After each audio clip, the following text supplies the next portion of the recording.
Welcome to Moonlit Publishing. Welcome to Moonlit Publishing, your ultimate destination for immersive werewolf romance audiobooks. Prologue.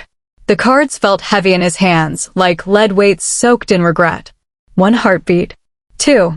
The room pulsed with the frantic bark of commentators, but Malcomb barely heard them. He lifted his gaze, voice low and final. Call.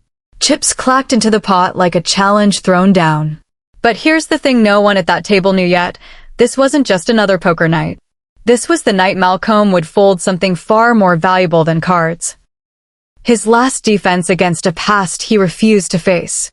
Come on, man, grow a spine. Will's taunt sliced through the haze. Malcomb turned, slow, deliberate. His stare carried the quiet menace of a wolf that had already decided its next move. The table felt it. The air tightened. Most men would have flinched.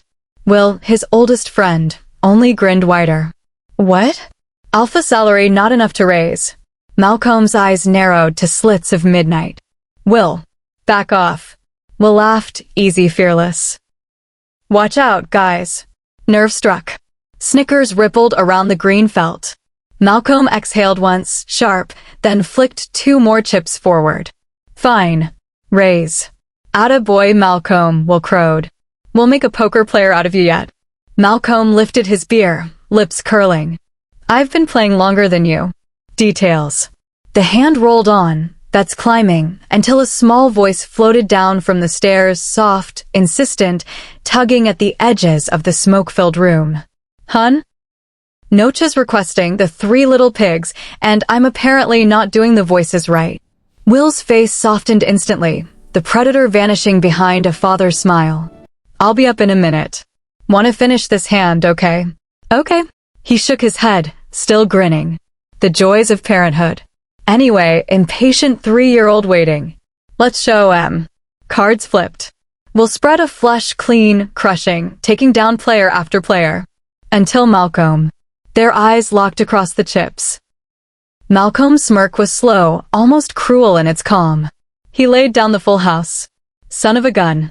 Will huffed, standing. Tell Noach goodnight for us. He vanished up the stairs.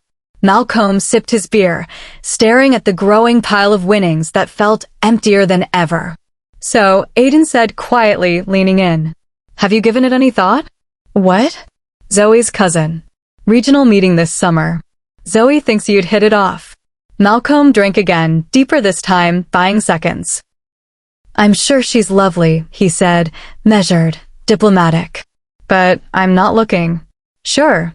Aiden's eyebrow arched. And when exactly are you going to start? The question hung there, familiar now, heavier, every year. Malcomb rolled his eyes. I'm not in a rush. Not crumbling to dust without a mate tomorrow. Aiden snorted. We're more worried about carpal tunnel if you stay single another year. Crude. But not wrong. Look, I've been there. Thought mating was overhyped then, Zoe. Trust me. You don't know what you're missing. That's where you're wrong. Malcomb raised his glass. No harm in taking my time. Your dating pool shrinks every year. Wait much longer. Options vanish. I don't want options. A flash, unbidden, merciless. Soft dark hair catching sunlight like spilled ink. Full lips curving, shy, devastating. Eyes so bright they burned straight through every wall he'd built. Malcomb. He snapped back, shoving the memory down hard. It would never happen. He would never let it happen. His breath settled, thick and heavy in his chest. She deserves so much better than me. Chapter 1. She went to the bed and drew back the curtains. I mimed the action, pausing for dramatic effect. There lay her grandmother with her cap pulled far over her face, looking very strange. Looking around, I saw a dozen pairs of wide eyes wondering what was about to happen to the little girl in the red cape. Turning the page revealed an illustration of a bonnet figure with a curiously long, furry face lying in a cozy bed. God, that would be so itchy. Turning my attention to the story, I read, Oh, grandmother, what big ears you have. Deepening my voice, I continued, the better to hear you with, my child. But, grandmother, what big eyes you have. I paused, smirking at my small audience. The better to see you with, my dear. Caden, a round-faced boy in the front row, listened with palpable unease. "Oh, but, grandmother, what terribly large teeth you have." I smiled, chuckling mischievously. "The better." I let my voice trail off as I leaned forward ever so slightly. "To eat you with." Letting loose a playful growl, I earned several high-pitched shrieks and giggles. My story times were popular for a reason. Continuing, I flipped the page again and read about how a conveniently armed huntera just so happened to be passing by. That's not how it originally went. In the first published version, the wolf ended the tale by settling into a nice, post-meal nap. It had been softened over the years, adding the huntsman saving Red and her grandmother. More palatable, less honest. I finished the tale, smiling despite the sickly sweet happily ever after. Waving as the children walked off with their grown-ups, I set the book aside, noticing Caden still sitting in front of me. He was a small child, even compared to his peers, with huge, dark eyes that seemed too serious for someone so young. He'd shown up for a few of my story times before, and I recognized him from around the Denver. He was somebody's kid, I just couldn't remember whose. "What is it, hun?" He frowned, forehead wrinkling with confusion. "How were they alive in the wolf's belly?" Well, I shrugged. It's a fairy tale. Sometimes things happen in them that don't make sense in real life. But how did she not see it was a wolf and not her grandma? Asking the tough questions, kid. Maybe she had face blindness? I offered. What's that? It's when you can't recognize faces. His eyebrows shot up. People have that? Yep. I nodded. You're right, though, the snout and fangs should have been a dead giveaway. He smiled slightly, but then his face turned solemn. Concern washed over me. Caden? What is it? Why does the wolf always have to be the bad guy? The worry in his voice made my heart melt. Reaching over, I picked up the book. These stories, they were written a long time ago. People were afraid of a lot of things, and they used wolves as a kind of boogeyman, a stand-in for the things they were actually scared of. Continuing, I explained, the wolf in this story isn't really a wolf. He's someone that Red shouldn't have trusted. She should have known better, but she did it anyway, and it came back to bite her. I chuckled. Literally. So, he looked around, dropping his voice to a whisper. We don't have to be the bad guys? No, I shook my head. Nobody is born bad, Caden, and people who become bad don't have to stay that way. A look of relief swept over his face. Thanks, Miss Sophomore. Then, without warning, he launched himself into my arms in a brief, surprisingly strong hug. Since moving here, the hardest thing to adjust to, aside from the winters, was the hugging. These people hugged so much more than my birth pack ever had. Fighting my awkward unease, I patted his back in a way that I hoped was comforting. Anytime, hun. Looking around, I asked, Hey, what do you say we go and find your adult? Who's picking you up? Uncle Malcomb. Oh no. I felt my throat turn dry. Alpha Malcomb? Caden nodded. Mommy's at the doctor with Daddy. They're checking on the baby, and Uncle Malcomb said he'd take me to story time and McDonald's. Trying to cover my nervousness, I muttered, Oh, that's nice of him. Calm down, sophomore. He's just a guy. An alpha. He's an alpha. It didn't help that he had the kind of face that always looked stern. Sure, people said he was nice enough once you got to know him, but I'd barely spoken 2 sentences to the man. Here goes nothing. Standing, I held out my hand to Caden. Well, let's get you back to him. Wouldn't want you to miss McDonald's. Together, we walked out of the story nook, glancing down the aisles as we made our way to the circulation desk. I was about to ask the head librarian, Diane, for help when Caden pointed to the glass front doors. There he is. Sure enough, as I turned my head, I caught a glimpse of his tall, imposing profile pacing on the sidewalk, phone in hand. Still gripping my hand, Caden hurried us toward the exit, pushing through the doors into the warm afternoon air. Are you sure you want these, Zoe? I know they're comfort books, but doesn't the 4th one have a really traumatic birthing scene? Is that really what you should be reading right now? His rich baritone cut off as he flinched, pulling the phone away from his ear. From the sounds coming out of the other end, Zoe wasn't appreciating his concern. Gradually, the angry noises stopped, and he brought the phone back. Okay, forget I asked. Anything else you want me to pick up while I'm here? Then he turned and froze as he saw Caden and me. Hang on a minute, Zoe. Pressing a button on his phone, he looked down at Caden. Hey, bud, is everything okay? He nodded, and Malcomb glanced up at me, confusion written all over his face. Story time ended, I blurted, face burning with a fiery blush. I'm helping him find you. His eyes went wide, and he examined his watch. Damn it. Sorry, bud, I lost track of time. It's okay. Miss Soph and I were talking. Oh. His unnerving stare found mine, and I fought the urge to run for the hills. Yep. He's a bright little guy.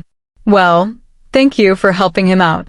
Turning to the library's entrance, he asked, Are you volunteering? Nodding, I answered, Gets me out of the archives a couple of hours a week. There was a faint suggestion of a smile on his lips. You make it sound like a prison. I snorted. Isn't it? He laughed then, a throaty rumble that sent goosebumps across my skin. Well, we'll let you get back to it. Taking Caden's hand, he asked him, Did you thank Miss Soph? The boy nodded, and I took that as my cue to leave. Giving a little wave, I said, Bye, Caden. With a more serious tone, I nodded to Malcomb. Goodbye, Alpha. An unreadable look crossed over his features. Please, unless I'm on official pack business, it's just Malcomb. Putting on a pleasant smile, I replied, If you say so. As I took a step toward the entrance, I gave one last wave. Have a good day. Caden waved back as Malcomb just watched me. Walking inside, I let the door swing shut in my wake, shaking my head. That man is never going to be just Malcomb to me. Chapter 2. Pulling into the driveway, I shifted into park and stepped out of my modest, well-loved sedan. The air in the quiet residential neighborhood was calm, with the mildest breeze tickling the leaves of the old-growth trees. The muted notes of an 80s pop song wafted from the house, and that could only mean one thing. River was cleaning. Walking through the back door of our rented two-bedroom home, I found my roommate inside our shared living room, dusting furiously. Quirking my eyebrow, I dropped my bag on the breakfast bar. So, how was your day? River's head popped up, eyes finding mine. Oh, hey, Soph, could you hand me that rag? Picking up the tattered washcloth, oily now with furniture polish, I passed it over, grimacing. Did something happen? What do you mean? The voice came muffled and evasive. I mean, you only clean like this when you're freaking out. River froze, limbs clenching in a nervous rictus. Then their shoulders sagged as they set the cloth aside, sitting back on their heels. Heaving a sigh, River admitted, Tom asked me on another date. I frowned, confusion painting my features. But that's a good thing, right? Yes? I mean, no. A frustrated groan rang out. I don't know. Tom, one of the newest members of the pack's legal team, was 6 lean feet of sardonic humor and dry wit. Mixed feelings. Incredibly mixed. Okay, I walked over to sit on the couch. Do you want to talk about it? Or do you want to clean about it? River looked over, wary. You sure you want to listen to my nonsense? Hey, I shrugged. You listen to mine. Okay. River seemed to struggle for words. I like Tom, really like him, but I can't get a read on how he feels about me. He's got that damned lawyer face that doesn't give anything away. And? I prompted. And I don't want to risk getting serious about him if he's not willing to get serious about me. Wild suggestion. Have you talked to him about it? River scoffed. Of course not. I'm not about to destroy my mystique for a man who maybe sees me as a fun date. And how do you see him? There was a long pause, then the soft admission. He's got potential. Potential? I asked. River glanced over, meeting my gaze. He could be it for me, sophomore. Oh. That revelation sank sourly in my gut. So, mating potential? River nodded. I think so. Damn. Wild, carefree River was thinking about settling down. River, who changed partners about as often as they changed hairstyles. Curious, I asked, you could really see yourself falling for him? I guess. That panicked uncertainty was back. I mean, he's so smart and we can talk about anything. Except your feelings. I cut in. Oh, God, I hate talking about feelings. Things were so much easier when I could keep my cool instead of acting like a flustered teenager. River frowned. He's just so funny, and he's not afraid to own his nerdy side, and also he's just got a really nice personality. I snorted. I'll take your word for it. Burying their head in their arms, River groaned. Are you sure I can't keep waiting and hoping that he admits his feelings first? I shook my head. Emotional vulnerability is tough. It really is. But it's also kind of necessary if you want to take this beyond the casual stage. River was quiet for a moment, seemingly absorbing this idea. Why does this have to be so scary? Because it's forever. Werewolves, for all that we looked human, had some very important differences, and one of them was this. When we fall in love, it's for life. Standing, I walked over to River and crouched down, taking their hand. It's scary because it's a risk, and because you could get hurt. Breathing in, I continued, and it's worth it because you're an amazing person, and you deserve to be with someone who has a sense of humor, who's smart, who's easy to talk to, and who brings out the best in you. River's lips quirked up in a small smile. He's a morning person, though. Good, I laughed. Maybe he'll get you to stop staying up until 3 a.m. But I hate waking up early. River whined. Because you stay up until 3 a.m. River glared, then sighed, face softening with defeat. Fine. I'll let him know we're on for dinner tomorrow. Standing, they walked back into the hallway, headed for their bedroom. Alone in the golden afternoon light, I breathed in the scent of cleaning products and tried not to worry about what this development could mean for our friendship and my living situation. After all, it was an inevitability. River was bound to find a mate eventually, and I would have to get another roommate or try living solo. It wasn't that I'd chosen to stay single exactly. It's just that being single, potentially never finding a mate for myself, didn't bother me. There were, after all, worse fates to be had. Chapter 3. The next day, as morning turned into midday, Malcomb walked out of the boardroom, frustrated and itchy. Stupid suit. The meeting, a monthly gathering of the PAC's important stakeholders, was fairly straightforward.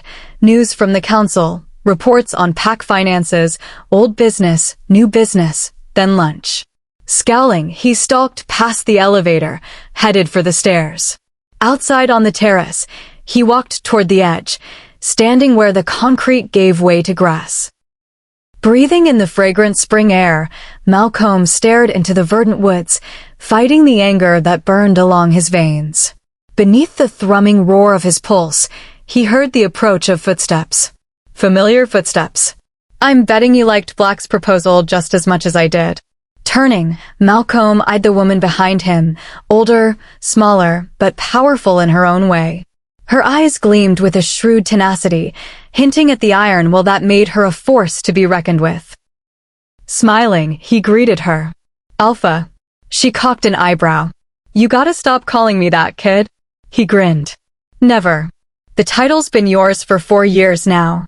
Someday, you'll have to get used to calling me Patricia. Malcomb shook his head. Not a chance. You'll always be Alpha to me. Walking up beside him, she offered, How about Pat? He snorted. How about patty cake? Quick as a whip, she glared at him. Watch it, pup. I can still kick your butt. Smiling, Malcomb answered, Sure, and turned back to the trees. In the 15 years they had known each other, she'd never laid a hand on him, no matter how often she threatened to. A soft breeze filtered through the trees, whistling past the branches. He watched the movement in silence as things settled back into their gentle sway. Do you think they'll go for it? Patricia shrugged. Some of them might. Disbelief filled his voice. The Callahan mine? He actually wants us to buy the Callahan mine. Apparently so. Looking skyward, Malcomb tried to calm his irritation. The old Callahan coal mine had been slowly failing under years of mismanagement. The family had struggled to hold on to the deed, laboring under the delusion that they could turn their fortunes around, but it seemed that time was over. If Black was to be believed, the son of the previous owner was preparing to sell. And he wants us to buy it? Patricia spoke evenly. If you want to fight him on it. Interrupting, he blurted, Of course I want to fight him on it. She continued, overlooking the outburst. Then you're going to need your facts and figures in order, because he's going to try to dazzle them with dollar signs. Scoffing, Malcomb swallowed his disgust. And we're just supposed to forget the mines we used to own? The mines we spent millions remediating, trying to fix the damage we caused. Greed does strange things to people. I guess so. Laying a hand on his shoulder, Patricia leveled her gaze at him. Hey, anger isn't going to help anything here. Sighing, Malcomb nodded. You're right. Of course I'm right. Taking her hand away, she looked back at the woods. Remember, you've got a month. Do your research, prepare your arguments, and come into that meeting ready to cut him off at the knees. Smiling, Malcomb chuckled. I missed having you around. How was New Mexico? Gorgeous. Quinny and the babies are doing great, but I think everyone was happy to see us leave by the end. Oh, for adults and 2 newborns sharing one bathroom? You better believe it. Glancing over, Malcomb asked, Aren't we supposed to be social animals? Nobody's that social. The sound of an opening door cut off his laughter. Oh, sorry. That voice. Turning his head, his eyes found her immediately. Soph. Her startled stare darted back and forth between her former and current alphas, embarrassment clear on her face. He spoke up, trying to ease her obvious panic. It's fine. We were finishing up anyway. Quickly, she shook her head. Don't worry about it. I can eat my lunch in the lounge. Ducking back inside, she disappeared before he had a chance to object. Silence descended again, punctuated by birdsong and distant cars. Still haven't done anything about the archivist? Patricia observed. Malcomb looked over at his mentor. Smiling slyly, Patricia shrugged. She's cute in that quiet librarian sort of way. Are you trying to matchmake? She appraised him with cool eyes. No, just wondering why you haven't made a move yet. There's no move to be made. Between you and Aiden. Kid, don't try to fool me. I've seen the way you look at her. When she steps into a room, you only have eyes for her. Been that way since she first came here. Malcomb remembered the day. Walking into Patricia's office and being captivated. He remembered the brief infatuation, the hope for more. And he remembered the way it had died under the cruel light of reality. He couldn't court her. She seemed so shy, so timid. She'd be miserable as an alpha's mate. And he wouldn't inflict that life on her. Shaking his head, he muttered, if you say so. Clearing his throat, he changed the subject. Can I treat you to lunch? You can show me baby pictures, and I can ask you some questions about mine. Patricia smirked. You drive a hard bargain, kid. Sure, lead the way. Walking back inside, Malcomb steered the conversation to safer topics, staying away from a certain female whose scent still lingered in the air. Chapter 4. Slinking into the second-floor staff lounge, I settled down at one of the small circular tables. River, who'd been staring at the microwave when I entered, turned with a confused look. What happened to eating on the patio? Apparently, an impromptu alpha is meeting out there. Oh. Yep, I nodded. And I just waltzed right into the middle of it. Oh. I groaned, burying my face in my hands. If I'm late coming home, it's because I found a rock that's big enough to hide under. About that. About what? I muttered. Tom and I are going out tonight.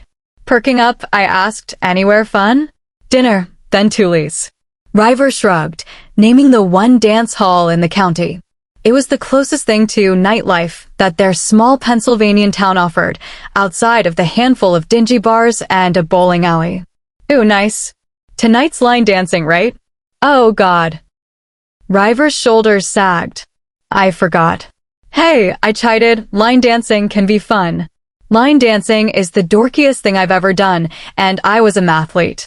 Snorting, I teased, come on, River, it's like regular dancing, but with instructions. Soph, that's why it's so dorky. Seriously, it's beginner-friendly. You don't even have to have rhythm. Excuse you, River's eyes narrowed. I have all of the rhythm. Opting for diplomatic silence, I just bit my lip and nodded. Living with the River for the past few years had taught me exactly how much rhythm they had. With a glare, River opened the microwave and pulled out their lunch. Whatever. It's moments like this when I wonder why I moved to this Appalachian backwater. Your dedication to archival science? I shrugged. It worked for me. I mean, the opportunity to work for the archives, North America's largest collection of werewolf historical records, was too important to pass up. Started by the Syracuse Pack, the archives began as a collection of their records only. As it grew, it was eventually brought under the control of the Leakin Council. With their funding and influence, the project had turned into the massive behemoth it is today, encompassing almost 1 million documents, photographs, and recordings, both physical and digital. They could have located it in the northernmost reaches of Alaska, and I still would have jumped at the chance to work here. Giving me a sour look, River stabbed a fork into their leftover pasta. Look, at least Tom's mixing it up. Hanging out and watching movies gets old, right? Like I would know. But country music?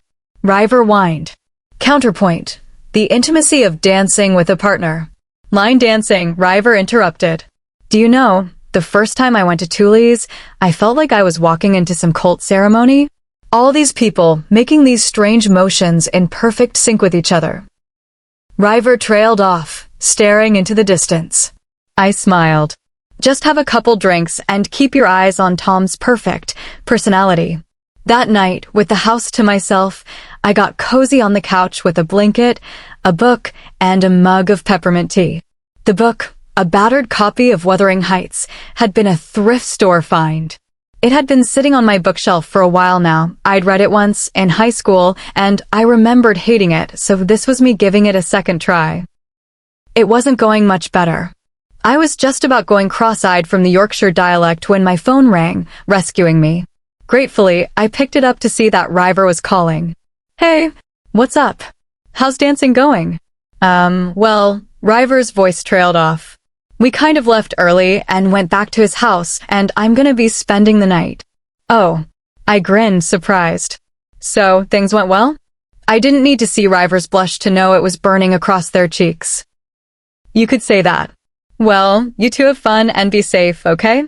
Always. Give Tom a hug for me? There was a throaty chuckle. Oh, I'll be giving him much more than a hug, love you.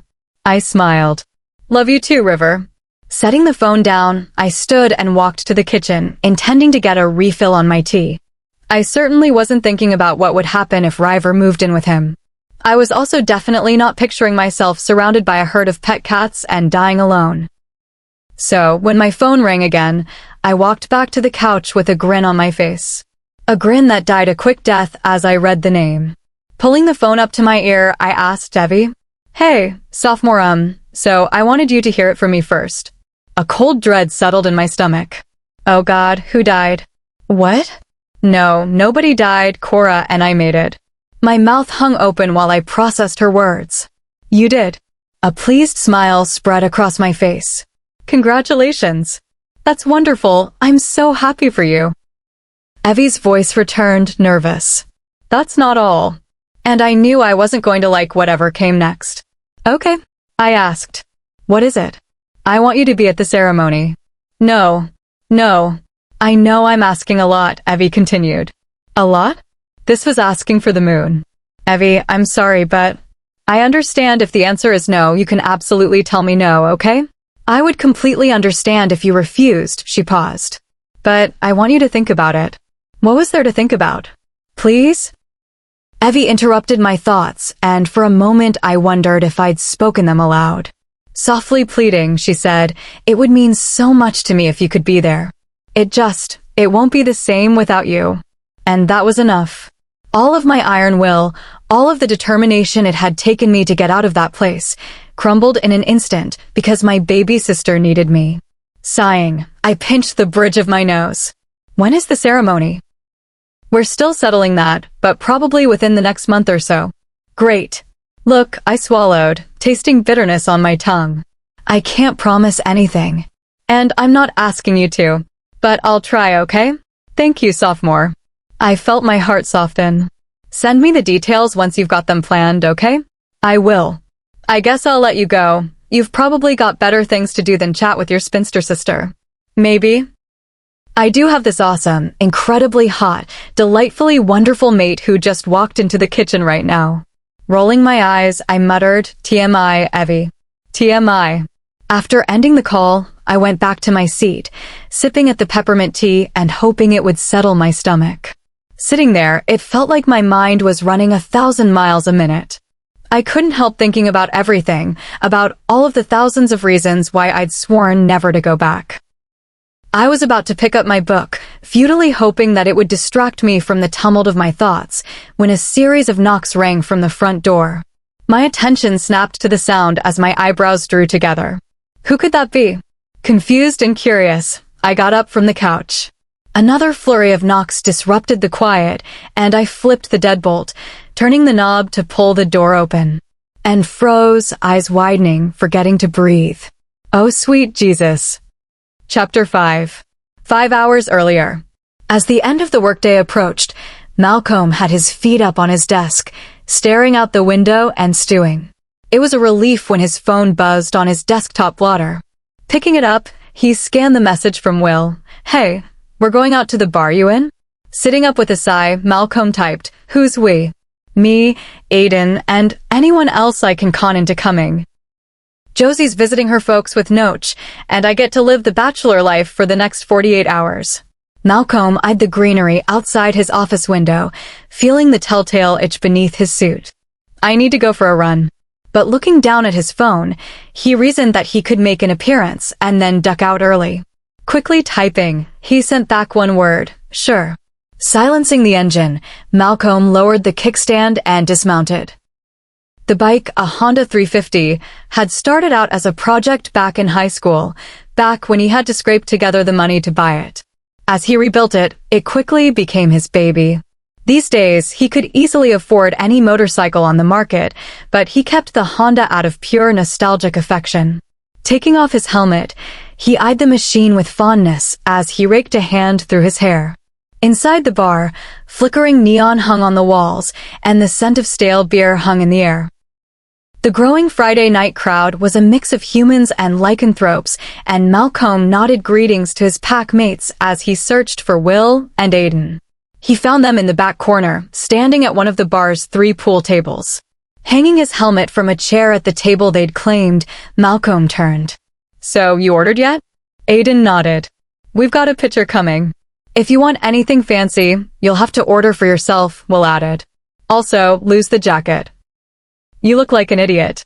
Rolling his eyes, Malcomb shrugged out of his leather jacket and laid it on the back of his chair. Aiden chuckled. It's such a mystery why Josie left you at home. Well, Will shrugged. Her old man's just as fond of me now as he was when we first met. Still hates you? Malcomb asked, with a fiery passion. Never forgave me for taking his little girl away. You'd think he would have calmed down after you gave him a grandson. Will shook his head. Somehow made it worse. I mean, he loves Noach, absolutely adores him, but he also now has proof that I've defiled his princess. Aiden grinned. Didn't she defile you? Absolutely she did, Will smirked, but we are never telling him that. As the night wore on, people came and went, pitchers of beer were emptied, and Malcomb never quite found the moment to step out. It wasn't until Aiden finally said his goodbyes that Malcomb even attempted. Moving to stand, he started, on that note. Don't you dare. Will shot a glare over his beer. Dare what? Abandon me. I finally get to experience the bachelor life, and all these boring mated guys leave early. Malcomb debated telling Will exactly how boring the bachelor life was, but held back. Relenting, he sat back down. Fine. But I'm not going to be able to drive home if I drink much more. Stay in my guest room. You. Seriously, come over. I've got a full bottle of fine, aged whiskey sitting around, unopened because Josie won't drink it with me. Malcomb didn't respond. Instead, he stared daggers at his friend. We're even within walking distance. You can pick up your bike in the morning. Scowling, Malcomb gave in. Fine. But call me that again, and I'll put you in the ground. Will smirked. Challenge accepted. Finish him. Standing in Will's living room, controller in one hand, whiskey tumbler in the other, Malcomb shook his head. This isn't really what I had in mind. You're just bitter that you lost, Will joked as his player character viciously finished off Malcomb's. Malcomb scoffed. Says the guy who owns the game and plays it often. Bitter. Whatever. With a roll of his eyes, Malcolm set his controller down and took a drink. Wanna go again? Sitting next to him on the couch, Malcolm nodded. Sure. Will navigated back through the menus, landing on character selection when his phone rang. Turning it over, his face lit up as he read the screen. It's Josie, I'll be right back. Malcolm sat back, sinking into the cushions as he took another sip and tried not to eavesdrop. When Will reappeared, there was a kind of dreary melancholy on his face. Everything okay? What? He perked up. Oh yeah, everything's fine. She just put Noach to bed and wanted to check in. Malcolm had known Will long enough to recognize the sound of his friend's lies. Bull. Glancing away, Will heaved a heavy sigh. I miss them, he admitted. I mean, I get it. I know that these visits go smoother if I'm not there. But I miss them like crazy. Will shook his head. I'd put up with all of her date's insults with a smile on my face if it meant I got to kiss my kid goodnight and sleep next to my mate.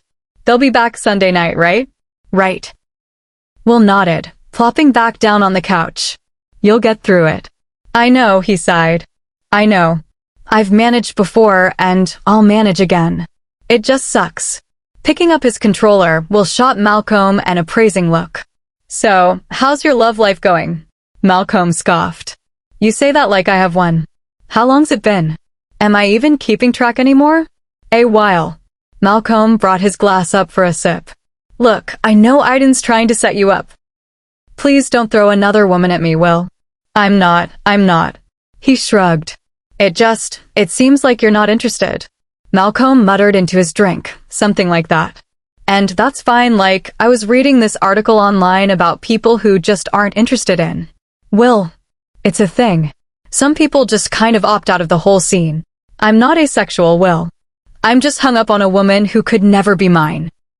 Malcolm frowned as his mood took a sudden nosedive. Nobody would judge if you were, you know that, right? I do know that, but I promise you I'm not. Tipping his head back, he downed the rest of the whiskey. Then, what is it? There's something going on. As the burn slid down his throat, Malcolm closed his eyes. It's just, nobody else measures up. To whom? Standing, Malcolm headed toward the kitchen for a refill. Nobody. Behind him, he heard Will get up, his footsteps following. Who, Malcolm? Who are you talking about? It doesn't matter. Filling his glass, he set the bottle back on the counter more roughly than intended. Turning, he saw Will's eyes narrow. Who is it, Malcolm? He shook his head. Somebody I can't have. Is she mated? Oh God, did you fall for a mated woman? What? Malcolm's brows drew together. No, we would never work. Taking the bottle in his hand, Will refilled his own glass. What does that mean? He shrugged. She'd be miserable with me, with being an alpha's mate. She told you this? Malcolm shook his head. She doesn't know. Will paused, stopping in the act of putting the top back on the bottle. What? Sighing, Malcolm admitted, I haven't told her. I don't need to, it's obvious she would hate the spotlight that comes with being my mate. Isn't that her decision? Malcolm's head raised slowly, gaze riveting on Will. Well, isn't it? Will asked. You're out here making choices for this girl, choices that she doesn't even know she has. Raising his tumbler, Malcolm let the idea sink in as he drank. You should tell her. Walking past him into the living room, Malcolm snorted. Not happening. Worst case scenario, she rejects you, and you'll end up exactly where you already are. Will, Malcolm muttered, his tone a warning. At least then you won't be pining over her, you'll have an answer, and you can move on. Will. Best case scenario, you two fall madly in love, pop out a couple of babies, and live happily ever after. Malcolm lost his patience. Will. What? He demanded. Could you drop the subject? Please. Will's lips set in a stubborn line. Promise me you'll think about it? What is there to think about? Gritting his teeth, Malcolm growled, fine. I'll think about it. Now, can we talk about anything else? Sure, Will grinned. We can talk about me kicking your butt in this next round. The conversation drifted away from the sore subject of Soph Bennett, but Malcolm's thoughts kept circling back to her, to the soft sound of her voice, the gentle warmth of her smile, the sweet allure of her scent. The night wore on, and the bottle slowly emptied. Malcolm found his mind growing hazy as the alcohol took hold. When Wolf finally stumbled upstairs toward his bedroom, Malcolm ignored the siren's call of the guest bedroom, instead stepping out the back door into the moonless night. Feeling the itch of fur beneath his skin, Malcolm stripped, piling his clothes on the back porch. Naked beneath the vibrant stars, Malcolm stretched, letting the primal pull of the change take him from human to wolf. As his body shifted, he had one last coherent thought. You should tell her. Chapter 6. Oh, sweet Jesus. On the other side of the door, Alpha Malcomb stood under the porch light, more than 6 feet of muscled, powerful male. And he was. My eyes trailed downward, widening as they went. Completely naked. For a moment, I couldn't breathe. Yes, we were in the same pack. We'd shifted near each other to go on runs, but that was like being in a locker room. It was common courtesy not to look. But I was looking now. A rush of heat flooded through me, intense and unexpected. Hey! My gaze shot up, a fierce blush scorching every inch of my skin. Hi, I squeaked, my throat too tight for normal speech. Hey, he repeated, and I caught the scent of liquor on his breath. So, I'm sorry to, drop by like this. Oh no, he's drunk. Glancing around, I took in the sight of my quiet, sleepy neighborhood. Breathing in the sharp, musky notes of Wolf, I realized he shifted and ran here. How did no one see him? Suddenly aware of exactly how exposed we were, I spoke without thinking, "Why don't you come inside?" He shook his head, slurring slightly. No, I don't want to be a bother. Knowing that every second brought us closer to discovery, I reached out, pulling gently on his shoulder. Please, I insist. He didn't fight me, following my guidance and stepping inside. As I closed the door behind him, I thanked the stars that River was out tonight. Then I turned, my eyes catching sight of his broad back. Striding over to the couch, I snatched the blanket I'd been curled up with.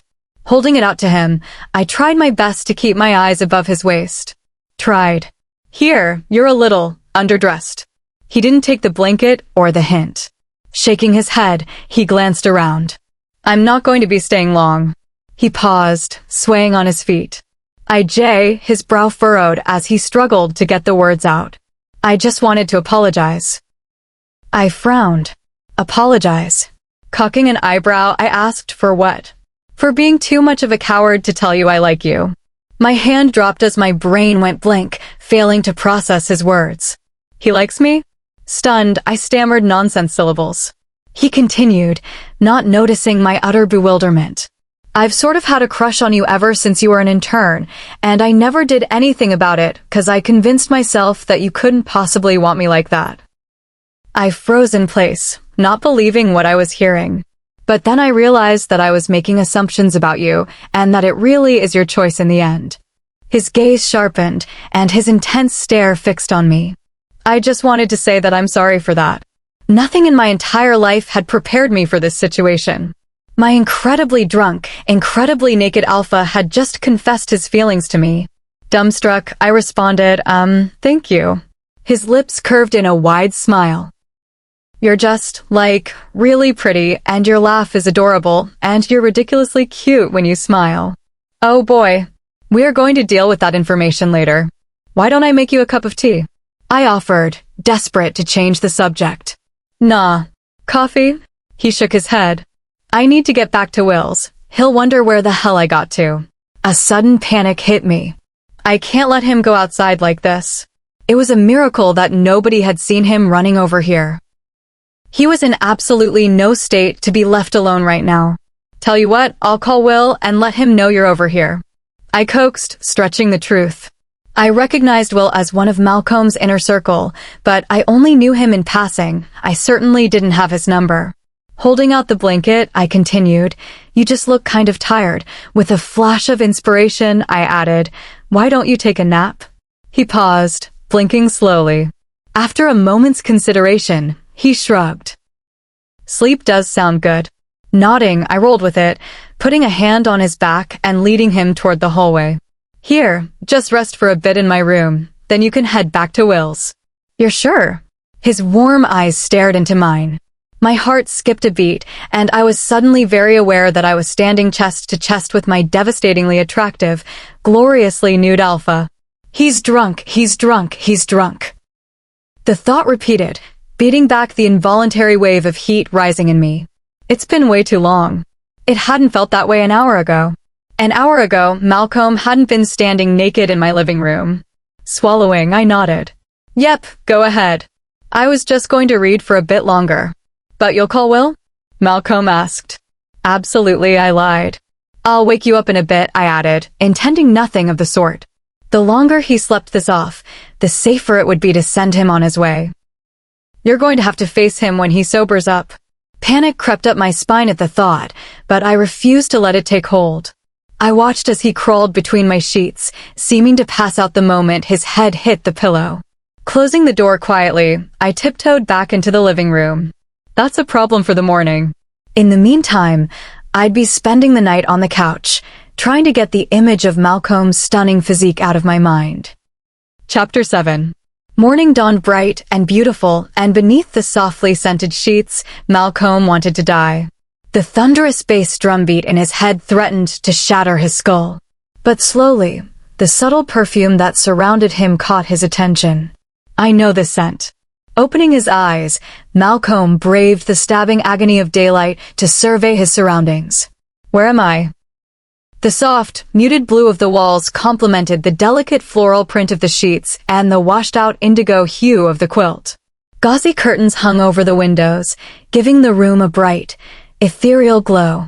A nightstand that almost matched the hardwood floor held a pile of books, an antique alarm clock, and aspirin. Looking like a gift from the stars, a pair of small white pills stood next to a bottle of water and a note. Sitting up, Malcomb placed the tablets on his tongue, washing them down with a long swallow of cool, fresh water. Setting down the now empty bottle, Malcomb took the note, scanning the unfamiliar handwriting. The clothes on the dresser are for you, not sure if they'll fit, but they're the biggest I could find. W.H. It was then that he noticed how utterly naked he was. Oh no. Oh no. What happened last night? The question echoed in his aching head, and in the pit of his gut, a sour certainty began to grow. Standing, Malcomb fought the sudden rush of dizziness, walking toward the dresser to find a pair of lounge pants and a tank top. As he held them up, he caught a fresh wave of that elusively familiar scent. Bringing the pants to his nose, he closed his eyes and sniffed. And froze. Oh no. No, no, no. Looking toward the door, he knew exactly where he was and exactly whose bed he'd woken up in. Please, please tell me I didn't. But he couldn't remember what he had or hadn't done. With dread overwhelming his senses, Malcomb pulled on the mercifully stretchy pants and top, grabbing a knitted throw blanket off the bed to wrap around himself and hide the more form-fitting areas. Please, he prayed, squeezing his eyes shut, please don't let me have done something unforgivable. With his hand on the doorknob, he took a breath and twisted it open. Outside, a short hallway led on the left into a coffee-scented living room. A small breakfast bar separated it from the kitchen, where a pajama-clad Soph Bennett was buttering a slice of toast. Oh, hey, I thought I heard you moving around. At a loss for words, Malcomb slowly made his way to the bar and sat. So, how are you feeling? Can I get you some coffee? Toast? Please. He croaked past a suddenly dry throat. Turning, she opened a cupboard and took down a ceramic mug sporting a pastel teddy bear. As she poured, Malcomb rallied his courage to ask, Did what? Clenching his hand beneath the counter, Malcomb asked the question he feared most. Did I hurt you last night? Pausing, Soph glanced over her shoulder. What? No.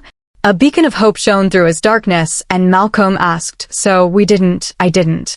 Soph's eyes shot wide, and he could almost see the realization dawn. Oh. Oh no. No. Nothing happened.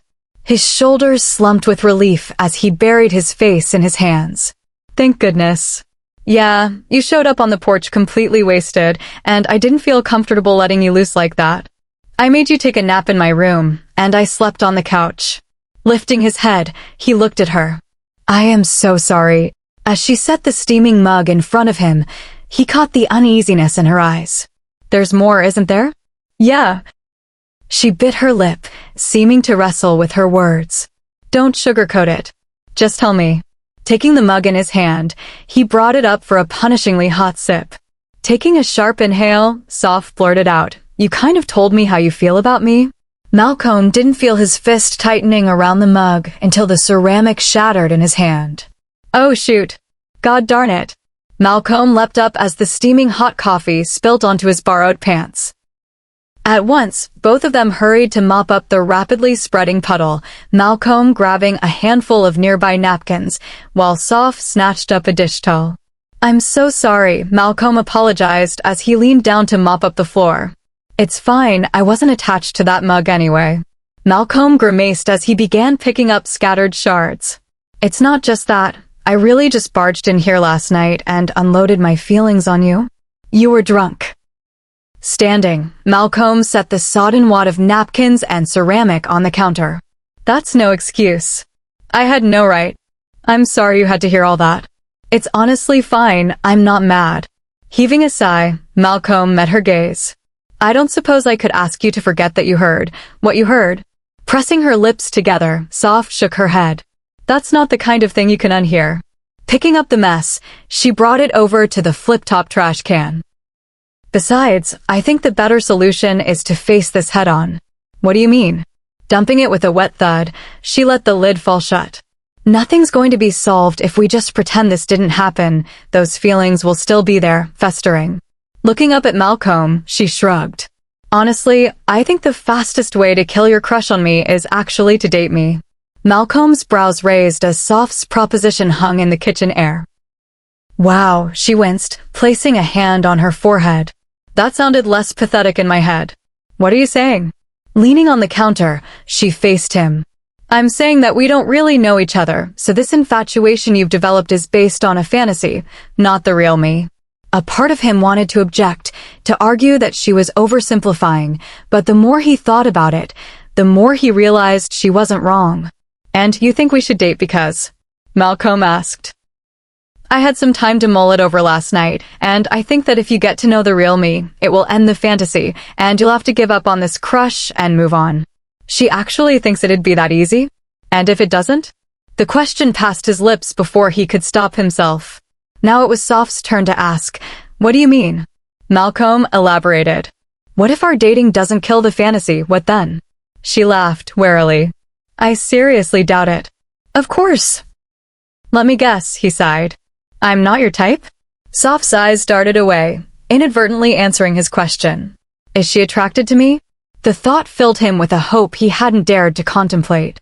This crush isn't as one-sided as it seemed. Malcomb felt his lips curve into a smile and, for a moment, the throbbing agony of his hangover seemed to abate. For the first time in years, he could believe that he actually had a chance, that they had a chance. "You know," Malcomb began, leaning on his side of the counter, "there are two sides to that coin." "What?" Her warm, dark eyes stared back at him. "I may not know you very well, but you also don't know me. We could be a better match than you think."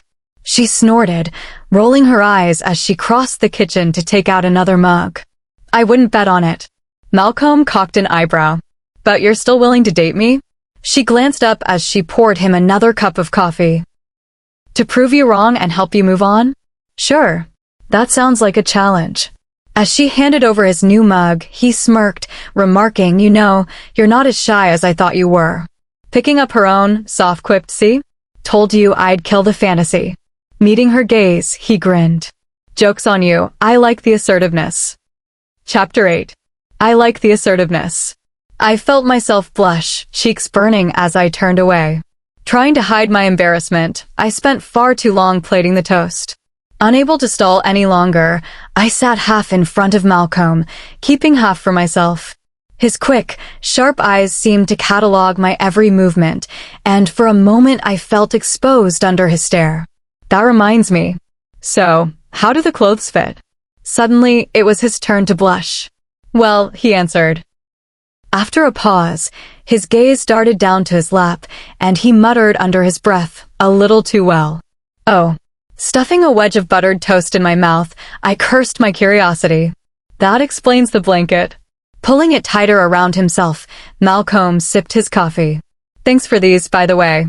I'll wash them and get them back to you at work? Or, he mused, if you're serious about dating, I could bring them then. I chuckled. Most guys bring flowers on a first date. Malcomb smiled. I can do both. Taking a bite of toast, he chewed and swallowed before asking, so, what would you want to do for our first date? Coffee? Glancing down at my mug, I joked, we're kind of already on a coffee date. Shrugging, I continued, I don't know. You've been thinking about this a lot longer than I have. Where did you see us having our first date? I never thought I'd get this far, he admitted. Smiling, I shook my head. Am I that intimidating? Malcomb smirked. You're terrifying. Feigning annoyance, I glared at him. I'm going to choose to take that as a compliment. Good, that's how it was meant. As I chuckled, I realized. I'm flirting with my alpha. And, in the back of my mind, a little voice, snide and familiar, began to laugh. Looking up, I found Malcomb watching me, doubtless having felt my shift in mood. Before he could ask me a question I wasn't ready to answer, I asked one of my own. So, what exactly happened last night? Picking up my mug, I met his gaze, shifting nervously on my feet. My distraction worked, and he took a sip of his coffee, frowning. With a sigh, he answered, I got drunk. Is that supposed to explain it? Uh-huh. I leaned my elbows on the counter. And do you often get drunk and wake up in random places? My question was flippant, but his answer was not. Yes. What? Well, he frowned, reconsidering his words, I used to. These days, I know my limits, and I try to stay far away from them. It's just that I was hanging out with Will, and he was having a rough time. His words cut off as he froze, eyes widening. Oh no. What is it? Will, raking a hand across his hair, Malcomb looked panicked. God, he's probably worried sick right now. Yeah, sorry about that. Sorry. His face was pure confusion. You asked me to call him last night, but I don't have his number, I explained. Burying his face in his hands, Malcomb muttered, You don't have to apologize for that. This is my own fault. Looking up, he asked, would you mind giving me a lift? I'd rather not walk across town like this. He gestured to the tight tank top that hugged the muscles of his chest and abdomen. The image of him doing a walk of shame through our sleepy residential neighborhood flashed in my mind, and I bit back a mischievous grin. Yeah, I nodded, setting my mug down. Just let me grab my keys.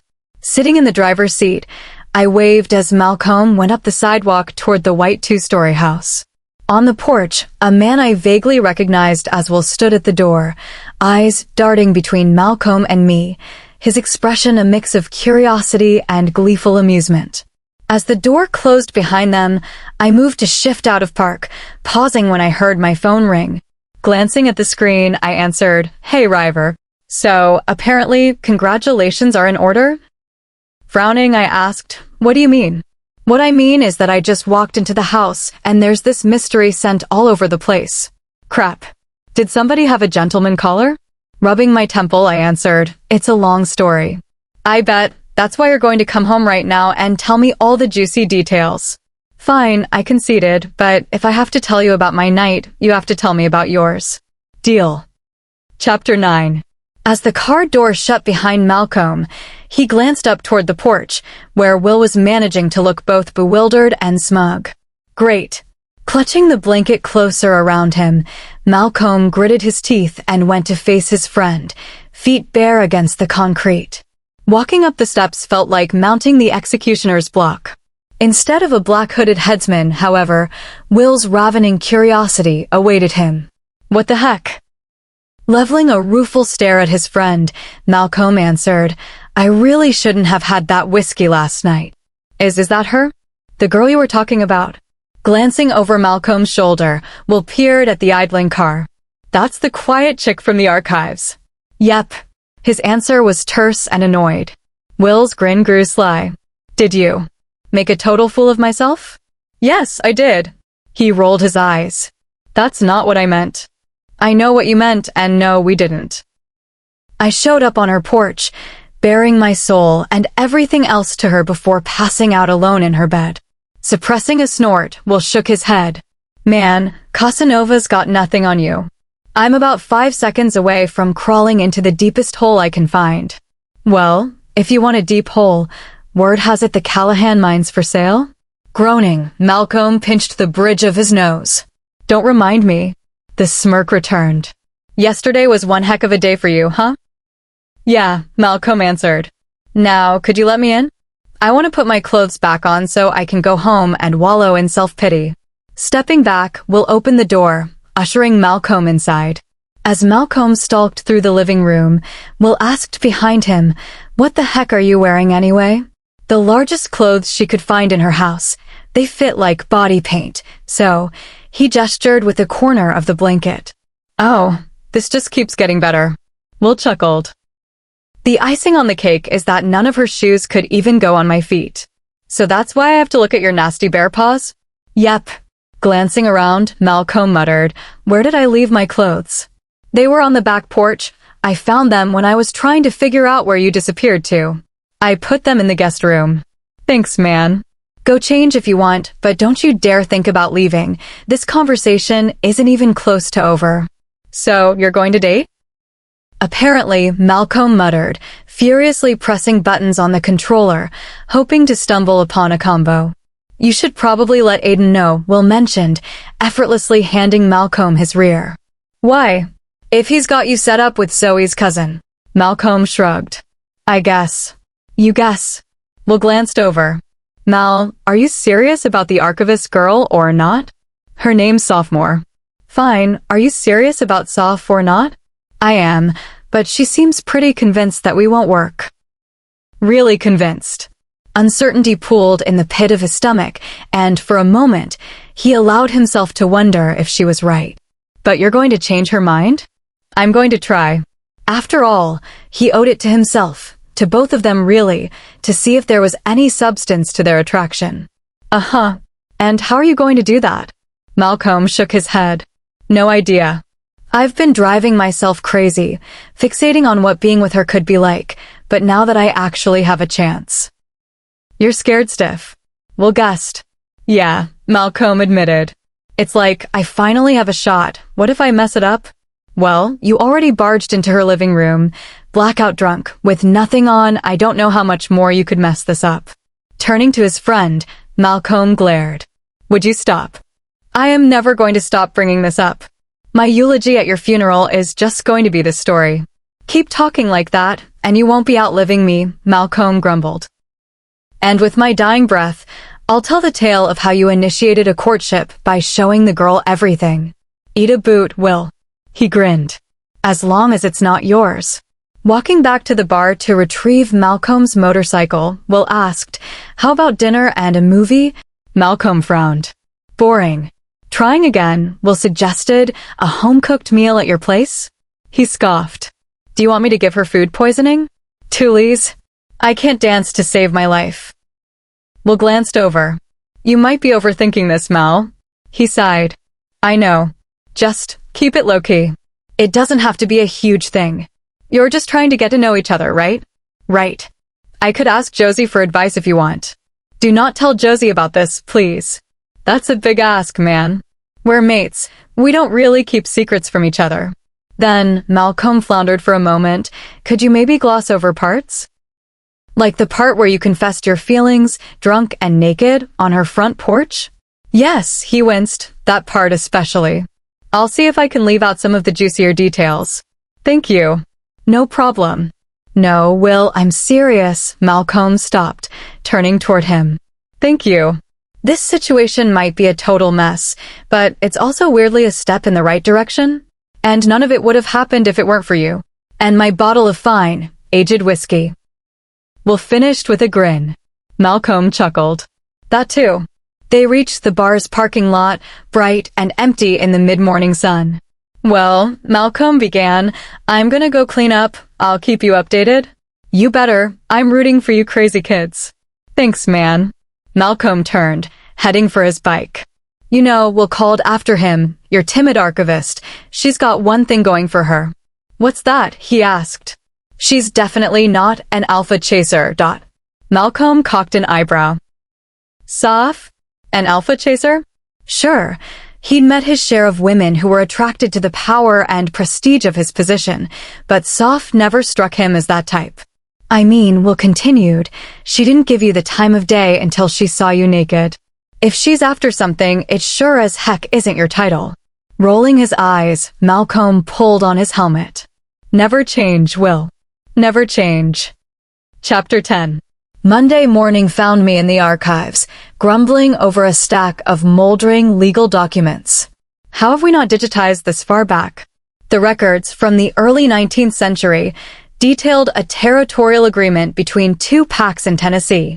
They had also, unfortunately, spent most of the 20th century in somebody's basement. Don't blame me, River answered from their workstation. The council's got me prioritizing their meeting minutes. I'm currently slogging through the mid-60s. Delicately turning the yellowed paper over, I griped, we really need to hire somebody else. Tell Gerald that. Tell me what? Peeking over my shoulder, my eyes caught sight of a moderately tall, moderately pudgy man in his early 40s. We need to hire another computer person. Yeah, he sighed. I know, I need to get on that. Grr, look at this thing. I pointed down at the record on the table. This is ready to crumble into dust. It's going to fall apart if I breathe on it. If we don't get someone in here to start working on the older documents, we're going to lose them. You're right. River. They didn't even glance up from their monitor. Don't you dare try to pin this on me, I've already got my plate full. Okay, he held his hands up defensively. Okay, message received. I'll get on it. Thank you. Now, back to what I actually came down here for, is that the treaty? Yep. I was just about to put it back in storage. I'll have those scans to you as soon as I can. About that. The hesitation in his voice caught my attention. What? Both packs are insisting on seeing the original. What? Why? Transporting a physical copy that was this delicate, this damaged. It was possible, but it would also be incredibly expensive. Gerald shook his head. I'm past asking why at this point. The council approved it, and as long as it gets those two blowhard alphas to shut up, I don't care. They do realize that somebody's going to have to travel with it, right? And they're the ones who are going to be footing the bill for the plane ticket, the hotel stay. Gerald groaned. Listen, I just got off a conference call between them and the mediator, and you would not believe the egos on both of these guys. I'm pretty sure this is all just a pissing contest. But I don't have to get involved in it. I have to make sure they don't damage the document. What are they even arguing over? There's a small strip of land between their territories, and now both of them want it, but they can't agree on who actually has a claim on it. I grinned, mischievous. You know, they could always go the old way and just fight it out? Hand to hand, claw to claw. Gerald snorted. As much as I would love to see one less jerk in the world, a civil negotiation is probably better for everyone. Just throwing it out there. Slipping the paper carefully back into its protective sleeve, I set it aside, pulling off my white cotton gloves. So, you're going to be the escort for this? Yep. Everyone else is super swamped, so that joy falls to me. Well, have fun in Tennessee. Definitely. He rolled his eyes, sarcasm palpable in his tone. Anyway, I don't know exactly when I'm leaving, but do me a favor and don't file that away just yet. Keep it handy. You got it, boss. He walked away as I cleaned up my workspace. When his footsteps had faded enough, I glanced over at River. See, that's the kind of life I'd be signing up for if I went for my PhD. Paid travel, better salary, and a chance to network with powerful people? River listed flatly. Oh no. What torture? I scoffed. First thing, I don't want to network. Work socializing is just the worst, and being around alphas makes me itchy. River swiveled on their seat to face me. That's not what you said on Saturday. A sudden blush warmed my cheeks. Okay, well, from what I recall, itchy is not the sensation you felt around Malcomb. Oh my gosh, Riv, shut up before someone hears you. Soph, it's only a matter of time before everyone knows that you and Alpha McGrumpypants are dating. Tilting my head slightly, I asked, Alpha McGrumpypins? River cocked an eyebrow. That man's got a bad case of resting grump face. Don't even try to deny it. Rolling my eyes, I muttered, He's not. He's not that bad. River mimicked. Sitting up, their gaze bored into mine. Look, if you want to tell me that he's secretly a sweetheart, I'll take your word for it, but we're not going to pretend that he doesn't look intimidating. Biting my lip, I asked, Is it weird that the intimidating thing kind of makes him hotter? Frowning, River replied, Yes, Soph, that's extremely weird. I nodded slowly. Cool.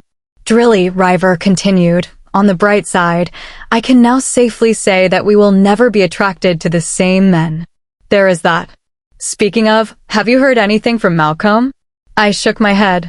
Not yet. I've got my fingers crossed that he's changed his mind. River frowned. But you're attracted to him? Shrugging, I said, I can think he's hot while also acknowledging that a relationship between us would probably not work. I contain multitudes. Uh-huh. Are you gonna at least try to get him in bed? River, I cried, scandalized. What? Do you know how many people would love to be you right now? You are living the dream, and I don't want you to waste this opportunity. The opportunity. To get close to an alpha, yes. Oh my gosh. Not even kidding. It's basically a thing at this point. Oh my gosh. Besides, it's not like you couldn't use the hello. The blood drained out of my face as my attention snapped toward the door. Malcomb stood there, broad shoulders evident through his button-down shirt, holding a grocery bag in his hand. Hi. My voice was a barely audible squeak. Hi. He stepped inside, eyes bouncing from River to me. I thought I'd drop these off. He gave me the parcel, and I peeked inside to see my folded clothes and blanket. Freshly laundered, I promise. Thanks. Sliding his hands in his pockets, Malcomb stood straighter. I also wanted to see if you'd be up for dinner tomorrow in the city. Painfully aware of River's ravenous stare, I answered, Sure. Where are we going? Well, we could do steaks, or Italian, or there is this really good Indian place. I have been craving samosas. Indian it is, I'll pick you up at 6? It's a date. His lips quirked into a slight grin. It's a date. Malcomb turned to walk away, and as he reached the door, my idiot mouth spoke. Malcomb. Pausing, he answered, Yes. How much of, I gestured between River and me, our conversation did you hear? Confusion creased his brow. What conversation? Relief swept through me. Good answer. I'll see you Tuesday. His expression was pure befuddlement, but he accepted my response with a nod and continued on his way. The door wasn't even shut before River threw their head back, cackling. Chapter 11. With one last look at the bathroom mirror, I examined the uneven wing of my eyeliner. Jesus. I used to be good at this, didn't I? Muttering a quick curse, I set the pen down on the countertop, accepting the state of affairs on my face. For a girl who'd once routinely worn a full face, my makeup skills had seriously deteriorated. That girl is long gone. A voice to my right snapped me out of my reverie. You look great. Now, get out of the bathroom. I have to pee. Glancing over, I saw River leaning against the door jamb. Are you sure? River nodded, sage and serene. Definitely. Looking back at my reflection, I sighed. I don't even know why I'm bothering. If the goal is to get him to give up on his crush, then I should be showing up in a hoodie and sweatpants, you know? Give him a good look at the real me. River's eyes narrowed as they shook their heads swiftly. You absolutely shouldn't do that. Why? Look, don't overthink it. It's fun to dress up, and Goddess knows it's been a while since you've had an excuse. I grimaced. A while was putting it mildly. You'd tell me if I was making a mistake, right? River snorted. Soph, it's dinner. Just relax, try to enjoy yourself, and remember to bring home leftovers, okay? Eyeing myself in the mirror, I nodded, taking a breath as I tucked my hair behind my ear. Okay. Luck was on my side as I found an empty parking spot just down the street from the restaurant. Turning in, I shifted into park and killed the engine, taking a moment to glance in the rearview mirror and examine the state of my makeup. Ready or not? Exhaling slowly, I unclipped my seatbelt and opened the door, standing up and breathing in the fragrant evening air. My heels clicked against the pavement as I stepped onto the sidewalk, slipping my keys into my purse. Then, looking up, I faltered. Malcomb stood, stunned, an unreadable expression on his face as his gaze swept over me. Slowing my pace as I neared him, I glanced down at myself. Is there something on me? Looking up, I watched as my words processed through his daze. Meeting my stare, he blinked slowly. Then he finally seemed to hear my question, and his eyebrows raised. Oh no, you look amazing. I'm just realizing that I underdressed. Scanning him up and down, I couldn't find anything wrong with his outfit. The leather motorcycle jacket over a black button-up with gray-washed jeans looked really good on him. At least he's wearing clothes. I pressed my lips together, fighting back a wicked grin. You didn't underdress, I replied. I overdressed. Shrugging, I continued. This had been sitting in my closet for a while, and I finally had an excuse to pull it out. The teal blue crewneck dress had been intended for work, but when it arrived it had been a bit tighter than expected. I didn't feel comfortable wearing it to the archives, but I also couldn't bear to send it back. At the moment, I couldn't tell if that was a good decision or not. Malcomb's eyes drank in the sight of me, and I felt a warm shiver caress my skin. Well, I nodded toward the restaurant, shall we? Malcomb brought his wrist up, checking the time. They should be ready for us. Turning, he offered me his arm. I hesitated for a moment, unsure of whether I was prepared to touch him. Slowly, I reached up, placing my hand in the crook of his elbow. Subtle warmth radiated through his jacket as we walked, and the spicy, masculine scent that surrounded him filled my lungs. So, how was your drive? It was fine. The 30 minutes that separated our small town from the nearby Bearlia city Hazleton wasn't heavily traveled, so fine was about as exciting as it ever got. Well, that's good. He mused. Just to be clear, though, I would have been happy to drive you. I too did. That violates Rule 1 of first dates. I could feel his confusion as he glanced down at me. Rule 1. Always have an exit strategy, I explained. If a first date goes badly, you don't want to then be stuck in a car with them as they drive you home. That's not a bad rule. River's got tons of them. River? That's your roommate, right? The tech person with the, he gestured to his head, hair. I couldn't blame him for not being more precise. Some of River's past coifs had truly defied description. Yep. They've spent more time on the dating scene than I have, so I defer to their wisdom in these matters. Looking up, I saw him grin slightly. Okay, if that's Rule 1, what are the others? As we stepped into the restaurant and waited for the host to seat us, I gave a brief overview of River's rules for dating. So you just have to try to pay for yourself? I nodded. If they still pick up the check after that, then it's because they wanted to, and not because you owe them anything. Huh. Which is why I'm going to ask if we can split the bill tonight. Ah, I see. Malcomb countered. But I'm going to insist on paying because, well, I owe you after breaking your mug and ruining your weekend. You didn't ruin my weekend, I scoffed. But I see where you're coming from, so in this case, I'll allow it. He smiled. Glad we cleared that up. Movement behind Malcomb caught my eye, and I watched as the host pulled out a selection of menus and 2 sets of cutlery. Walking toward us, he asked if you'll follow me. When we were seated at a candlelit two-top near the center of the floor, the host handed us our menus, asking now, will either of you be needing a drinks menu? We do offer a wide variety of cocktails, including a ginger Cosmo that is a personal favorite. Intrigued, I was about to say yes, but Malcomb spoke first. I'm going to stick to water, thanks. Glancing over at him, the confusion must have been evident in my eyes, because he explained, after Friday, I'm taking a break from drinking. Oh, stalling for time, I flipped through the menu, quickly scanning the last page. In that case, I looked up at the host. Could I get a mango lassi? Mango lassi? Malcomb asked. What's that? I groped for the right words. It's sort of like a mango smoothie, but thinner. I cringed inwardly as I heard myself speak. Continuing, I added, it's honestly really tasty, and it's non-alcoholic. Interesting. Malcomb glanced at the host. I think I'd like one of those too, please. Certainly. I'll give you two a chance to look over the menu. Your server, Rahul, will be with you shortly. He walked away, leaving us to debate menu options. When we'd settled on our choices and placed our orders, we sat, sipping at our drinks in companionable silence. So, you're from Arizona, right? Setting my glass down, I answered, New Mexico, actually. Oh, my bad. Malcolm apologized. It's fine, it's not like I talk about it much. What part of New Mexico? Just outside of Las Vegas.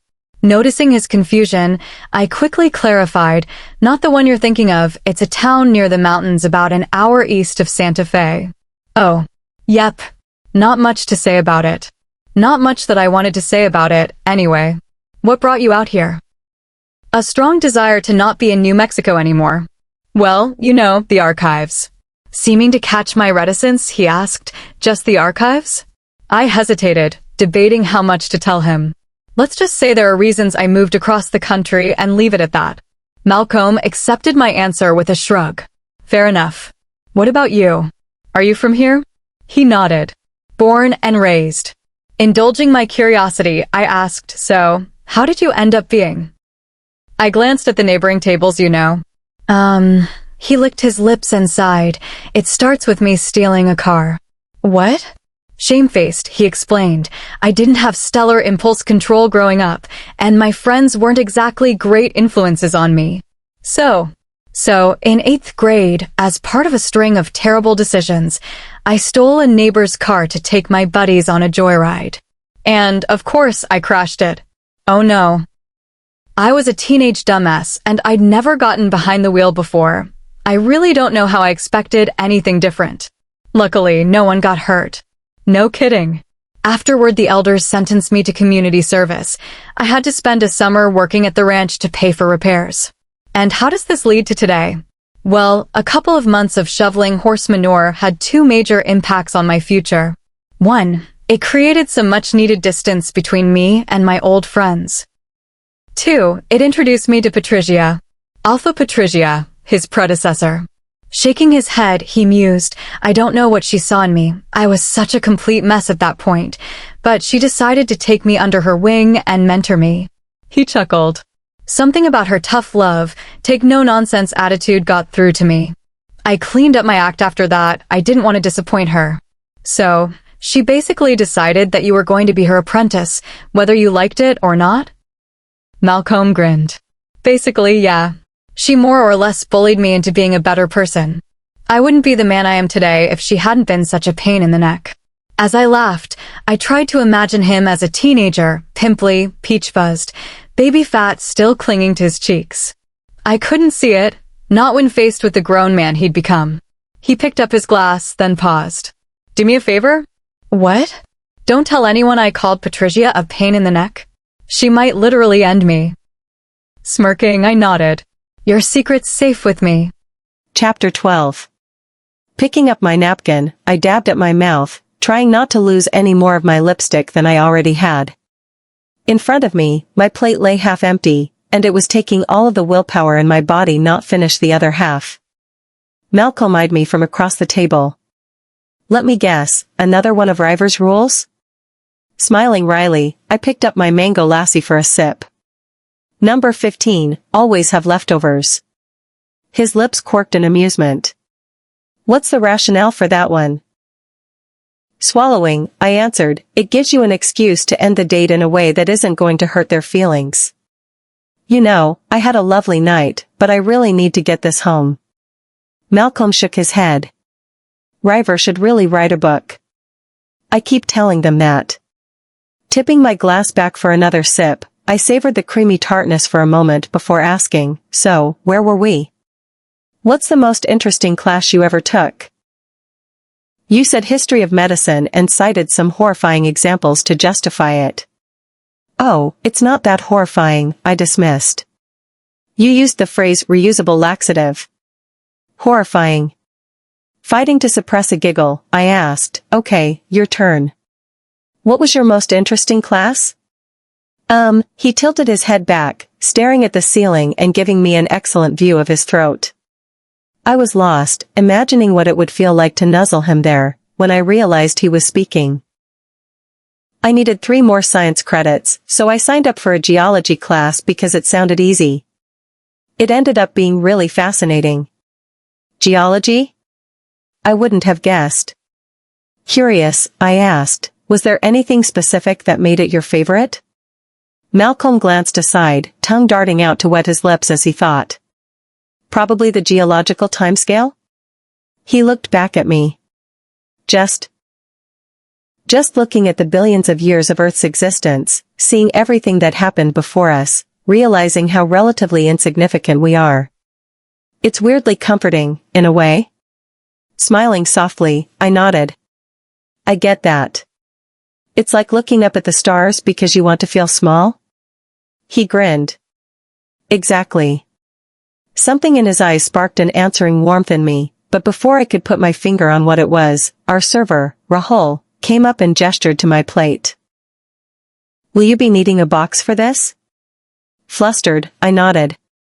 Yes, please. He looked over to Malcolm, who shook his head. I'm still working on mine, thanks. As Rahul walked away, Malcolm eyed me curiously, seeming to consider his next move. Spearing a hunk of his lamb madras on his fork, he asked, okay, how about this one? What's something that I don't know about you that would surprise me? Chuckling, I shook my head.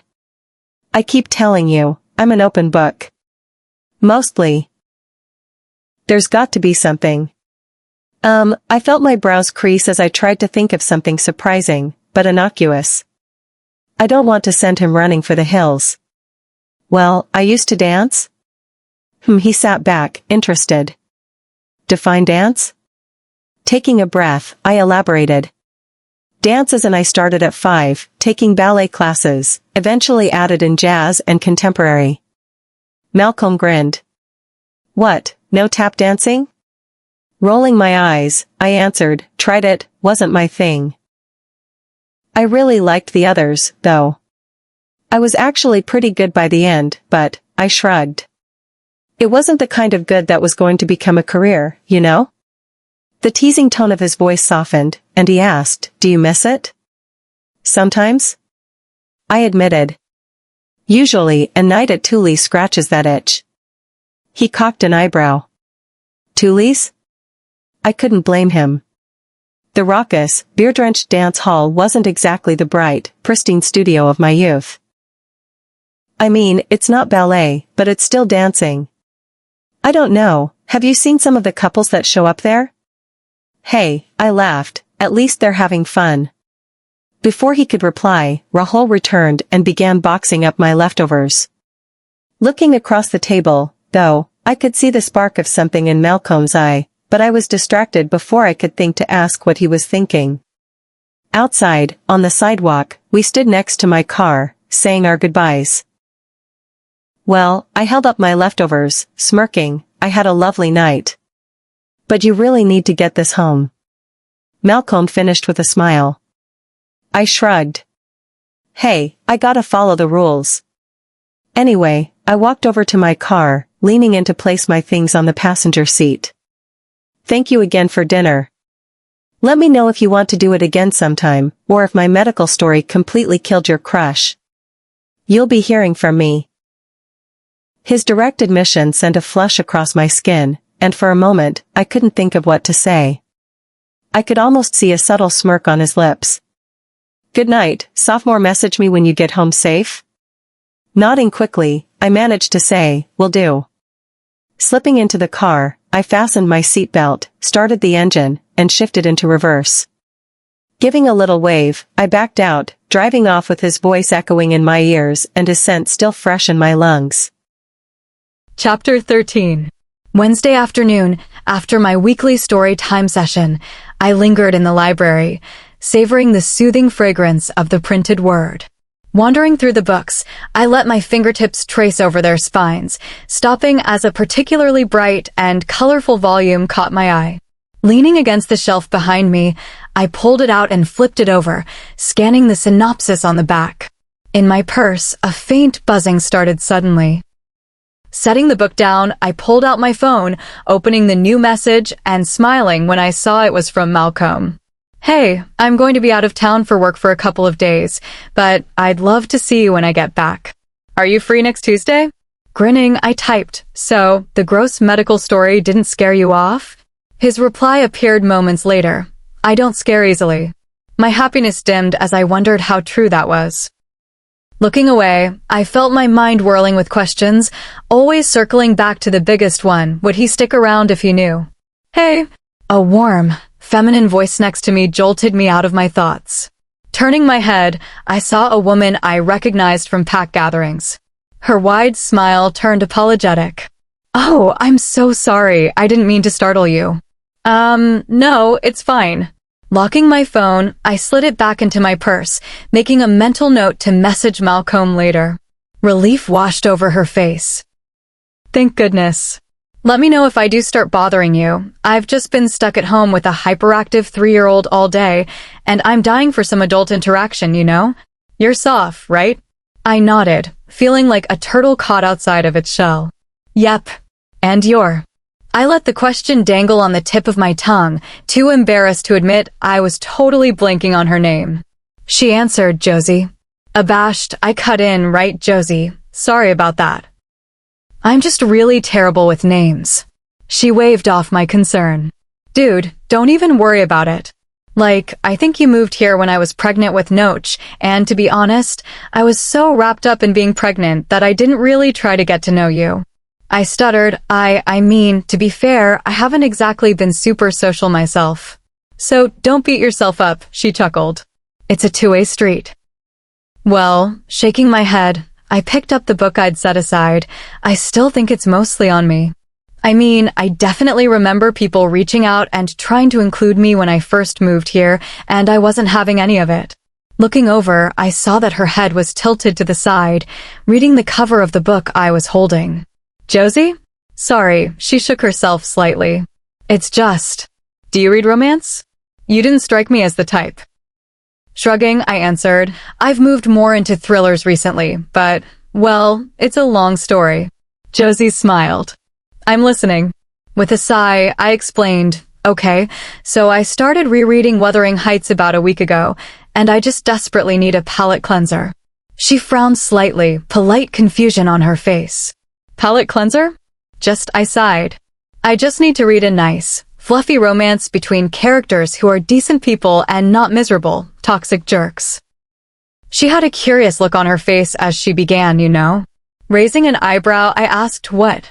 Well, it's funny that you're reading Wuthering Heights. It is. Kind of. See, that's actually this month's book club selection. Surprise filled me. We have a book club? Josie nodded. It's been running pretty steadily for a couple of years now.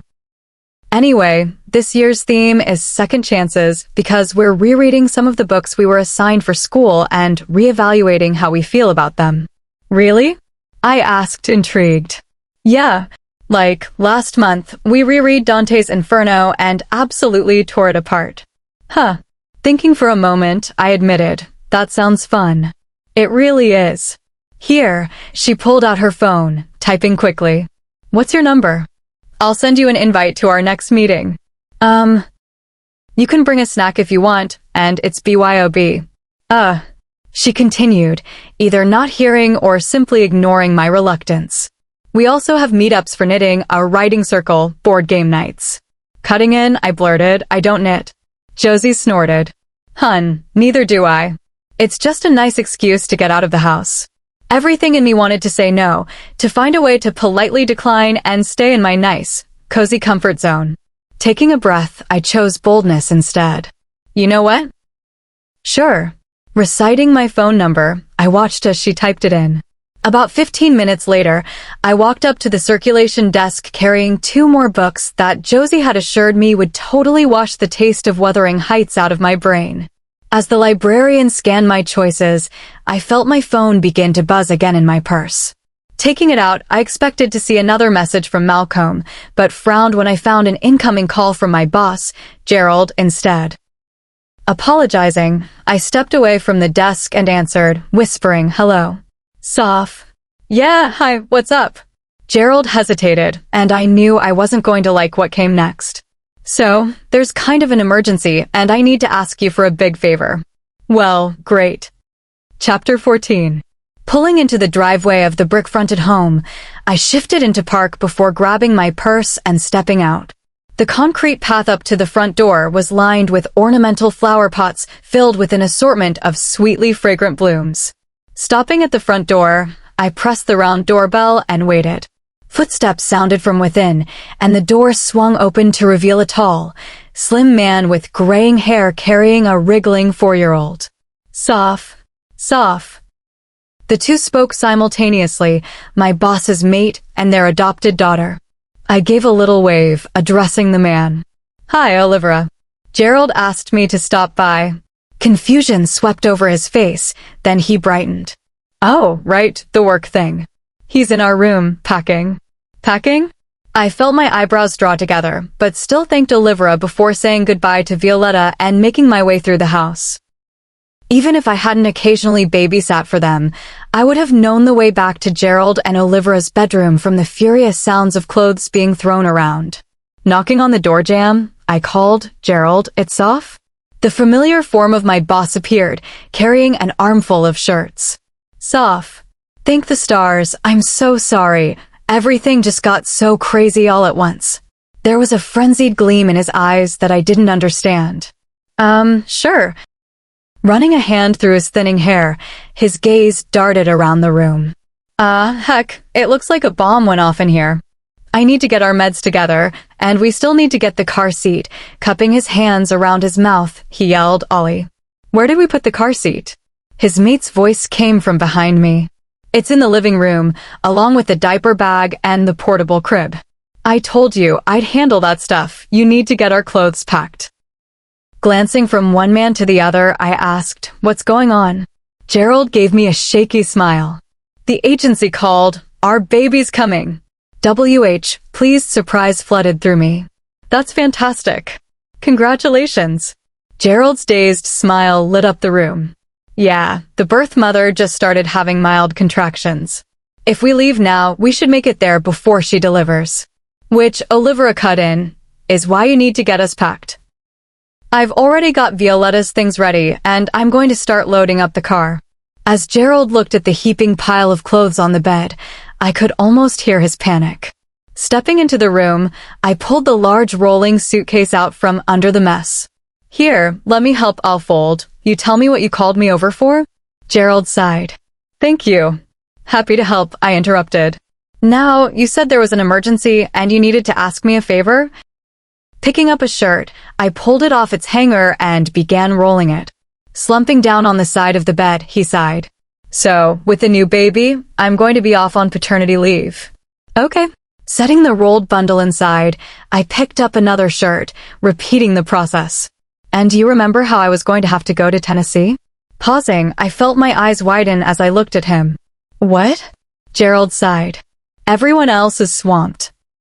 You are the only person who's qualified to handle that document and available to travel right now. I've never. I know, and believe me, I wouldn't spring this on you unless it was an absolute emergency. There was an utter, end-of-his-rope desperation in his voice, and I felt my resistance cracking under its weight. When would I need to fly out? He sucked in a breath. Great. Tomorrow. Tomorrow. My hands tightened into fists.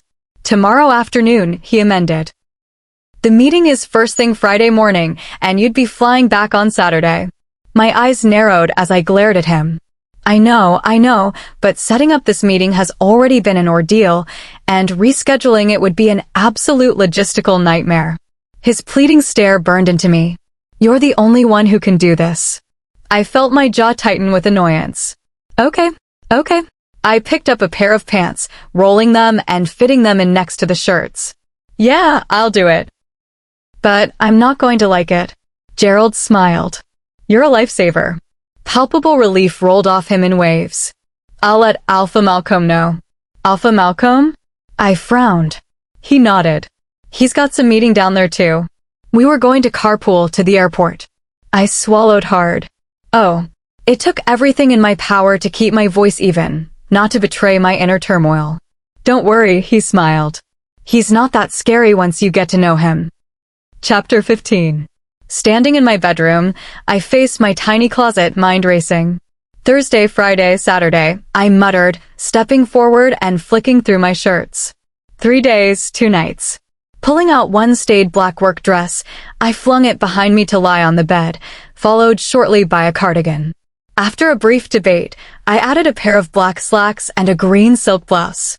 Internally, however, my thoughts had drifted to the detail I most wanted to ignore. I'm traveling with Malcomb. For a brief, intense moment, I pictured him standing outside my room that night, looking down at me, eyes locked on mine. Soph. Nearly jumping out of my skin, I turned to see River at the doorway of my room. Soph. Sorry. Don't apologize, just, what's going on? Sighing, I walked over to my bed to unzip my suitcase.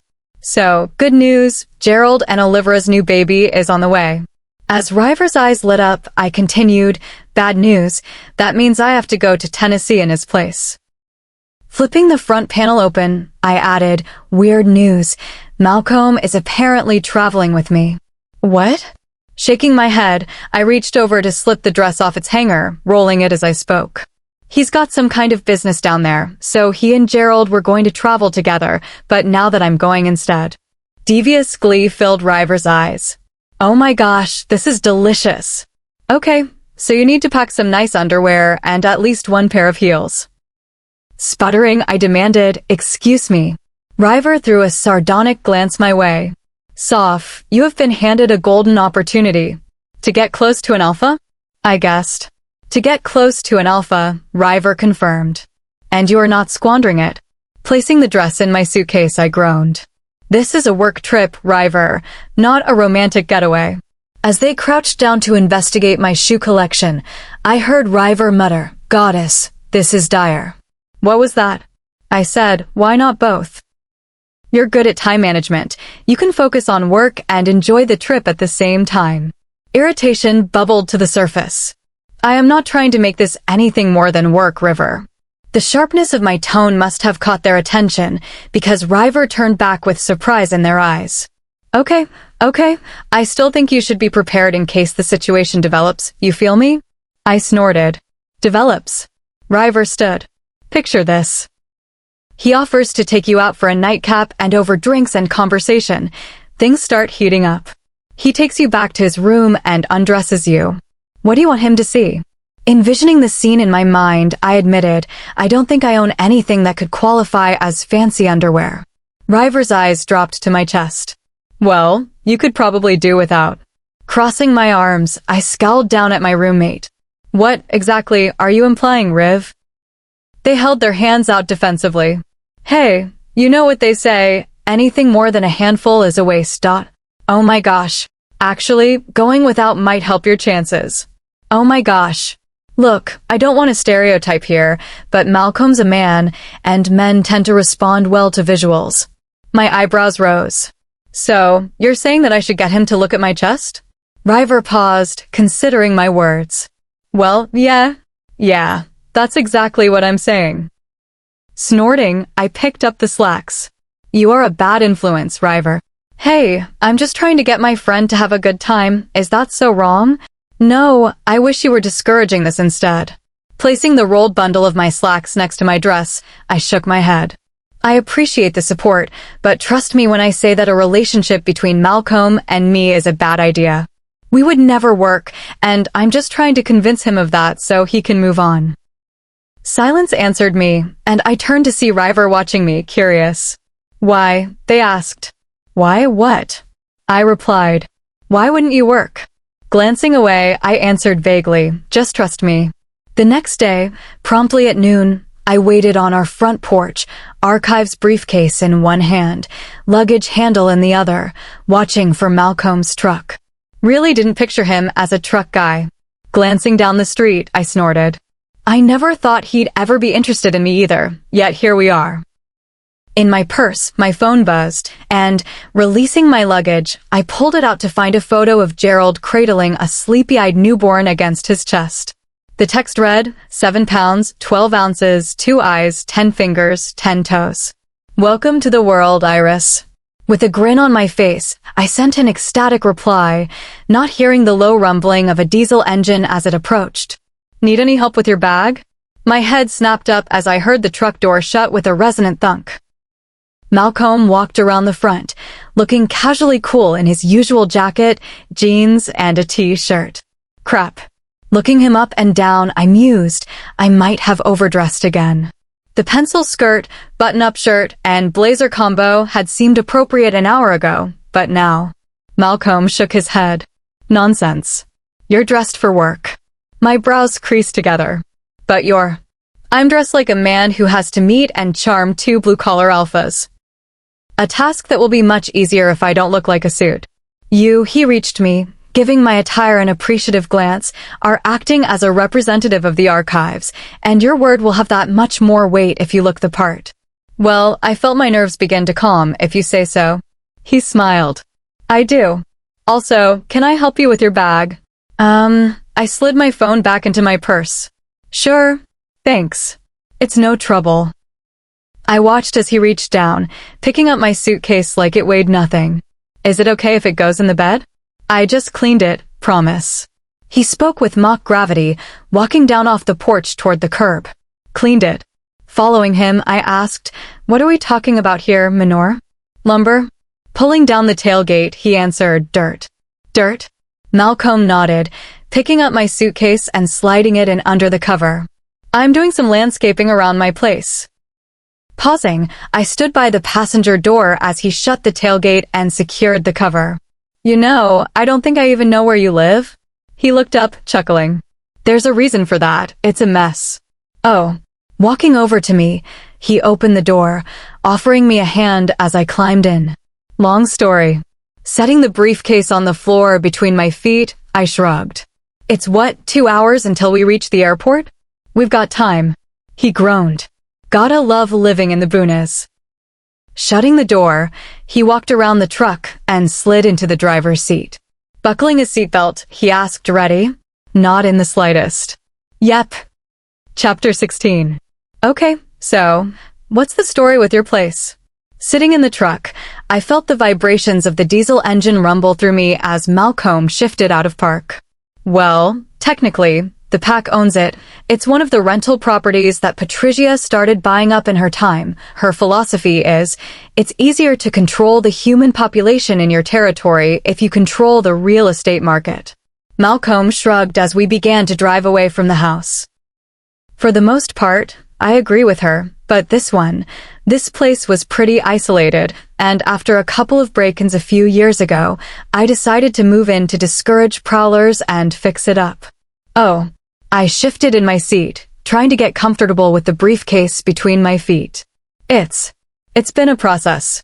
Glancing over, I asked, how so? He sighed. The last people to break in absolutely trashed the place, busted the windows, graffitied the walls, basically just demolished it. I felt my eyes grow wide. And you looked at all that and decided to move in? Malcomb nodded, slowing down as we approached one of Syracuse's 3 stoplights. The first month was more like camping than living in a house.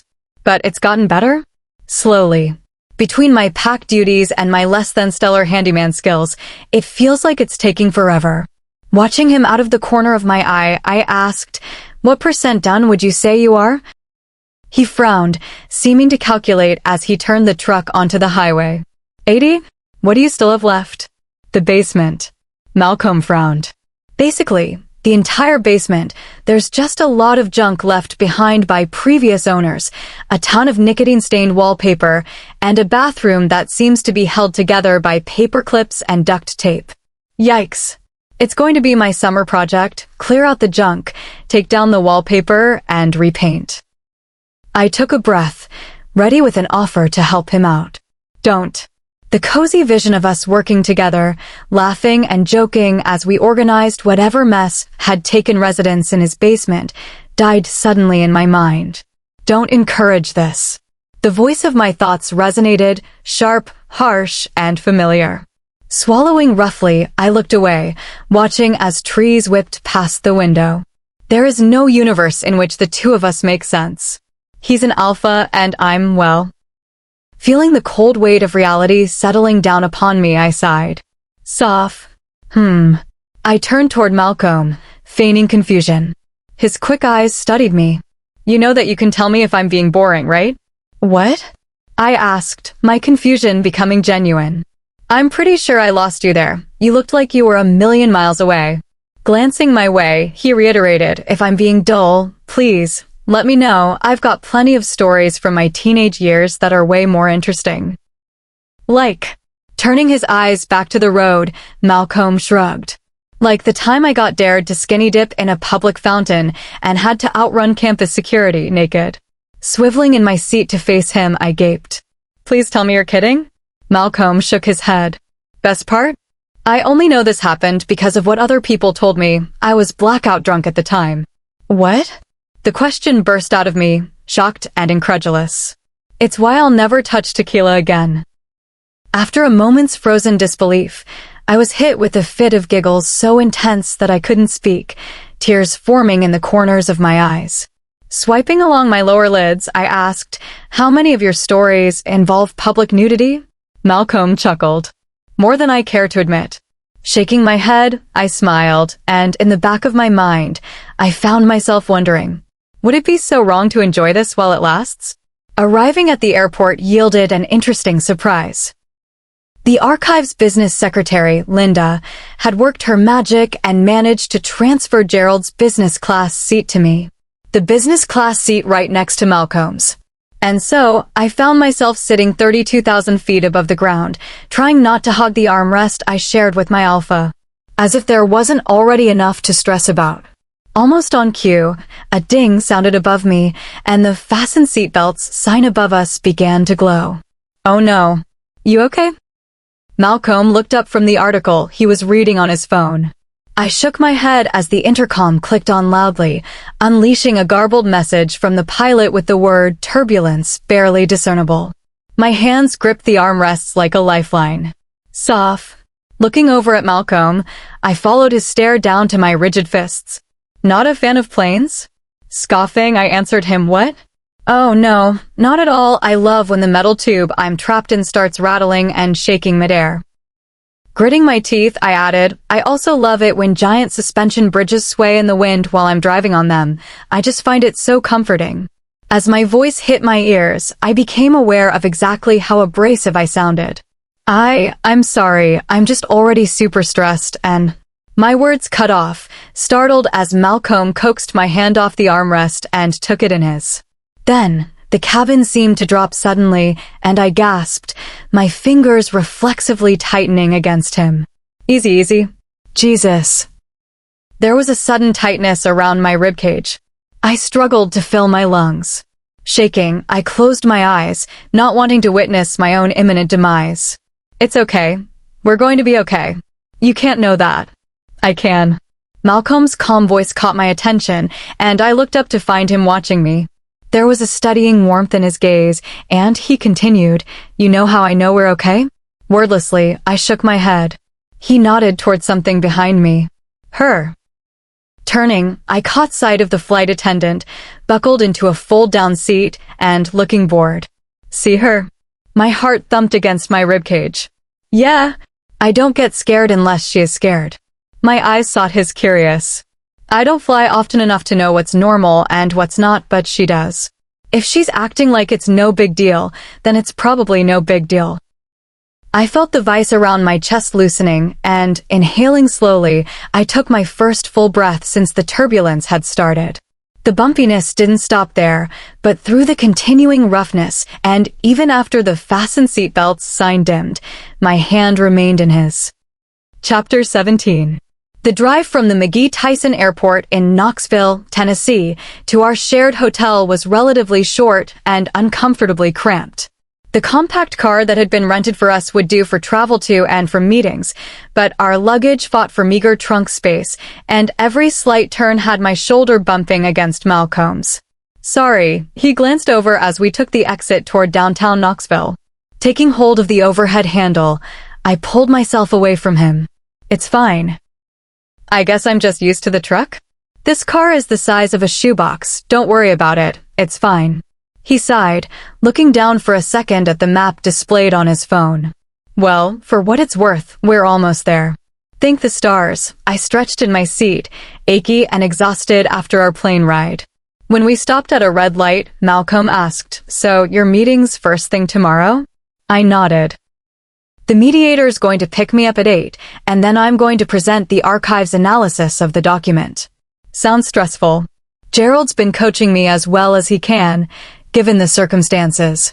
I have to communicate the findings and let the mediator handle the rest. I'll probably be out of there in an hour or two. Well, that's not too bad.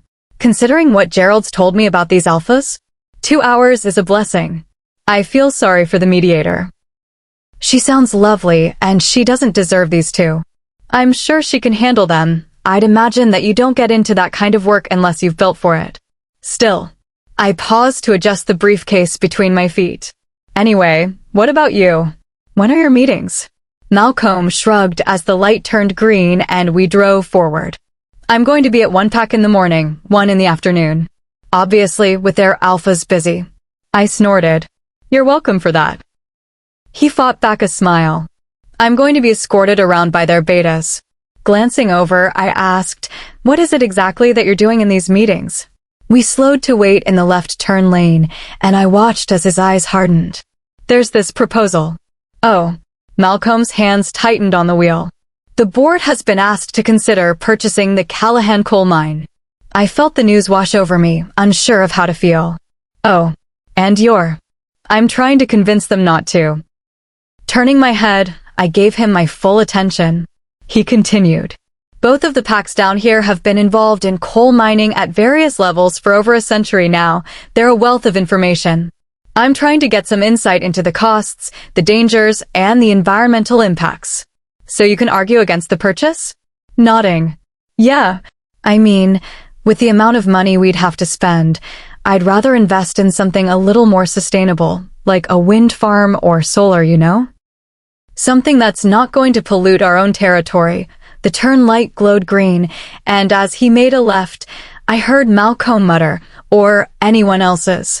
In the lobby, after we'd checked in and I was tucking my keycards into my purse, Malcolm asked, "So, what are your plans for tonight?" I shrugged. Shower, nap, then go over Gerald's notes until I can't see straight? That's bleak.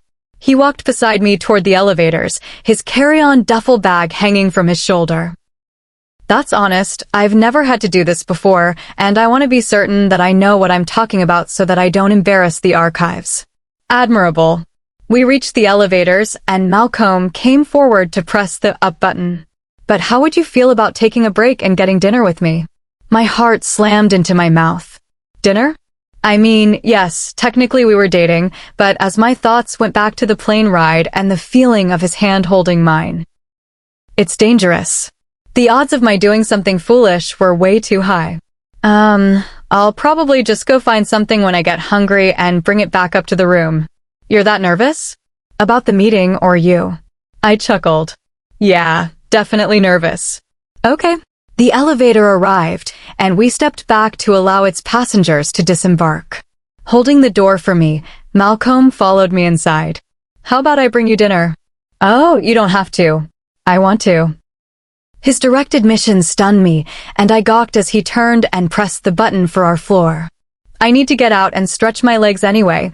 It'll be easier for me to find something and bring it back to you. Peering over at him, I asked, is this some kind of provider instinct thing? What? He leaned his back against the wall. No, this is just an alpha helping out a pack member. Uh-huh. The incredulity was clear on my face. Okay, he admitted, maybe it's a little bit provider instinct. I appreciate the honesty. I hope you also appreciate tacos, because we passed a taqueria on the way in, and it looked amazing. I chuckled. I definitely appreciate tacos. Knocking woke me, and I opened my eyes to see the sodium yellow of the streetlights below shining through the window. Peeling my face off the pillow, I called out, yeah.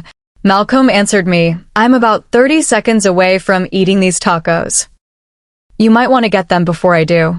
With a grin, I swung my legs off the mattress, landing my feet on the soft, low-pile carpet. Hang on, I'm coming. Rubbing my scalp, I lumbered toward the door. Undoing the deadbolt, I swung it open to reveal Malcomb, looking casually cool in jeans and his leather jacket, holding a to-go container and cup. "You're my hero." I took them out of his hands, looking up to thank him when I noticed the way his attention was fixed on my chest. Glancing down, I tried to figure out what he was seeing. I'd gone to sleep in my usual combination of sweatpants and an old college shirt. This one in particular had become incredibly soft from being frequently worn and washed. It was my favorite. As I tried to figure out what his problem was, I realized. My shirt is thin in this light. For a moment, I stood there frozen, hands too full to adjust anything. A second later, Malcomb snapped out of his daze, redirecting his eyes up and away from me. Clearing his throat, his voice was gravelly as he said, "Sorry about that. I hope you like the tacos. The waiter said those were the most popular ones." Dying inside, I plastered on a smile. "I'm sure they're great. Thank you for picking them up for me. Anytime." When he finally dared to meet my gaze again, he mumbled, "Anyway, I'm sure you want to get to work. I'll see you tomorrow." "Yep." He swallowed roughly, neck straining like he was fighting the urge to look again. "Well, then, good night." When he turned and headed down the hall to his room, I called after him night. Kicking the door shut behind me, I mentally cursed myself for not wearing something thicker, cheeks flaming hot. Chapter 18. The next morning, my alarm woke me as the faint light of early dawn began to dull the darkness. Warm between unfamiliar sheets, I stretched, toes digging into the soft padding of the mattress. Then, I felt my heart begin to race, thinking of the day that lay ahead of me. "You'll be fine, you can do this." But shadows of doubt flickered in my heart. I wanted to believe Gerald, wanted to share his conviction that I was ready to handle this. But a little voice in the back of my mind kept telling me that I was unprepared, that the only thing this meeting would accomplish was proving my inexperience. "Your career was a waste of time, your degree was a waste of money, and you should have." Flinging back the bed sheets, I walked to the bathroom, stripping off my pajamas and throwing them to the floor. No, not that. Never that. Collecting my things, I stepped into the walk-in shower, twisting the knob and biting back a gasp as cold water cascaded over me. The warmth began to come through, and I stood under the spray, feeling the shudders gradually subside. I can doubt my skills, my knowledge, and my competence, but I will never question whether or not leaving home was the right choice. Down in the lobby, I waited, the briefcase and my most professional purse sitting on the floor beside my chair. The mediator, Deborah, had messaged, saying she was on her way. From the hotel, she would drive us to the law office where the meetings were being held. The firm, jointly run by members of both packs, was the only space the two alphas could agree on. Behind me, I heard a voice speak. "Hey, just wanted to wish you good luck today." Turning, I saw Malcomb approaching, looking casual and down-to-earth in a t-shirt and jeans. "Oh, hi." I felt my cheeks heat, remembering our encounter last night. The image of him staring at my thin shirt was still fresh in my mind. How am I ever going to look him in the eye again? Well, I reasoned, it's not like I haven't seen him in far less. My face blazed, but if he noticed, he said nothing. Walking up to my seat, he took in my appearance, gaze sweeping over me. "So, do you feel like you're ready?" I shrugged, feigning nonchalance. "Ready as I can be." Malcolm's eyes met mine. "You'll do amazing, I know it." Well, I sighed, that makes one of us. "Have a little faith," he chided before glancing down at his watch. "Shoot, I really do have to get going. I'll see you later." "Sure." I nodded. "Keep your chin up and don't let them intimidate you. They're just some guys, after all." "Easy for you to say, you're an alpha." Opting for silence, I nodded again, waving goodbye as he walked outside. Left alone, I felt my mind return to an anxious mess of self-doubt and fear. Just get through this, get through this. When the automatic door at the entrance opened, the sound pulled me out of my thoughts, and I looked up to see a smartly dressed woman in her late 50s with slate gray hair walk in. When she caught sight of me, she brightened. "Miss Bennett." "Miss Kelly," I said, walking over to her and extending my hand. "Hello, it's nice to meet you. Please call me Deborah." She smiled, revealing even white teeth. Thank you so much for filling in at the last moment. Of course. It's no trouble. Gerald said it would probably take less than an hour. Deborah froze, eyes widening. He did. I paused. Is that inaccurate? She hesitated, and my spirits dropped. It's optimistic. Oh, she sighed. You'll see. The land is ours, as the treaty will show, and once your illiterate rear accepts reality, we can move forward with breaking ground. A second voice interrupted the first, speaking in a low, jeering tone. On what? Your mushroom farm. Fungi culture is a rapidly growing area of agribusiness. The first voice, belonging to Alpha Gibson, raised in pitch as his cheeks reddened, becoming somehow even more petulant and whiny than it had been before. You don't seem to understand. We had plans underway when you decided to interrupt them. Every day that they are on hold, every day that this mediation process drags on is costing us money that I will make sure you pay when the judgment sides with us. Alpha Malcomb, the pompous, oversized owner of the second voice, snorted. Keep dreaming. Sitting at the head of the rectangular table in the slightly too cold conference room, I glanced over at Deborah, finally understanding what she'd meant. Gibson rolled his eyes with exaggerated annoyance. Oh? And what grand designs do you have for the land? Malcomb shrugged, looking smug and unconcerned. Dairy farm. Are you kidding me? No, his tone was a challenge. Setting aside the reality that the parcel isn't large enough to support that kind of farm. Hey, you worry about your business, and I'll worry about raking in that sweet dairy subsidy money. Alpha Gibson scoffed, face twisting into a haughty sneer.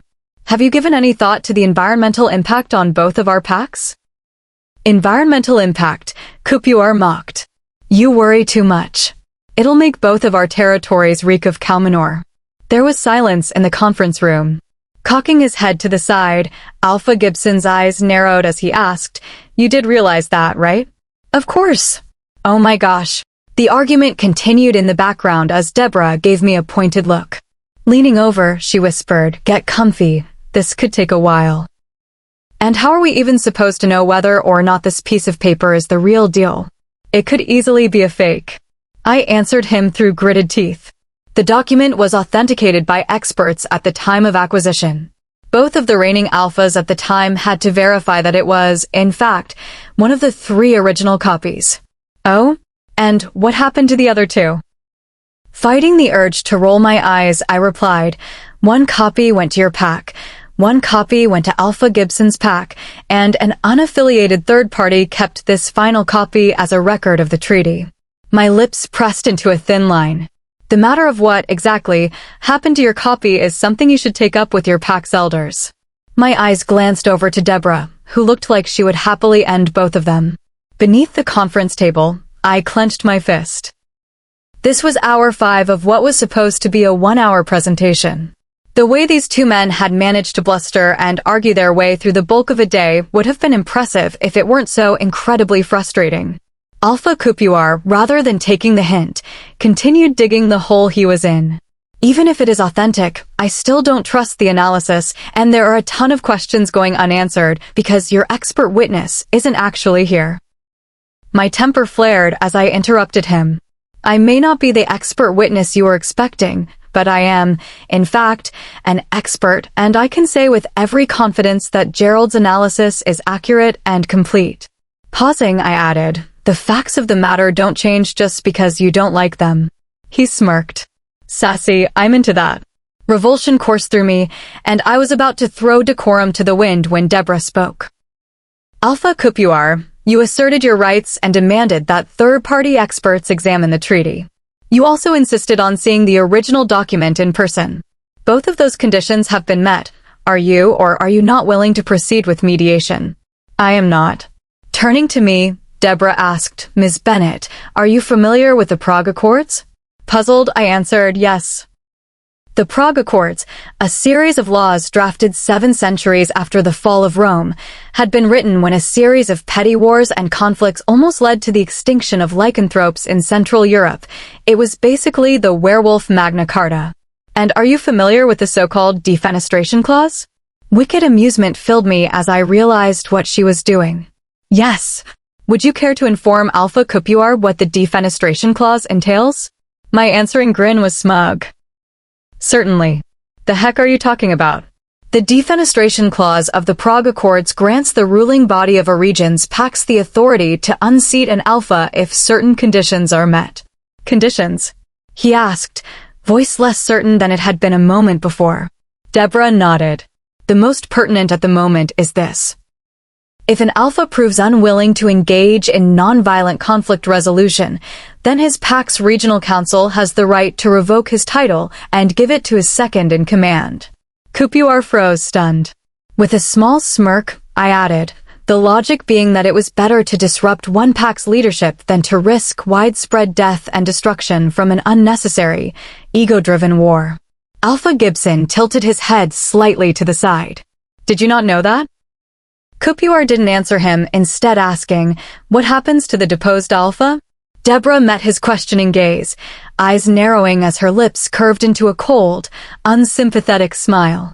Oh, I'm sure you can guess. The rest of the meeting wrapped up in under an hour, with Alpha Malcomb conceding on all points. Walking into the hotel, I felt my phone buzz. As I pulled it out, I found a message from Malcomb. So, what would you say to dinner tonight? I frowned as I felt the irritation coursing through me. Depends. My day has been a nightmare, and I need a stiff drink, probably several. Are you willing to be around that? I expected a soft refusal to follow, but instead he replied, Jesus, what did they do to you? Surprised warmth flooded through me, and my lips quirked into a faint grin. I guess I'll tell you over dinner. Meet me in the lobby in 10 minutes? I'll be there. Chapter 19. I stepped out of the elevator, feeling my irritability bristle against my skin. I'd traded in my constricting work clothes for something a little more comfortable and laid back, but that wasn't enough to ease the cloud darkening my mood. Looking around, I saw Malcomb across the lobby, lounging in a chair, scrolling on his phone with his lips curved into a slight, unconscious skull. Then he saw me, brightening like the sunrise as he stood to meet me. Hey there, ready to go? He smiled, and for a moment I forgot my annoyance. Absolutely. Where are we headed? Stock and Barrel. Everyone I asked swore that they make the best burgers in the city. I felt a slight rumble as my stomach approved of his choice. Is it close? It's just through the market square. Come on. Turning, he led me outside. Strolling along the sidewalk, we settled into an easy pace as Malcomb asked, so rough day.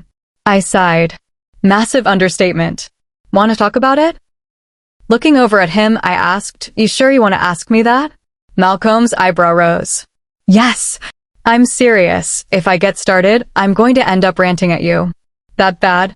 Shaking my head, I said, imagine spending 6 hours in a room with two of the most insufferable men you have ever met. I'm imagining it. Now imagine that you have to explain and then repeatedly re-explain the linguistic minutiae of a legal document from over a century ago. All because they're fighting for a small sliver of land in the middle of nowhere. That sounds awful. It was soul-destroying, and the outcome is that one of them gets to build a mushroom farm. Mushroom farm? I don't even know, apparently. There's good money in mushrooms?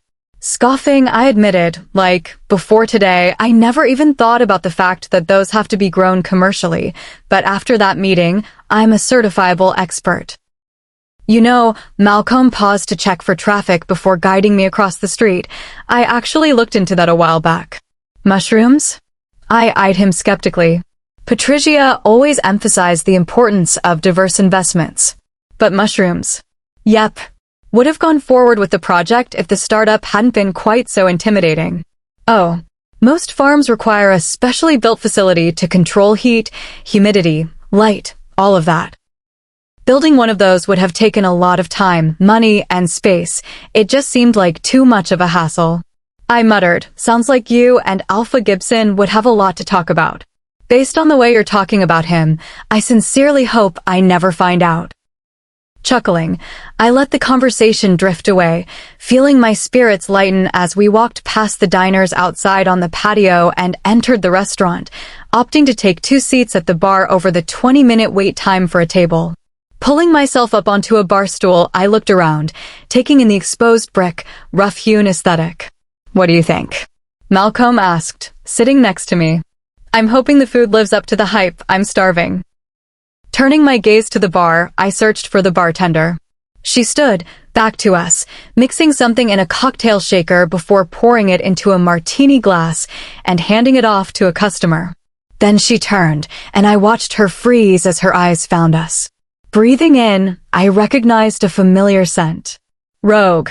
Hesitantly, she pulled some menus off a stack and came forward, attention bouncing uneasily from me to Malcomb.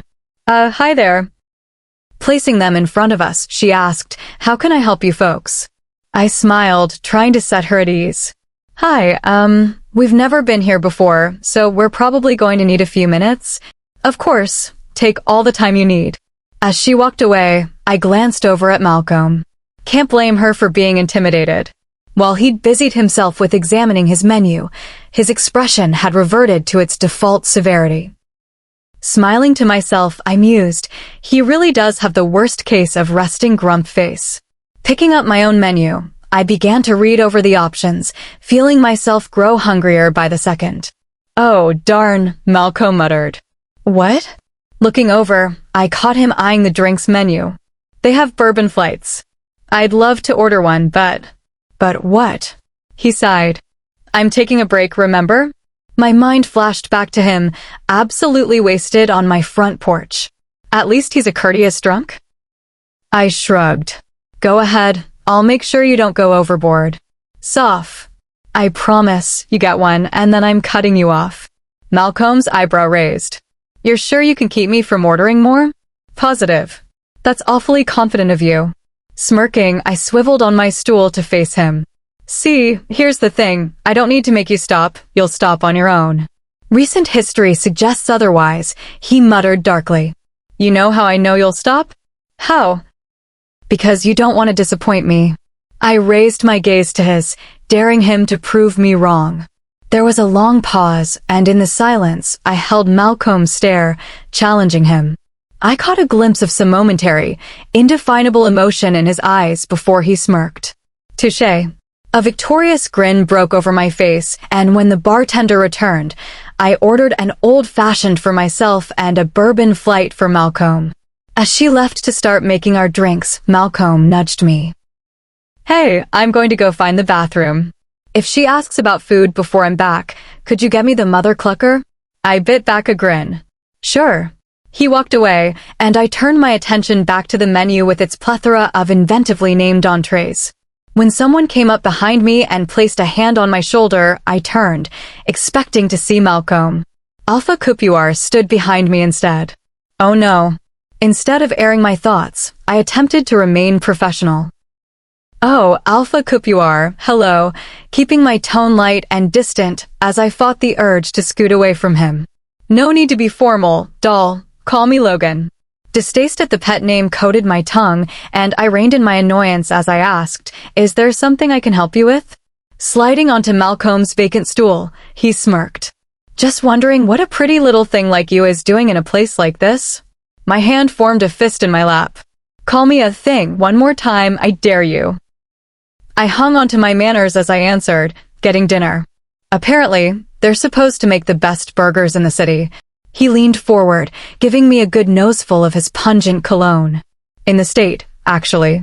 Well, I tried to subtly breathe out of my mouth, all the more reason to try it out. At that moment, the bartender returned, placing my cocktail in front of me. One old-fashioned and one. Logan's eyes narrowed, and as she turned her attention to him, all the color drained out of her face. Alpha. Do not address me, rogue." Backing away, she nodded, swallowing hard. With a slight glance my way, she muttered, "I'll come back later." The bourbon flight shook in her hands. Anger rose in me, and I fixed Logan with my gaze. That wasn't necessary. He didn't reply, seemingly confused at my reaction. Then something shifted in his eyes, and he frowned. "Hang on." He reached forward, and I had to fight every instinct in me as he pressed his finger against my cheek. There, he pulled it away to reveal an eyelash. "Make a wish." "I wish you would go away." My bones vibrated with revulsion, and I fought the urge to rub the place he'd touched, hating the lingering sensation of his skin against mine. Anyway, would you like to have dinner with me? My face froze into a mask of absolute panic as my mind rang with an internal scream. She's already having dinner with me. My head turned at the sound of Malcomb's deep, timbered voice. He stood behind us, eyes focused on the unwelcome interloper, stone-faced and radiating anger. Alpha, Logan paled noticeably as he took in the intensity of his stare. There was a fire in Malcomb's eyes, a barely contained fury that seemed more animal than human. I see you're keeping my seat warm, he spoke in a voice that was quiet and dangerous. Logan swallowed. Oh, this is yours? My bad, man. As he scrambled off the stool, Malcomb watched him with thinly veiled contempt. Have a safe drive back. It was a blatant dismissal, and he took it as such. Backing away, he seemed to shrink as he walked toward the exit. I couldn't help the smile on my lips as the door swung shut behind him. Are you okay? Turning, I expected Malcomb to be addressing me, but he was looking at the bartender as she stood, back against the bar, clearly shaken by the encounter. She nodded, eyes glassy with tears. Setting his bourbon flight in front of him, she retreated, working as far away from us as she could get. Movement beside me caught my eye, and I heard Malcolm sigh as he climbed onto his stool. Sorry about that. You're apologizing? I didn't mean to go all caveman there. It just looked like he was making you uncomfortable. A sudden wave of warm gratitude washed over me, and I shook my head. When it comes to creeps like that, you can go as caveman as you want. Chapter 20. Taking the first sip of my third old-fashioned of the night, I glanced aside. The mouth-wateringly masculine man next to me brought the tiny glass of bourbon to his nose, breathing in. You're really serious about this, aren't you? Malcolm smirked, and my heart skipped a beat. Hey, if I'm only getting one, I may as well make it count. But sniffing it? He shrugged. Gives me a chance to appreciate the craftsmanship. I felt my eyes narrow. Bull. Grinning, he rested the miniature snifter against his mouth. I mean, it might also make me feel fancy, but it does add to the experience. Trying not to stare at the way his lips caressed the glass, I asked, how so? Well, it lets me know what to expect. For instance, he closed his eyes and breathed in, savoring the aroma, this one's giving hints of vanilla, molasses, and he frowned mint. Eyeing him skeptically, I held my hand out. Let me try. Malcolm passed it over, the glass still warm from his hand. Bringing it below my nose, I inhaled, trying to find something beneath the acrid burn of the liquor. Nothing. Determined, I sniffed again, and this time. Definitely mint, I muttered. You think so? I nodded. Positive. Relinquishing the glass, I handed it back to him, watching as he breathed in again, smiling. Finally tipping his glass back for a sip, Malcolm made a deep sound of appreciation as the bourbon coated his tongue. Dear goodness. Good. I asked in a voice that was huskier than it had been a moment ago. Malcolm nodded, eyes closing as he swallowed.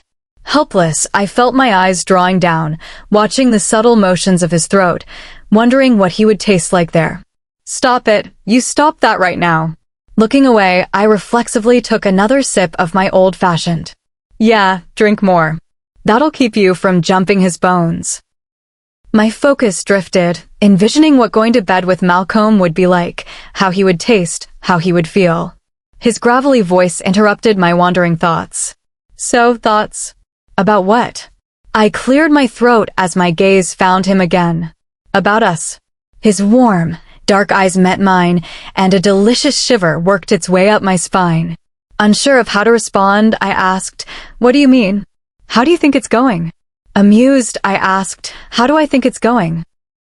His voice was soft as he said, Yeah. Biting into my bottom lip, I stalled for time. What? I shrugged. Is it going fine? Fine. He leaned against the back of his stool. That's disappointing. Hey, I laughed. I just said, it's fine. It's not like I said you repulsed me or anything. Do I? Do I what? I asked, taking another sip. Repulse you. I almost choked on my drink. What? No. If anything, that was the issue. He didn't repulse me. Malcomb brushed his thumb against the counter, apparently thinking, "Then where do you think I can improve?" Frowning, I swirled my glass. "What are you talking about?" He smirked. "I mean, I want to be sweeping you off your feet. If I'm only managing fine, then I'm failing. What could I be doing better?" As the ice in my drink clinked together, the absurdity of his questions stunned me into silence. "Soph." Tilting my head slightly, I countered Malcomb. "Why are you treating this like it's a performance review? It's a date." His expression grew serious, and he asked, "Am I doing that?" I nodded. "Yeah, you are." "Shoot. I'm sorry." Something in his tone caught my attention, and I set my drink down on the counter, turning to him. "Okay, what's wrong?" "Too quickly," he answered. "Nothing." "Nope." "Something's bothering you, spill." Glancing aside, he ran a hand over his hair. "That guy, Couture, made me think of it." "Think of what?" "This," he sighed. "This fear that I've had for a while now." The thought of my muscled, gruff alpha being afraid filled me with amusement, and I bit back a grin. "Fear? Of what?" Licking his lips, he began. "When I was training to be the next alpha, Patricia always emphasized the importance of boundaries. You needed to maintain good boundaries. Otherwise, you risked abusing your power and authority over your packmates." I took that to heart, he continued. "I mean, I've heard stories of alphas who crossed the line and the damage they caused. I never wanted to be one of them." I felt a wry grin curve across my face. "I can safely say that you're not." "Thanks," he smiled faintly. "Still, it's a worry I have." Picking up his glass, he muttered, "Add on top of that the fact that I haven't." He trailed off. "Haven't what?" Sighing, Malcomb grimaced. "I haven't dated since I became alpha." Stunned surprise flooded through me. "You what?" "I just had a lot else going on in the run-up to assuming the title," he explained. Then, afterward, I felt like I was walking on eggshells with packmates. Even if I had been interested, there's no way I felt comfortable making the first move. "Wow." Malcomb rolled his eyes. "Go ahead, make fun of me, it's ridiculous." I chuckled. "I'm not." "You're not going to hurt my feelings." "That's not it, it's just that I have no room to judge." I admitted. Malcomb turned to me confused. "Like, I'm not going to admit to an exact number, but I'm pretty sure that my dry spell beats yours." "You're kidding." "Nope. I went from being too focused on school to being too focused on my work and just not prioritizing romance." He cocked an eyebrow. "You have dated before, though, right?" A blush burned in my cheeks, fueled by liquor and my own embarrassment. "Yes, I have dated before." "Okay, just clarifying. Would it make a difference if I hadn't?" The question fell out of my mouth before I could think twice about it. If the words clung to my tongue, if I were a virgin, would that make a difference to you? His molten eyes met mine. No, it might change my tactics, but not my feelings or intentions." "Tactics?" I asked, amused. He leaned in close, and I could taste the bourbon on his breath. "Yes, tactics. You know, how it's probably better to take it slow with someone inexperienced because you don't want to scare them off." "Scare them off? Like how?" His expression took on a distinct air of wickedness as he answered, "Like telling you that last night I fell asleep imagining how your lips would feel against mine." A sudden image filled my mind, a vision of his face close to mine, gaze burning like he wanted to close the distance. Heat roasted me from the inside out, sending fire all the way down to my toes. He watched my reaction with hungry eyes before smirking. Just as an example, of course. Letting out a breathless chuckle, I picked up my drink. "You need to be careful. I'm not sober enough to hear you say stuff like that." Looking anything but apologetic, he said, "Sorry, it just slipped out." Chapter 21. Malcomb sipped at a glass of water, listening to Soph as the crowd around them thinned. Her eyes gleamed with enthusiasm while she talked, lost on a tangent about some of her favorite historical trivia. Enthusiasm and alcohol. Amused, Malcomb realized that the tables had turned and he might have to be the one to cut her off. And, like, the century or so after arsenic became commonly available and before they really understood what it did was a wild time. "Yeah." It was in everything. Wallpaper, clothing, book bindings. We've got a couple vibrantly green volumes in the archives that have to be handled with gloves because touching them will contaminate your hands. Malcomb smirked, captivated by her animated expressions and her unguarded smile. Soph continued. And that's not even touching on how arsenic poisoning basically created life insurance fraud. Shaking her head, she picked up her glass and tipped it back, ice clinking as she drained it dry. Malcomb watched as she drank, admiring the graceful line of her throat. Done. Soph set it down on the counter, considering. Glancing over at him, she said, one more. His lips quirked, fighting a smile. You're asking me? She grinned. You're the one who's going to have to carry me back to the hotel if I overindulge. Malcolm's breath hitched as he imagined how she would feel in his arms, her soft curves held tight against him. His voice was rougher when he replied, well, if you're okay with me slinging you over my shoulder like a caveman, then go ahead. Biting her lip, Soph peeked up at him through her dark lashes. If I'm being honest? What? I think I'd like that. Malcomb felt something primal spark inside of him. Really? I don't mind a little caveman behavior, she admitted, sounding coy and slightly bashful. Oh. His blood warmed as possibilities overwhelmed his rational thoughts. Interesting. It's fine in the right context. Like, if I've asked for it, or if you're using it to scare off creeps. His lips curved in an involuntary smirk. So, is this you giving me permission? Soph eyed him, looking intrigued but unsure. Yes. Soph. Malcomb leaned closer, breathing in her sweet scent. I hope you know what you're asking for. Anticipation bloomed within him as he watched her pupils dilate. Just as the bartender approached, gesturing to Soph's empty glass. Another. Clearing her throat, Soph nodded. Please. But as the moment slipped away, Malcomb noticed how she shifted in her seat, crossing her legs as she tried and failed to hide her agitation. A faint, heady whiff of desire scented the air, confirming what he already knew. She wanted him. Picking up his water, Malcomb grinned, victory singing in his veins. Malcomb knew that Soph had drunk too much when she asked, so, do you have a toy? The mouthful of water he'd been swallowing bypassed his esophagus and headed straight for his lungs. What?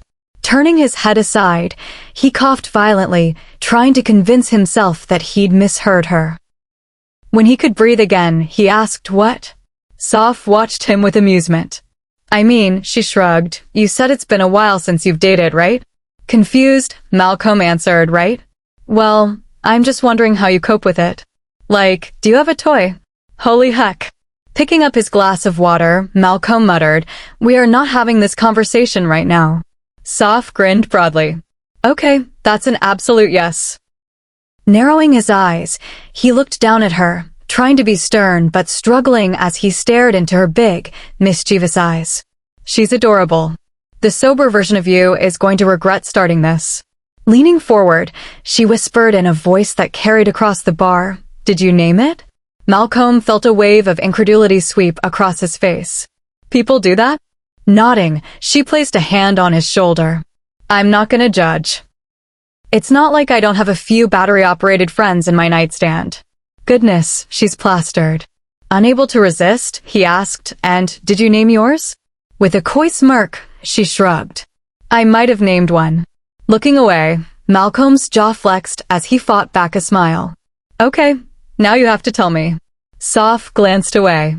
Frank. Malcomb almost missed the quiet admission. Turning to her, his brow creased with consternation. Frank. She met his gaze. Frank Castle. You named your toy after the Punisher? It wasn't until he heard the quiet, muffled snicker from across the bar that Malcomb realized how loud he'd spoken. Shoot, he muttered. Soph grinned. Go ahead, say it louder. I think there are people outside who didn't hear you. Reaching for his wallet, Malcomb shook his head. We should probably call it a night. What? Soph cried. Come on, I'm not even that drunk yet. Turning, he faced her. Soph, you just told me the name of your toy. Next thing you know, you'll be describing it to me. Chuckling, she mused, Well, it's this big purple wand massager, silicone of course, 'cause you need to use body-safe toys. Oh my gosh, are you blushing? Leaning closer, she examined him with impish amusement. Holy crap, you're blushing. Soph. God, you are adorable when you're embarrassed. Malcomb stammered, completely and utterly flummoxed by the woman he'd believed less than a month ago to be quiet and reserved. Have you never been called adorable before? The question caught him by surprise, snapping him out of his daze. You know, I don't think I have. That is absolutely criminal. You, sir, look incredibly adorable. I might even say precious right now. Chuckling, he shook his head. Woman, you are going to be the death of me. Soph moved closer, bringing her face inches from his. Yeah, but you like me. Captivated by her warm, irresistible scent, Malcomb admitted, I do. That's why I'm going to cut you off. I don't want you to fly with a hangover tomorrow. She rolled her eyes. Boo. Ignoring her, Malcomb turned to the bartender. Hi, could you get her a glass of water and get me the check, please? Soph groused as he paid for dinner, but still drank it all. Ready? She sighed. If you insist. I do. Standing, he went to slip his wallet back into his pocket before he paused. Turning to the bartender, he said, Hey, that Alpha from before? If he bothers you again, I want you to call me. Pulling out a business card, he set it on the counter. I'll have the counsel on his case so fast it'll make his head spin. Looking stunned, the rogue glanced down at the card before taking it in her hand. Yeah, definitely. Have a nice night. With a quick nod goodbye, Malcomb turned, helping Soph off her stool, catching her as she stumbled slightly. Shoot. Easy. Putting an arm around her back, he held her steady as she regained her balance. Okay, she admitted, I might be a little drunk. Slowly walking them to the door, Malcomb chuckled. Just a little. Outside, under stars dimmed by the city lights, they crossed the square back toward their hotel. Held close by his side, Soph snuggled against him, murmuring, Do you think there's any dance clubs around here? Nope. How do you know? Because even if there were, none of them would let you in when you can barely stand up. Just trust me. I do. Those two words surprised him, and he stopped, looking down at the woman hanging onto his arm. What? I trust you. You're a good guy. It almost makes me forget that you're an alpha. Her expression darkened, and he remembered her discomfort earlier when Copuar had her cornered. Thinking back, he also remembered how uneasy she'd been around him. Do you dislike alphas? The words came out suddenly, before he had a chance to overthink them. Soph froze, all but answering his question for him. You do, don't you?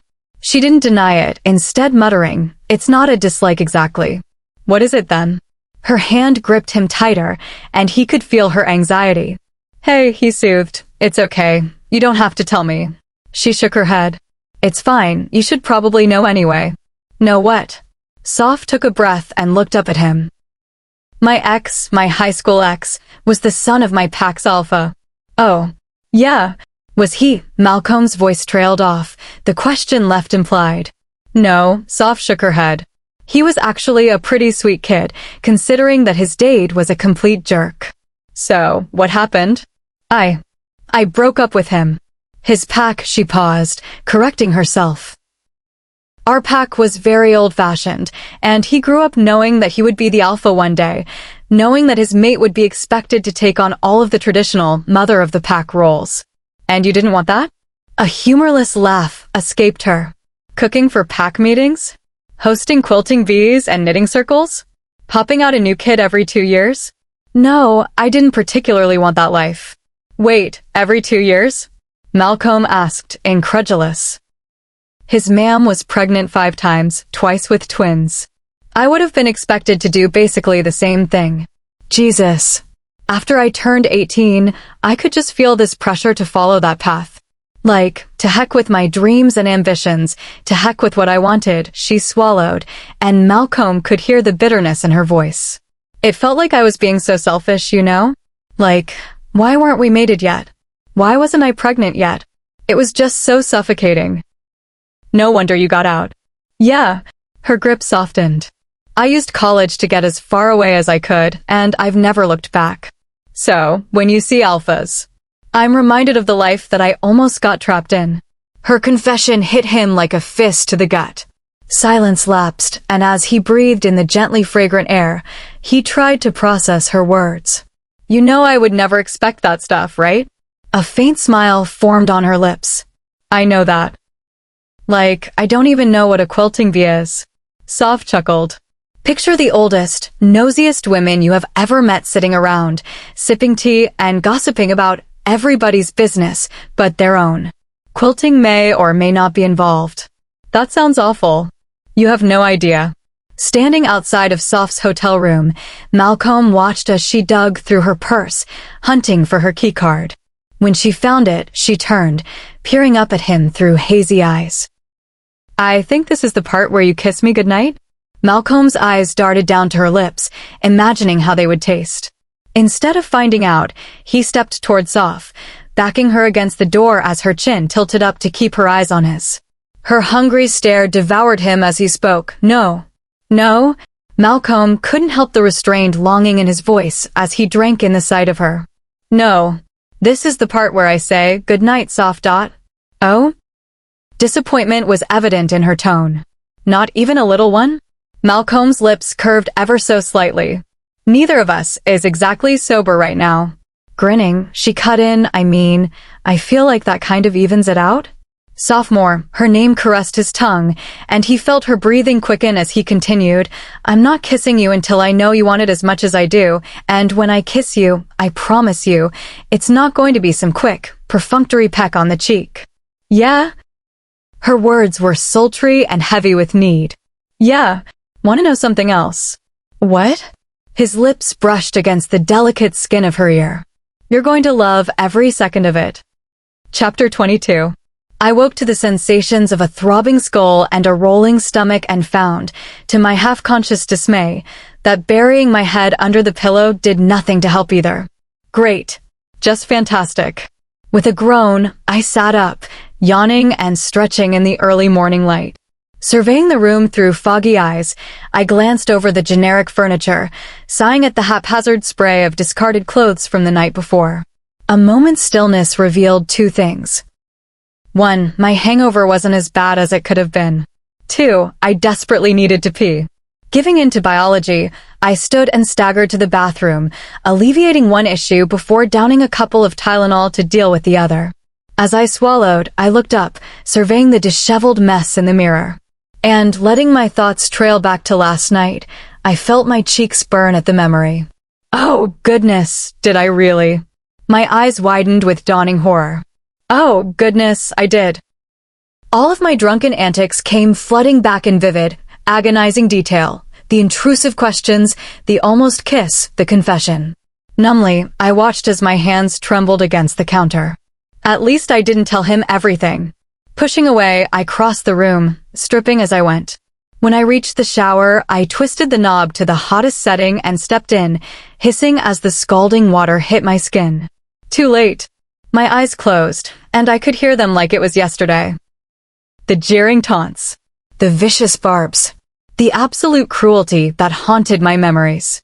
Grabbing the travel-sized container of soap, I lathered my bath poof and scrubbed like I could wash those years away. You're halfway across the country. You left that girl far behind. But as I felt the suds rinse down my body, I wondered, was it far enough? I was finishing with my packing when my phone buzzed. Walking over to the desk, I picked it up to find a new message from Malcomb. Want to grab breakfast? Seconds later, another message appeared. I could also bring you something if you're not feeling up to it. A ghost of a smile formed on my lips, and I replied, I'll be down in a minute. Slipping on my shoes, I went to take my room key out of my purse when a knock rang at the door. Curious, I crossed over and looked through the peephole. Malcolm stood on the other side. Eyeing him suspiciously, I asked, I thought we were going to meet downstairs? I saw him smirk as he looked up. We're on the same floor. I figured it'd be wasteful to make the elevator take 2 trips. Incredulous, I replied, Wasteful.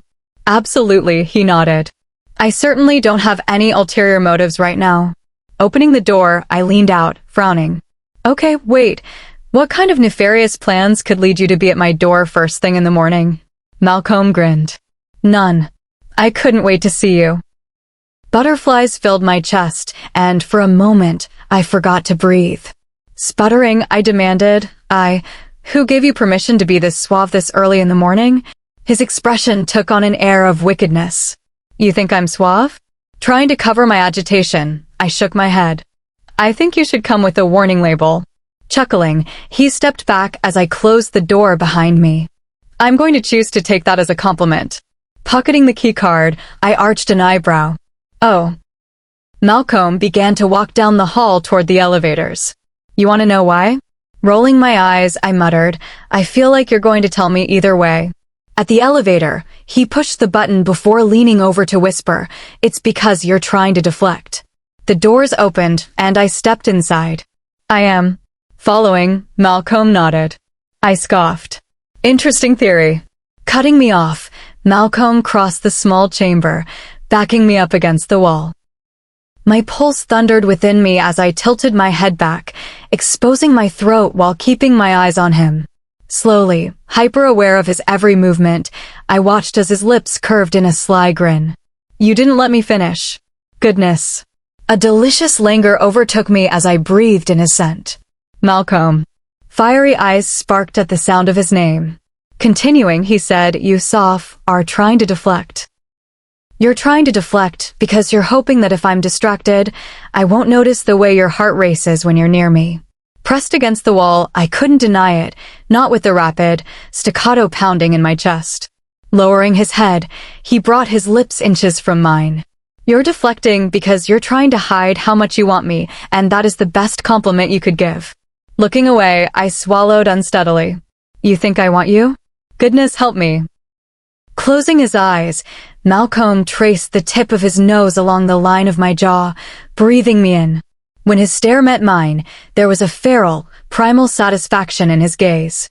Soph, I know you want me. With a smirk, Malcolm reached over, pressing the first floor button as the door slid shut. Then he stood straight, backing up against the opposite wall. Wait, I blinked, confused. That's it. Malcolm nodded. That's it. What? He shrugged. I'm not going to pressure you. We're not going any further. Malcolm paused as his eyes met mine. At least, not until you admit that you want me to. My breath caught in my throat. This is a beautiful jerk. Sensing my frustration, Malcolm smiled, radiating smug triumph. You. Yes, Soph. I glared. You're an arrogant jerk, you know that? Yeah, but you like me, he teased. My jaw dropped as righteous indignation fought with absolute disbelief. And then I laughed. Malcolm joined me, and we laughed all the way down to the lobby, letting the tension melt away between us. As we walked toward the breakfast buffet, I felt myself relaxing. Then I froze, feeling a shiver wash over my skin, tingles erupting as I remembered the predatory hunger in his eyes. Glancing toward Malcolm, I found him watching me. Can you tell? Looking as though he could hear my thoughts, Malcolm smirked. And then he winked. A burning blush scorched me from the soles of my feet to the crown of my head. Flustered, I looked away. Oh goodness, I'm in trouble. Chapter 23. Sitting in the passenger seat of Malcolm's truck, I stared out the window, watching the succession of familiar streets with exhausted gratitude. The plane ride back to Pennsylvania had been smoother than the flight out, but I still hadn't managed to get any sleep. Couple that with the frustrating mess that was Philadelphia traffic, and I craved the warm embrace of my bed. Turn left here, I muttered as we neared my house. Malcolm nodded silently, slowing down to wait for the lone, oncoming car to pass. Looking over at me, he said, "There's something I've been meaning to ask you." Shoot. What are you doing Wednesday after work? Glancing over, I cocked an eyebrow. Nothing. So, would you have any objections to going on a date? Where? He grinned. It's a surprise. A surprise. I'm pretty sure you'll like it. The way was cleared, and he pressed on the gas as he turned the steering wheel. I'm going to need some details. Like what? I hesitated, thinking. Dress code. Can I dress casually, or does it need to be more formal than that? His lips quirked as he seemed to consider his words. Wear comfortable shoes and clothes you can move in. C, that worries me. How? Because of the wide variety of activities that could be covered. We could be going hiking or something else entirely. The truck slowed as Malcomb pressed on the brakes, turning toward me with a confused look on his face. I shrugged. Just saying. Malcomb ran a hand over the light stubble covering his jaw. Okay then. I can absolutely promise that we will not be doing anything extreme. Grinning, I replied, realistically, you can't absolutely promise that. WH. On any given day, there's always a slight chance, no matter how microscopic, that things could go sideways. Malcolm's jaw dropped, and he turned toward the windshield, silent as his befuddlement morphed into amusement. Soph, I mean this in the best possible way, but you are so much weirder than I thought you were. Grinning, I sat back against my seat as my house came into view. Thanks. Coming to a stop in front of my porch, Malcomb parked, stepping out to retrieve my suitcase from the bed of his truck. As I stood on the sidewalk, briefcase in one hand, suitcase in the other, I looked up at him. Well, I guess I'll see you on Wednesday? His answering smile was brighter than the afternoon sun. See you Wednesday. Dazed, I walked up my porch, a helpless grin on my lips as I heard the truck shift into gear and drive away. Unlocking the door, I absently stepped inside and immediately pivoted to face the wall. River and Tom lay on the couch, limbs entangled, not a scrap of clothing in sight. Oh my gosh, I am so sorry. Embarrassment pitched my voice several octaves higher than normal. Behind me, I heard the rush scramble as they groped for the throw blankets. Oh, darn, not my blankets. River's voice came, breathless and panicked. Shoot. Oh no. Kill me now. It's okay, I'll just... Babbling incoherently, I pulled out my phone, dialing in a hurry. Soph. Malcomb answered. Hey, could you pick me up? Concern sharpened his tone. What's wrong? Nothing serious. I'll tell you later. Just pick me up, okay? Okay. All right, see you. Ending the call, I set my things on the floor and stepped toward the door, keeping my eyes carefully averted. Anyway, I'm just gonna let you finish up. I'll text when I'm on my way back, okay? River replied, I am so sorry. I guess we lost track of time? Goodness above. Understandable. Don't worry about it. Just, bye. Cheeks flaming red, I slipped through the door, shutting it firmly behind me. As the latch clicked, I heard a deep, masculine voice erupt in thunderous laughter. At least Tom thought it was funny. Struggling to collect myself, I walked out to the curb, adjusting the strap on my purse as Malcomb's truck rounded the corner. It slowed to a stop in front of me, and I climbed in the passenger side. Okay, so, what just happened? I just walked in on River and Tom on our couch. Malcomb's eyes widened. So, you saw. We are not going to talk about what I just saw. All right then. Where to? I didn't think that far ahead. Your place. My place. A subtle note of panic laced his words. Rubbing a hand over my eyes, I sighed. I don't know. I guess you could drop me off at the library. No, I mean, it's fine. Just... What? Well, I wasn't expecting guests, so... Reaching over my shoulder, I pulled down and buckled my seatbelt. So on a scale from pristine to disaster area, what am I in for? It's not that bad, he shrugged as he pulled away from the curb. Just, maybe give me a couple minutes to tidy up? I snorted. Considering that I'm going to have to get my couch steam cleaned? I'm really in no position to judge. The route to Malcomb's house was a long, winding series of gravel roads leading up into the hills. You drive this every day? I asked, watching as the trees we passed grew denser and denser. He shrugged. It's not bad once you get used to it. Must be fun on the motorcycle. When it's dry, yeah, it's actually really fun. In any other circumstances, definitely not. Ahead, a mailbox on the right caught my attention as Malcomb slowed. Turning onto the driveway, he followed it as it curved into a clearing that hadn't been visible from the road. In the center, a simple, two-story house stood, wreathed by a wide, wrap-around porch.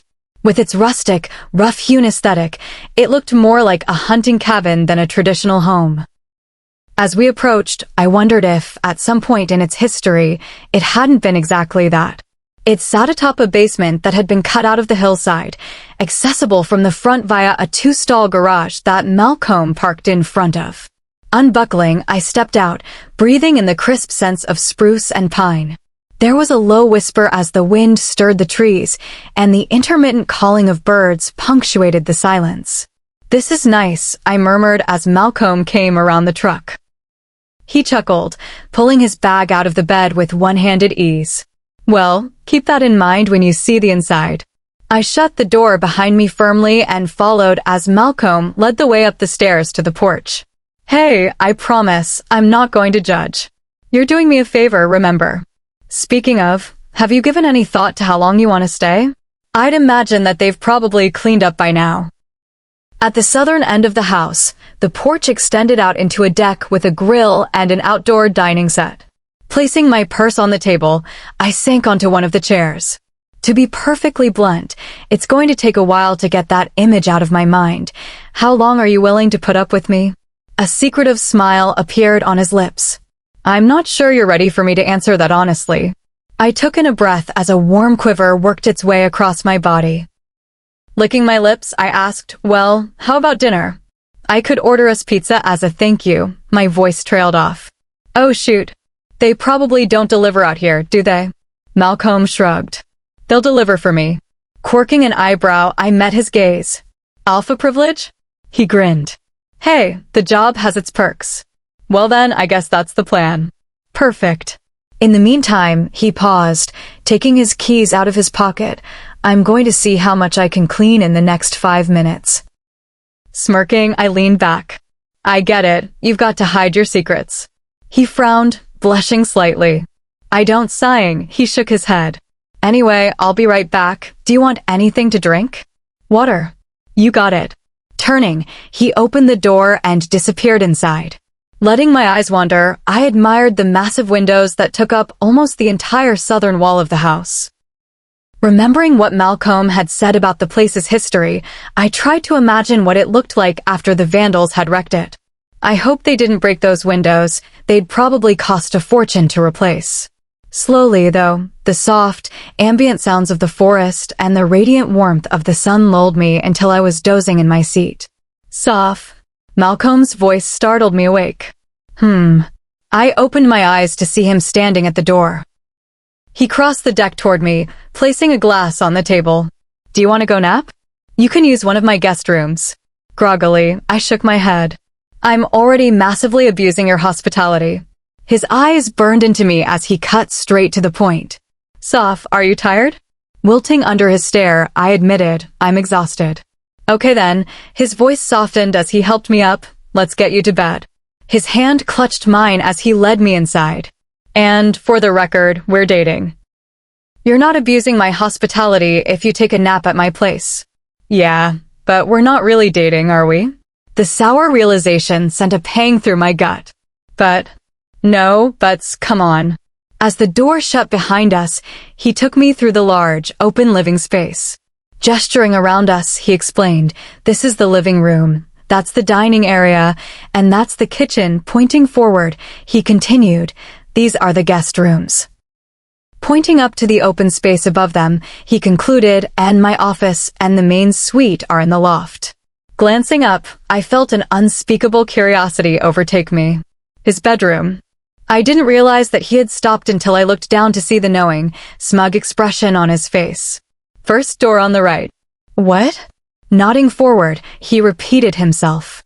"First door on the right, the guest bedroom." "I'll let you nap for about an hour." "That sounds marvelous," I sighed. Malcomb's gaze met mine. "Sweet dreams, sophomore." His voice was a soft, resonant rumble, and I could still hear it ringing in my ears as I fell asleep. Chapter 24. My nose tickled with the scent of sheets that weren't mine. Breathing in, I could smell that they were clean, but something about them, the detergent, maybe, or the fabric softener, was definitely unfamiliar. Not entirely. The fragrance tugged at my memory as I lay there, eyes closed against the fading afternoon light. And then it hit me.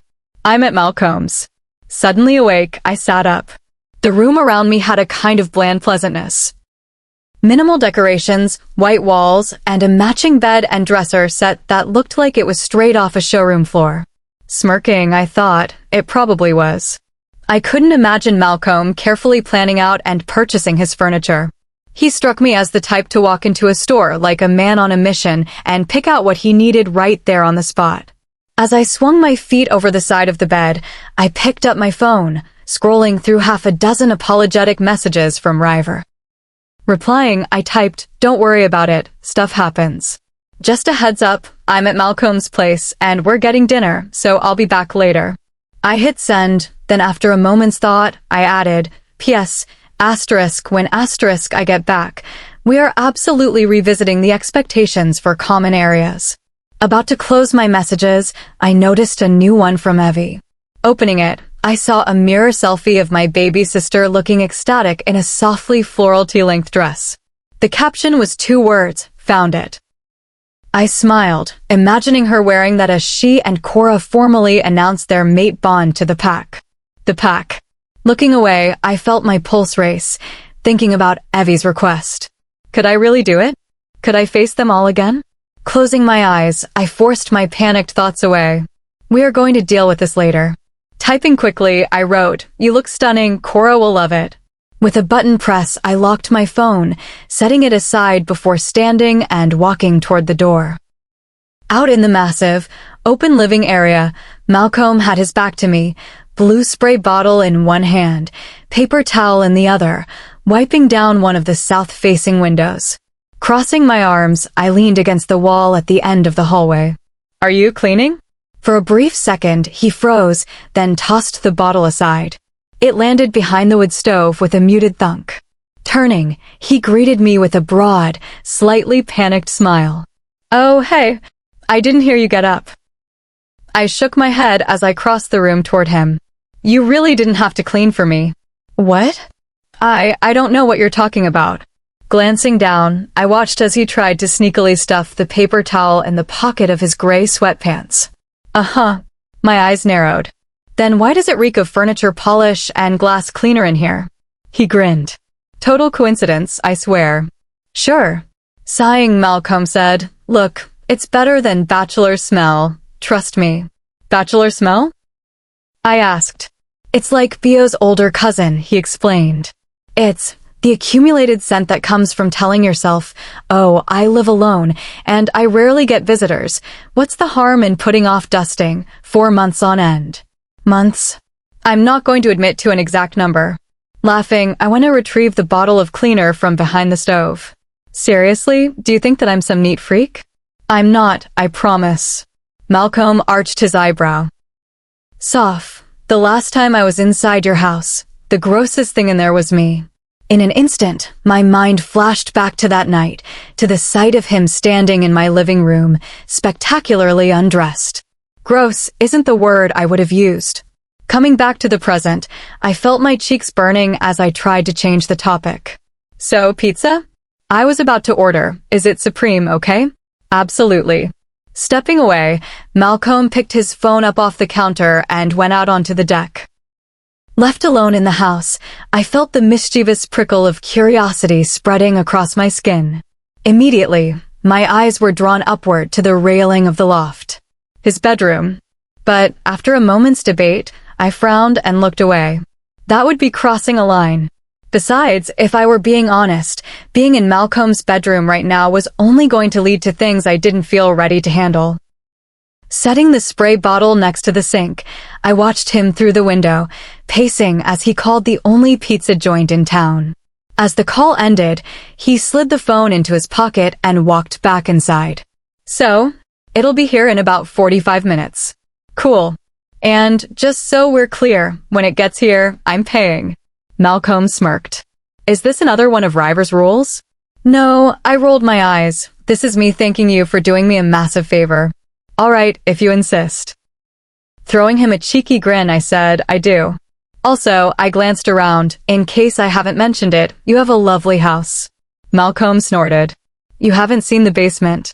"Okay," I teased. "So show me the basement." Malcolm's eyes widened, and I knew I was not ready for what I was about to see. Later, still a little stunned, I finished my slice of pizza, musing, it wasn't really that bad. I'm also trying to convince myself. Malcolm set his glass down. The place is a disaster area. I'd probably be best off taking a flamethrower to it. Thinking back to the towering labyrinth of old furniture and cardboard boxes, part of me couldn't help but agree with him. My voice trailed off as I stared into the distance. We sat out on his deck, finishing our dinner as the stars began to appear above us. Malcolm continued. And all of it's from the previous owners. I don't even have any sentimental attachment to it. I can't even begin to understand why I decided to keep it all. You want to hear my thoughts? He glanced over. Always. Ignoring the fluttering in my stomach, I said, I think when you put that stuff down there, you were being optimistic. Optimistic. Leaning back in my chair, I explained you were thinking about how you could use it, or sell it, or donate it. Like, that table and chairs. What about them? I guarantee that you dragged them down there thinking that someone might want to refinish them someday, and that's reasonable, but it's also optimistic. What you really need to do at this point is go through it all with a more pragmatic point of view. How so? I shrugged. Maybe set a price limit. A price limit? Anything that wasn't worth at least, say, I paused, and then threw out a number. $50 when it was new? It goes in the trash. His eyes were thoughtful as he took another drink. It's the kind of stuff that'd be easy enough to replace if you change your mind later, but in the meantime, it wouldn't be cluttering up your storage area. I think you mean Warzone, he muttered. It's an exaggeration, but not by much. Think about it. From what I saw, that one step would probably clean out a solid 50 to 75% of the junk you're hoarding. Malcolm rocked back in his chair, a small smile creeping onto his face. What? Nothing. It's his smile morphed into a full-on grin. I kind of expected you to run for the hills. Isn't that my line? My amusement faltered, and I let my gaze fall to my plate, wondering how much it would take to make him run for the hills. Looking up, I found Malcolm watching me. Seemingly feeling the shift in mood, he nodded toward the remaining pizza. Finished? I think so. He stood, picking up his plate and cup before reaching over toward mine. I got it. Nonsense. You paid, so I'm doing dishes. Stacking them, he picked up the pizza box with his other hand and turned toward the house. Sit tight, I'll be right back. The door closed behind him as I slid down in my seat, cursing my awkwardness. You know this is going to end sooner or later. Why bother pretending? Stewing, I looked up, losing myself in the vivid spray of stars overhead. It could all be so simple. Distantly, I heard the deck door open. As footsteps approached me, I murmured, "This is really beautiful." Slowing as he neared me, Malcolm agreed. Yeah, I never get sick of it. Comfortable in our silence, we gazed at the heavens, taking in the darkening night. I was about to speak when Malcolm said, "Here, let me show you something." Taking my hand, he led me inside, and toward the stairs to the loft. WH. He turned back to me, grinning. It's not what it looks like, trust me. Intense curiosity overwhelmed me as we climbed, crossing his small office before walking through the shadowed landscape of the main suite. At the far end, I saw faint light spilling through the glass panes of a door. Malcolm reached it first, holding it open for me. Stepping out, I felt my breath catch in my throat. You have a balcony? Malcolm nodded, sitting down on the outdoor love seat that rested against the wall. I followed, leaning against him as a chill breeze swept over us. Dazzled by the infinite stars burning bright in the moonless sky, I could only whisper, wow. Placing an arm around my shoulders, Malcolm said, I've been thinking about getting a telescope to set up out here, but that's on the back burner for now. Snuggling closer, I replied, if you want to. I think it's pretty great as is. His thumb softly caressed my shoulder. I'm glad you like it. Looking up, my eyes met his, and the world stopped around us. Nothing existed in that moment except for Malcolm and me, just us together, almost like it was meant to be. In the back of my mind, a little voice asked, would it be so wrong? Couldn't I enjoy this while it lasts? And before I could give it a second thought, I leaned forward, pressing my lips against his. With his sharp stubble abrading my cheek, I breathed in the sharp, masculine scent of him, savoring the sweet simplicity of the moment. And then he kissed me back. Pulling me against him, Malcolm's hand came up to cut my chin, angling me as he took control. Parting my lips, he tasted me while I got my first exquisite taste of him. As the stars burned above us, Malcolm explored me thoroughly, leisurely, like there was nothing else in the world he'd rather be doing. I don't know how my fingers got tangled in his hair. I don't remember climbing into his lap, craving closeness like a diver craves oxygen. More than anything, we would not have stopped if he hadn't pulled back, breath ragged, pulse pounding in time with mine. Swallowing hard, Malcolm's voice came out in a hoarse whisper. If we keep going, you'll be spending the rest of the night naked in my bed. At this admission, his eyes met mine, dark and burning with a need that only I could satisfy.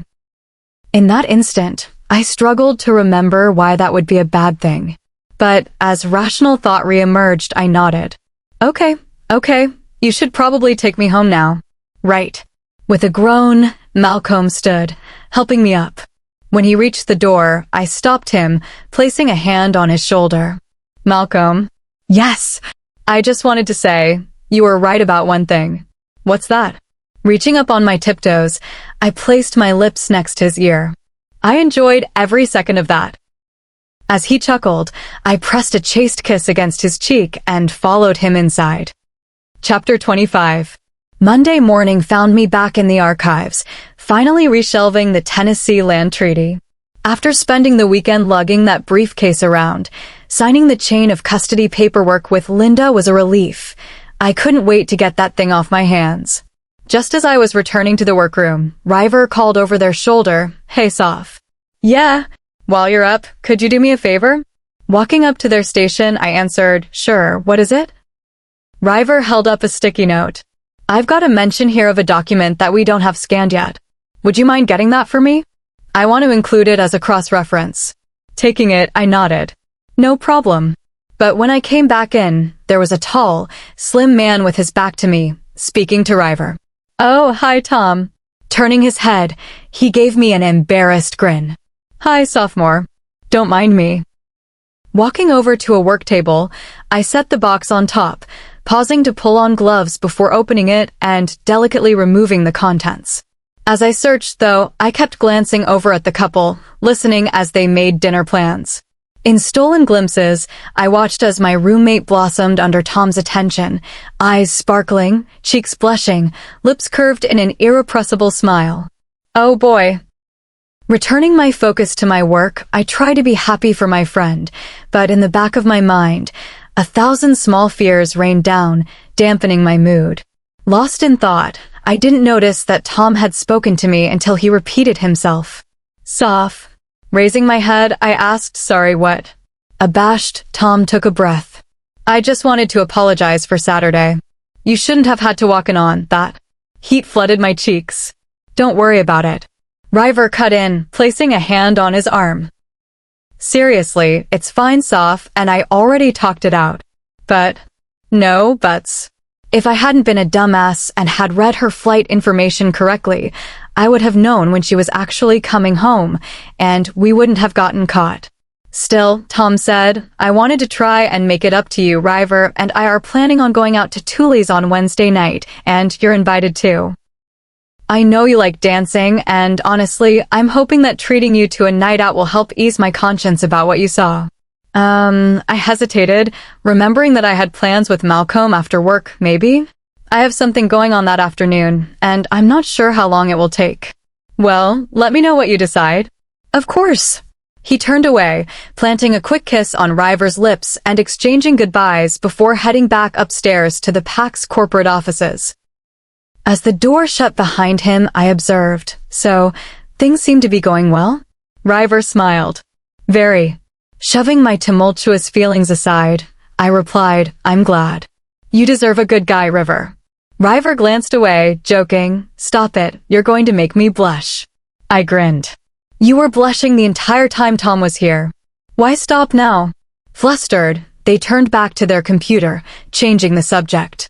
"Anyway, I didn't know you had plans on Wednesday?" Yeah, I replied, returning to the task at hand. Malcolm and I are going on a date. Glancing back, River asked, really? Where? No idea. Huh. I looked up, shrugging. He said it was a surprise. Oh, that's fun. He also said to wear comfortable clothes, which has me worried. Sounds ominous, River agreed. Actually, their voice trailed off. What? Why don't you bring him along? Make it a double date? Hesitating, I said, I don't know if I'm ready for that. River raised an eyebrow. For dancing. For going public, I muttered. Oh. Yeah, like, right now it's just us. We're getting to know each other, just taking it slow and enjoying each other's company. But the instant that the pack finds out, suddenly there's going to be stakes and expectations and judgment. My thoughts darkened, bombarded by memory. And if we show up at Thule's together, everyone in the pack is going to hear about it. Gently, River asked, is that such a bad thing? Oh, right, I thought, River doesn't know. Since moving away from my birth pack, I'd kept the circumstances that led to my leaving a secret from everyone. Everyone except Malcomb. Pausing, I remembered that warm Tennessee night. The whiskey had gone straight to my tongue, and I'd let my guard down, confessing more to Malcomb than I ever had to anyone else. That has to mean something, right? Maybe? Soph, I can understand how this might be a rough transition, but they're bound to find out sooner or later. Sighing, I said, I guess. River watched me, seeming to take in my reluctance. For what it's worth. I don't think our packmates finding out would be as bad as you're expecting, River began. Like, I know what it's like to be in a pack of judgmental people, and I've never felt that here. That makes two of us. Yeah, trust me. My old Alpha insists on dead-naming me every time we meet, and the people here, they apologize when they get my pronouns wrong. Looking me in the eyes, River admonished, I don't think you have anything to worry about. Comforted, I smiled. Thanks, River. As I moved to take the next document out of the box, I added, also, for the record, your old Alpha's a massive jerk. River chuckled. I couldn't agree with you more. Chapter 26. Kneeling in the children's section of the library, I scanned over the seemingly infinite spines, looking for the title of the one that I was going to be reading. Come on, where are you? I muttered, my neck starting to ache from trying to read sideways. Need some help. I looked up to see Josie standing over me, a tiny, bright-eyed ball of energy bouncing next to her. Oh, hi. Straightening up, I asked, who's this? Josie answered with an unmistakable tone of pride and love. This is Noach, my son. Holding out a hand, I said, hi, Noach. I'm sophomore. Instead of taking it, he asked with a tongue still learning how to form words, Uncle Malcomb Soph? My blush burned like the surface of the sun. Uncle Malcomb's? Unable to answer, I glanced up at Josie. Apologetic, she explained. Sorry, Will told us. Oh, right, I thought. Recognition washing over me. She's Will's mate. Clearing my throat, I smiled. It's fine. You saw his wee-wee. Oh no. I didn't just freeze. I fossilized while Noach stood there, oblivious in his glee. Eyes wide as saucers, Josie muttered. Oh my gosh, kneeling quickly. She spoke to Noach. Hun, you know how we talked about private things? Yes. That story about Uncle Malcomb? That's private, okay? Oh, okay. Looking toward me, Noach said, sorry. I coughed. That's fine. Looking back at his mother, Noach asked, can I play now? Josie nodded. Stay in the story time area, and don't be too loud, I'll be right there. As he toddled away, I looked away, dazedly trying to collect myself. I am so sorry about that, Josie muttered. We don't keep secrets in our house, but he's still learning. It's okay, I glanced over at her. You know everything? Josie winced. About that night? Yes. Fantastic, I groaned. For what it's worth, I swear, we haven't told anyone else. Shaking my head, I sighed. It's fine, I wasn't expecting to hear that. In the middle of a library, right before you're about to start story time? Josie chuckled. I don't blame you for being caught off guard. You're here for story time? Yep, she nodded. Noach loves the voices you do. Well, turning back to the shelf, I resumed my search for the book I needed. That's always nice to hear. Oh, also, I keep forgetting to message you, but... Our book club is meeting this Thursday, and that invitation still stands if you want to come. Oh, we'll be meeting at the Den? She offered, naming the massive, Gilded Age mansion that had been built back when the pack's finances were riding high on coal and steel production. Right before the crash. The Den. Josie frowned. You know where it is, right? I nodded.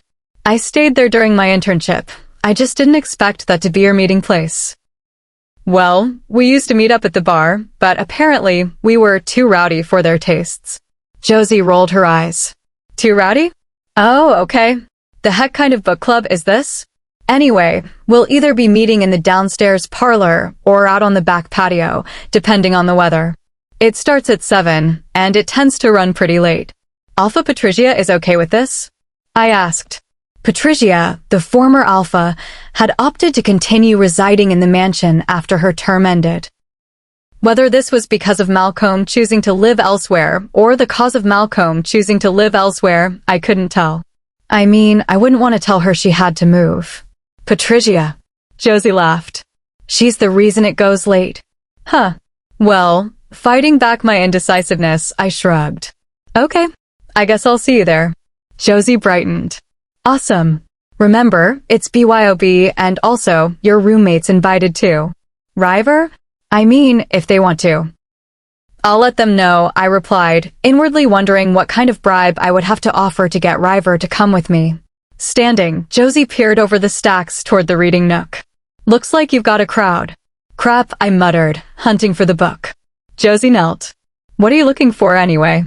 Handing over the small scrap of paper, I leaned in, furiously scanning spines. Okay, Josie murmured, setting the scrap down. Taking a look in front of her, she turned her head slightly and stopped, pulling a slim picture book off the shelf. Here you go. She handed it to me as I stared at the cover, dumbstruck. H, how the heck did you do that? Josie winked. Magic. Later that night, I could have used some magic myself. No way. Come on, Riv. Standing at the sink as they rinsed dishes, River looked at me like I'd lost my mind. I didn't even read Wuthering Heights when I was supposed to read Wuthering Heights. There's no way I could even get it read in the next 2 days anyway. So, skim over a summary. Come on, I begged. Please don't make me do this alone. Cocking an eyebrow, River replied, Soph, nobody's making you do this. I turned away, muttering, it's still something I have to do. What's that supposed to mean? With a sigh, I leaned against the breakfast bar and answered my roommate. It means, Riv, that I've been a total hermit since I moved to this pack. So? They shrugged. We both have. No, you haven't. You, at least, have dated. I've been a total homebody who has to be dragged to pack meetings and social events. Soph, there's nothing wrong with that. I know, I interrupted, but I want to change. Their eyes narrowed. Why? Because of Malcomb, I admitted. You're right, you know. River grinned. Of course I am, but continue. I mean, about Malcomb and me. The pack is going to find out that we're dating, and they're going to have opinions about it. Shaking my head, I continued. Whether I like it or not, he is the alpha. And, again, I'm confused about why you wouldn't like it, but that's just me, River muttered, scrubbing a particularly messy dish. Look, you're the one trying to convince me that going public about Malcomb is a good idea. This would help. I mean, I guess. Sighing, I rested my chin on my arms. It just seems like the right thing to do. Setting the dish down, River turned to me. And you want me there as your emotional support? Yes. Leveling my stare at them, I added, also, I need you there to kick me if I say something stupid. River frowned. WH. I've been hermiting for years. My social skills have completely atrophied. I cried. I need you there to stop me if I'm acting like a total weirdo. Closing their eyes, River sighed. Okay. I'll do it, or at least, I'll try. I don't know if anyone is capable of keeping you from acting like a weirdo. Racing around the bar, I pulled them into a hug, sloshing dirty dishwasher everywhere. Thanks, River. Chapter 27. Standing on the front porch of my home, I awkwardly plucked at the stretchy, light material of my workout gear. Wear comfortable shoes and clothes you can move in. I flexed my toes in my worn, well-loved sneakers. Hopefully this works. Down the block, I heard the approaching rumble of a diesel engine, a sound that was rapidly becoming familiar. Adjusting the strap on my crossbody purse, I walked down the steps toward the curb. Malcolm's truck slowed to a stop in front of me, the passenger side window lowering as he parked. "Hey, there," he smiled, his dark eyes warming as he looked me over. "Hi." I smiled as I approached the door. Peeking in, I took in the sight of his relaxed attire, a combination of a worn t-shirt and jeans topped off by his leather jacket. "Ready to go?" he asked. Glancing down at myself, I wondered aloud, am I dressed okay? I might have overdone it. Malcolm shook his head. "You look perfect." Raising my eyes to his, a blush flashed over my cheeks. "Okay." Pulling on the handle, I opened the door and climbed in. When my seatbelt was fastened, Malcolm shifted into drive, and we began to move forward. "So, how was your day?" "Good," I answered. "Gerald dropped by with a new baby. She's adorable." "Yeah." Well, I amended, she's like a week old. "So she mostly looks like a potato, but a cute potato." Malcolm laughed as he turned. "I don't think I've ever seen a cute potato in my life. Imagine one with a pretty pink headband and a onesie with a little sparkly tutu on it." "Okay," he conceded, "that does sound kind of cute." Looking over at him, I wanted to ask how he felt about children, wanted to gauge his reaction, but hesitated. "Do you want kids?" I blinked, wondering for a moment if I'd spoken my thoughts out loud. "Soph."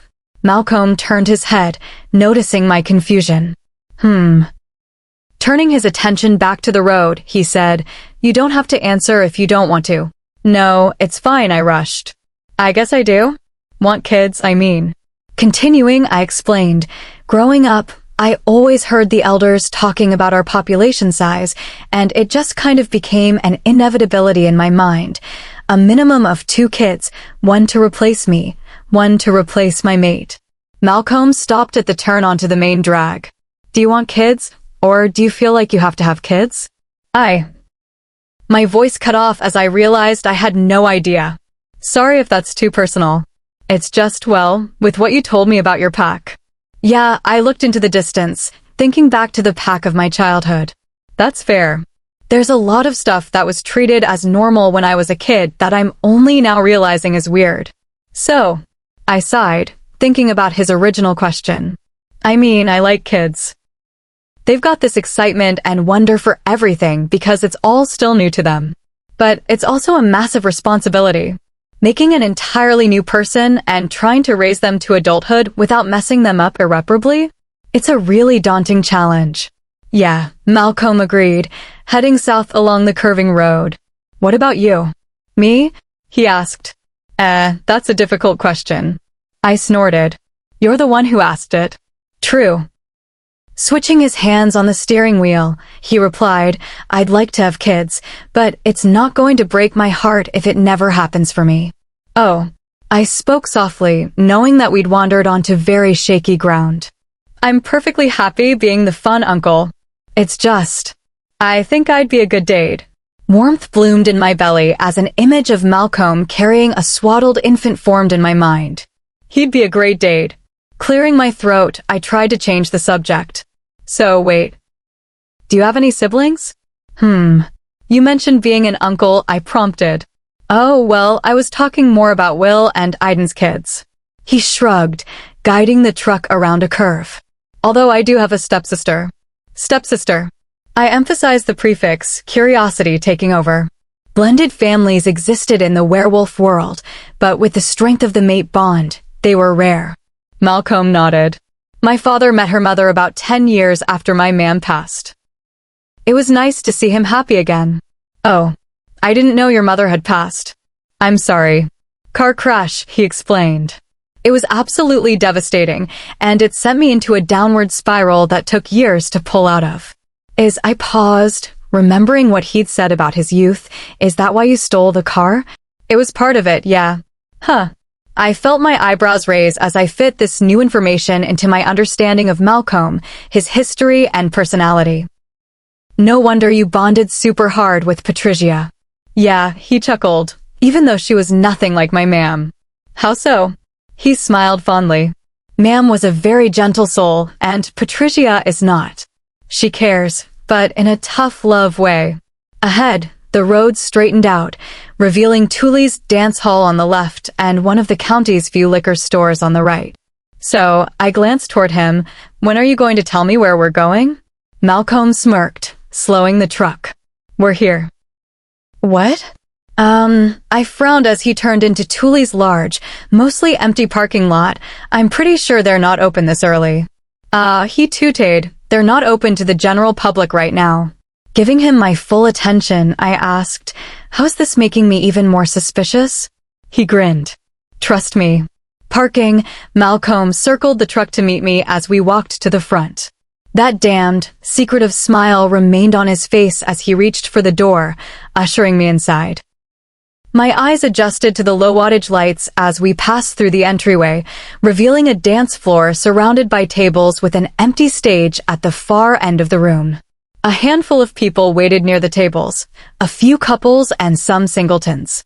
As we moved toward them, I noted their clothes, relieved to find that I wasn't alone in athletic wear, but the women were all wearing dancing shoes. Pivoting, I faced Malcomb. Is this a dance lesson? He nodded. Ballroom dancing. Ballroom. You didn't mention studying it, so I thought it might be fun to try out something new. Looking slightly nervous, he watched my reaction. Pleasant confusion swirled in my thoughts. I didn't know you danced. I really don't, he sighed, explaining, I have a chronic case of 2 left feet, but I'm also serious about dating you, which means I have to learn. My lips parted as my breath caught, throat tight, marveling at the sweetness of this man.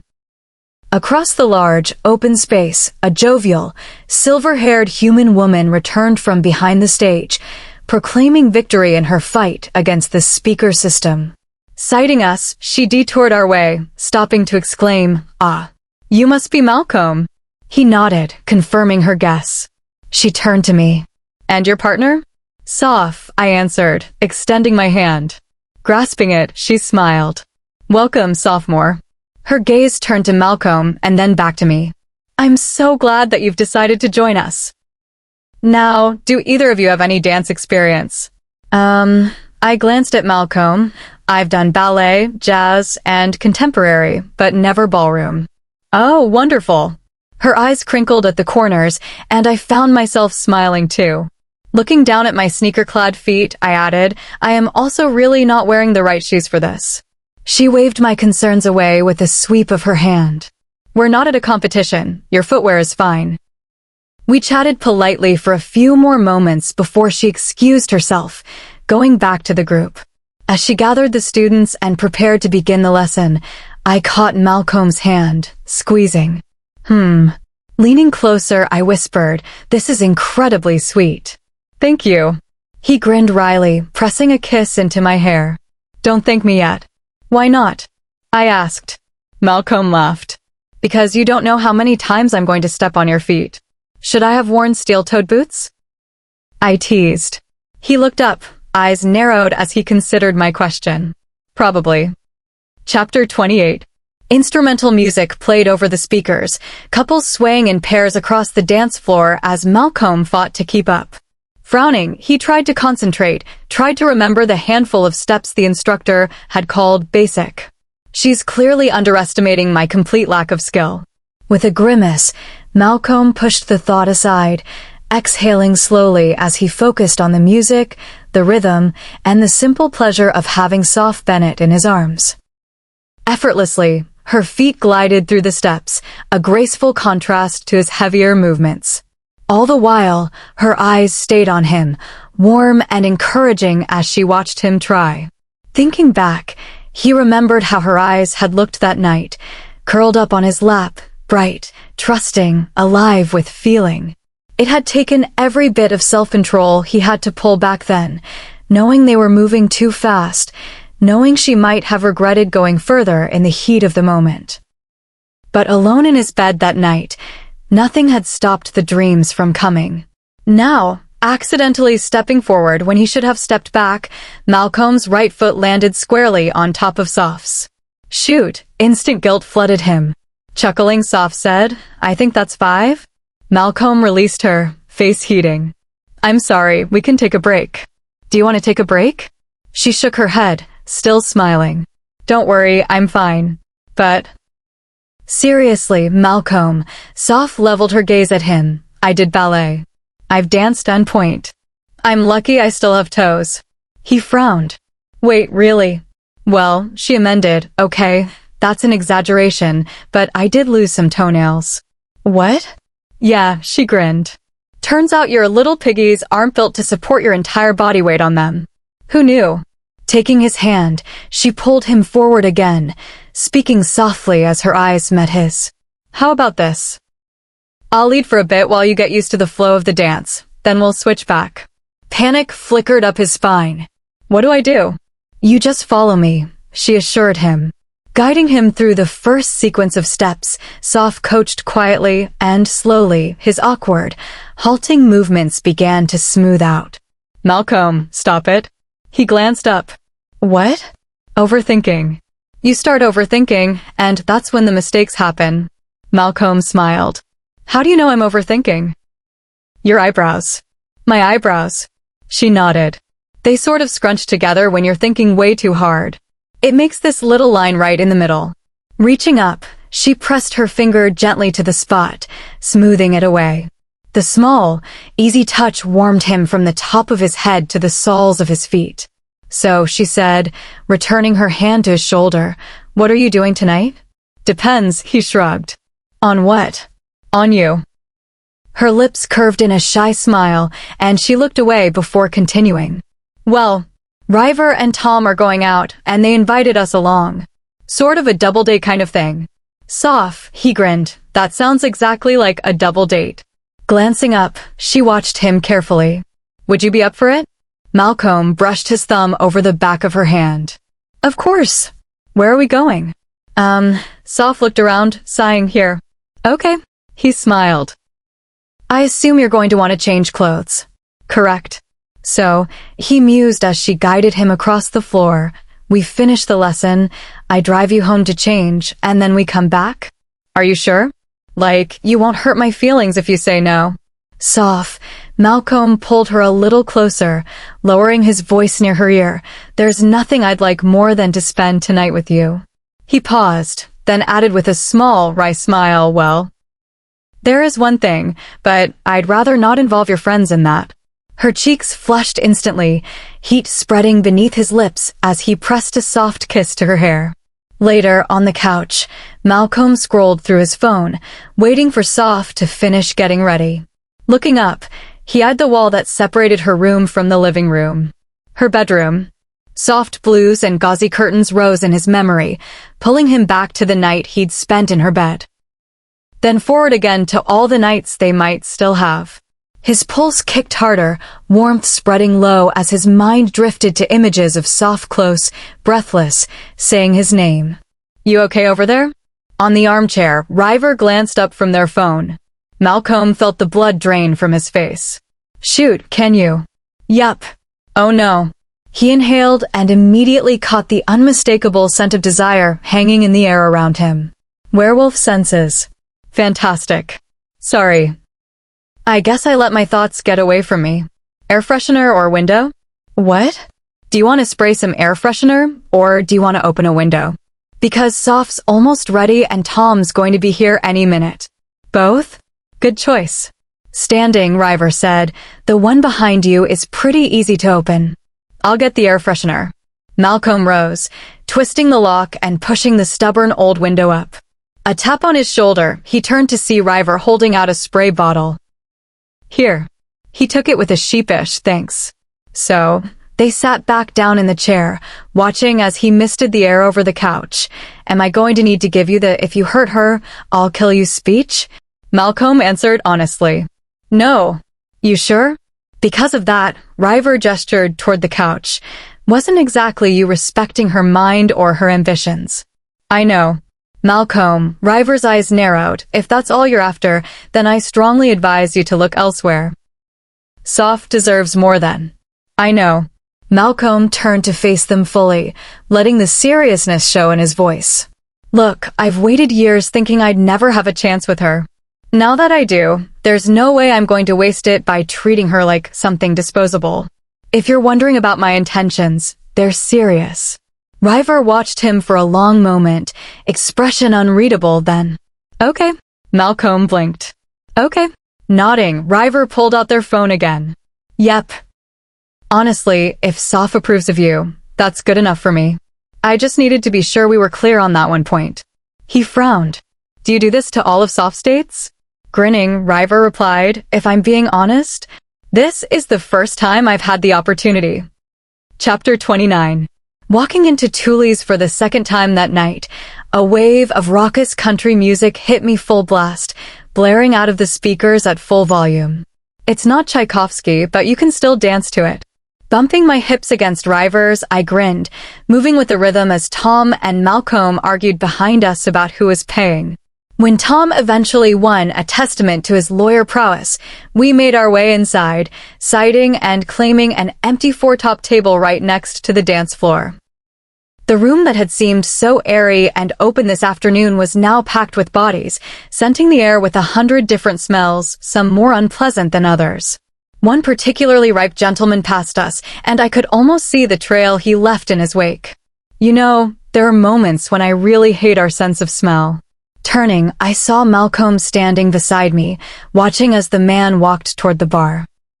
He shook his head, pulling out my chair before sliding into the one next to me. River leaned back, hailing one of the circulating servers. So, are you guys down to share a pitcher? To my right, Malcomb replied, you guys go ahead. I'll stick to water. Glancing my way, River looked confused for a moment before shrugging. Okay. Several tables down, a woman approached wearing a name tag and a friendly smile.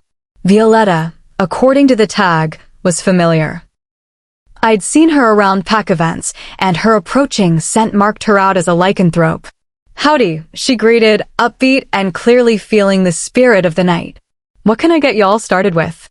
Could we, River gestured to Tom, me, and themselves, get a pitcher of Blue Moon to share?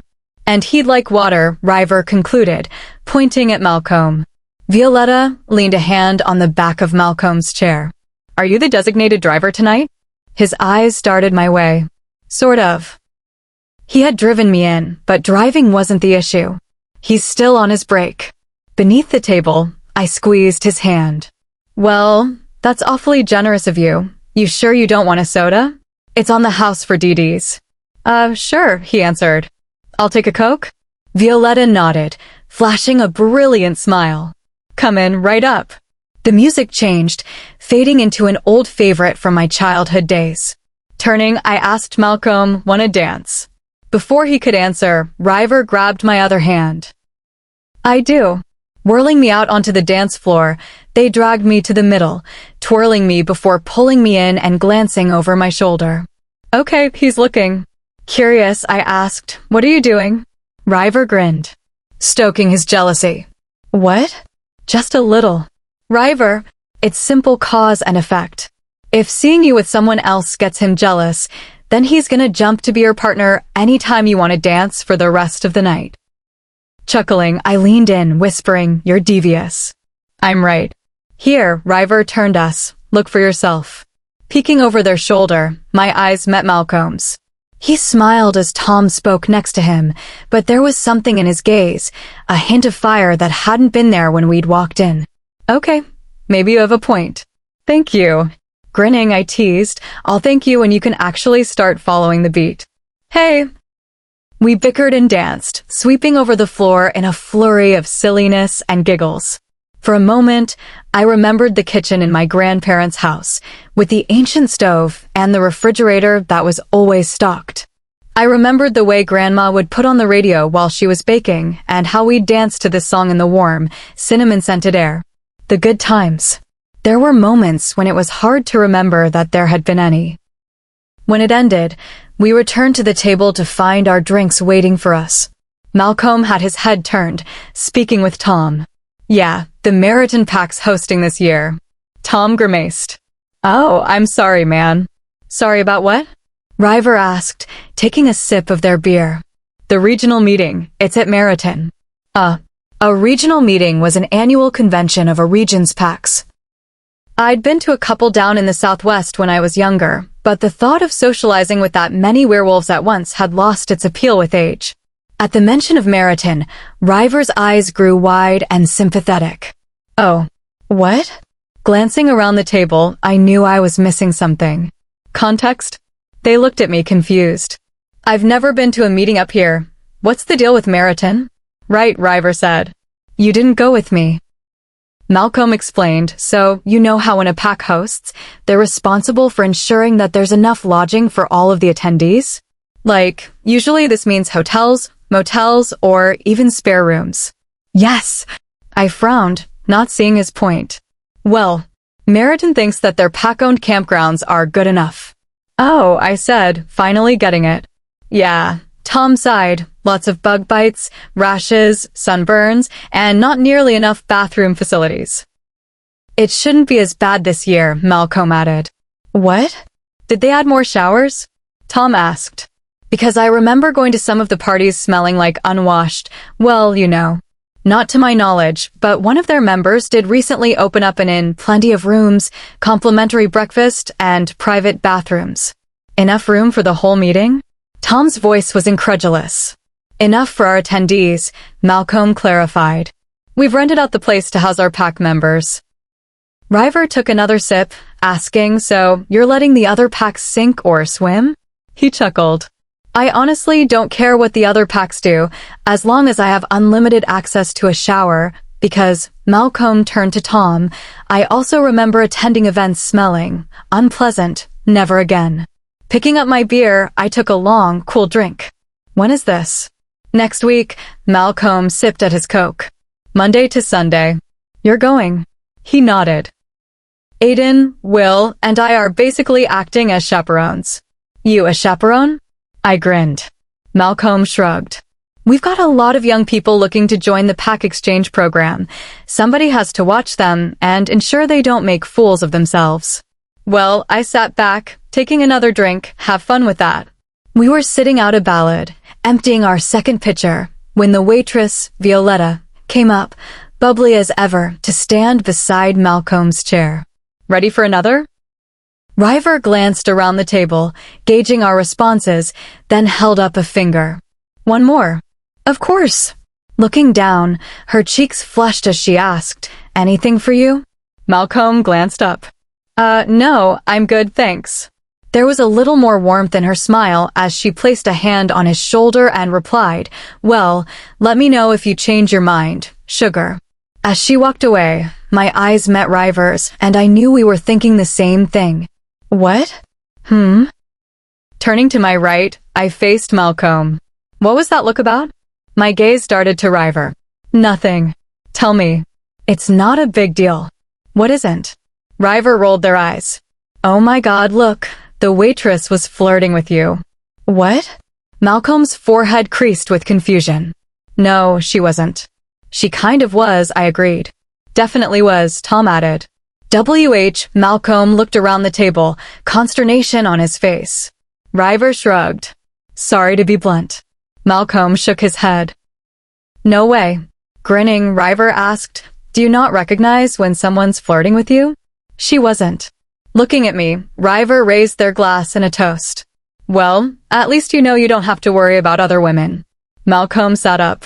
Look, I know you've got your list of dating rules, right? River sipped at their beer. Right? Well, I've got one for customer service. Doesn't matter how nice she's being, she's never flirting with you. Swallowing, they set the beer down. Normally, I'd say that's an excellent instinct, except in this instance, you're wrong. How? River held out a finger, adding more as they listed the reasons. She's been extra attentive to you since we arrived. She initiated physical contact by touching your shoulder. She called you sugar, and the tone she used well. Malcomb looked dumbstruck. But I'm here on a date, there's no way. She doesn't know that. I mean, she might, Tom interjected. What? River cocked an eyebrow. There are people who would do anything for a chance with an alpha. Maybe she's one of them. They went back and forth, arguing for a bit as Tom's words soured in my gut. Next to me, Malcomb was silent for a moment, seeming to be absorbing this possibility. Then, his hand reached for mine, squeezing. Soph. I looked up from my lap. Malcolm's stare seared me with its intensity. Can I kiss you? My eyes went wide. What? Here? Suddenly, I was reminded of how very exposed we were. Over the course of the night, I'd counted over 24 pack members in attendance, including our group. Pack members who were curious about what their alpha was doing with someone like me. Anxiety flooded through me, ice cold and all-consuming, wondering what they'd think if we kissed. But his eyes were on mine, deep and dark as the midnight sea, pulling me in. In that moment, I didn't care what anyone else thought. I nodded. Taking my consent, Malcolm leaned in, parting my lips with his soft and sweet. His hand came up, cupping my cheek and angling my mouth as his tongue tasted me, a slow, serene exploration that ended when I heard footsteps approaching our table. We parted, and I looked up to see Violetta setting our pitcher of beer on the table. It might have been my imagination, but I could have sworn that her cheeks were tinged the slightest bit pinker than before. All right, well, y'all enjoy that. Let me know if you need anything else. River accepted the pitcher with a smile. Thank you. As they poured, I turned to Malcolm. What was that? He grinned. Just clearing up some misconceptions. I laughed, incredulous. That was you marking your territory, claiming me like an animal. Soph, he brushed his lips against my ear. When I claim you, we won't be in a room full of people. It'll be you, me, and maybe a bed. My ears burned, not believing what I was hearing. Maybe? Chuckling, he whispered, depends on how much of a hurry we're in. Chapter 30. A sweet, soulful melody flowed over the crowded dance floor as Malcolm and I swayed together. You know, I'm used. You haven't stepped on my feet once. I know, he chuckled. I'm concentrating really hard right now. Smiling, I leaned my cheek against his chest, breathing in the subtle aroma of his cologne. Through the dancing couples, I caught sight of River and Tom, completely engrossed in each other. The soft, gentle flow of the music seemed to surround them, separating them into their own little world. Pressed tight together, River's arms draped around Tom's neck. Watching the way River gazed at Tom felt like watching a rom-com with the volume turned down. This was the climax, the moment where the leads finally confessed their love for each other, and romantic music swelled as the credits rolled. They deserve a fairy tale ending. Sighing, I glanced away, and my smile turned to a frown. Someone's sitting at our table. The interloper, a man with a clean shave and a crocodile smile, had pulled up a fifth chair and was watching us as he sipped his beer. What? Malcolm looked down at me, sensing my confusion. Wordlessly, I nodded toward the mystery man. As Malcolm looked over, the man raised his glass in a salute. Malcolm froze, his hand tightening against mine. Malcolm. His grip loosened as his attention snapped back to me. Sorry. Who is that? Black, he muttered. He looks like he wants to talk to you. Yeah, Malcolm sighed. Great. Putting on an expression that could best be described as diplomatic, Malcolm took my hand, weaving through the dancers as he led us back toward our table. The man, Black, grinned, calling out Malcolm. Wasn't I surprised to see you here? After helping me into my chair, Malcolm sat, picking up his soda for a drink. How can I help you, Black? Oh, I just wanted to check and see how things went in Tennessee. Malcolm swallowed, setting his cup down. What do you mean? I mean that, according to gossip, you went down there trying to dig up some justifications to pass on the Callahan mine deal. Did I? Malcolm's tone was casual, but his body language was anything but. Black's eyes turned to me. Speaking of gossip, I hadn't heard you were seeing anyone. Who's your lovely companion? Malcolm's cheek ticked ever so slightly. Soph Bennett, meet Black Mason. Black Mason, meet Soph Bennett. Reaching across the table, I shook his hand. Hello. Charmed. His skin pressed cold against mine. I went to pull away, but his fingers held tight. You know, his calculating eyes bored into me. Maybe you could help me with something? What? I tried to keep my expression pleasant, tried to hide my growing distaste. Black grinned. Could you maybe talk some sense into your man here? My man? See, he continued, Finally releasing my hand, Malcolm has been presented with a prime business opportunity, the kind of no-brainer investment that most people would kill for, and yet, instead of jumping at the chance, he wants to pass on it. Is that so? I asked, taking an immediate dislike to his huckster delivery. Sad, but true, Black sighed theatrically, taking another sip of his beer. Swallowing, he continued, now, you'd think that someone in his position would want to bolster the financial security of his pack, but apparently, he's confused about his duty toward his people. I don't know, he shrugged. You think you could help him sort it out? The tone of his voice, the way he spoke about Malcolm as though he wasn't there, radiated disrespect and had my hackles up. He thinks he can do better. The moment the thought entered my mind, everything became clear. This isn't about a mine at all. He wants to be Alpha. Malcolm opened his mouth to reply, but I placed my hand on his thigh.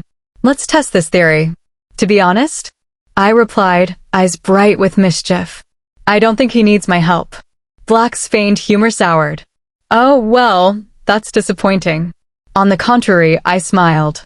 See, the thing is that Malcolm doesn't just have a duty toward our people, but also toward the land that our territory sits on. You may not like it, but by being cautious and researching the potential impacts of this mine, he is acting in the best interests of his pack. Of course, I added, letting my lips pout a little as I consoled, nobody expects you to understand that. After all, you're not the Alpha, he is. For a moment, his mask slipped, and I saw the fiery resentment in his eyes. Bingo.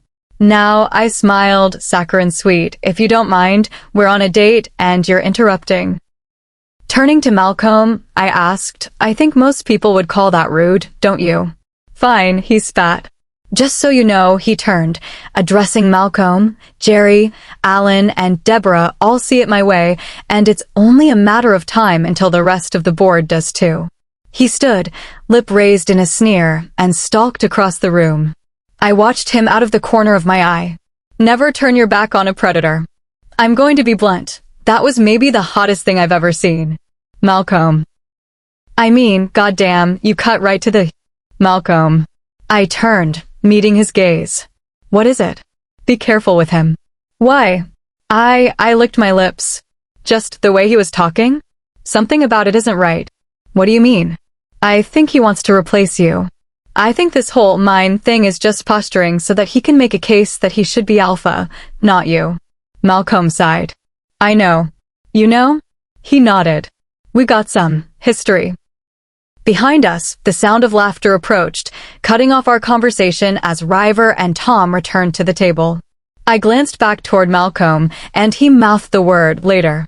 We ended the night early over River's protests, in deference to the fact that we all had work the next morning and most of us had reasonable sleep schedules.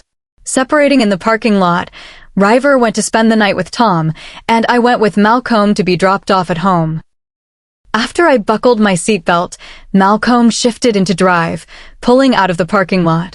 So, what's the story with you and Black? The truck slowed as we waited to turn onto the highway. So, you know how I mentioned having some not-so-savory friends when I was younger? Understanding washed over me. Black was one of those friends? Malcolm grimaced as we headed back toward town.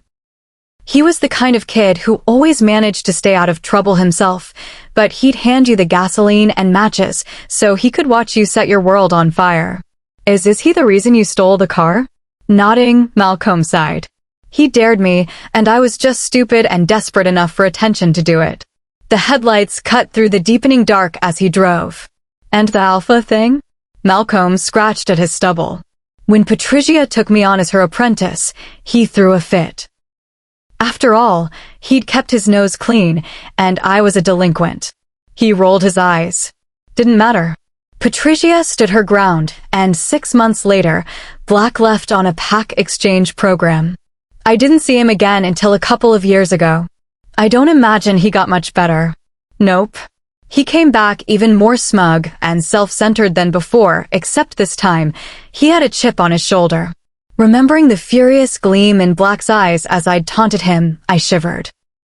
I still think he's dangerous. Malcolm reached over, taking my hand. I've got it handled. But Black's all talk. He has a surface-level charm that works well in business dealings, but he's too self-serving to handle the actual responsibilities of an alpha. Doesn't mean he's not going to try. Malcolm's fingers squeezed mine. He'll have to get past me. Chapter 31. Thursday afternoon arrived, and I sat in the passenger seat of River's car, nerves fraying as we drew closer to the den. "Do you want me to turn around?" River asked from the driver's seat. "No," I shook my head. "I just want to go crawling back into your comfort zone? Maybe? Remember, you agreed to do this." "Yeah, well, maybe I'm an idiot." River glanced over. "You're not. Are you sure about that?" "Very." I brought my thumb up to my mouth, biting at the nail. What if? What if what? What if you expand your social circle? What if you nerd out about your love of books with like-minded people?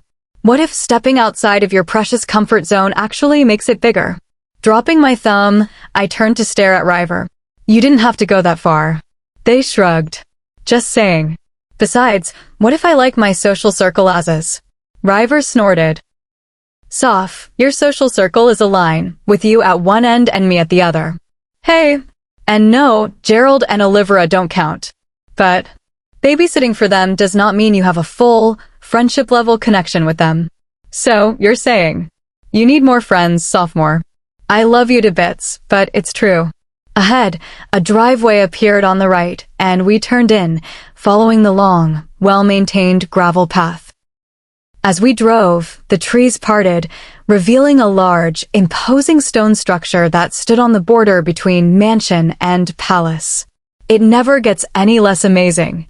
The den, the official Alpha's residence and the central hub for pack meetings and social events, had been built in the early years of the 20th century, when investments in coal and steel had established the Syracuse pack as one of the wealthiest on the continent. Over the years, that wealth had diminished, especially after the stock market crash of 1929, but careful management by Malcomb and his predecessors had begun to rebuild what had been lost. Stopping along the hedge-lined roundabout, River shifted into park. Quickly unbuckling my seatbelt, I stepped out onto the gravel only to dive back in, retrieving the bottle of Chardonnay that we'd picked up on the way out. Butterflies filled my stomach, overwhelming me with a strange, trembling fear. Coming up next to me, River placed a hand on my shoulder. "Hey, just remember, everybody in there voluntarily decided to spend their Thursday evenings sitting around and talking about a book. These are unquestionably your people, sophomore." "Right," I sighed. "My people." The flagstone walkway led up to the stairs to the portico-shaded double doors. Stepping inside, I was hit by a wave of nostalgia, remembering the first time I'd crossed this threshold. I'd been a third-year university student, jet-lagged from air travel and terrified of embarrassing myself on the first day of my internship. Gerald had picked me up from the airport, and the entire ride out had me alternately gushing about my excitement and second-guessing every word. After a preliminary meeting with Patricia, the alpha at the time, I'd been assigned to one of the many guest rooms and wound up spending the summer next door to. River nudged me with their elbow, reminiscing. "Maybe," I admitted, letting the doors shut behind us. They chuckled as we began to walk toward the first-floor parlor. I still can't believe that after 3 months of fighting over bathroom space, we still decided to move in together. Like, yeah, let's just keep doing that. Hey, I kept saying that we should have taken that place with 2.5 baths. It would have cost twice as much to rent. River dismissed the idea with a wave. "Please," I rolled my eyes as we crossed the cavernous great room. They're both pack-owned properties, so the rent was a pittance either way. "You just wanted to live closer to work." River huffed. "Look, just because I prioritize sleep." A voice to our right called out, and I turned to see Josie through the glass doors to the terrace. "Hey, we're out here." Sucking in a deep breath, I put on a smile and headed outside. The evening air swam with the fragrance of flowers and fresh-cut grass. Out beyond the flagstone terrace, a large and manicured garden stretched out toward the tree line, painstakingly maintained by the pack's landscaping team.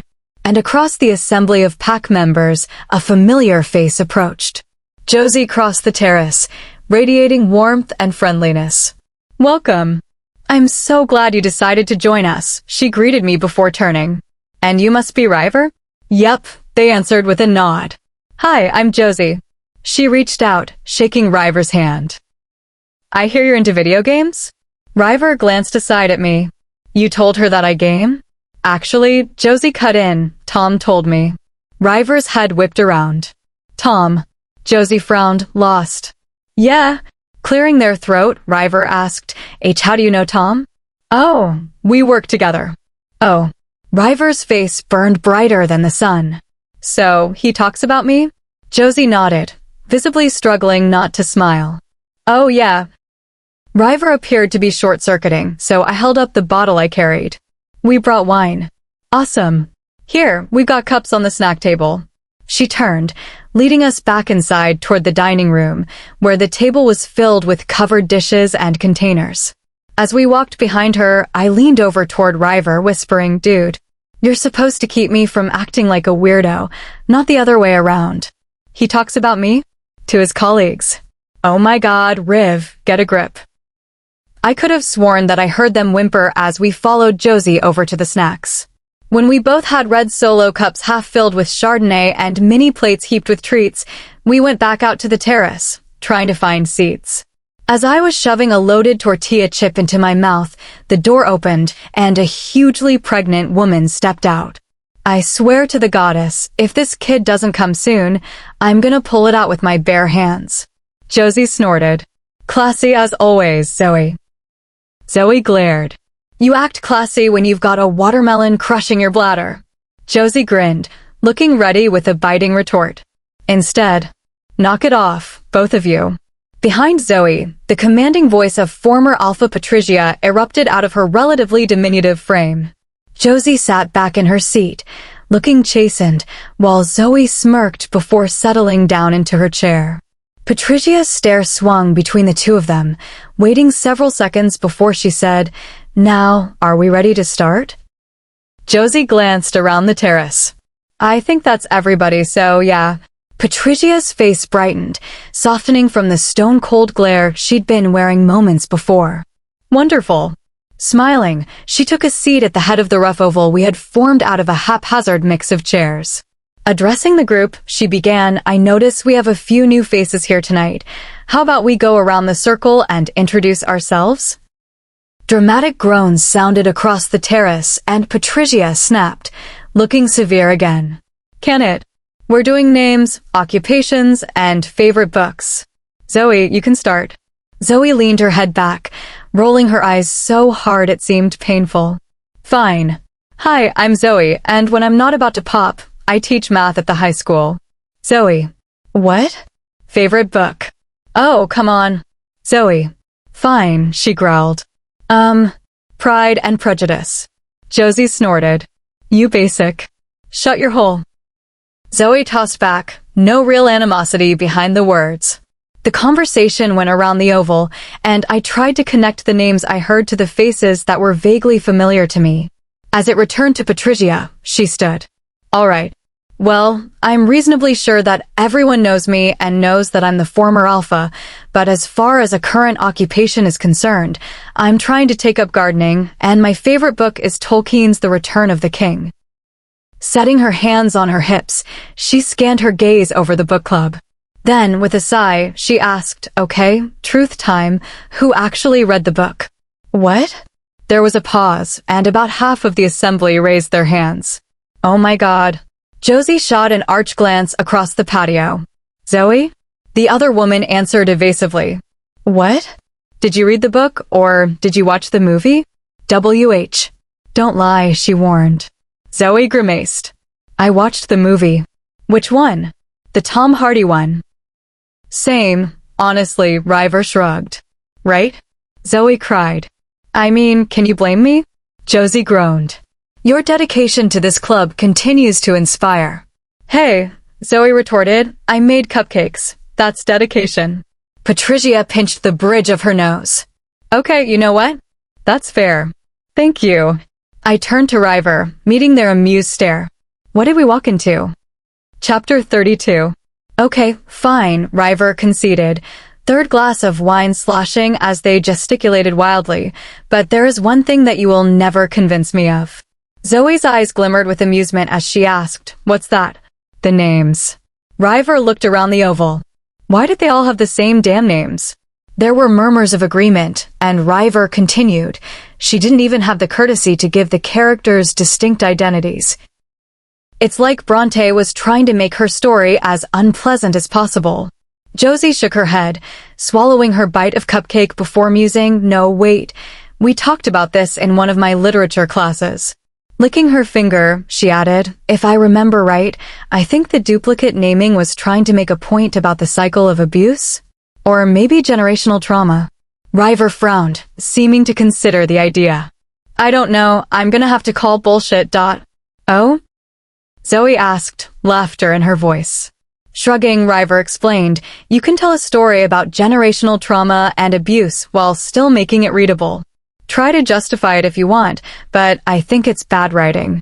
For the record, Zoe spoke, "I agree." Josie glanced my way. "What about you, Soph?" I stared into the depths of my empty cup and sighed. If I'm being honest, it made me appreciate my senior English class.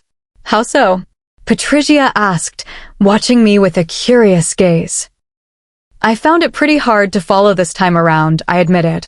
Having someone who understood what was going on and could clarify would have helped a lot. "Interesting," she muttered, eyes locked on mine. I hedged, suddenly unsure. Don't get me wrong, I can see why it's a classic. I just think that writing has changed so much since Bronte's time, and modern readers are going to have a difficult time adjusting without help. Like, instead of reading, they could watch Tom Hardy playing Heathcliff in period-appropriate flowy shirts. Zoe smirked.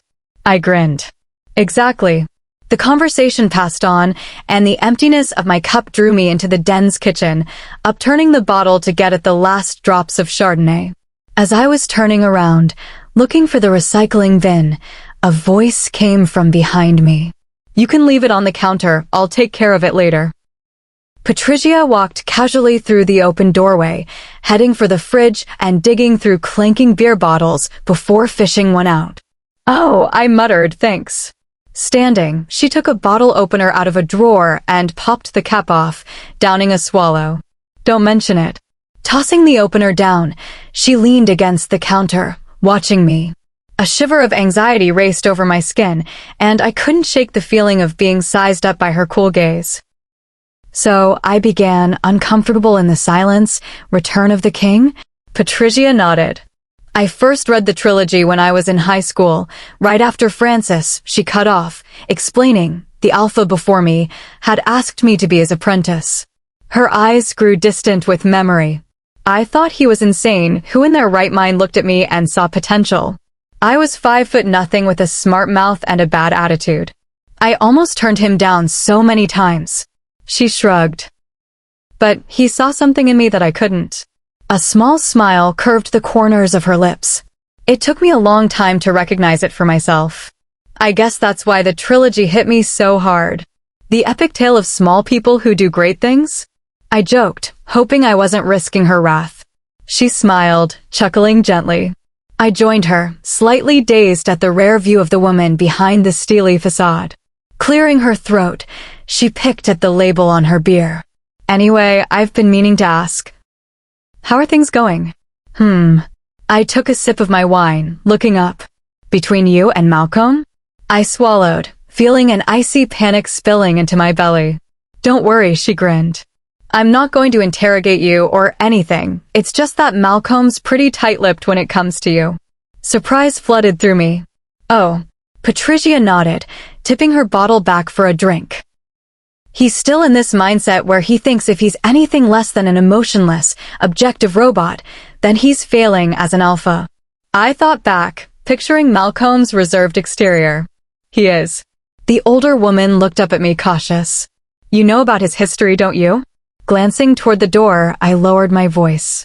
"That he used to be a bit of a delinquent?" "Yeah," she sighed, relieved.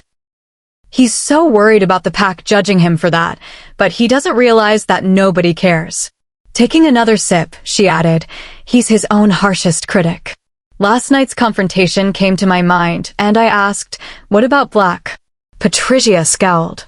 Two-faced little kiss-ass. Maybe, I began, setting my cup down on the counter. What do you think of him? She cocked an eyebrow. Didn't I just say it? I trailed off, debating how direct to be. He seems ambitious. Meeting her gaze, I admitted, I'm worried about what it could mean for Malcomb. Patricia's expression darkened. I am too. What? A chill ran across my skin and my eyes widened.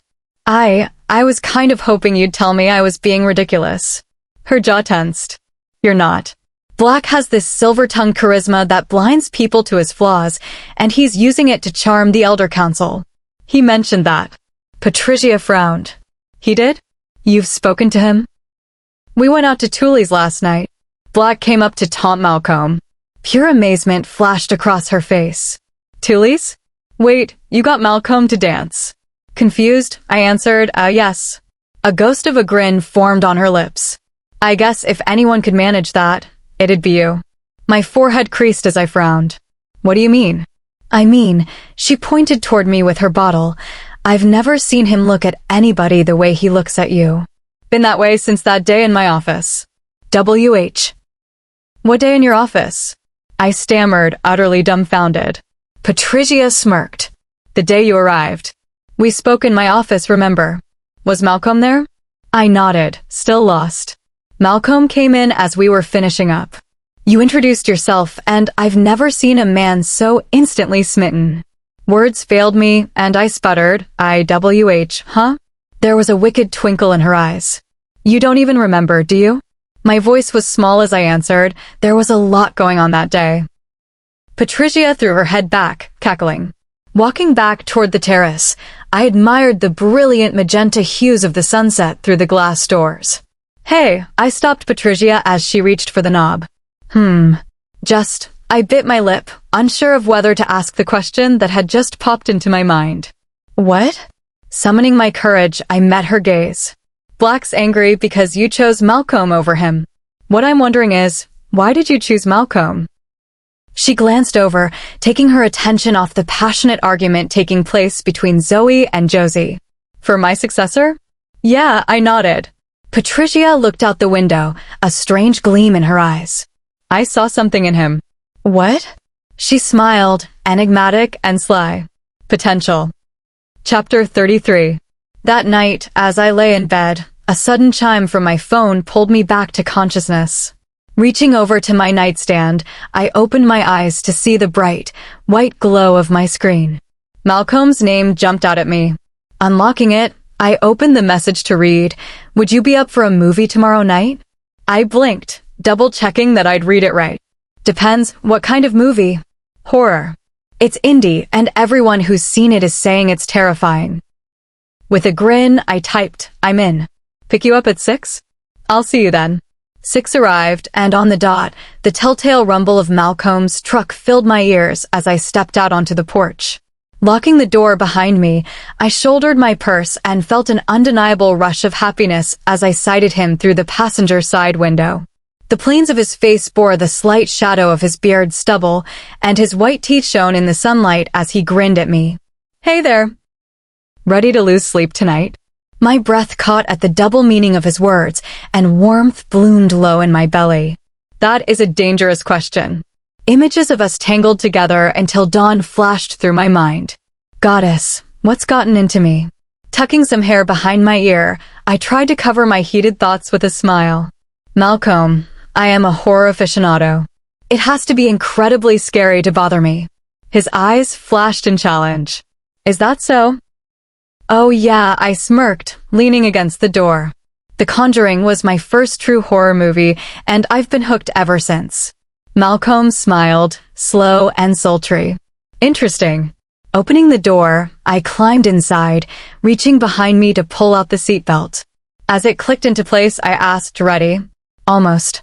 Curious, I turned to face him and felt his hand cupping my chin, drawing me forward into a quick, fierce kiss. Surprise gave way to need as his taste hit my bloodstream like a drug, and I leaned closer, fighting the restriction of the seatbelt. Instead, his lips left mine, and he uttered a satisfied, there.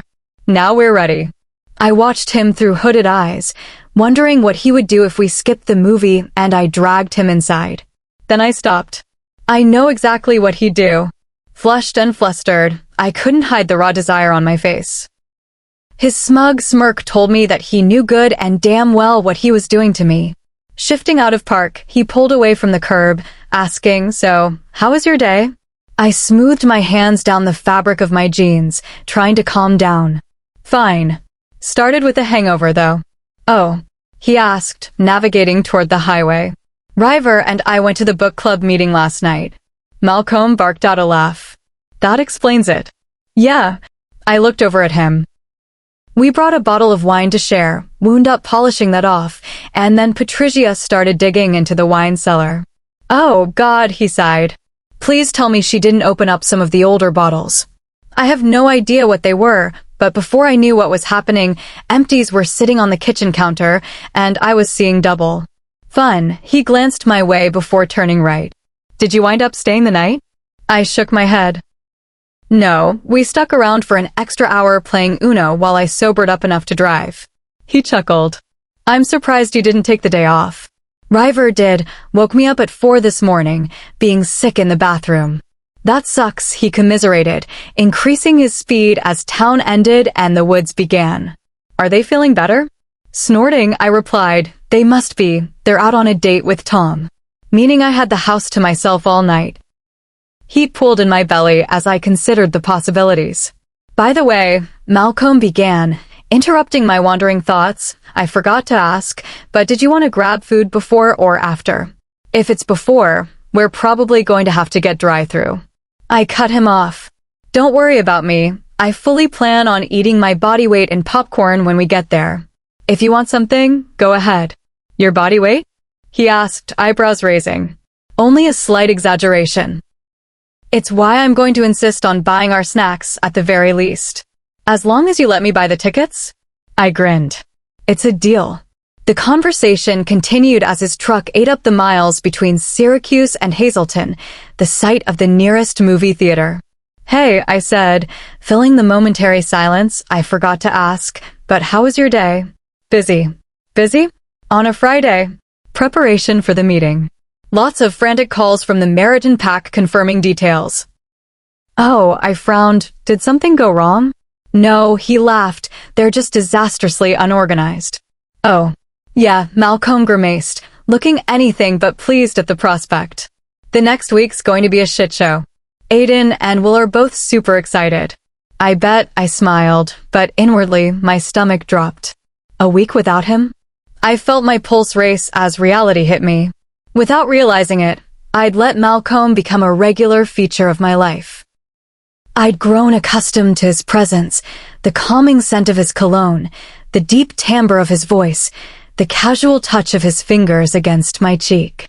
I'm going to miss him. The hard truth sank in my stomach, and I looked away.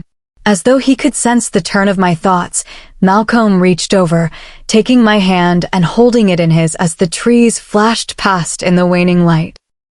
The theater, an 8-screen megaplex, had only one showing of the movie Malcolm wanted to see, while the other 7 screens were busy with multiple screenings of the latest blockbusters. After he bought our tickets and I loaded up at the concessions, we walked to the far end of the building, entering the last door on the right. Inside, I carried a popcorn bucket the size of a 6-month-old infant, looking at the mostly empty seats. "Where do you want to sit?" I asked. "Back middle?" Malcolm replied, waiting for my response. I grinned. "Best seats in the house." Malcolm smirked, ushering me before him as we climbed the stairs to our destination. Sinking into the reclining, leather seats, I set my purse next to me and covered it with my light jacket. Then, I dug into the behemoth on my lap. I groaned as the artificial movie butter kissed my tongue. Turning to Malcolm, I offered, "Do you want some?" "Sure," he smiled, taking a handful before grimacing. "Did you remember to get napkins?" I scoffed, feigning insult as I set one on his thigh. "Do I look like an amateur to you?" He chuckled, and we joked as the pre-movie scroll of advertisements played on the screen. All too soon, my fingertips found the bottom of the bucket, reaching for the last few kernels. Malcolm's eyes widened. "I can't believe it's gone already."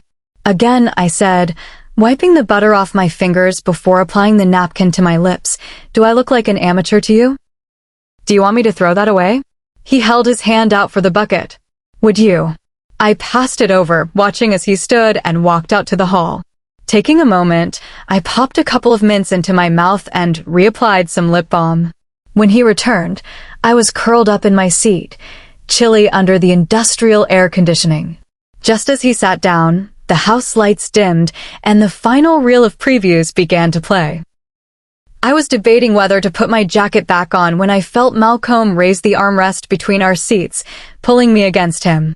About to protest, I stopped when I felt his arm winding around my back, felt the warmth of his body, felt the hardness of his well-defined torso, and realized that this was exactly where I wanted to be.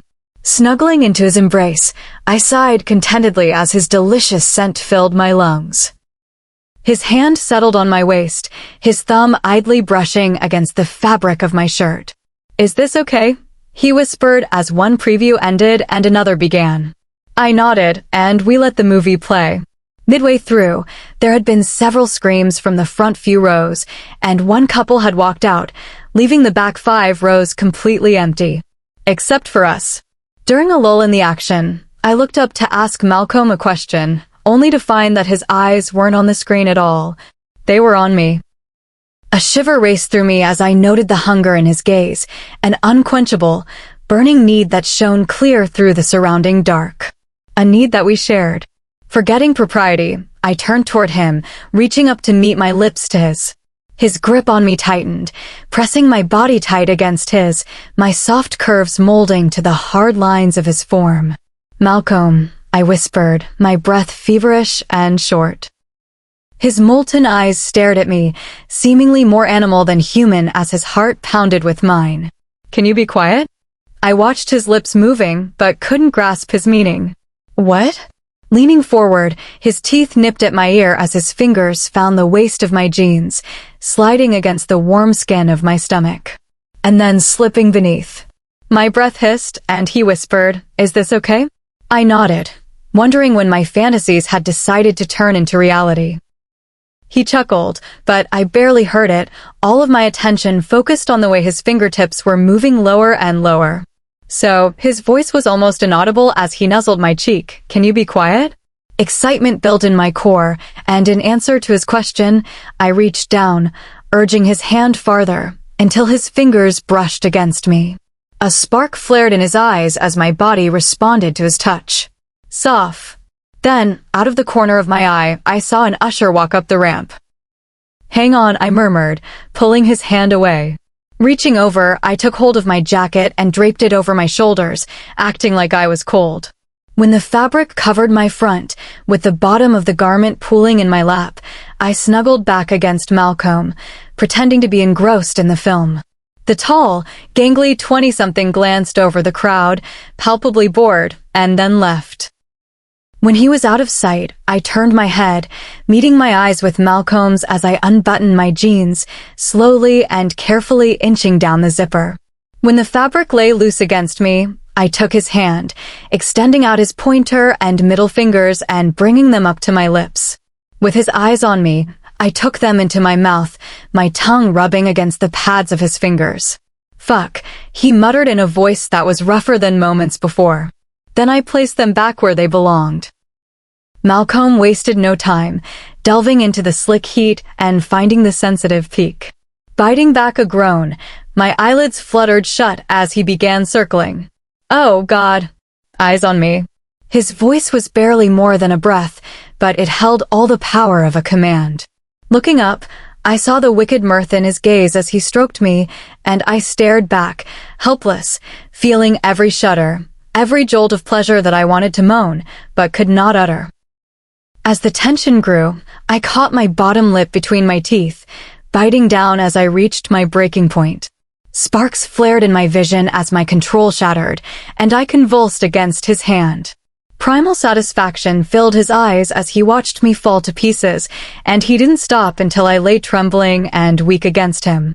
When I was spent, he removed his hand from my jeans, slowly and deliberately licking his fingers clean.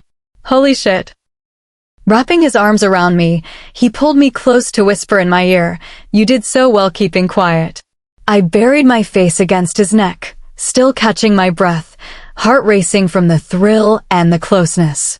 The movie played on, forgotten in the background, as I stayed tucked against him, savoring the warmth of his body and the steady beat of his heart.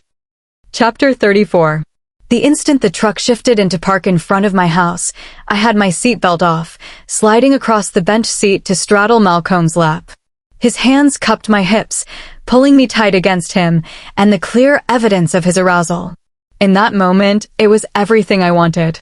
Skipping the preliminaries, I tangled my fingers in his hair, devouring his lips in a hungry, desperate kiss. Groans sounded from his throat, thrilling me as his heart pounded against my chest. Pulling back, I looked at him, taking in the feral darkness of his eyes, the rapid rasp of his breathing, the heady taste of his desire. A tiny voice in the back of my mind whispered, "This is a bad idea." Shoving my inner doubts away, I traced my thumbnail along the curve of his bottom lip. Malcolm. His eyes met mine, and I knew I had his full attention. Brushing the tip of my nose against his, I inhaled slowly, letting the scent of his cologne calm my frazzled nerves. Looking up, I drank in the sight of him, whispering, "I want you." It was a truth I couldn't have imagined mere weeks ago, but here, now, I knew beyond a shadow of a doubt that I wanted Malcolm in my bed tonight. His eyes filled with turmoil. I can't. WH. Surprise flooded in as my spine stiffened. "What do you?" Malcolm pulled me against him, touching his lips to my ear. "I leave for the meeting on Sunday." "So?" His voice was a hoarse confession in the darkness. "I don't think I'll be able to spend a week away from you once I know what it's like to be inside you." "Oh." My indignation softened, and I murmured, "Okay. I'm sorry." "No, it's fine, I get it. We can put that on hold until you get back." Leaning back, he eyed me curiously. That sounded pretty definite. I chuckled, admitting, at this point, there's no denying that we both want this. Burying his face in the curve of my neck, he groaned. "You have no idea how it feels to hear you say that." Pressing my cheek against his hair, I savored the sensations of Malcolm beneath me, the pressure of arms wrapped around me, the heat of his breath on my skin. I didn't want to let him go. Before I could second-guess myself, I asked, "What about spending the night?" "Soph, please?" I promised to keep my hands to myself. Malcolm sighed. "I can't say no to you." Caressing my thumb over his stubbled cheek, I grinned. "I'll try not to use this power for evil." Inside, the silence of the empty house greeted us as I held his hand, leading him to my bedroom. Turning, I began, Malcolm interrupted me. "I'm actually going to use the bathroom if you want to get changed." Smiling, I nodded. "Okay." Flipping on the light switch, I glanced behind me.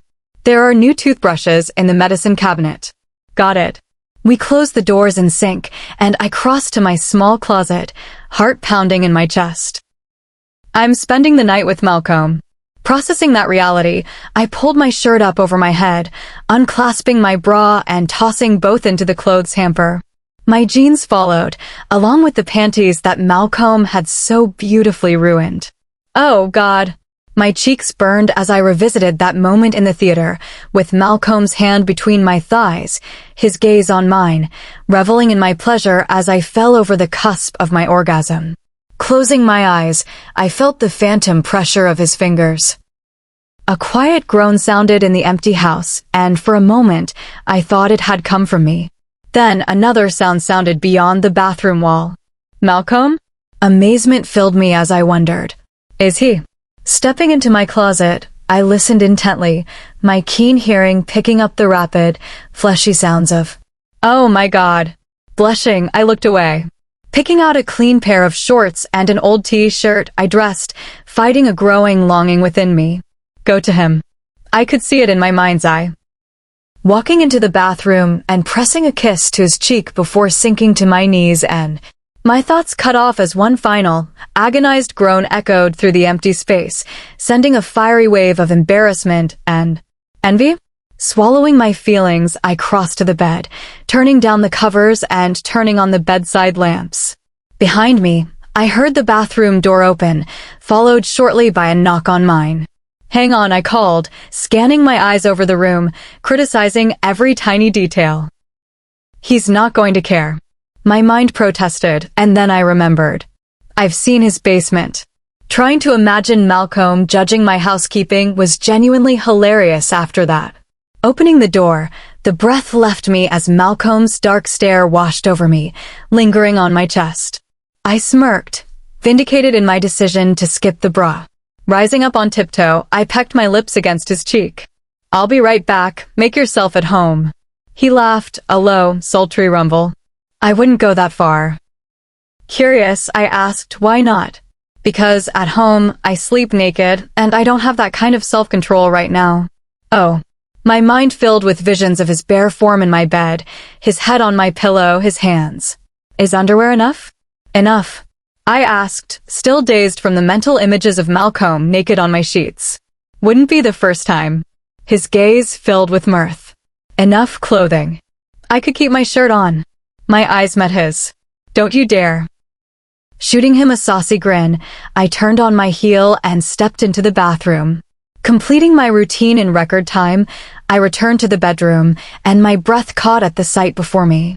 Malcomb, eyes on his phone, his broad form taking up half the bed, bare from the covers up. It took everything in me not climb onto the bed, straddling him as I whipped my top off. "Calm down, that's not happening, not tonight." I promised. "Soph?" Lost in my reverie, I hadn't noticed Malcomb looking up from his phone to find me staring. Just sucking in a breath, I shook my head. "You're not the only one who has limited self-control." The grin that formed on his lips was smug, triumphant. Closing the door behind me, I turned off the lights as I got into bed, rolling over to curl up against Malcolm's chest, his arm wrapping around me to hold me tight. The warmth of his skin against mine felt right, and I relaxed as a sense of peace washed over me. Breathing in his scent, I let myself feel the accumulated drowsiness of the day, my eyelids growing heavier until they closed. Beneath my ear, Malcolm's heartbeat slowed as his breathing deepened. Half asleep, I murmured, "Hey." His fingers brushed along my spine. "Did you think about me?" "What?" "In the bathroom, when you were, well." He stiffened beneath me. "You heard that." I nodded, my cheek rubbing against his chest. "I'm sorry. I liked it." "You liked it?" "Yeah," I admitted. "Interesting. So, were you?" "Was I what?" "Thinking about me?" As I drifted into sleep, I heard him whisper, "I always do." Waking up, I immediately knew two things. One, I was being spooned by something large and warm. Two, whatever that thing was, its hand was under my shirt, cupping my breast. Oh, right, I realized. Malcomb. As I returned to consciousness, I noted the familiar brightness of my room in the early morning light, the discordant notes of birdsong, and our neighbor's yipping dog. The yipping grew louder until finally silenced by a chiding voice. "Thanks, Ruth." Behind me, Malcomb shifted, breathing changed as he woke. For a moment, his hand began to softly knead the flesh in his palm. Then, I heard him mutter a curse and pull away as he realized what he was touching. Reaching back, I caught his wrist. "Soph," he whispered. Not answering, I pulled his arm back over me, sliding his hand up under my shirt and pressing it back against me. "Are you sure?" I nodded, not trusting myself to speak. Slowly, like he was uncertain of himself, Malcolm's thumb grazed over my skin. I made a throaty sound of encouragement, and he grew bolder, brushing across my nipple. Need arrowed through me, and I whispered, "Do you have to go?" "Yes." His lips found my shoulder, decorating my skin with soft, gentle kisses. His hand grew bolder, and I moaned. "Are you sure?" Malcomb sighed, his breath warm against me. "Alphas are required to attend." I sagged with disappointment, sinking into the mattress. "Soph." "It's fine, Malcomb." Glancing over my shoulder, I smiled, although it didn't quite reach my eyes. I chose to date an alpha. Dealing with an alpha's duties is part of the package.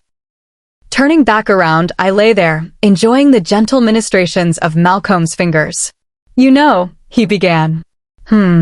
His hand began to trail downward, across my abdomen. I'm realizing that I didn't get a proper dinner last night. Dipping below the waistband of my shorts, he skimmed along the sensitive skin below my navel. I'm ravenous. A wicked smile took form on my lips. Are you saying? His teeth found my neck, nipping and nibbling. I'm asking, all I need is a yes or a no. Shifting, I met his gaze. Yes. A spark flared in his eyes, and before I knew what was happening, he was on his knees between my legs, slowly inching down my shorts. Lifting my hips to help, I felt the fabric moving over my bottom, across my skin, exposing me. But looking into Malcomb's reverent stare, I couldn't feel any shame. When the garment fell to the floor, his hands slid across my thighs, inching upward until... Malcomb. My head pressed against the pillow as bright sparks of sensation shot up my nerves. That's it. His voice was a growl as he began to tease me. Please. Soph. He cut off my desperate words. Huh. Spreading my legs wider, he said, I want to hear you come. WH. Can you do that? He asked, eyes burning. Can you be loud for me? Stunned, I could only nod. Good girl. Moving down, Malcomb propped himself up on his elbows, separating my folds with his fingers before leaning forward and dragging his tongue over me. The expletive that left my lips echoed throughout the house. Between my legs, Malcomb shot me a wicked grin before doing it again and again, feasting as he drove me ever higher. Oh, God. His mouth left me, smirking. God isn't here, baby. Say my name. Then his fingers delved inside me, searching and stroking until he reached a spot that had my thighs shaking around his head. Malcomb. That's it, returning his tongue to its task. He continued licking and sucking as incoherent curses tore out of my throat. Reduced to whimpers, I felt myself teetering on the edge, heartbeats away from release. And then ecstasy raced through me like an electric current, arcing my back off the bed as my toes ground into the mattress, lips parted in a wordless cry. White-hot fire surged through my veins, searing me, incandescent and all-consuming. Malcomb didn't falter, didn't stop until he had wrung every drop of pleasure out of me. When I collapsed, shivering against the bed, he climbed up, taking me in his arms. Kissing me, I tasted myself on his tongue, and a primal satisfaction filled me, a base gratification at so fundamentally marking this man as mine. As I gradually came down from my high, I snuggled against him, savoring his warmth and his scent. So, he began. So, I laughed. I get back on Sunday, would you want to come over to my place for dinner? His hand found the curve of my ass, and I chuckled. I'll be coming over for a lot more than dinner. Chapter 35. Malcomb stood at the stove, transferring crispy slices of bacon from the pan to a paper towel-covered plate. Next to him, swaying slightly to the beat of the music playing from the speakers, soft buttered slices of toast fresh out of the toaster. It's Saturday morning. I'm standing in Soph's kitchen. We're cooking breakfast, and her taste still lingers on my tongue. When the pan was empty, Malcomb picked up the whisked bowl of eggs, dumping them in and beginning to scramble. Soph placed her stack on the breakfast bar before turning to come up behind him, wrapping her arms around his waist and pressing her front against his back. Warmth radiated through him, and an unconscious smile formed on his lips. The moment felt effortless, easy. Being here with her was like breathing. And a month ago, I thought it was impossible. Behind him, Soph's nose poked into his back, and her chest expanded as she breathed in. Amusement filled him. Are you sniffing me? I like the way you smell, she mumbled. His spatula faltered as her soft admission cut him to the core. I have to leave her. The ordeal of the regional meeting loomed over him like a giant to be slain. A month ago, the prospect of the yearly gathering had seemed tedious, if necessary. Now, faced with a week apart from the woman he loved, Malcomb was ready to throw away his pack's reputation to skip it. Loved? A heartbeat passed, and wonder filled him. I love her. In an instant, the answer came, obvious. I love her. Setting the pan aside on a cold burner, Malcomb turned in her arms, tilting her chin up and taking her mouth in a slow, searing kiss. Soph tensed with surprise before melting against him, pressing herself closer. Malcomb reached down, cupping her hips before picking her up and setting her on the counter. Pulling her close, he pressed her against the straining front of his jeans, fighting the overwhelming need to be inside her now. I could take her back to the bedroom, rip my clothes off, and spend the rest of the weekend making her come in every position we can think of. Lust fought with duty, and he met Soph's gaze to find her curious, but unafraid. She wants this too. And that felt like the most miraculous thing of all. Patience. 1 week, it's only 1 week, and then he could pursue her to his heart's content. Raising his hand, Malcomb brushed a piece of hair away from her face, struggling to get himself under control. Swallowing, he said, "I need to finish the eggs." A quizzical smile appeared on her lips. Okay. For a moment, he debated telling her what he'd just realized, but held back. It can wait. His thumb strayed to the plush curve of her lower lip. Just for the record, I'm really going to miss you. Her smile, soft, sultry, answered him. I'm going to miss you too. Upstairs, in the loft bathroom of his home, Malcomb planted his arm against the white tiles of the shower, pressing his forehead into his elbow as his other hand alleviated his pent-up feelings. I liked it. A shudder rolled through him, remembering the way her curves had pressed against him, the way her breast had molded to fit his hand. The sharp tang of her as she came on my tongue. His memory filled with the breathless, keening cry as she gave in to her orgasm. A low groan echoed through the chamber as his own release overtook him. Ecstasy raced through him, and he closed his eyes, imagining her hand around him, her mouth. When he was spent, his mind cleared, and he picked up his shampoo from the small shelf. I like the way you smell. Lips curving into a smile, Malcomb quickly washed his hair, then his body, before rinsing off and stepping out of the shower. Out in the bedroom, he crossed to the closet and pulled his suitcase out, laying it open on his bed. His elation left him as he faced the reality of the next week. Reminders of past visits to Meriton flashed across his vision, the unyielding fire of the worst sunburn of his life, the constellation of mosquito bites across his skin, and the one unforgettable time he'd stepped aside to relieve himself in the forest and come back out with a poison ivy rash in unmentionable places. This is the shit no one tells you about being an alpha. It wasn't all power trips and money, it was being there for your pack mates, showing up when they need you, and serving your pack even when it was annoying, uncomfortable, or painful. Malcomb winced, remembering the aftermath of the poison ivy incident. Incredibly painful. Delving into his closet, Malcomb pulled out an assortment of clothes ranging from semi-formal to barely fit to wear in public. Meetings of wolf kind tended to cater to werewolf physicality, and there was sure to be a lot of hiking, biking, and running in between the parties and socials. Not to mention the ever-present State of the Region sessions addressing the issues facing lycanthropes in the area. And those, all told, were probably going to be the worst part of the whole week. Sitting in a bland conference room surrounded by other alphas while some stuffed shirt analyst droned on and on about statistical trends and demographic shifts. It wasn't that he didn't care. He really tried to, but most of it just slid off his brain without sinking in. It's one of the things he appreciated most about Aiden, his ability to speak bureaucrat and translate it into something Malcomb could work with. Across the room, his phone buzzed on the dresser, and a quick glance at the screen had him muttering, "Speak of the devil." Crossing over, he picked it up, answering, "Hey, Aiden." A panicked jumble of words interrupted him, staccato syllables tripping over themselves on their way out of his second-in-command's mouth. Whoa, Aiden, slow down, I didn't get any of that.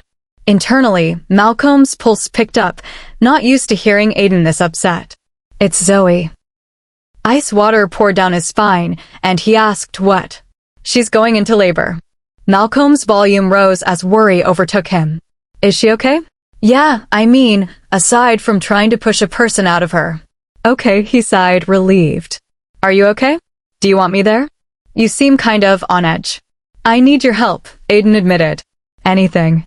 So, they just got her checked in, and I just realized that I might have freaked out and completely forgotten everything at the house. Could you?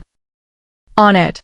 Malcolm put him on speaker, opening his notes app. What's everything? Zoe's had an emergency bag ready in the closet for a while, and there's also a bag for the baby in the nursery, along with the car seat. Malcolm snickered as he typed up a list. You really forgot everything, didn't you? I know. Oh, could you also grab my phone charger?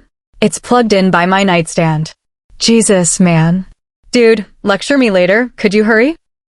The "I left it in the car" excuse is only gonna last so long. Eyeing the mess on his bed, Malcolm closed his eyes, picturing where he kept Aiden's spare key and doing some quick mental math. Okay, I'm leaving now. I should be at the hospital in about 45 minutes?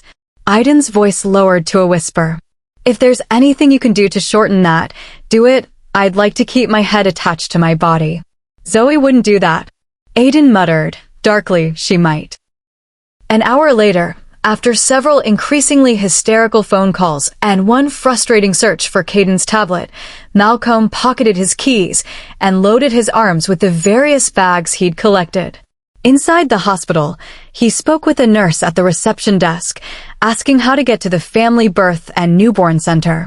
She'd given him directions, eyes dancing with amusement as she looked over his overly laden frame. Finally reaching the waiting room, Malcolm had a moment to register the sight of Zoe's father, Harvey, before a small, surprisingly strong body launched itself at him. "Uncle Malcolm!" Caden cried. Almost toppling over, he managed to retain his balance and hug the small boy back. "Hey, buddy, good to see you." Across the room, on one of the uncomfortable-looking chairs, Harvey smirked. "Left it in the car, did he?" Malcolm shrugged, setting the bags down on a pair of empty chairs. "I guess he panicked." The balding man shook his head. "I remember those days. Truth be told, he's handling it better than I did." "Oh." Malcolm looked up from fishing out Caden's tablet. Harvey nodded. "When Francine told me that Zoe was coming, I went into a frenzy, packing everything I could into the van, everything except Francine." Malcolm chuckled. "Oh no." Sighing, Harvey said, "She's never let me live it down either." Speaking of. Malcolm looked around, wondering where the others were.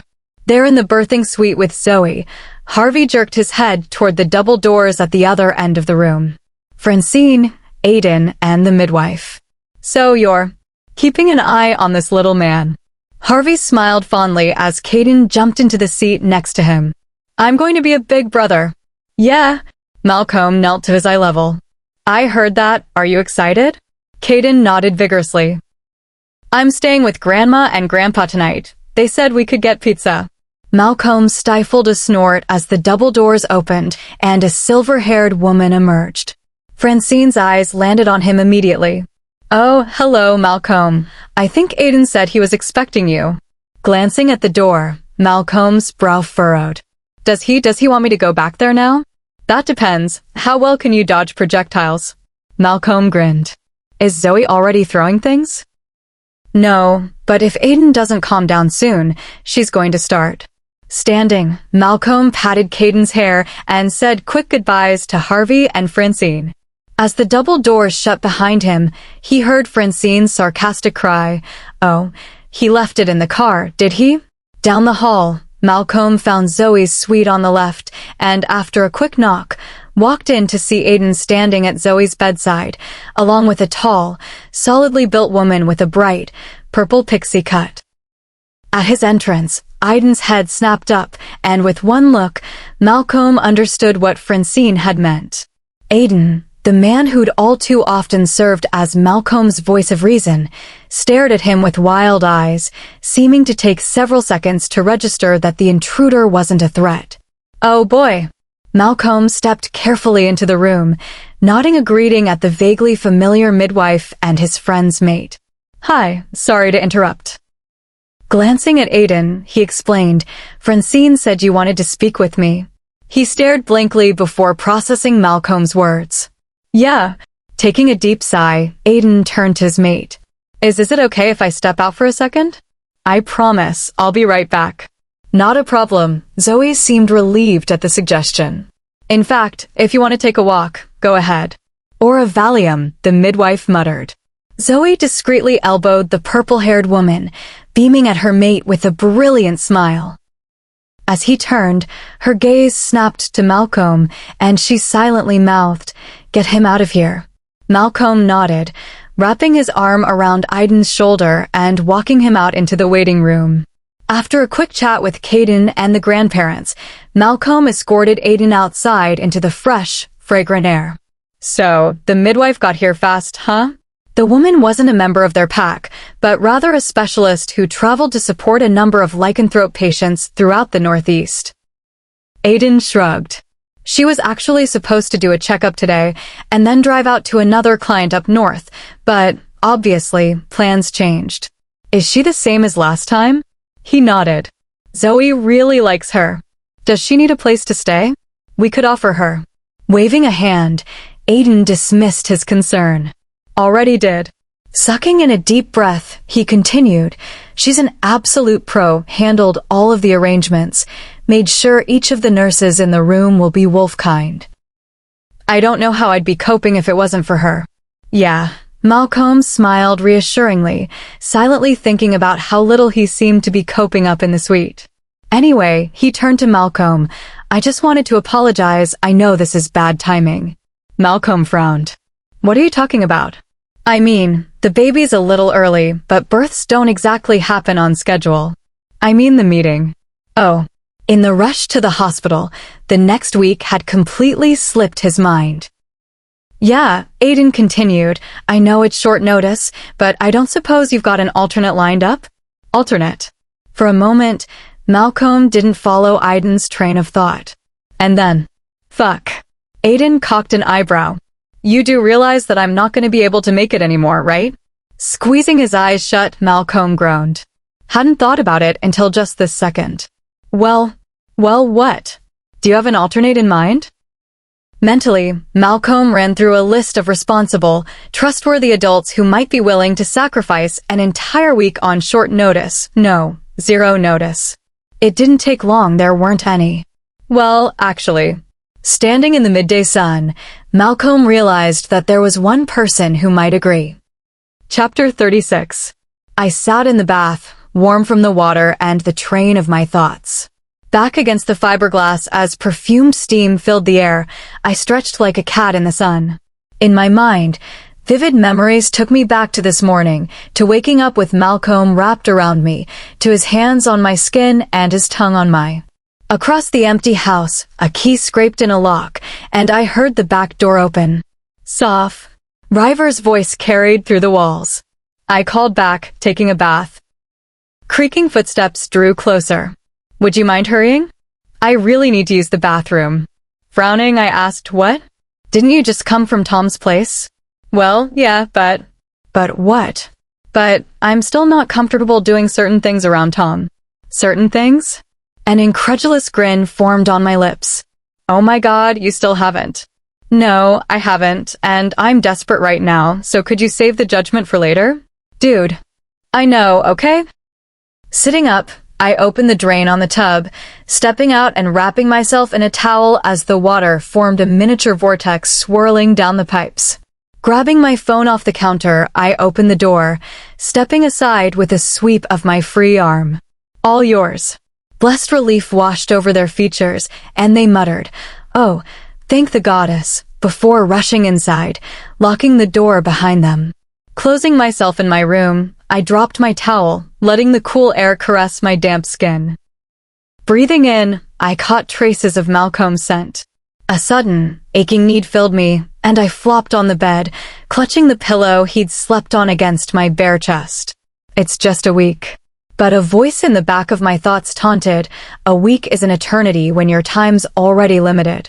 My mood plummeted, the bubble of joy bursting with a pinprick of reality.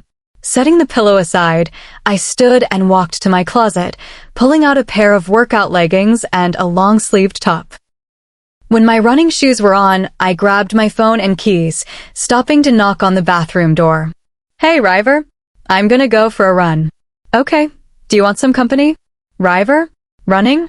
Voluntarily?" I bit back a laugh. "I actually want some time to think, you know?" "All right. Thanks for the offer, though." Outside, the warm sun shone overhead, a harbinger of the coming summer's heat. With my earbuds in, I set off, following my usual route to the outskirts of town, savoring the steady drumming of my heart and the growing burn in my legs. As paved streets gave way to gravel roads, I checked my surroundings, ensuring I was alone before I veered into the woods. A worn path of trampled grass led the way back, away from prying eyes, to a clearing in the trees. The land was owned by a packmate, so I knew I could trust that nobody was watching as I pulled my shirt up over my head and shoved my leggings down, feeling the telltale itch that heralded the change. Then my phone buzzed. What? Annoyed, I knelt down, digging through my pockets until I found what I was looking for. The screen glowed bright in the shadow of the forest, and I read Malcomb's name. Answering, I said, "Hello." "So." My heart sank, and an immediate sense of dread washed over me. "Oh no, what is it?" Well, his voice trailed off, leaving me in momentary silence. "Malcomb, what is it?" I need to ask you for a massive favor." "What?" Suspicion rose internally. "How massive are we talking?" I heard him take a breath then. "Zoe's in labor, and Aiden has to drop out of the meeting." My first thought blurted out of my mouth. "Is she okay?" "The midwife says she's going to be fine, but there's no way that Aiden's going to be able to chaperone this week." "Okay," I said, not getting his point. "So, why are you calling me?" Malcomb hesitated. "The etiquette for these meetings is layered and—" "Malcomb." He groaned. "So, we committed to bringing 3 chaperones to help out, meaning we have to bring 3, and there's nobody else who'd be able and willing to fill in at the last minute." WH. Disbelief dazed me. "You're asking me to go to the meeting with you?" "I know what it sounds like." His tone radiated anxiety. Is he worried about me saying no? In that instant, I knew I had to tease him. "Malcomb, I purred, if you wanted to spend the week with me, all you had to do was ask." He didn't take the bait, instead swearing. "I promise, I'm not making this up, it's just an emergency." Something in his voice sounded unfinished. Bracing myself, I asked, "There's more, isn't there?" "Yes," he sighed. "What?" "Well, there weren't enough rooms in the inn for everyone to have their own. We had to have people double up." "Oh, God." I cut him off, knowing in my gut what he was going to say next. "Aiden was supposed to share a room with you, wasn't he?" "Yeah," Malcomb admitted. He went on to say something, but I couldn't focus, instead imagining what a week in the same room, or even the same bed, with Malcomb would be like. My pulse pounded in my ears as my mouth went dry. Soph. Sorry, I shook myself back to the present. "I missed that. Where are you?" I glanced around, realizing that I was stark naked in the woods, and my voice rose to a squeak. I was just about to go on a run. A salacious heat infused his tone. "So you're—" I cut him off. "Never mind what I am, you're asking me a favor, remember?" Clearing my throat, I tried to calm my racing heart. "So, what are you offering?" "Offering?" Well, I grinned, if you're asking for a favor, you usually offer something in return. He stalled, clearly not expecting this, anything. "Anything you want, you have my word. I'm not trying to take advantage. I'll keep my hands to myself." A sultry chuckle escaped me. "Malcomb, what if I don't want you to?" He took several seconds to process this, and when he spoke, his words held a dark hunger. "Then I'd be happy to oblige." Chapter 37. After a severely shortened run, I headed back to the house, looking over the itinerary that Malcomb had sent me, with an hour-by-hour breakdown of activities. Scanning the list, I noted the inordinate number of outdoor games, hikes, and runs. The hell did I sign up for? Then Malcolm's eyes flashed in my mind, watching, raw heat consuming me as his fingers teased my core. My face flushed as I remembered desperately stifling my moans in the darkness of the theater. That's what I signed up for. Approaching home, I bounded up the stairs, walking in to see River taking a load of laundry out of the dryer. Standing up with the basket, they turned at the sound of the door opening. Surprise filled River's eyes as they saw me. "Oh, hey, you're back early." About that, I closed the door behind me. "There's been a change of plans, and I'm going to have to fill in at next week's meeting." River paused, asking the meeting. Yeah, I nodded, not quite believing it myself. Malcomb's picking me up tomorrow.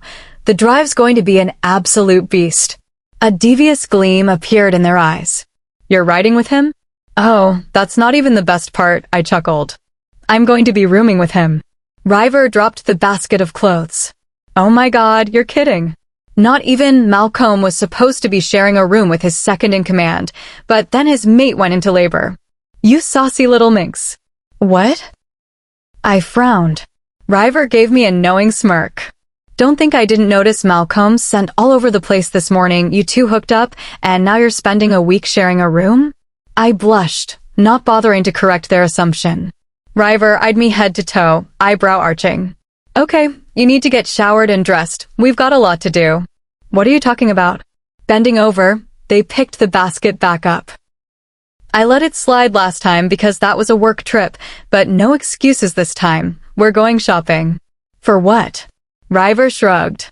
Lingerie? Condoms? A dress? I mean, definitely a dress. These meetings always have some kind of semi-formal event, right? WH. Hurry up, we don't have a ton of time, and you still need to pack. Confused, I let myself get hustled into the bathroom. An hour later, River was marching through the racks of clothing, pulling out the occasional garment and either putting it back or adding it to my increasingly heavy armful. When we'd combed through the entire section, I found myself locked in a changing room, stripping down to my underwear while River asked, "What's your bra size?" Riv. No arguments. You don't have a single matching bra and panty set, and I'll be damned if I send you off without at least one. Smiling, I pulled the first dress off its hanger. Have I told you lately that I appreciate you? Some things don't need to be said, sophomore. However, I would accept a thank you in the form of sushi.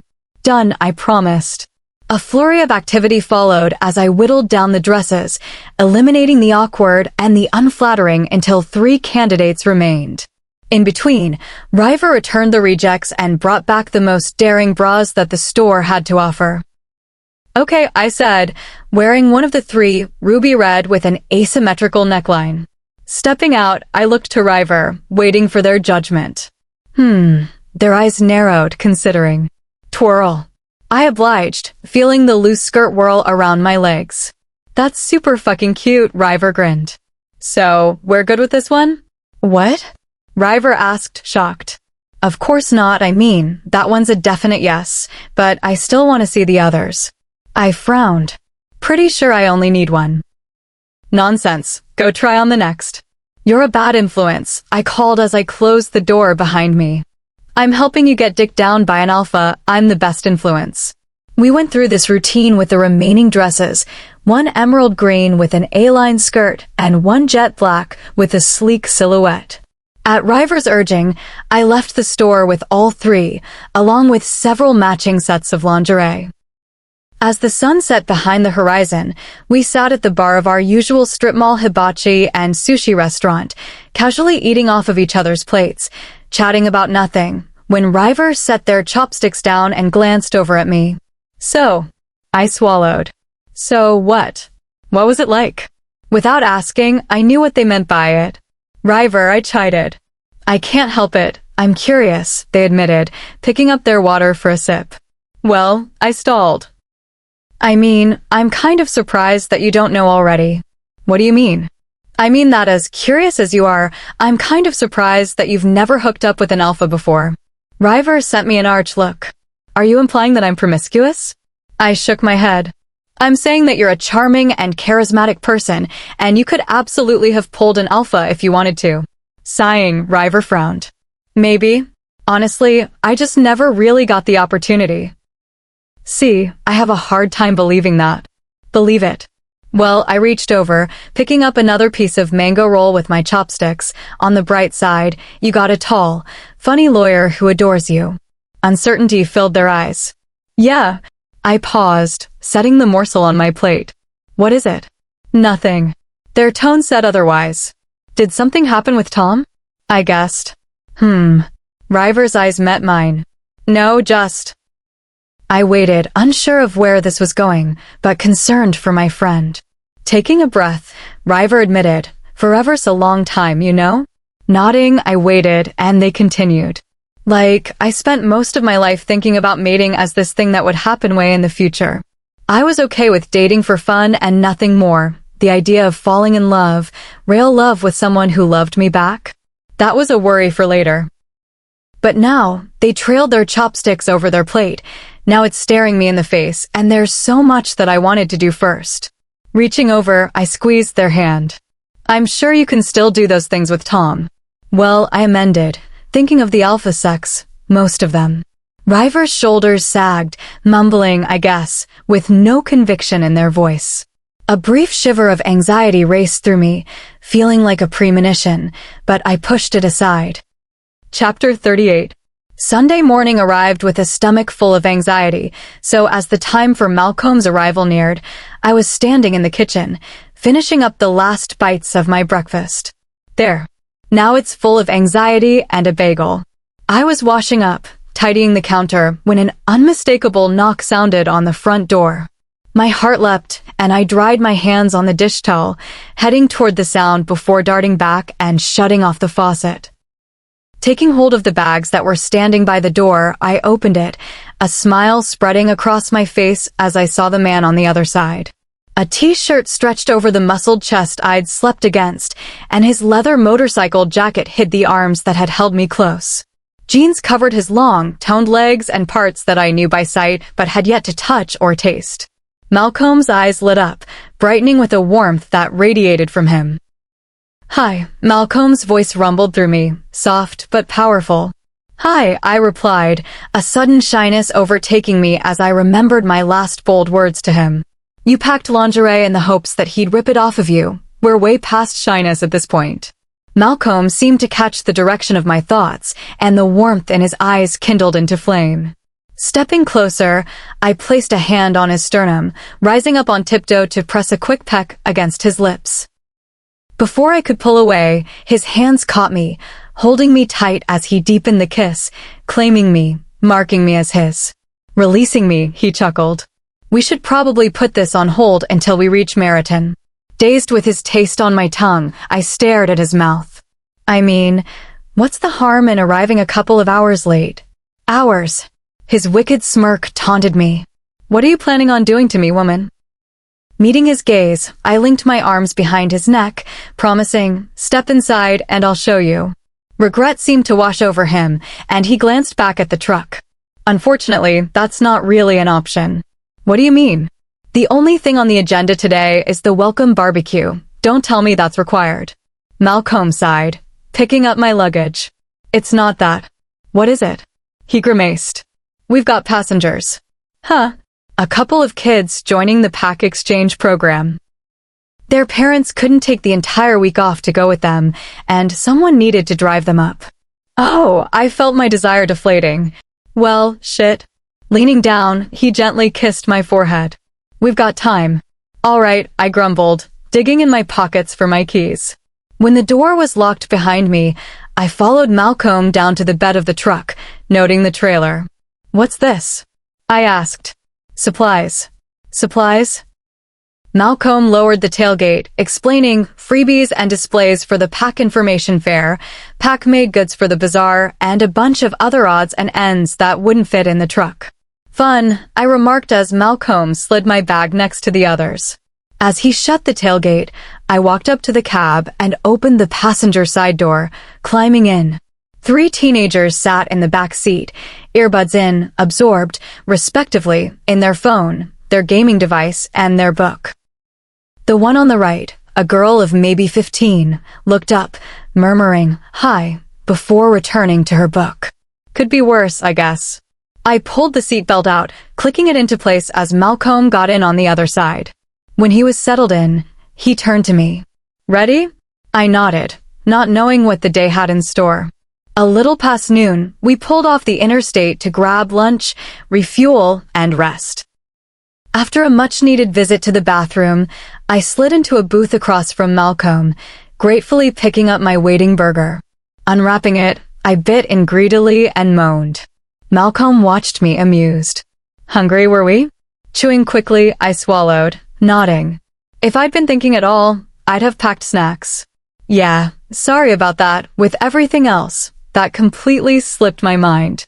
I took a drink of my soda, waving off his apology. I'm not blaming you, it's my own damn fault. Picking up a fry, I looked around us. Anyway, where are the kids? Gobby's in the booth over there, Malcomb pointed out. Sam's still in the bathroom, and Nathan wanted to take a walk. Not a bad idea, I conceded before popping the fry into my mouth. Would you want to take a stroll before we go? Malcomb glanced down at his phone. I'd like to get back on the road as soon as possible, if that's okay. What's the rush? Picking up my burger, I took another, less urgent bite. The trailer. I need to get that unloaded down at the meeting hall before the marathon organizers leave to set up for the barbecue. Oh? You want some help with that? I offered. Malcomb set down his soda. I was going to take Will along, but I could always use an extra pair of hands. You got it, I grinned, reaching for another fry. However, as the hours on the road wore on, I found myself fighting an all-consuming exhaustion and struggling to stay awake. When we pulled up to the inn, a large, resplendent piece of Victorian-era architecture, I was holding onto consciousness by a thread. Nestled in the lush greenery of the White Mountain National Forest, it held the kind of quaint charm that seemed straight out of a Hallmark movie. You'd never know it was owned and operated by werewolves. With a sigh, I got out, helping the kids with their bags as we unloaded the truck bed and climbed the stairs to the front door. Unable to appreciate the cozy warmth of the decor, I stood like a zombie as we checked in, swaying slightly on my feet. Still, up in the room I'd be sharing with Malcomb, I set my suitcase on the wooden luggage stand and stretched. So, when are we heading for the hall? Malcomb set his bag next to mine before turning to pull me into his arms. I am going to meet Will downstairs, and you are going to take a nap. What? I frowned. No. I mean, I'm a little tired, but... No buts. You're napping. Brushing a piece of hair away from my face, he added, if I know anything about this pack, you're going to need your strength to get through tonight. His words struck my imagination, and I grinned, envisioning other reasons to conserve my strength for tonight. Okay, I relented. What time do we need to be ready for the barbecue? 6. All right. Hugging him back, I nestled my face against his chest, breathing in his soothing scent. Hurry back. His arms tightened around me. Baby, you couldn't keep me away. When I woke, the slightly golden hue of the sunlight filtered through the lace curtains and bathed the room in a warm glow. The soft, quilted coverlet tickled my nose, and I reached up to rub the feeling away. Turning over, I stretched, feeling my bare legs glide against the linen sheets. I ditched my pants for the sake of comfort, and in that moment, I reveled in the way the light fabric caressed my skin. Then I wondered, where's Malcomb? Glancing across the room, I found my answer when I saw him asleep in the other bed. Oh, disappointment filled me. Facing him, I watched as his chest rose and fell with his steady breathing. I was kind of hoping he'd. My thoughts trailed off, not sure what I'd hoped. Reaching up, I groped on the nightstand for my phone, disconnecting it from its charger. For a brief second, I tried to focus on the bright numerals on the lock screen. Then I sat up. Malcomb. On the other bed, he jerked awake, looking over at me. What? It's 6. His eyes widened. What? I don't know, I stammered. I thought I had my alarm set. Furiously, I navigated through my phone, wondering what the hell had happened to my 5 o'clock alarm, only to see. Oh shit. I set the alarm for 5 a.m., I admitted in a small voice. Crap, Malcomb grumbled, folding the sheets back and sitting up. A loud, insistent knocking sounded at the door. Who is it? Malcomb called as he picked up his phone and keys. Who do you think? A male voice called, sarcastically. Look, we're all down in the lobby. Are you ready to go or not? Looking over at me, Malcomb replied, Give me 5 minutes. Flinging the covers off, I sprang up, grabbing my pants and pulling them on. I didn't notice the way Malcomb froze, staring at my legs. As I smoothed out my shirt, I asked, Do you need the bathroom? Malcomb shook himself. And no, go ahead. Gratefully, I rushed to the small side room, closing the door behind me. When my immediate needs had been dealt with and I'd managed to make my hair look less slept in, I stepped out to see Malcomb waiting for me. Ready? I nodded, grabbing my purse and jamming my feet into my shoes. Descending the stairs, I almost fell ass over tea kettle at the sight of a crowd of my packmates waiting for us. Oh my God, they saw. A man I recognized as Will walked forward to meet Malcomb. Ready when you are, boss. Malcomb smiled, eyes sweeping over the crowd. Let's head out. There was a mass cacophony as the group began to migrate toward the door. Will hung back, smiling like a cat who'd cornered a mouse. So, what kept you two? My embarrassment roasted me from the inside out while Malcomb stared down his friend. Not another word. Will snickered, shaking his head as he followed the rest outside. Only Malcomb and I remained. His hand found mine, and he squeezed. Hey, are you okay? I looked up at him, fighting back panic. What is it? His warm eyes searched mine, and I couldn't manage a lie. My heart pounded in my ears, and I swallowed. Everyone saw us come down together, and everyone knows we're sharing a room now. Turning to face me, he reached up to cup my cheeks. And none of their opinions matter. Staring into his warm, dark eyes, I felt my worries melting away, and when he pulled me in for a kiss, his lips obliterated them all. When we parted, he asked, better. Maybe, I admitted. Good. Smiling, he grazed his thumb along my jaw. So, are you ready to survive this fucking barbecue? Narrowing my eyes, I remarked, you're talking about this like it's some kind of endurance trial. Should I be concerned? Malcomb cocked an eyebrow. Maybe a little? Chapter 39. After the dinner ended, I stood with Malcomb, nodding politely and occasionally contributing as he made small talk with people I didn't recognize.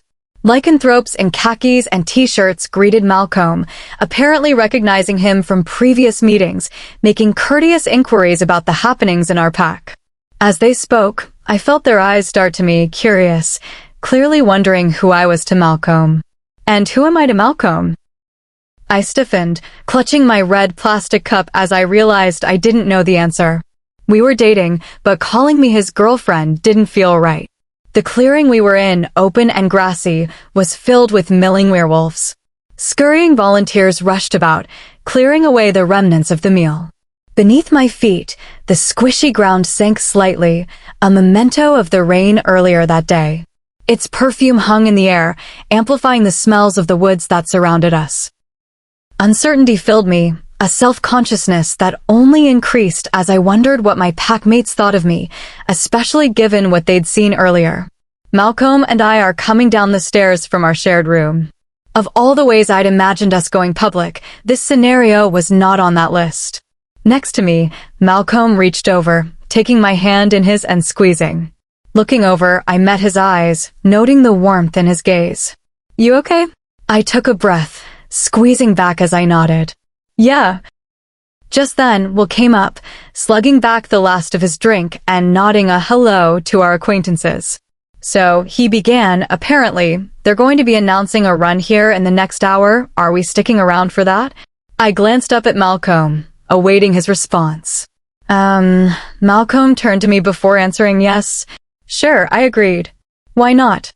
Malcomb shrugged. It'll be good for diplomacy. Glancing between them, I raised the obvious question. What if we have people who don't want to? Malcomb sighed, thinking. Okay, we'll supervise anyone who wants to stay for the run.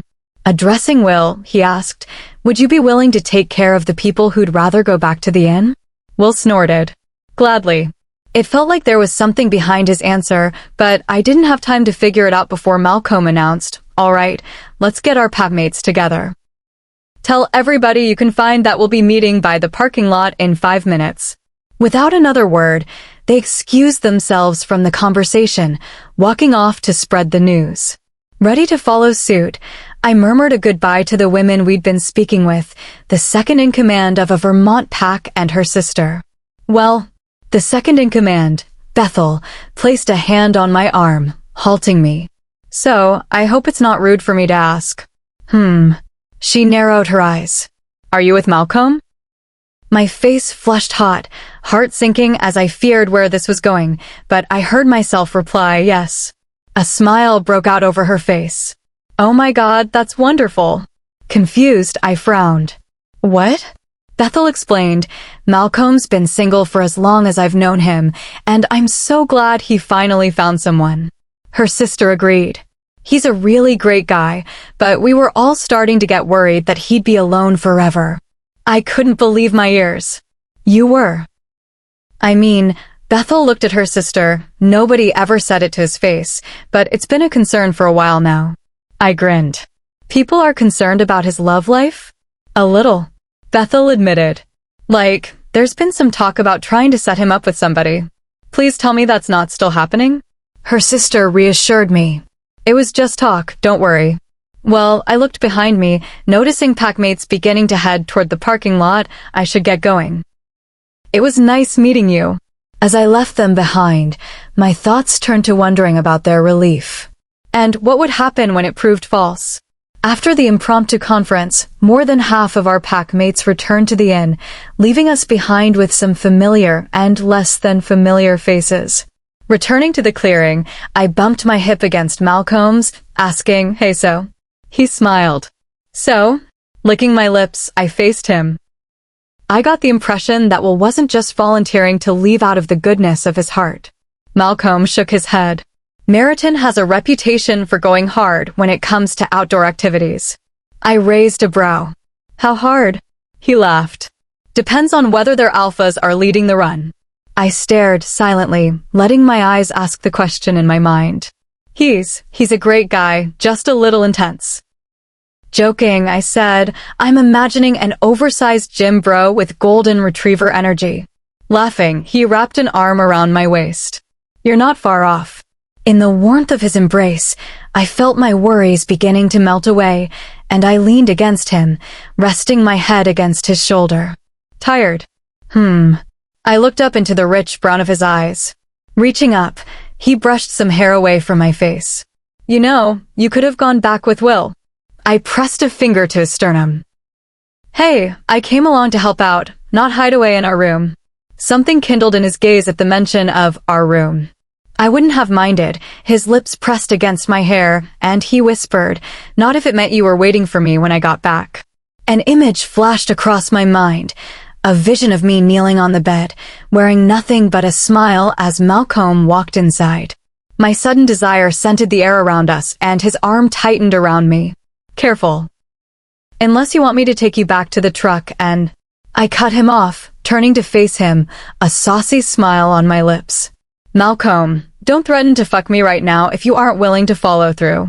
His stare burned with raw lust and need. Soph, you don't know how willing I am. Pressing me against him, he let me feel the rigid proof between us. And then a voice across the clearing demanded our attention. Honored guests. The unwelcome reminder of our duties tore me out of the moment. With a rueful chuckle, I glanced over my shoulder, sighting a tall, well-built man with graying hair and a charismatic smile. That's the Alpha, isn't it? Malcomb groaned. Yep. Well, I sighed. This is going to be fun. If I'd known how much fun we were going to have, I would absolutely have followed Will back to the inn.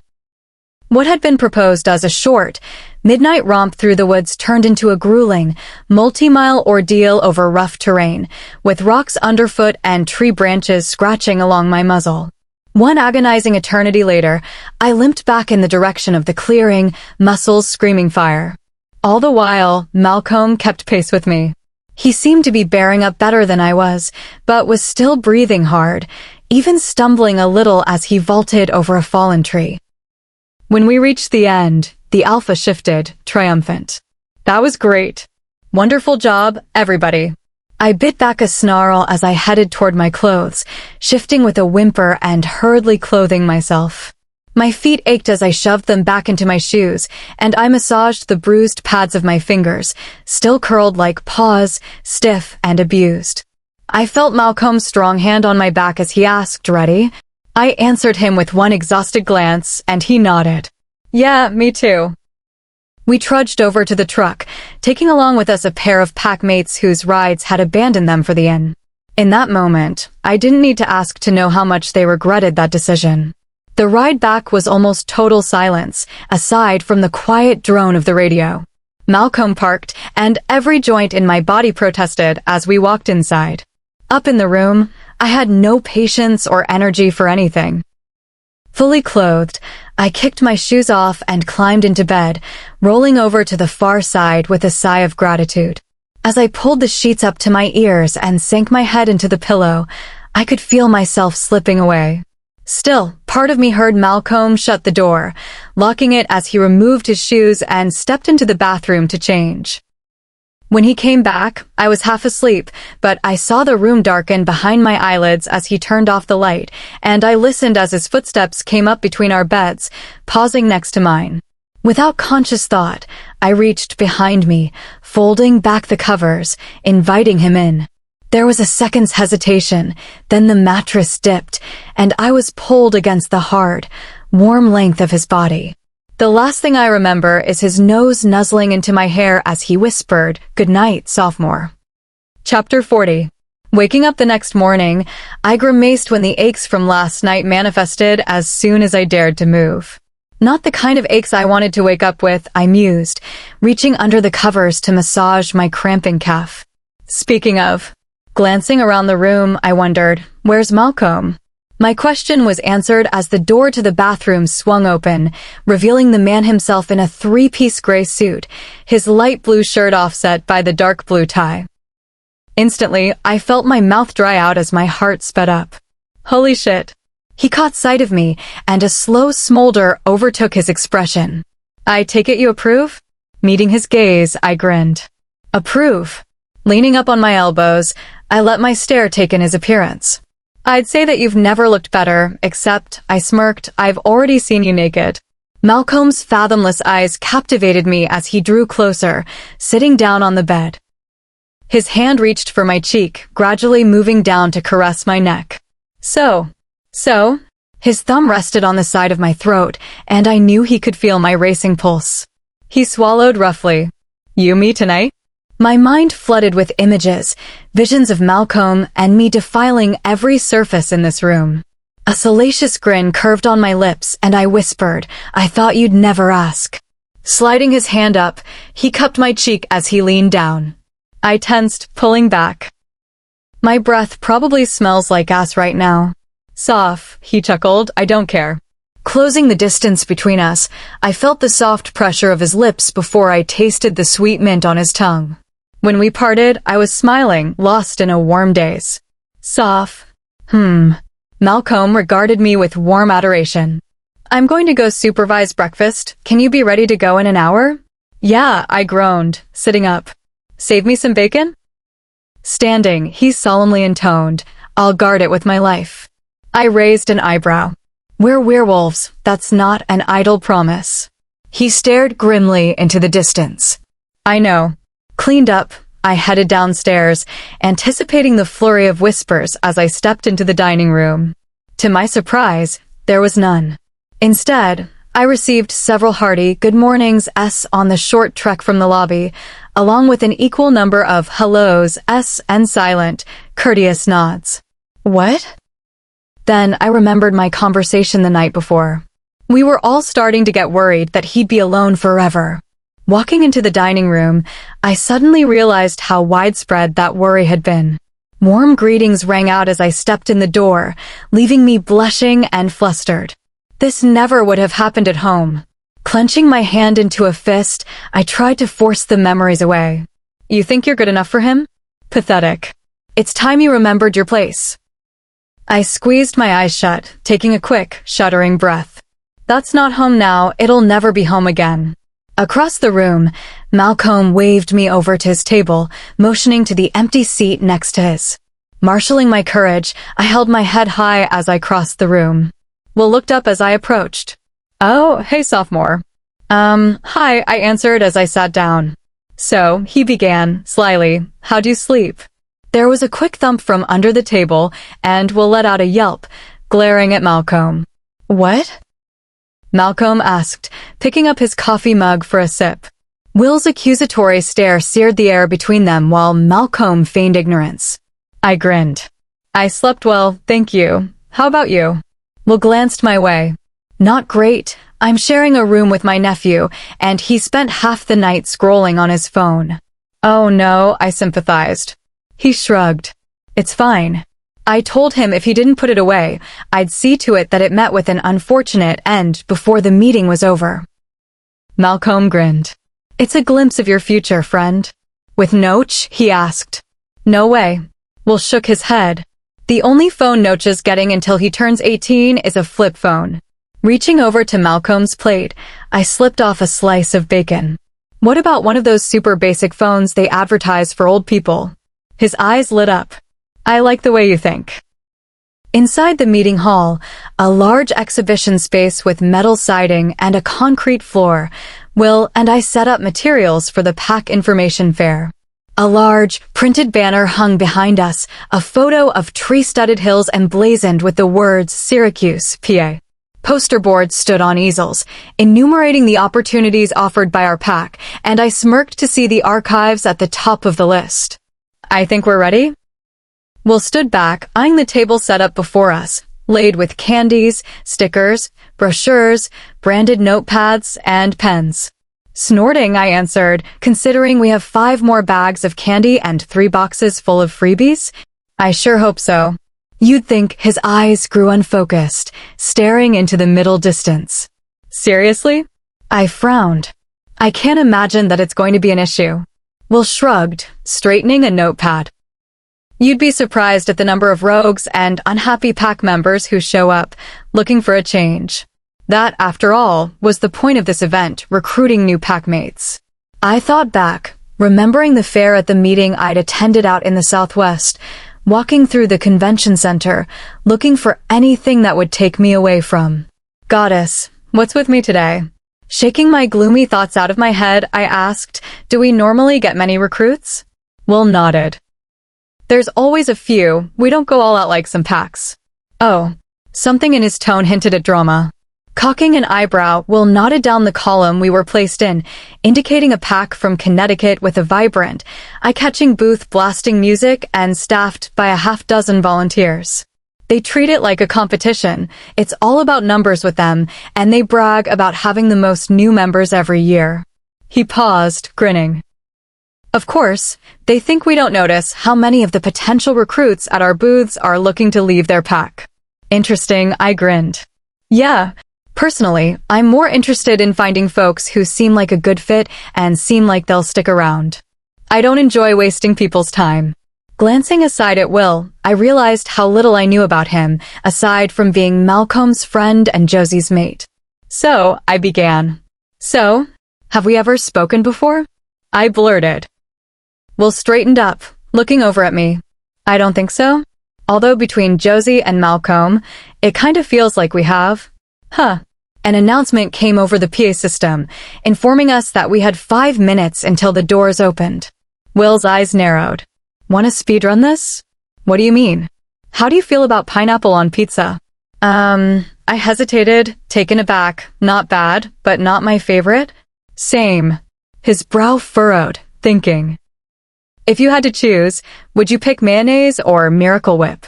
Grimacing, I answered, Miracle Whip is disgusting. He smiled. Good answer.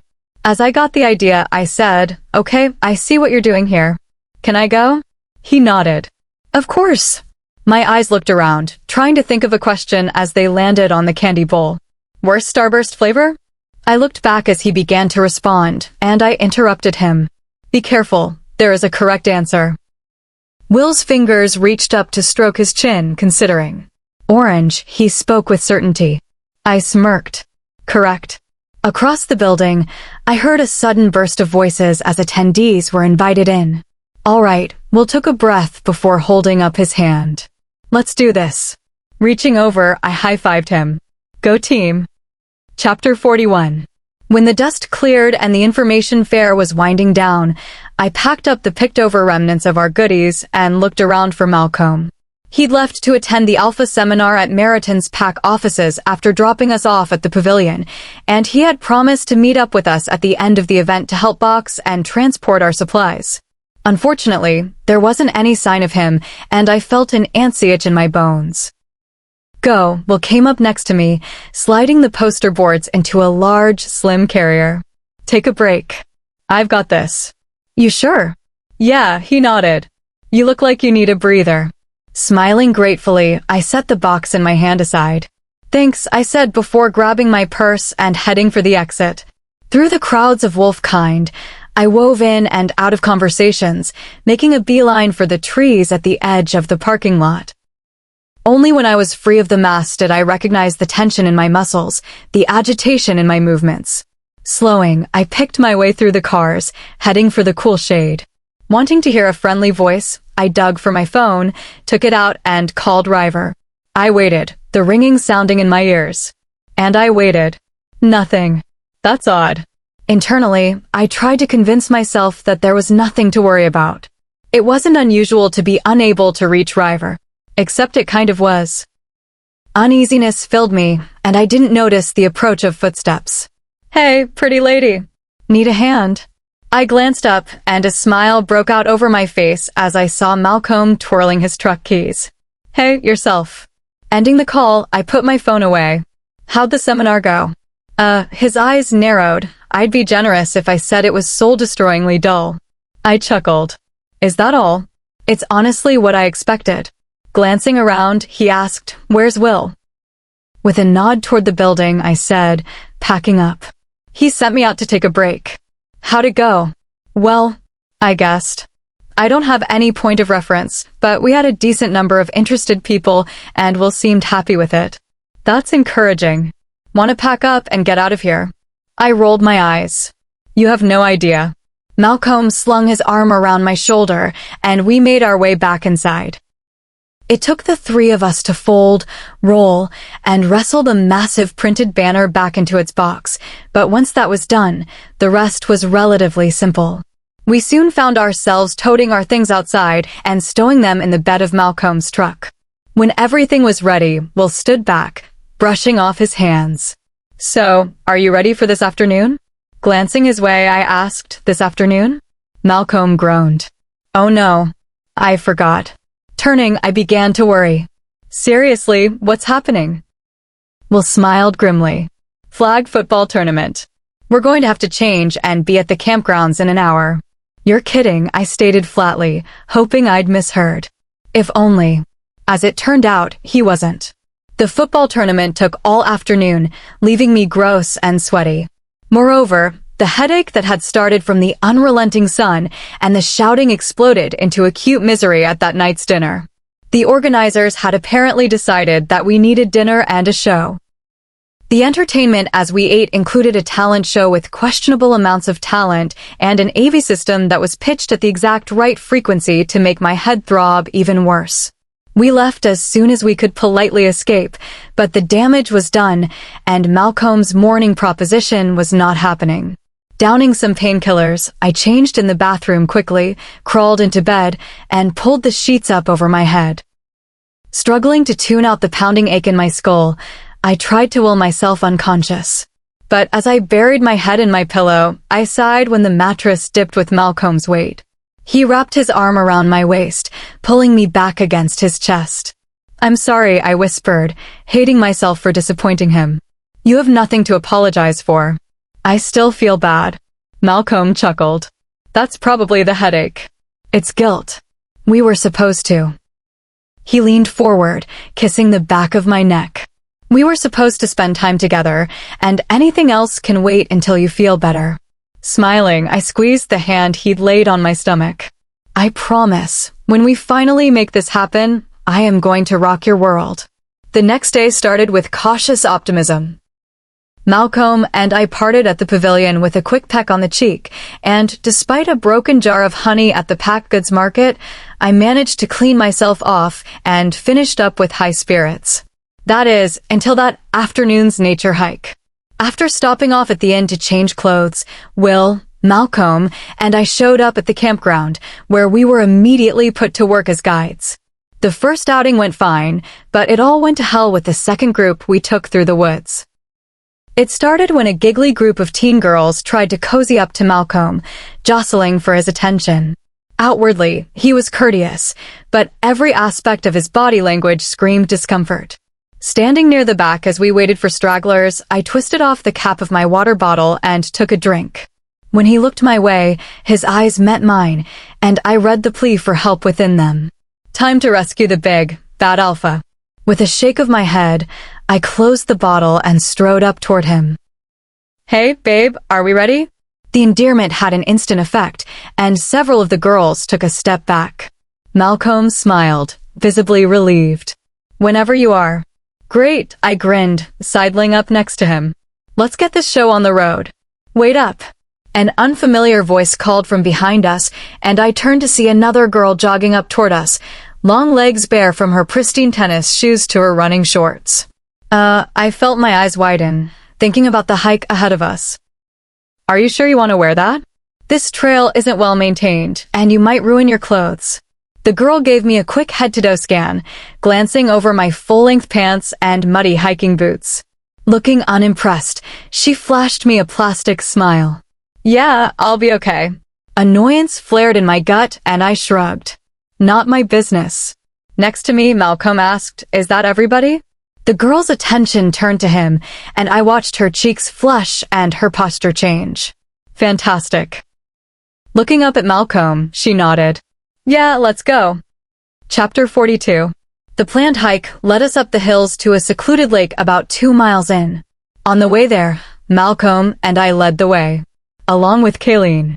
She'd introduced herself almost immediately, launching into a million questions about where we were from, what our pack was like, and how we were enjoying the meeting so far. I say we, but she was mostly talking to Malcomb. On his other side, I just listened to the onslaught, replying when she, or more often Malcomb, included me and occasionally throwing glances behind me at will, bringing up the rear and gleefully watching the show. As we trekked out toward the lake, her conversation turned to her pack and reiterating again and again how little she liked her peers and how much she was looking for a change. I mean, it's just parties and hair and shopping and boys with them, she groaned, disgusted. Like, they're exhausting to be around. Her voice lowered as she leaned into Malcomb. Honestly, I'm so glad that I finally turned 18. I have been dying to get out. Malcomb nodded as his eyes turned toward me, radiating panic. At the lake, we broke out for a 15-minute break, and I was making small talk and helping take pictures for some of the girls.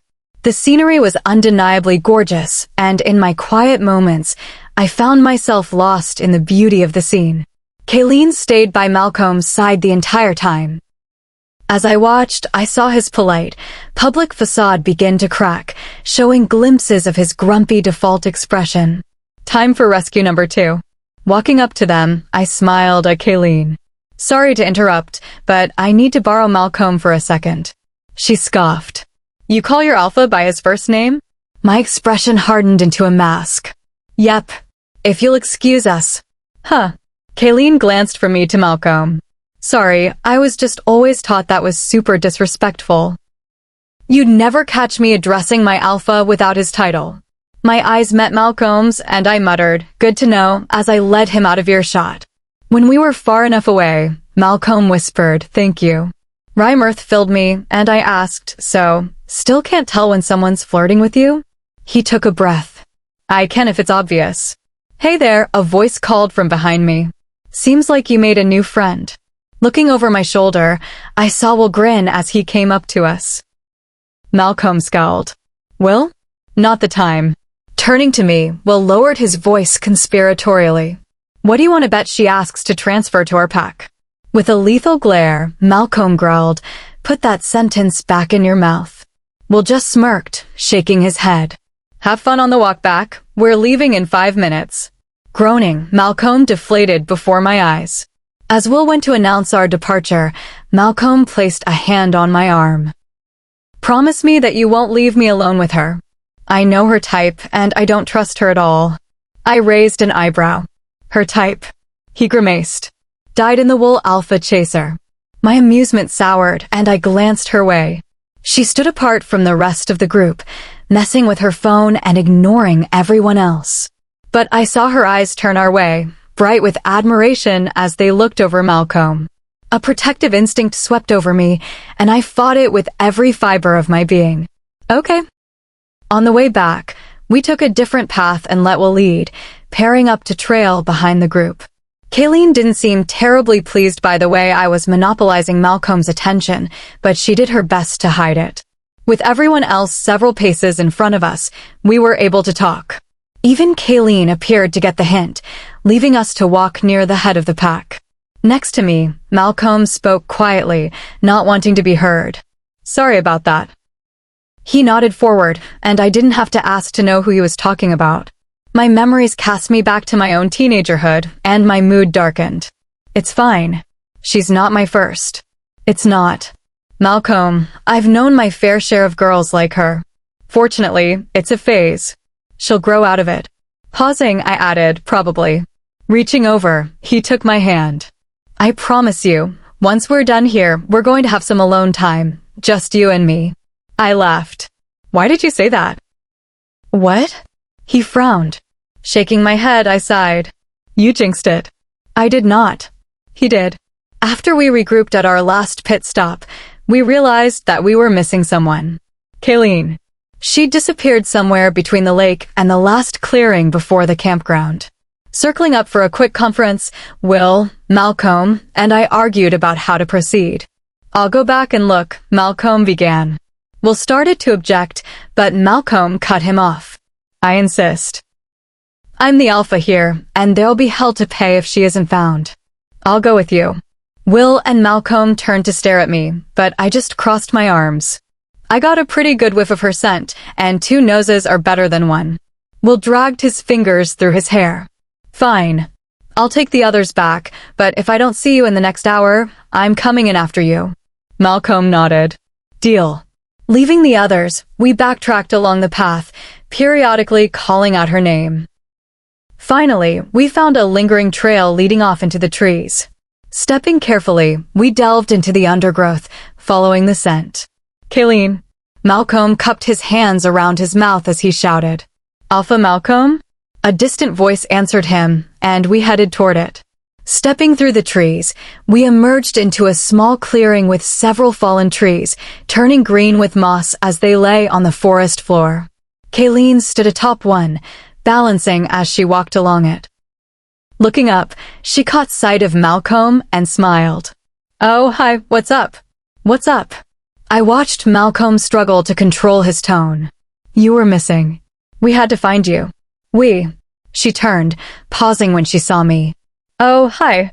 Hi, I replied, ignoring her visible displeasure. What happened? Why did you leave the path? Kayleen shrugged. I wanted to explore. She snickered at my concern. It's not a big deal. Malcolm's jaw tightened.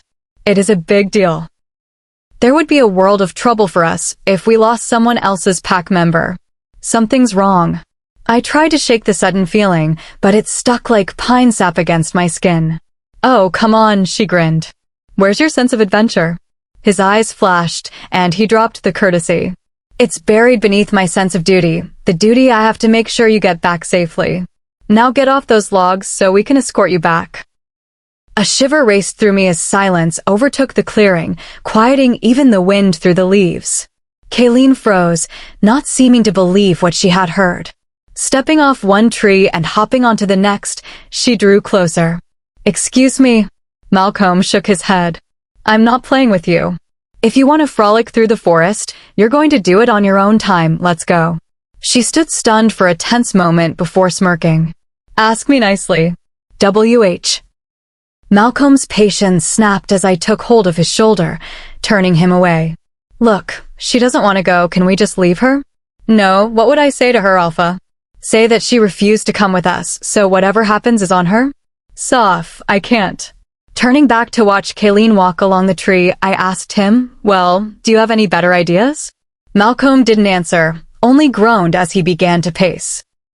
Trying to get a grip on my frustration, I sucked in a deep breath and focused on the ambient sounds of the clearing. As I listened, there was one sound, one strange noise that I couldn't quite place. Frowning, I forgot the situation for a moment, lost to my confusion and curiosity. It wasn't until Kayleen reached the end of one tree and started to jump to the next that I realized. Buzzing. It's buzzing. No. Wait. But she was midair, and when she landed, the tree's exterior cracked under her feet, dropping her into the rotten interior and releasing a swarm of angry wasps from its core. I flung my arms over my face, trying to protect myself as a dozen stings pierced my skin. Soph, run. Malcomb screamed, and I didn't hesitate, sprinting across the clearing as he raced over to Kayleen and picked up her shrieking, flailing form, carrying her away from the log. I don't know how long we ran. It felt like hours as the furious cloud followed us, stinging all the way.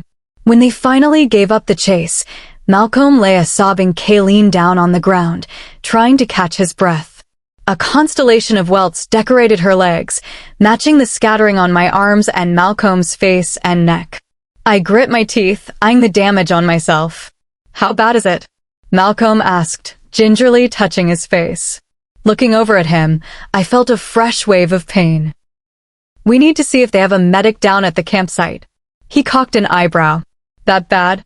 I winced, counting the stings on his face alone. Yeah. Below us, Kayleen whimpered, clutching her knees. Can you walk? She sniffled, looking up at me. What? I repeated myself. Can you walk? Or are we going to have to carry you back? Leaning up on her elbows, she hissed with the effort. I think I can walk. With my arms slowly burning, I went over, taking her hand and helping her to her feet. Good. I turned to Malcomb. Let's get out of here. He grimaced as he stood, and together we hobbled our way back to the path. As we finally reached the end of the trail, I sighed as I saw the medical tent in the distance. Almost there, I muttered.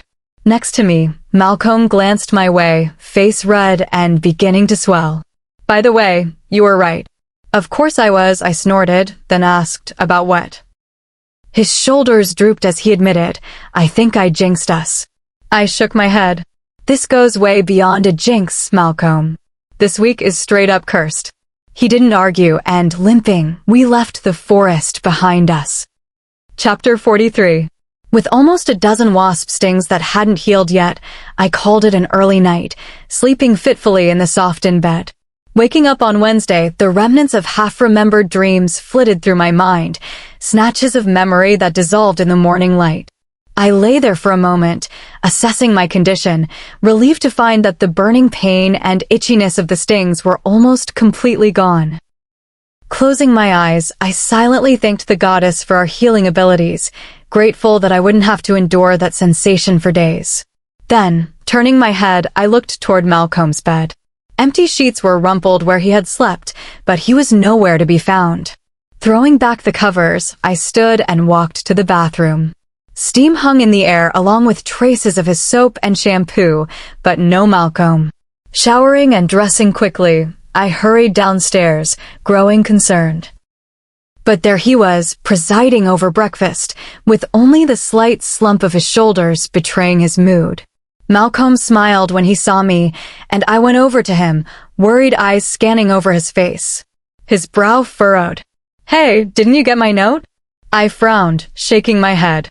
Shoot. He grimaced. I was going to let you sleep in after yesterday. I figured you could use it. So could you, I countered. I'm fine, see? He gestured to his face. All better. Malcomb. All evidence of swelling and redness may have disappeared, but that didn't ease my fears. Besides, he added, the Alpha seminar is still ongoing. If I miss today, then I'd have to send in Will, and I wouldn't do that to him. I snorted. We're slated to help out with Pack Survivor, whatever that means. I guarantee he'd rather be attending the seminar. Malcomb rubbed his hand over his stubbled jaw, and I could feel the weariness in his bones. Don't worry about it. I've got it handled, promise. Unsure, I sat back in my chair, settling a hand on his shoulder. Okay, if you're sure. He reached up, squeezing. I'm sure. Turns out, Pack Survivor was an outdoor team-building competition where the organizers wisely grouped people at random, regardless of pack affiliation. It was going about as well as could be expected, and less than half an hour in, I'd had to break up a near fist fight. To add insult to injury, River wasn't returning my calls. Stepping away from my station during a break, I pulled out my phone, noting the 3 failed attempts from before. Crossing my arms, I held the phone up to my ear, muttering, "Come on, River, pick up. Pick up." Nothing. When their voicemail recording finished playing, I said, "Hey, it's me again. I'm really starting to worry about you. Call me back when you get a chance." Pressing the end button, I shoved the device back in my pocket, frustration growing by the second. By the time lunch rolled around, I was cranky, overheated, and sweaty. When Malcomb came to pick us up, I claimed first dibs on the shower and raced upstairs. Turning the water on cold, I hissed as it took the suffocating warmth out of my skin. When I was finished, I threw on my change of clothes, towel-dried my hair, and walked into the bedroom. Malcomb sat on his bed, eyeing me with obvious relief. "Feeling better?" "Much." "I'm glad," he smiled, but it was short-lived. "Have you checked out the agenda for this afternoon?" Looking his way, I felt my spirits falling. "What fresh hell have they got for us?" He rolled his eyes. 2 words, fun. Run. With a curse, I threw my sweaty clothes down on my bed. "For heaven's sake, do these people ever rest?" "Apparently not," he sighed, standing. "I'm going to rinse off. Meet me downstairs." I nodded. "Yeah, I'll save you a seat." Malcomb murmured, "Thanks," and the bleak resignation in his eyes tugged at me. When the door closed behind him and the shower turned on, I sank onto the mattress, burying my head in my hands and wondering where everything had gone wrong. In my wildest fantasies, I'd never imagined the week turning out like this. It's just not meant to be. I was about to grab my purse and head down to lunch when I heard it. A low groan coming from the bathroom. My breath caught and I listened, tuning into the sounds coming from the other side of the wall. Another. Images flooded my mind, visions of what was happening while the shower ran. A lump formed in my throat, frustration rising to the surface and jealousy. Sitting on the bed, I seethed at the unfairness of it all.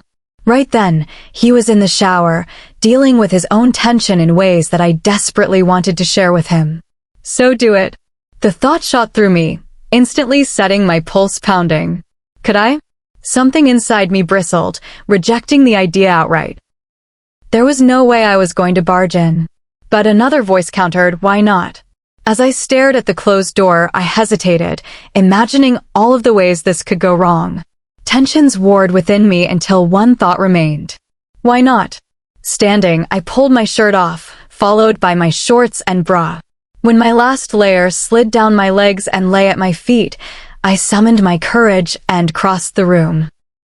Slowly, I opened the door, silently stepping into the steamy air, and placed my hand on the door to the walk-in shower. Last chance to back out. Through the frosted glass, Malcomb had his back to me, leaning against the tiled wall. I smirked. Let's see if he wants some company. Pulling at the handle, I watched Malcomb whirl, eyes widening as I joined him. Soph. Shutting the door behind me, I thrilled as his gaze took in all of me, his Adam's apple shifting as he swallowed. Slowly, giving him a chance to protest, I walked up to him. Linking my hands behind his neck, I met his heated stare and whispered, "Do you want me to leave?" He laughed, full of disbelief. "You're kidding, right?" I grinned, letting my hand trail down his chest, across his stomach, pausing before I reached my goal. "You're sure?" "Soph, please." Then I wrapped my hand around him. Malcomb tensed against me as a low, rough sound escaped him. Sliding my hand along the water-slick length of him, I said, "By the way," I looked up, meeting his gaze, "in case I haven't said it yet, you have a beautiful body."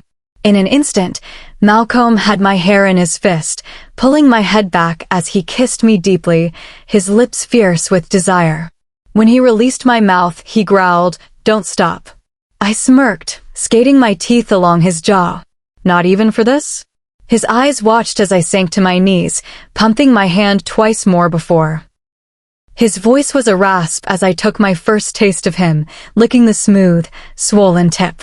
Pleased with the reaction I was getting, I ran my tongue along the underside of his length, tracing the veins there before enveloping him in my mouth. "Oh, When I had as much of him as I could take, I hummed, beginning to bob my head forward and back. Malcolm's fingers tightened in my hair, guiding me, and I let him set the pace. When a groan sounded above me, I felt a fierce rush of satisfaction, exultant that finally I was the cause of his pleasure. My free hand drifted down, nestling between my thighs to stroke myself. I noticed his thrusts grew harder, faster, more erratic. Releasing my hair, he grit out, "I'm close." Instead of backing away, I took him as far as I could go, pressing into my throat. Soph. That was all he got out before his release overtook him, pulsing against my tongue. Looking up, I savored the ecstasy on his face as I swallowed. He didn't say a word, but I watched as a primal hunger filled his eyes. It was all I could do not to quiver with excitement. Chapter 44. Malcomb picked me up, setting me on the counter and parting my lips in a soft, lingering kiss. Taking a towel off the rack, he carefully dried me off. I smiled, captivated by the care in his eyes as he brushed the cotton over my skin, lingering along my curves. Malcomb. He looked up, the tip of his nose brushing mine. Placing my hands on his hips, I pulled him closer, wrapping my legs around him. The feel of his skin against my inner thighs sent a thrill through me. Dizzy with want, my voice came out low and teasing as I asked, "What would you say to skipping lunch?" His teeth grazed my ear. "And doing what?" Leaning back, I let him take in the sight of me, musing, I don't know, maybe taking a nap? Seeing what's on TV? Malcolm's voice was thick. "May I offer a suggestion?" I smiled, mischievous. "Of course." He tossed the towel aside, leaning over me. "I was thinking I could get you in my bed and show you exactly what I want to do with you." I felt my pulse quicken, and I replied, "Why wait for the bed? Show me now. I've got condoms in my nightstand. I'm on birth control." He stilled, watching my expression carefully. "IUD," I shrugged. "They last a long time." Something intense flashed in his eyes. "You're saying you want to go without?" I nodded, shivering under the weight of his gaze. A muscle ticked in his cheek, and the next thing I knew, I was slung over his shoulder. "Malcomb." "Hush." He landed a light swat on my backside. "The neighbors will hear." "What are you?" My words cut off as he dropped me onto his bed. His eyes blazed as he climbed onto the mattress, crawling over me with clear intent. Desire flooded through me, and I melted against the comforter as he settled between my legs. "You cannot tell me you want this, and then expect me not to lose my mind." Prone beneath him, a deep heat sparked within me. "Oh." Slowly, methodically, Malcolm's gaze moved over me, hungry and focused. My breath caught, and I watched, mesmerized, as his fingertips skimmed my skin, leaving trails of warmth. Then he looked up, his gaze locking with mine, one question clear in those depths. I nodded, aching for him. A slow smile curved his lips. Pushing my knees apart, he reached down. As knocks sounded from the outer door.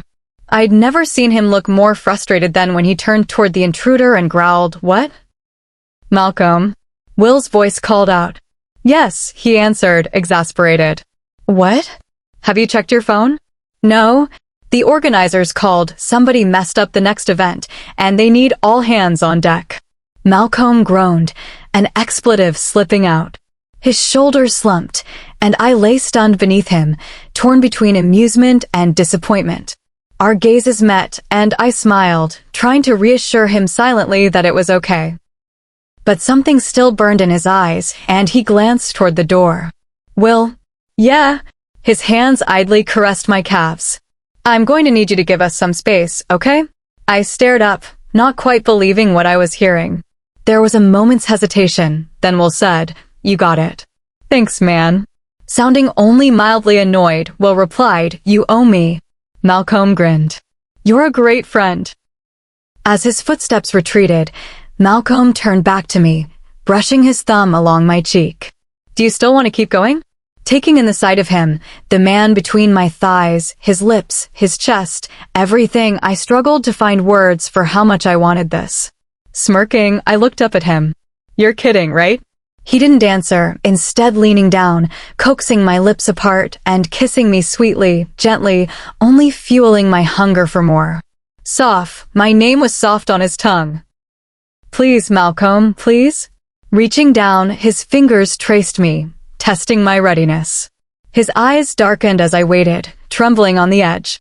Keeping his fingers in place, he began to circle slowly, watching my face, noting every reaction. I tried to reach for him, but Malcolm caught my wrists, bringing them above my head and pinning them to the sheets with one hand. Squirming, I gasped, writhing as he teased me. Malcolm's gaze burned. Do you know how many times I've imagined you like this? Bear, moaning beneath me. Hundreds, I guessed. Thousands, he said, dipping 2 fingers inside me. And I swallowed, shivering. How do I measure up? His stare consumed me. You've exceeded every fantasy. My heart stuttered, certainty flooding through me. Malcolm. Yes. Make love to me? Malcolm shook his head, grinning. Not before I taste you. Before I could respond, he slid down the bed, propping himself on his elbows as his fingers parted me, bearing me to his gaze and his mouth. A sharp cry escaped me as his tongue dragged across me, hot and rough. I felt his smile against my thighs as he continued, licking and savoring me until rational thought dissolved. Pleading incoherently, I begged for release. I didn't realize he had stopped until he sat up between my knees, gripping my hips. Soph, look at me. I obeyed, eyes focusing as I watched him guide himself to my entrance. And then I felt the slow, delicious stretch as he pressed in. Pressure filled me, familiar yet entirely new. Malcolm. Flexing his hips, he sank deeper, claiming me inch by inch. My hands flew up, desperate to hold him, sliding across his chest to the back of his neck, pulling him down. Cupping his jaw as my legs wrapped around his waist, I kissed him greedily, tasting myself on his lips. In an instant, Malcolm took control of the kiss, angling me as he filled me. When he was fully seated, I gasped, marveling at the sensation of being so perfectly filled. Soph. His groan was music, and I tunneled my fingers into his hair. Balancing on the edge, my body hummed, oversensitive and alive. Then he began to move. Anchoring his hand on the headboard, Malcolm rocked back, then thrust in slow, relentless, while keeping exquisite pressure where I needed it most. I bit my lip as the tension coiled tighter with every motion. An uncontrollable moan escaped, and Malcolm grit out, "You feel incredible." Had anything ever felt this good? My past faded, growing distant with every thrust, every spark of friction. Never. It had never been this good. As the heat of my climax built, Malcolm whispered praise, filling the room with low, fervent words, punctuated by our breathing and soft cries. Pleasure sparked through me, and I wound my arms around him, nails digging into his back. Don't stop, don't stop. My pleas cut off with a strangled sound as ecstasy crashed over me. Every muscle tensed, and I clung to him as my body tightened around him. The world narrowed to the pounding of my heart and the pulse of my release. He didn't slow, speeding up instead, drawing out every wave. As the haze lifted, I opened my eyes and watched his own climax take him. His grip on the headboard tightened, I thought I heard would creak as he groaned. His hips pressed hard one final time, burying himself deep as he let go. As he pulsed inside me, Malcolm leaned down, kissing me with fierce tenderness, claiming me in that moment. Boneless beneath him, I surrendered completely, aching for more even as I caught my breath. Resting his forehead against mine, we lay tangled together, our scents mingling in the air. Tracing my fingers along his spine, I sighed. I guess we'd better get ready to go? Malcolm's eyes met mine, a wicked gleam in them. Guess again. Chapter 45. Several hours later, the sun was setting behind the western trees as Malcolm and I sauntered up to that evening's event, a bonfire ringed with picnic tables and random groups of lycanthropes holding drinks and chatting. Speakers set up by the stage blasted a mix of classic rock and 20-year-old pop. Smoke hazed the air, stinging my eyes, and I couldn't remember feeling happier. Malcolm's fingers entwined with mine, our linked hands swaying as we walked. You know, we could. No. I smiled, shaking my head. You didn't hear what I was about to suggest. Let me guess. We could go back to the inn and continue where we left off. He sent me an arch glance. As a matter of fact, no. Oh. Looking forward with a saucy grin, he said, I was going to suggest we try something new. Ooh, like what? As I recall, we tried a lot. Soph, I've had years to fantasize about you and me. Believe me when I say that this afternoon barely scratched the surface of the things I want to do with you. I met his gaze. Tempting. Unfortunately, we're going to have to save that idea for later. What do you mean? I mean, we'll just saw us. We can't ghost now. Gesturing across the clearing, I pointed out the distant figure coming our way. The hell we can't. Malcomb, I turned to him, leaning up on tiptoe to whisper, let's compromise. We make the rounds, mingle, rub some elbows. And, he asked, breath warm on my skin.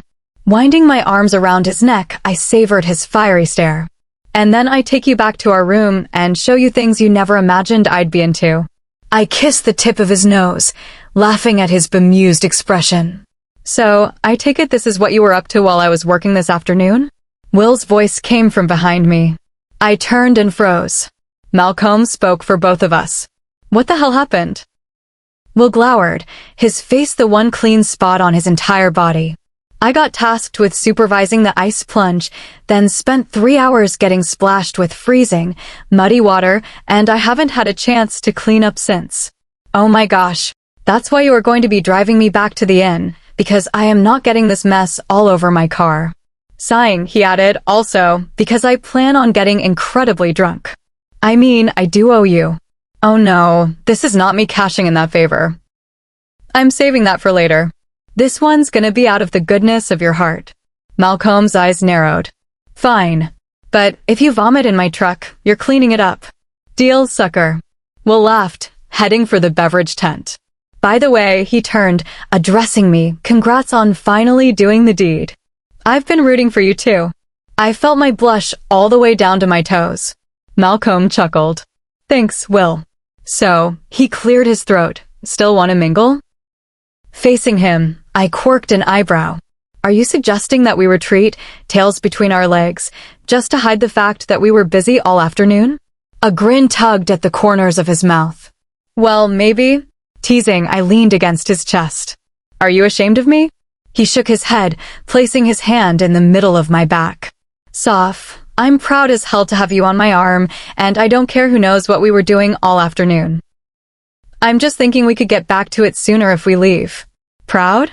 His words touched a tender place inside me, and without thinking, my fingers cupped the back of his neck. I met his lips, silencing him with my kiss.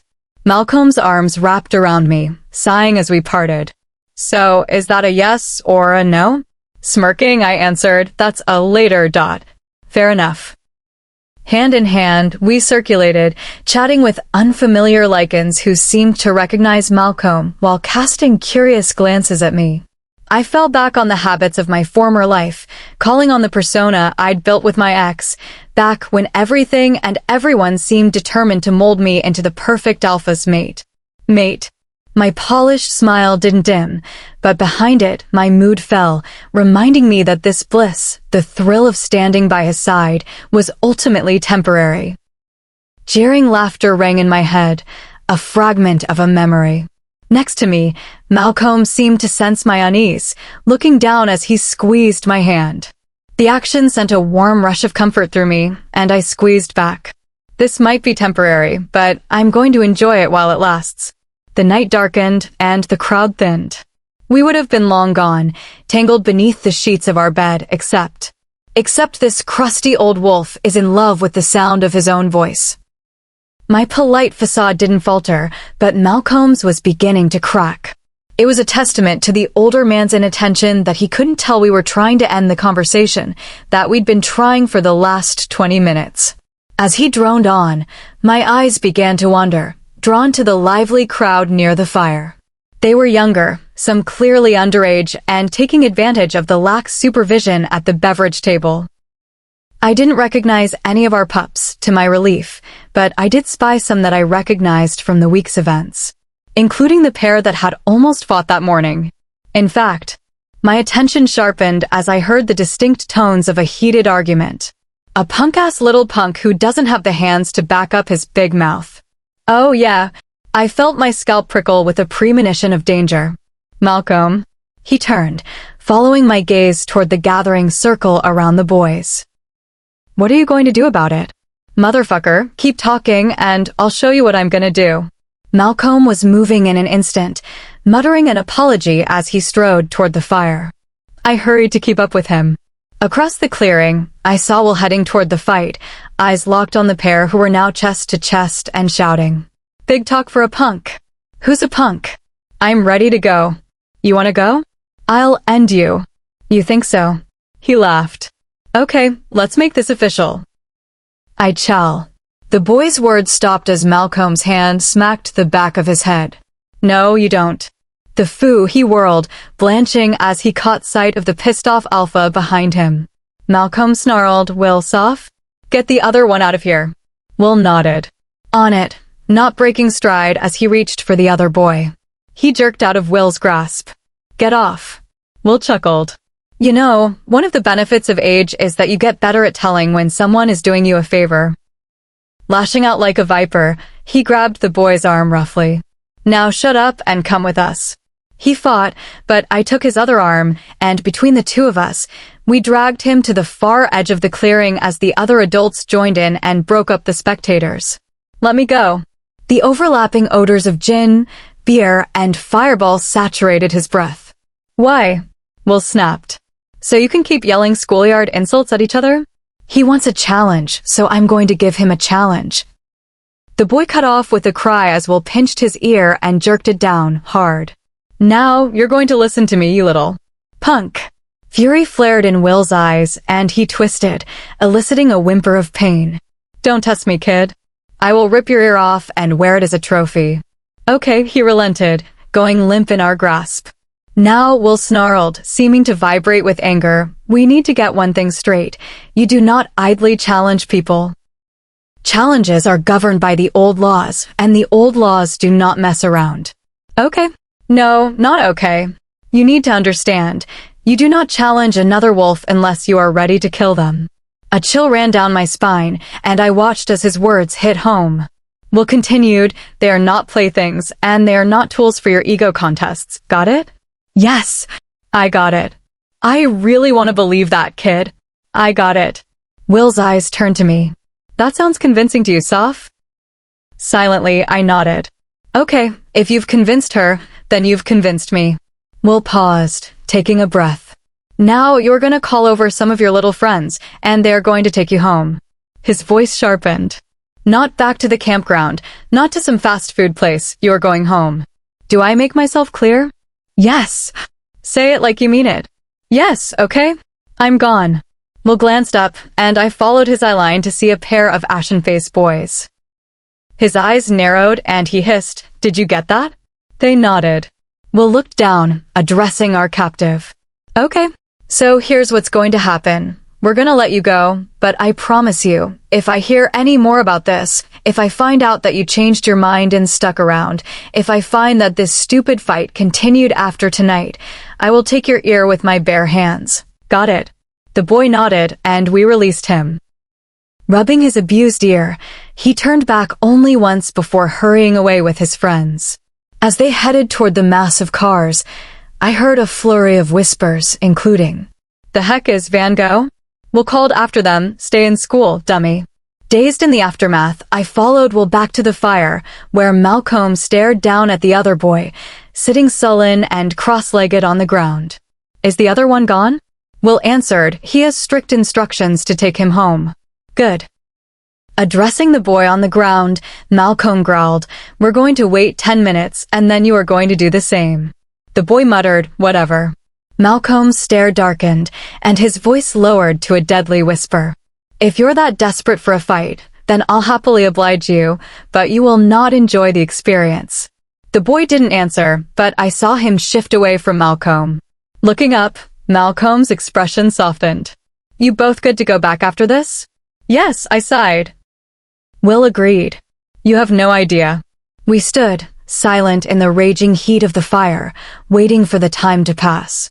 Crossing my arms, I felt a subtle shiver along the back of my neck a curious, uncomfortable sensation that harkened back to our animal heritage. The feeling of being watched. Chapter 46. The next morning, I was assisting one of the HR representatives for the archives in setting up a booth for the job fair. We didn't have many openings, but we were always looking for qualified and enthusiastic applicants. In particular, I was desperately hoping for someone who knew about database management. The backlog of records hadn't improved since I'd mentioned the issue to Gerald, and with him out on paternity leave, I couldn't realistically hope that he'd made any progress on finding help. Midway through the event, the flow of candidates had slowed to a trickle, and I stepped outside, walking toward the edge of the parking lot to call River. Again. Anxiety gnawed at my nerves as the phone rang in my ear. Once. Twice. Come on. It droned on and on, ratcheting up my fear until... Hi, you've reached River. I am unable to come to the phone right now. Hitting end, I ran my hand over my hair, trying to get my emotions under control. It didn't work. This is weird. This is wrong. River never takes this long to get back to me. Desperate, I searched through my contacts, found a number, and pressed call. Soph? Is everything all right? Hi, Gerald. I actually called to ask you the same thing. What do you mean? I've been trying to get in contact with River, but they're not answering their phone. Did something happen? He paused. I don't know. I've been home with the baby, so I'm out of the loop. Have you tried Tom? Tom, of course. I haven't, but I'm calling him right now. Thanks, Gerald. Anytime, let me know how it goes. I can always drop by your house and check in. You're my hero, Gur. After a quick goodbye, I found Tom's number and thanked the goddess that I'd saved it. Beginning to pace, I called, waiting as the dial tone blared in my ear. Finally, the ringing cut off. Hello. The voice on the other end sounded weary and raw. Oh no. Tom? Hey, I've been trying to get in touch with River, but they're not answering their phone. Emptiness answered me. They didn't tell you? My heart dropped into my stomach. Tell me what? We broke up. Ice water cascaded over my skin. What? We broke up, he repeated, matter-of-factly, his tone hollow. I heard you. What happened? I thought things were going well. Yeah, Tom scoffed. So did I. Then, out of nowhere, River called me up and told me we were over. Just like that. Yeah. No explanation, no warning, just we're done, and now they're not answering my calls either. The gravel crunched beneath my feet as I stopped in my tracks. That's so weird. Tom's voice broke. It just doesn't make sense. Tom. No, Soph. It doesn't make sense. Everything seemed good. We'd spent the night at my place, I'd made breakfast, and then River just got this panicked look and said they had to leave. I shook my head slowly. That doesn't sound like River. It doesn't, and I'm worried, but they won't talk to me. I've called and called, I even went to the house, but nothing has worked. Shoot. Swallowing, I said, look, I'm going to try getting in contact again. If I can get River on the phone, I think I can figure out what's going on. Okay, just let me know if they're okay. I will. Hanging up, I immediately retried River's number.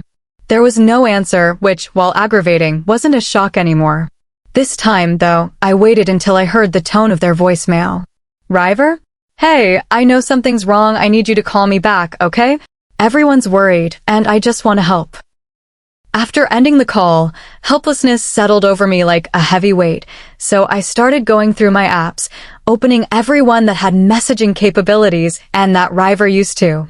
Fingers trembling, I sent a variation of the same message at least half a dozen times.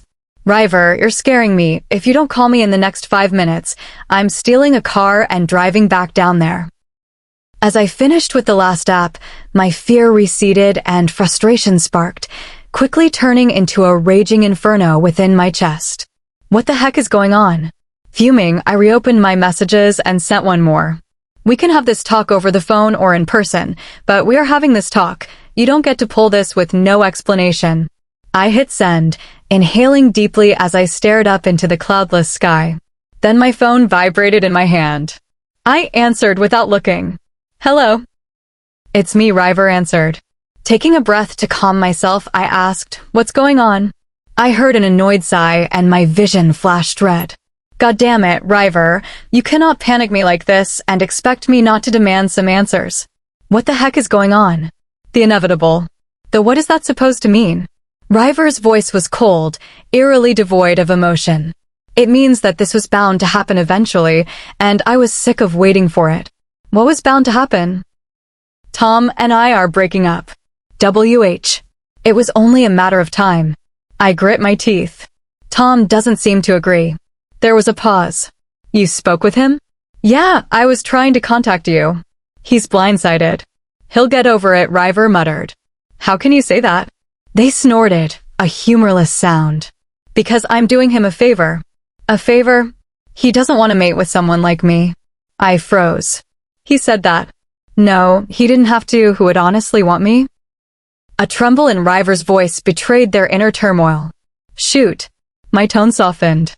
Riv, what's going on, really? A sniffle sounded through the phone. I'm a mess, and he deserves better than me. Riv. No, Soph, it's the truth. I'm barely functional on good days. I'm just a bundle of anxiety, defense mechanisms, and neuroses. My own family refuses to associate with me. Your family is a barrel of jerks. The only one that bothers to stay in contact is my mother. And she only calls on my birthday and holidays. That says more about their character than yours. Soph, do you know what would happen if I'd let us become mates? I shrugged, even though they couldn't see me. You would have loved each other until death and beyond? He'd have figured out the truth and spent the rest of our lives resenting me. What truth? They hesitated. Nothing. River. Forget it. It's nothing. God damn it, what truth, River? I demanded. River's temper snapped. That I'm unlovable. Stunned, I felt River's outburst echo in my mind, warping until it sounded disturbingly familiar. After a long second, River whispered, if we mated, if I let this happen, I'd be trapping Tom, and I'd never forgive myself for that. I pushed past the buzz of panic in my skull, struggling to compose myself. Swallowing hard, I asked, what about him? What do you mean? I mean, what about Tom's thoughts? Tom's feelings? You're making this decision for him and denying him the chance to choose for himself. River scoffed, but I didn't relent, gaining momentum as I continued. No, let's call this what it is. You're not sparing Tom. You're pushing him away because you're scared. Scared? You're scared of your feelings, scared of letting your guard down and being vulnerable. You'd rather spend your life alone than let someone get close to the real you. My words hung in the air, blunt and borderline cruel. Forget you. The expletive cut, but I ignored the insult. Are you angry because I'm off base or because I'm not? River didn't answer. Want to prove me wrong? Prove that this isn't pure cowardice on your part? Talk to Tom. Have a conversation like an adult and tell him what you're feeling and why you're breaking it off. Fine. Then the call cut off and silence met my ears. Locking my phone, I put it in my pocket with a shaking hand. I think I just torpedoed my closest friendship. Unshed tears burned against my eyelids, and I blinked, trying to dispel the moisture. When I felt I could trust myself not to dissolve into sobs, I returned to the job fair and stopped just inside the doors. A faint scent tickled my nose, invading my sinuses and setting every hair on my body on edge. My eyes scanned over the crowd, searching frantically. Because I knew that scent, I recognized it. And I desperately hoped to never smell it again. Chapter 47. Nerves on high alert, I stood on the sidelines, watching the tug-of-war before me. A literal tug-of-war. Two packs, one from Maine and one from Rhode Island, were facing off in the open field where they'd held the flag football tournament and the bonfire the night before. For the 1,000th time, I wondered what the organizers had against relaxation. We were up next, clad in battered athletic wear after the initial events of the Pack Olympics. Malcomb was rallying our packmates' spirits, and I was scanning the crowd, looking for him. My breathing was shallow, bordering on panicked, as I thought about the damage he could inflict by opening his mouth. What are you going to do if you find him? Confront him? What would you even say?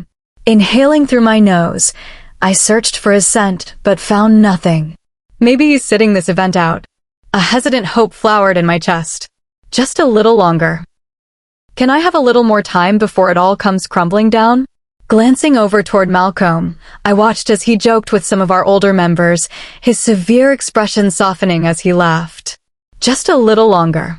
I wasn't aware of anyone behind me until I felt the tap on my shoulder.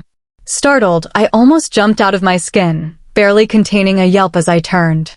Kayleen stood behind me. Oh, hi.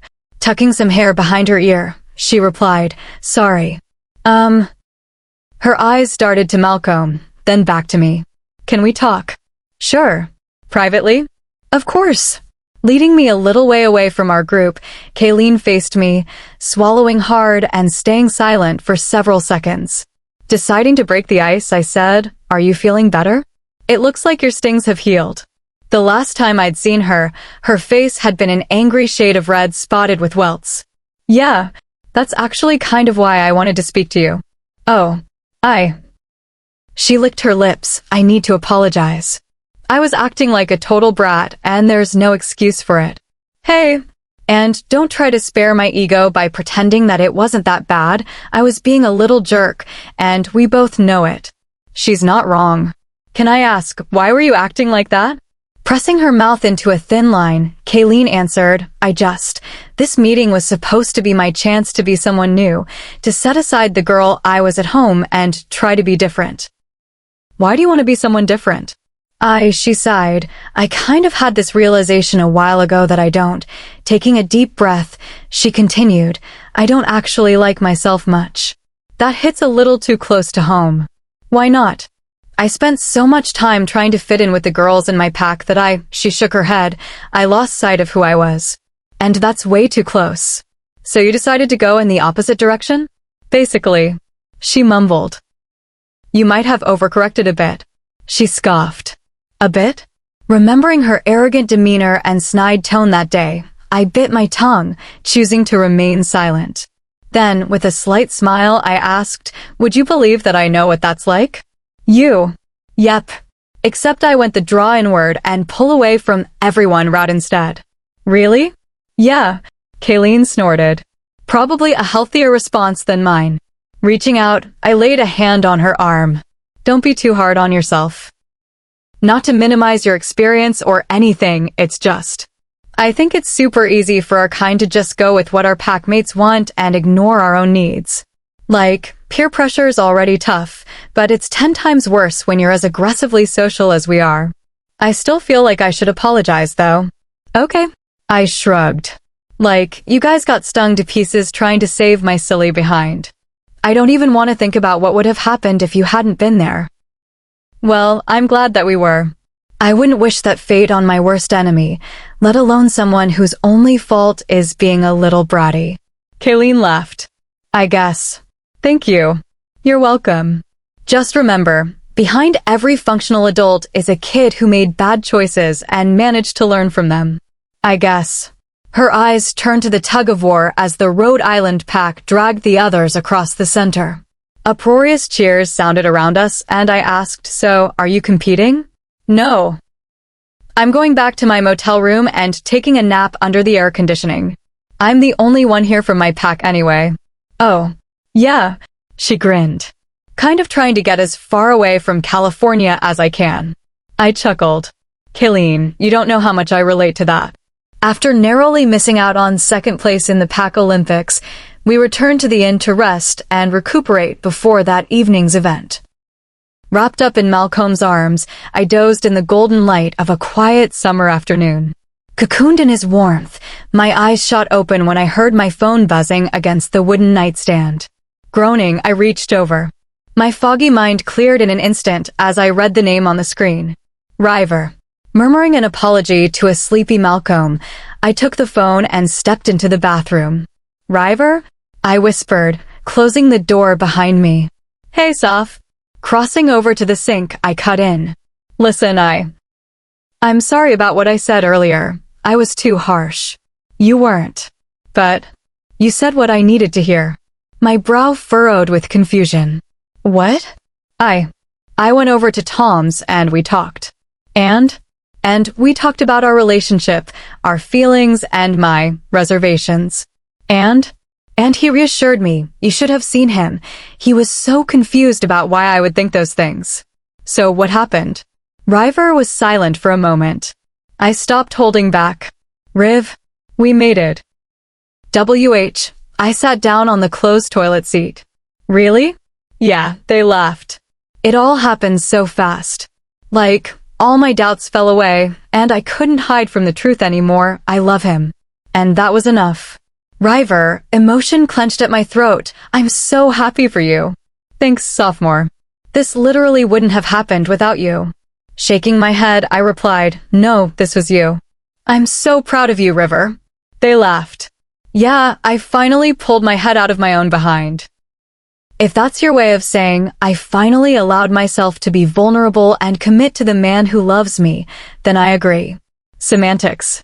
Glancing over toward the door, warm pressure behind my eyes, I said, well, I guess I should let you get back to newly mated shenanigans. Yeah, I might be over here for a while. Y'all enjoy that. Just remember to give Tom breaks every once in a while. River chuckled. Tom's a big boy. He'll let me know if he needs a break. Goddess help that man. Talk to you later. Later. Hanging up, I remained seated, uneasy as the strangest sense of disquiet filled the air around me. Sighing, I walked out, laid my phone on the nightstand, and climbed back in beside Malcomb. As his arm wound around me, pulling me closer, I felt a coldness within me, wondering how much longer I would have this. Chapter 48. That night, under wild stars, the attendees of the meeting convened for a movie night. Walking in from the parking lot, I noticed that a massive projector screen had been erected at the campsite, accompanied by an array of speakers that battled to be heard over the raucous crowd.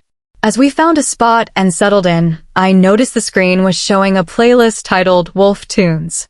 Currently, Werewolves of London was blasting out over the space, but I could barely make out the lyrics. Next to me, Malcomb grumbled, carrying a cooler with refreshments of varying alcohol content. For heaven's sake, are they going to be this loud the whole time? Hopefully they'll quiet down when the movies start. I grinned over at him, putting down a pair of folding camping chairs that had been slung over my shoulder. Around us, our packmates got comfortable, claiming spots, laying out blankets, and setting out their own seats. I watched as they greeted old friends and new acquaintances. Missing from the fray was Will.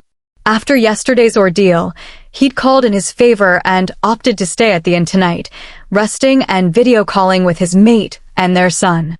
After dispensing beverages and making small talk with our neighbors, a man I recognized as the resident Alpha appeared in front of the screen to quiet the audience and announce that night's double feature. In the meantime, I got cozy, curling up in my seat and leaning against Malcomb, savoring his warmth in the chill night air. His arms stretched across my shoulders, pulling me closer. Comfortable? He asked. I snuggled against him. Getting there. Ahead, the screen changed, displaying a black and white image emblazoned with the Wolf Man. Grinning, I settled in to watch the original Hammer horror classic. Unfortunately, someone nearby had taken the opportunity to light up, and a foul, noxious smell wafted over us. Malcomb shifted in his seat. Are you okay? I whispered. I'm fine. However, as the movie played on, I began to notice a telltale tightness in his features. Malcomb, what is it? He paused, then admitted, I'm getting a headache. Glancing behind us, I tried to locate the source. Do you want me to talk to them? No, I'll just deal with it. How about we take a walk? Some fresh air might help. Malcomb looked over at me. All right. Standing, we picked our way through the audience, murmuring apologies until we made our way past the last of them. When we were free of the crowd, Malcomb took my hand, twining his fingers between mine as we strolled. Wordlessly, we skirted around the campgrounds, heading instead toward the tree line and the barely visible trailhead hidden there. Stepping onto the shadowy path, we breathed in the scents of pine, maple, and cedar, underlaid with the faint rot of leaves decomposing on the forest floor.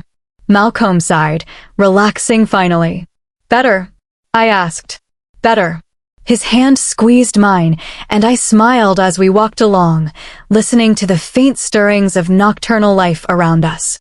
In the distance, a branch cracked under the weight of something large, and my attention zeroed in on the aroma of a deer female. Less than 100 yards ahead of us. Swallowing, I stopped, aware of my heart racing within me, fighting the urge to give chase. I wasn't aware that my canines had grown longer, sharper, until Malcomb turned me to face him and forced my eyes to meet his. "Hey, look at me." Unable to resist, I obeyed his command. His voice was soft, soothing, and full of authority. "We do not have permission to hunt on these lands. It would be rude." "I know." I closed my eyes, trying to get my instincts under control. "I know. I guess I didn't eat enough at dinner." Malcomb smiled. "Maybe." Wrapping his arms around me, he pulled me into a tight hug, and I rested my face in the crook of his neck, melting into his embrace. But comfort morphed into something more as I looked up, reading the hunger in his eyes. His head dipped down, and I rose to meet it, parting my lips against his, letting his tongue explore me at its leisure. "Soph."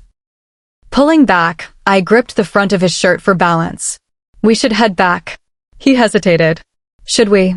Looking up, the fiery heat of his stare made his meaning clear. A thrill shot through me, and I struggled to control the primal compulsions racing through me. "We can't." "Why not?" They'll smell us." "With the rest of the smells going on in that clearing?" "I doubt it." "Malcomb." "Soph, I want to push you up against that tree." He nodded toward a large oak behind me, "and make love to you like my life depends on it." "Now, if you tell me that you don't want that, then I'll believe you."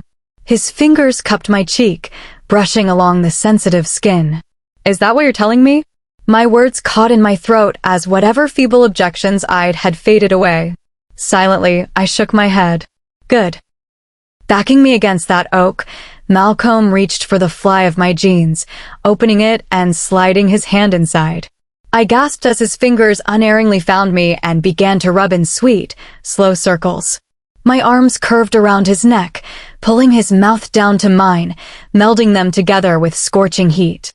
Gasping, I clung to Malcomb as the tension built beneath his touch, a gradual, mounting pleasure that intensified with every pass of his fingers. I quivered around his hand, weakening with need for this man. His teeth found my lower lip, nibbling at it in between fierce, fervent kisses. Desperate for more, I pressed myself against him, whimpering incoherent pleas. In answer, he pulled his hand away before flipping me around and tugging my jeans down to my knees. Cool air caressed my bare skin, and pliant his desires, I let him tug my hips back to meet his.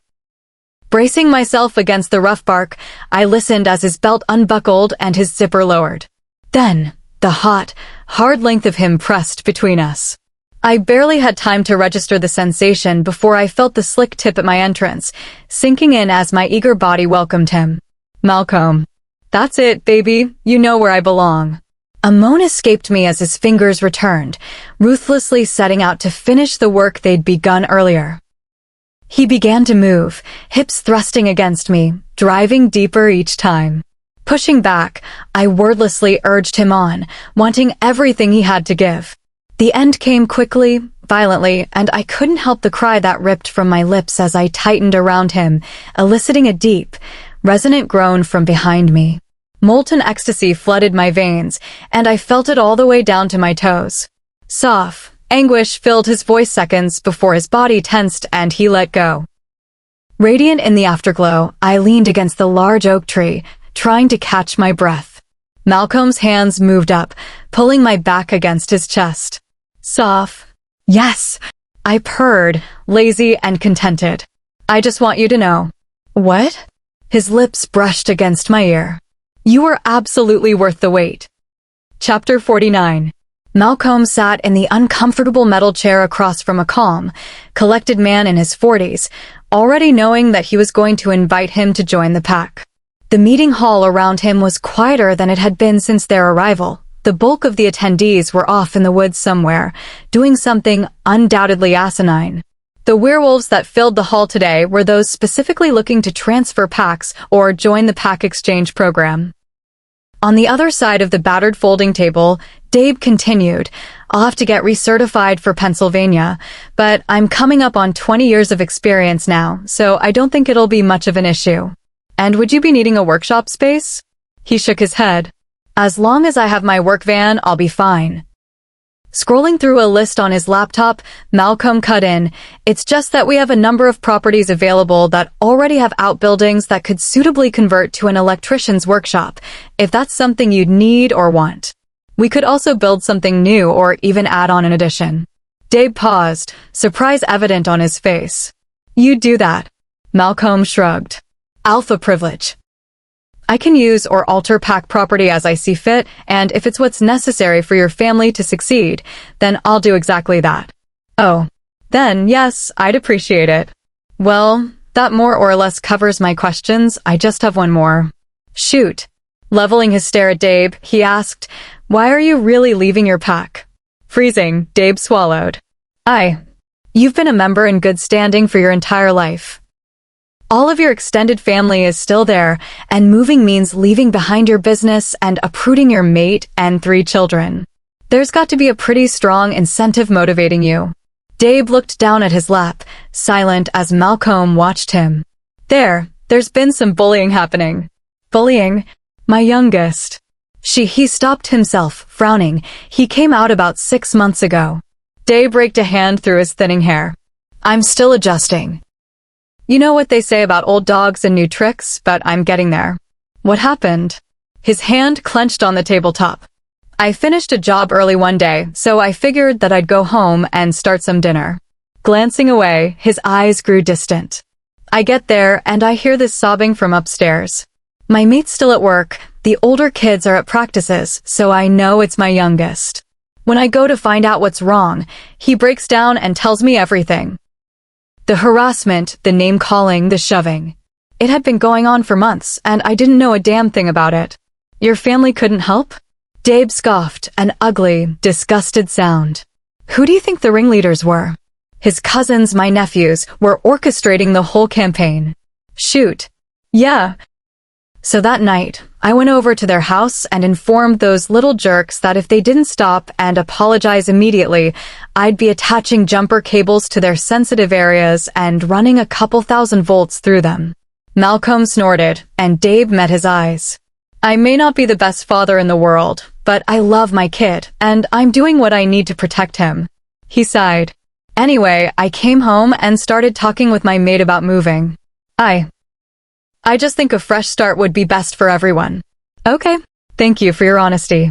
Malcolm turned to his laptop for a moment. Is it going to be a problem? He glanced up. My youngest being well. Oh no, not at all. Sounding skeptical, Dave asked, you're sure? Absolutely. Now, I want to take a couple of minutes to look over our available properties so that I can get an idea of where we're going to place you. Going to? Malcolm nodded. Welcome to the Syracuse pack. Wrapping things up a short while later, Malcolm sent him off with links to 3 potential listings, a handshake, and, at Dave's tearful insistence, a hug. Walking him out into the waiting area, he sent him off before handing Will the packet of his information. He's a definite yes. We'll need transfer paperwork for him and his family. Will, already typing away, asked, how many in total? 5. Grumbling, Will muttered, you're killing me here. Malcolm patted his shoulder. New members mean growth, and growth is a good thing. At the other end of the table they shared, Soph wrangled piles of paperwork. Picking up a small sheaf, she snapped it into a clipboard and handed it to Malcolm. Next up is Gabriela Torres, whom you might remember. Seeing someone approach in his periphery, Malcolm glanced up. Oh, hey. He smiled. Knoxville, right? The woman standing on the other side of the table nodded. The rogue at the restaurant. What brings you up here? She licked her lips, nervous. Giving Pack Life another try? Really? Well, I'm happy to hear it. What changed your mind? Chuckling, she answered, learning that, apparently, not all alphas are jerks. Soph snuck a glance at Malcolm, smirking. It wasn't until much later, nearing midday, that they had a break in their schedule. Checking his phone, Malcolm noticed a missed call from Patricia and excused himself to the parking lot to return it. As the phone rang, he walked to the edge, where grass met gravel, breathing in the pungent aroma of pine and grass. She answered on the fourth ring. Malcolm. Hi, I missed your call. Did you listen to your voicemail? Didn't even notice that you left one, sorry. It's been insanely busy here. Black came by to gloat. Malcolm's mood dimmed. Gloat? Apparently, he's convinced another elder to side with him on the mine purchase. Scowling, Malcolm retorted, You mean he bought them off? He's one away from half. I know. Listen, I'm doing what I can, but I'm not sure it's going to be enough, kiddo. Dropping the phone away from his ear, Malcolm closed his eyes, squeezing his hand into a fist as anger coursed through him. The thought of the mine of that festering, open-wound on his territory, soured his stomach with a rush of nausea. And it'll be my responsibility. The mess, the lingering damage and health impacts, all of it would be placed on his head. It'll be my fault. Sound from the speaker caught his attention, and he raised the phone to his ear again. Sorry, I missed that. I asked how things were going at the meeting. Glancing behind him at the large meeting hall, Malcolm answered, Good. Definitely the least disastrous one I've been to. Oh, don't get me wrong. It's been exhausting, and there was this fun encounter with a wasp's nest. What? I'll tell you later. It's just been more bearable, you know. Uh-huh, Patricia replied, and would this have anything to do with you and Soph sharing a room? Malcolm couldn't help his smirk.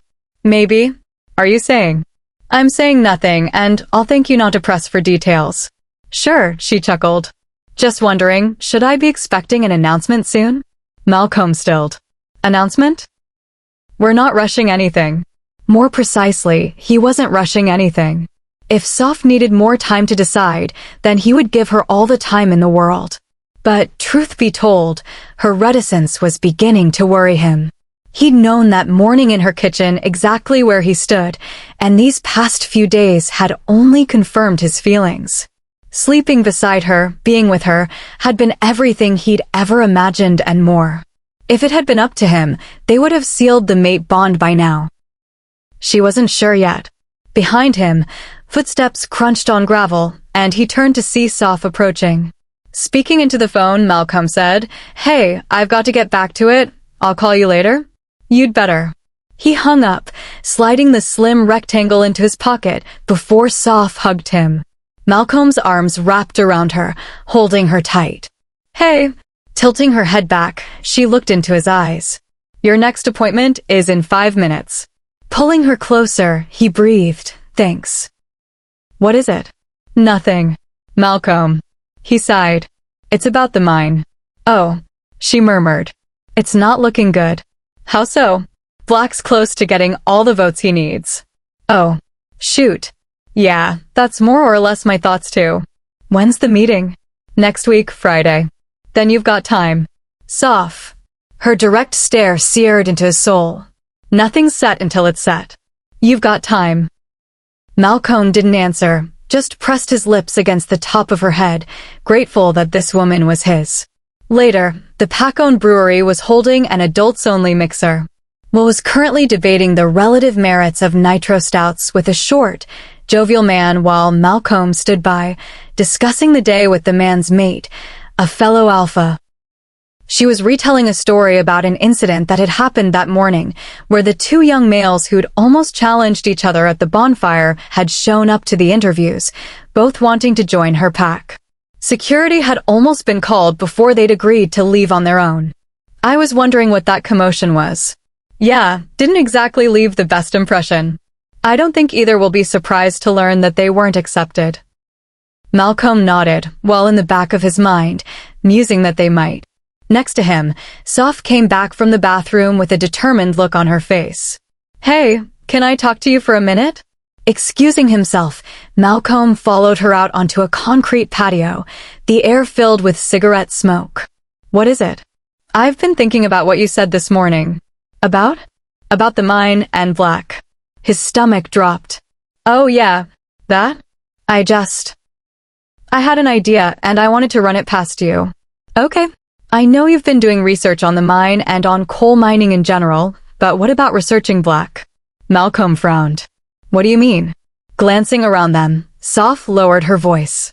I mean, do you have anyone investigating Black? The dude's so slimy it's practically oozing out of his pores. I don't believe for one moment that he's pushing for this sale out of purely altruistic reasons. He's getting something out of this, and I think you need to know what that something is before you go into this meeting. He frowned, immediate objections coming to his lips.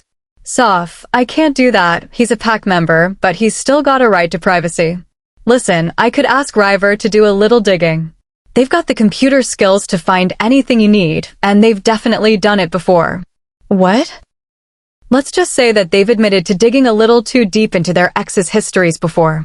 Soph, I can't. It's an ethical breach. He trailed off. Malcomb, there is an exception. What exception? As Alpha, I am entitled to all correspondence done on the Pack's behalf. Understanding sparked in Soph's eyes. So, anything Black sent with regards to the mine sale, I have the right to read. So, if I asked River to only find mine-related communications and ignore everything else, do you think they could do that? I think you might want to ask them that when you give them a call in the morning. Mind buzzing with ideas, he didn't notice at first as Soph tensed beside him. Looking down, Malcomb noted her unease, and he followed her gaze across the floor.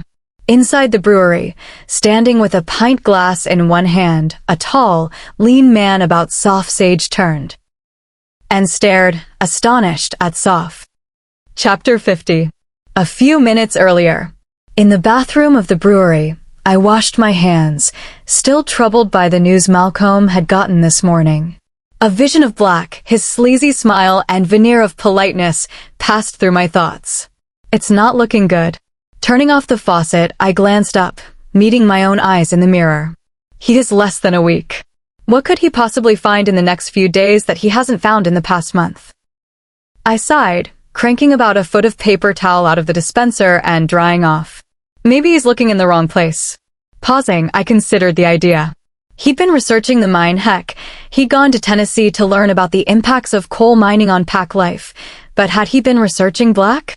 Energized by the sudden epiphany, I rushed through the expansive brewery tasting room and went to Malcomb's side. He was speaking with an older, female alpha, and I nodded apologetically at her as I laid my hand on Malcomb's arm. Hey, can I talk to you for a minute? Malcomb murmured an apology to the other alpha and kept up as I led him outside, heading for the far corner of the patio for the sake of privacy. What is it? There was a note of concern in his dark, warm eyes, but as I laid out my plan, they lit with possibilities. If I asked River to only find mine-related communications and ignore everything else, do you think they could do that? I smiled, admiring how he was determined to follow his conscience and abide by the limits of his power when my gut told me that Black had no such compunctions. I think you might want to ask them that when you give them a call in the morning. I savored the hopeful grin on his lips, noting how different he seemed after his palpable worry earlier. Then it hit me. That scent. It tickled my nostrils and sent my hair standing on end. Oh no. Glancing around surreptitiously, I tried to pinpoint the source, and then I froze. He stared back at me from the bar. Ice water rushed down my spine as a flurry of images passed through my mind, memories of the darkest, most miserable time of my life. This isn't happening. The years had aged him slightly, but recognition still came in an instant. Do you know him? Time slowed to a crawl as I looked up to find Malcomb's eyes on me. I frowned, trying to stall as long as I could. His brow furrowed as he elaborated. The guy at the bar, he's staring at you. Me? I thought he was staring at you, I lied. He shook his head. I don't know him. Do you? I shrugged, attempting nonchalance as my heart pounded against my ribcage. He kind of looked familiar, but I don't have a clue who he is. Turning my head, I sought him out and felt a rush of overwhelming relief when he was gone. Thank the goddess. Did he just disappear? Malcomb wondered aloud. No idea. I faced Malcomb, feigning confusion. That was weird, right? Very, he agreed. We stepped back inside, and it seemed like he had genuinely left the premises, only a half-empty pint glass marked where he had been. Can't blame him. I don't think he's any more eager to see me again than I am to see him. But that momentary encounter, as brief and distant as it was, soured my night and set my nerves on edge for the rest of the event.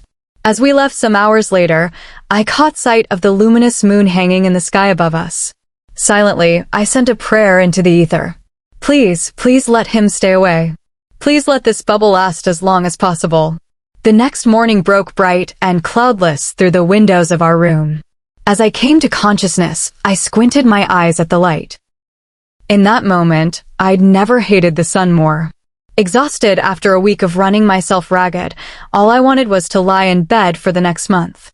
Groaning, I buried my head beneath the sheets, nestling against Malcomb's warmth.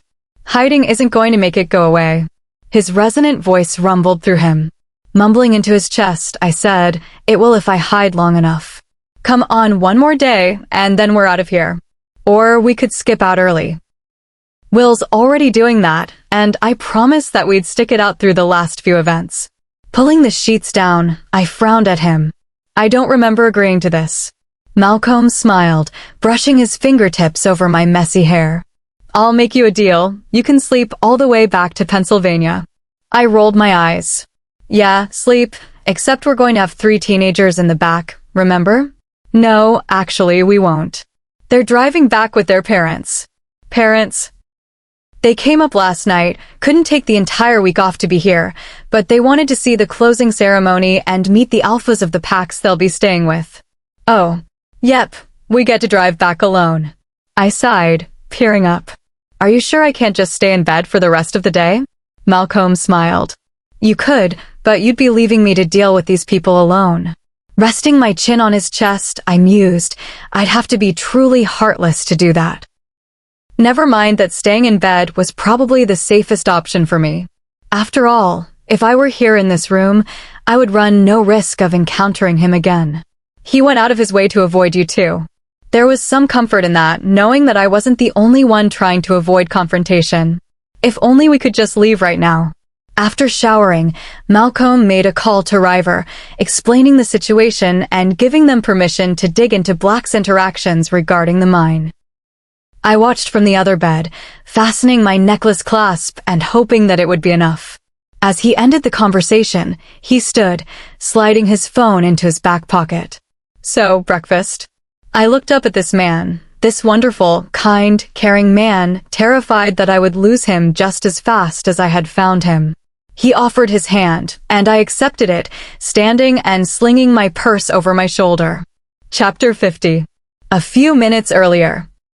In the bathroom of the brewery, I washed my hands, still troubled by the news Malcomb had gotten this morning. A vision of Black, his sleazy smile and veneer of politeness passed through my thoughts. It's not looking good. Turning off the faucet, I glanced up, meeting my own eyes in the mirror. He is less than a week. What could he possibly find in the next few days that he hasn't found in the past month? I sighed, cranking about a foot of paper towel out of the dispenser and drying off. Maybe he's looking in the wrong place. Pausing, I considered the idea. He'd been researching the mine. Heck, he'd gone to Tennessee to learn about the impacts of coal mining on pack life. But had he been researching Black?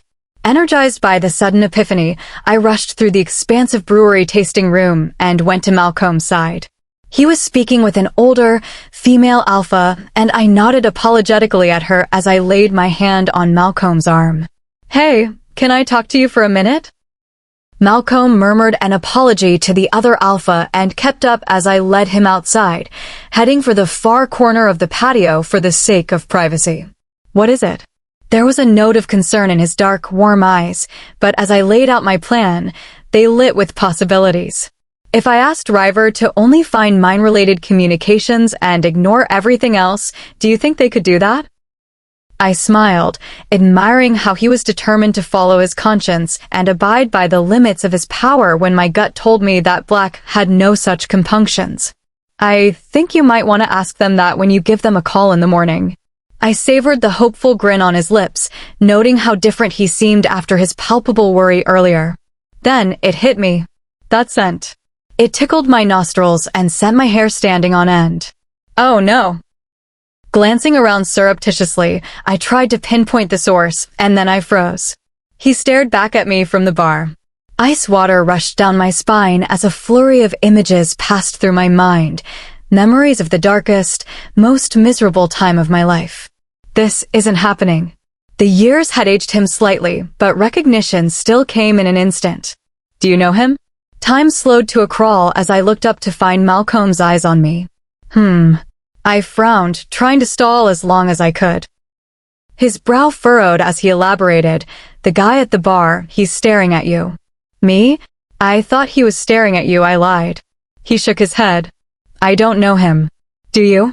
I shrugged, attempting nonchalance as my heart pounded against my ribcage. He kind of looked familiar, but I don't have a clue who he is.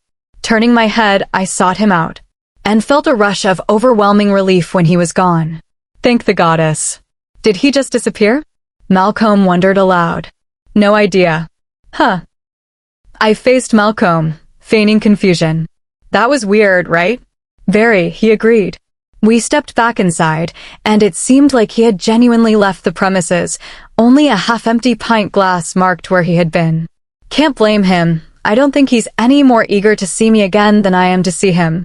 But that momentary encounter, as brief and distant as it was, soured my night and set my nerves on edge for the rest of the event. As we left some hours later, I caught sight of the luminous moon hanging in the sky above us. Silently, I sent a prayer into the ether. Please, please let him stay away. Please let this bubble last as long as possible. The next morning broke bright and cloudless through the windows of our room. As I came to consciousness, I squinted my eyes at the light. In that moment, I'd never hated the sun more. Exhausted after a week of running myself ragged, all I wanted was to lie in bed for the next month. Groaning, I buried my head beneath the sheets, nestling against Malcolm's warmth. Hiding isn't going to make it go away. His resonant voice rumbled through him. Mumbling into his chest, I said, "It will if I hide long enough. Come on one more day, and then we're out of here. Or we could skip out early." Will's already doing that, and I promised that we'd stick it out through the last few events. Pulling the sheets down, I frowned at him. I don't remember agreeing to this. Malcolm smiled, brushing his fingertips over my messy hair. "I'll make you a deal. You can sleep all the way back to Pennsylvania." I rolled my eyes. "Yeah, sleep, except we're going to have 3 teenagers in the back, remember?" "No, actually, we won't. They're driving back with their parents." "Parents?" "They came up last night, couldn't take the entire week off to be here, but they wanted to see the closing ceremony and meet the alphas of the packs they'll be staying with." "Oh, yep, we get to drive back alone." I sighed, peering up. "Are you sure I can't just stay in bed for the rest of the day?" Malcolm smiled. "You could, but you'd be leaving me to deal with these people alone." Resting my chin on his chest, I mused, I'd have to be truly heartless to do that. Never mind that staying in bed was probably the safest option for me. After all, if I were here in this room, I would run no risk of encountering him again. He went out of his way to avoid you too. There was some comfort in that, knowing that I wasn't the only one trying to avoid confrontation. If only we could just leave right now. After showering, Malcolm made a call to River, explaining the situation and giving them permission to dig into Black's interactions regarding the mine. I watched from the other bed, fastening my necklace clasp and hoping that it would be enough. As he ended the conversation, he stood, sliding his phone into his back pocket. "So, breakfast?" I looked up at this man, this wonderful, kind, caring man, terrified that I would lose him just as fast as I had found him. He offered his hand, and I accepted it, standing and slinging my purse over my shoulder. Chapter 51.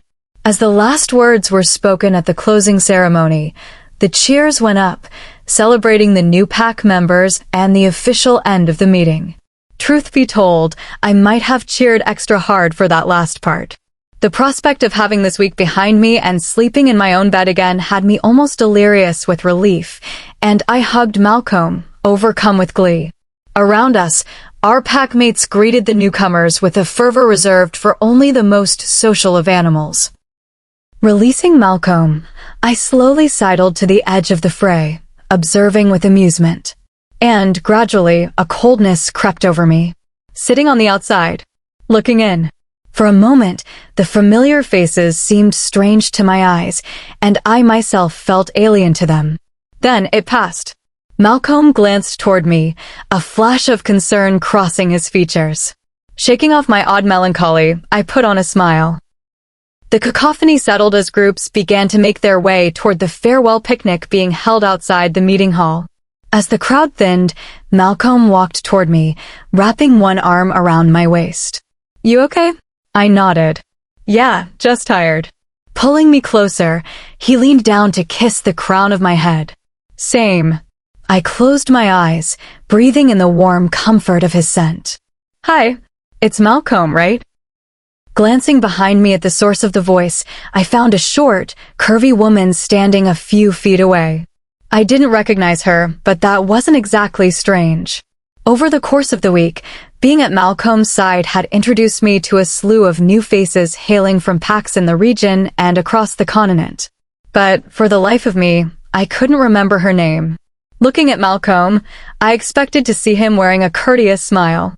But instead, he frowned, palpably confused. "Right?" She offered her hand to shake. "I'm Hannah, Zoe's cousin." His expression turned from uncertainty to panic. "Oh," Hannah grinned. "Don't worry, she told me the date was off. I just wanted to say hi. Malcomb took her hand, and they shook quickly. "Yeah, sorry about that." She snorted. "It's totally fine, really, one less blind date is a plus in my opinion." Turning to me, she said, "I'll never understand the impulse to meddle in other people's love lives." A sudden spike of jealousy began to fade as the animal side of my brain realized she wasn't a threat. Nodding, I agreed with her. "Me neither." "Besides," she said, "to be perfectly frank, Malcomb's not exactly my type, if you get me." I chuckled. "That's good to know." Anyway, she addressed Malcomb, "Would you please tell Zoe that we spoke?" I'd love to get her off my back. His expression darkened, and I recognized a red spark of anger in his eyes. "Wait, is she still pushing the date?"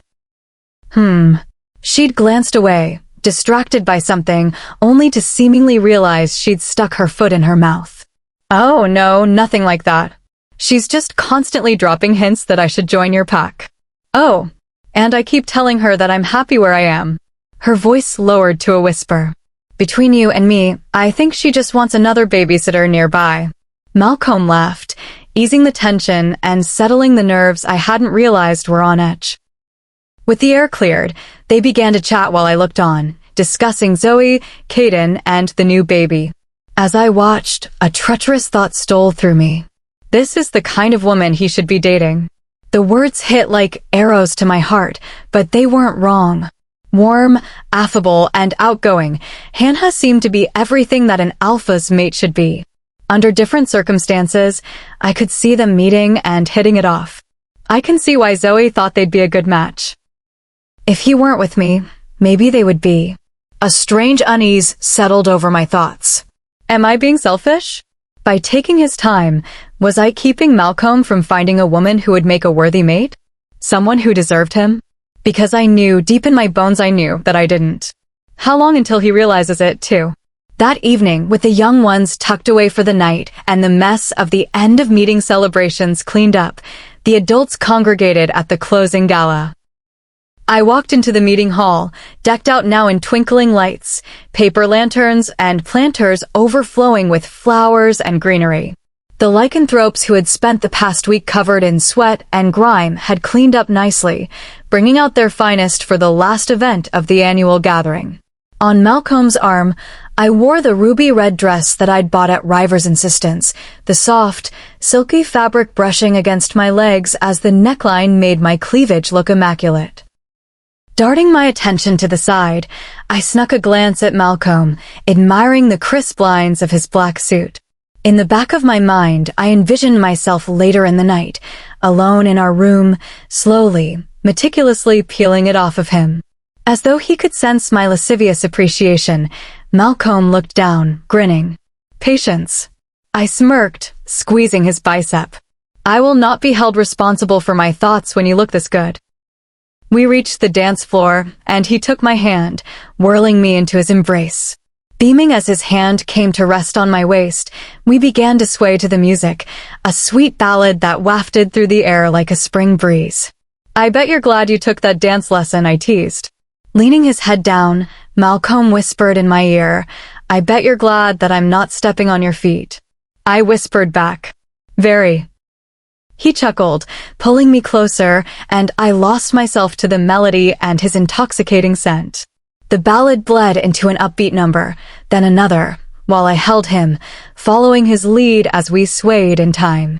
More people arrived, and the dance floor filled around us, but I was only vaguely aware all of my attention, all of my senses were focused on the man in front of me. I guess that's why I didn't notice him until it was too late. Malcomb stopped, stiffening against me, and I barely had time to look up before I heard the voice behind me. "Hello, sophomore." "No."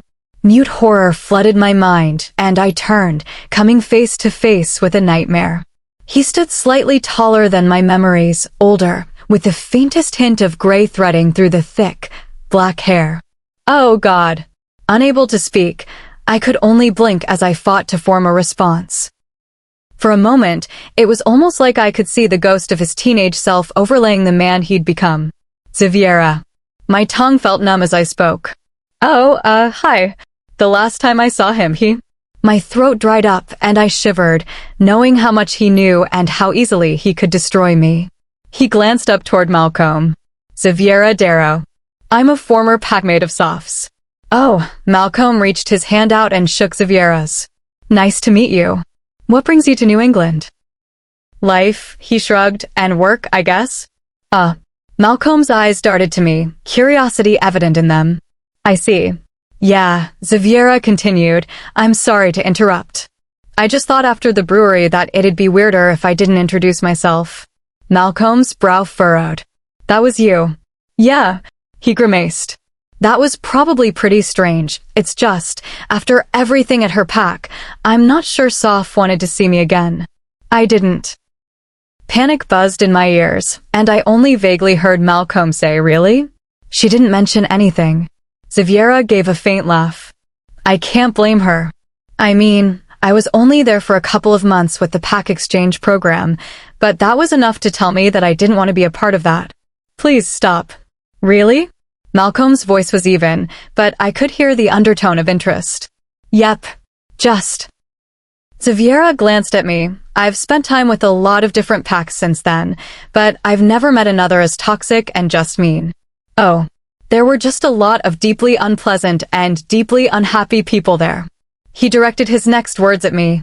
"A lot of bullies, in fact, if I remember correctly." A string of awful, vicious taunts rang through my mind, words I wished I could forget. He concluded, "I'm just glad to see that you got out." My voice was brittle as I replied, "Me too." "How are you doing?"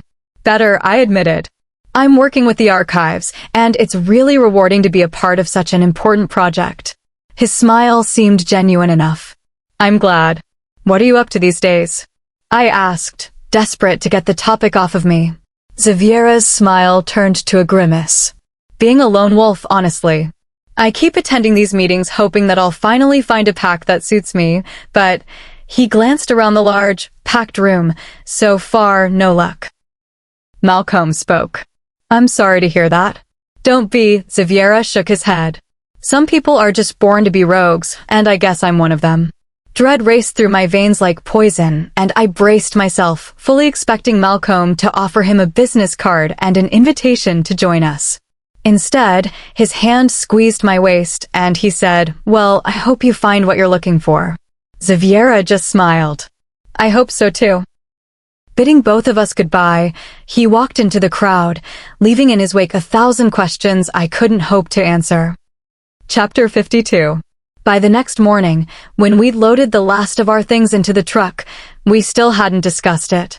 The topic hung heavy in the air as Malcomb navigated to the highway, beginning the long trek home. On I-95, we were on cruise control in the center lane when we hit a lull in the conversation.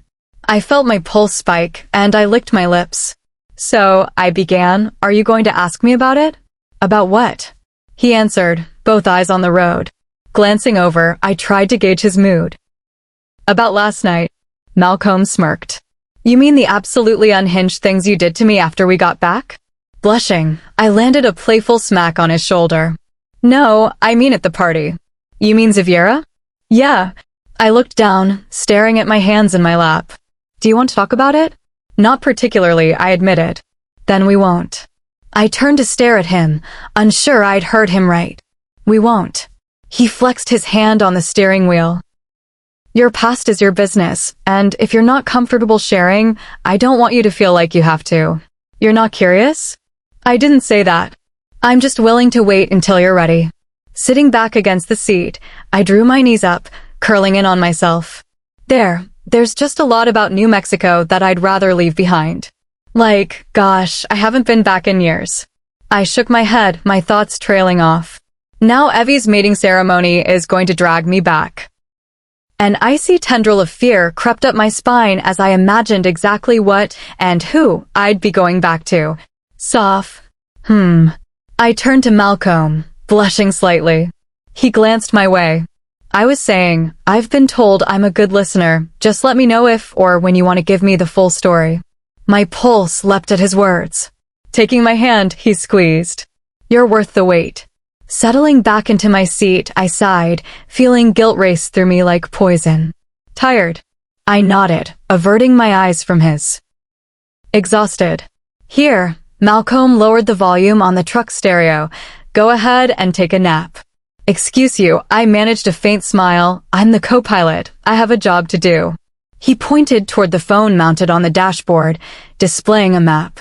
We're basically on autopilot until we hit New York. Take a break. Okay, I murmured, balling up my jacket and wedging it between the window and my head. Eyes closed against the mid-morning sun, I asked, don't let me sleep too long, okay? Malcomb answered, okay. Get some rest, sophomore.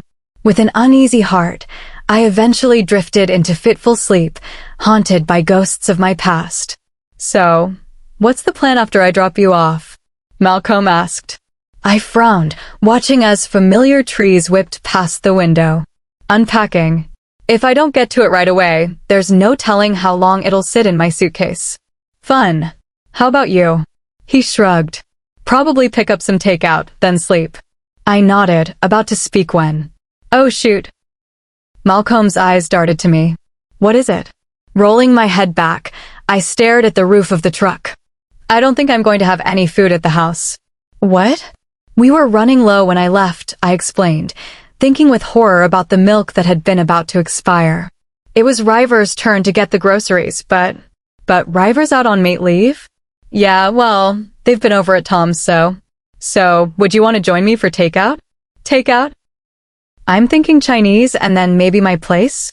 A faint smirk formed on my lips. Your place. Well, he grinned, I can't leave you in a house without food.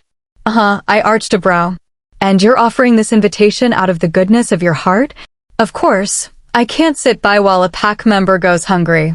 How altruistic of you. Very. And he cocked his head to the side. If I happen to also give you some mind-blowing orgasms in my bed, then that's just a win for both of us, isn't it? I fought back my amusement. You really go above and beyond for your packmates, don't you? Malcomb shook his head. Just you. Hesitating, I said, I don't have any clean clothes. Everything in my suitcase is dirty. Okay, he shrugged. So we stop by the house, dump your luggage, and pack an overnight bag? My eyes narrowed. You planned this, didn't you? Nope. I'm just quick to seize an opportunity when it presents itself. I laughed, and when we reached the house, I did just as he'd suggested, pulling out an old backpack and tossing in a change of clothes and a work outfit along with my already packed toiletry bag. Back in the truck, we headed for the lone Chinese restaurant in Syracuse, a local staple owned by one of the few human families in town. Apparently, they'd moved here about 10 years ago and garnered a loyal customer base since then. If they suspected anything odd about their neighbors, they'd kept those thoughts to themselves. I couldn't blame them. Werewolves were notorious for their bottomless stomachs. Having a clientele made up of lycanthropes was probably a restaurateur's dream. So, with to-go containers full of lo mein, fried rice, pot stickers, and about 3 different entrees, we headed into the hills toward Malcomb's home.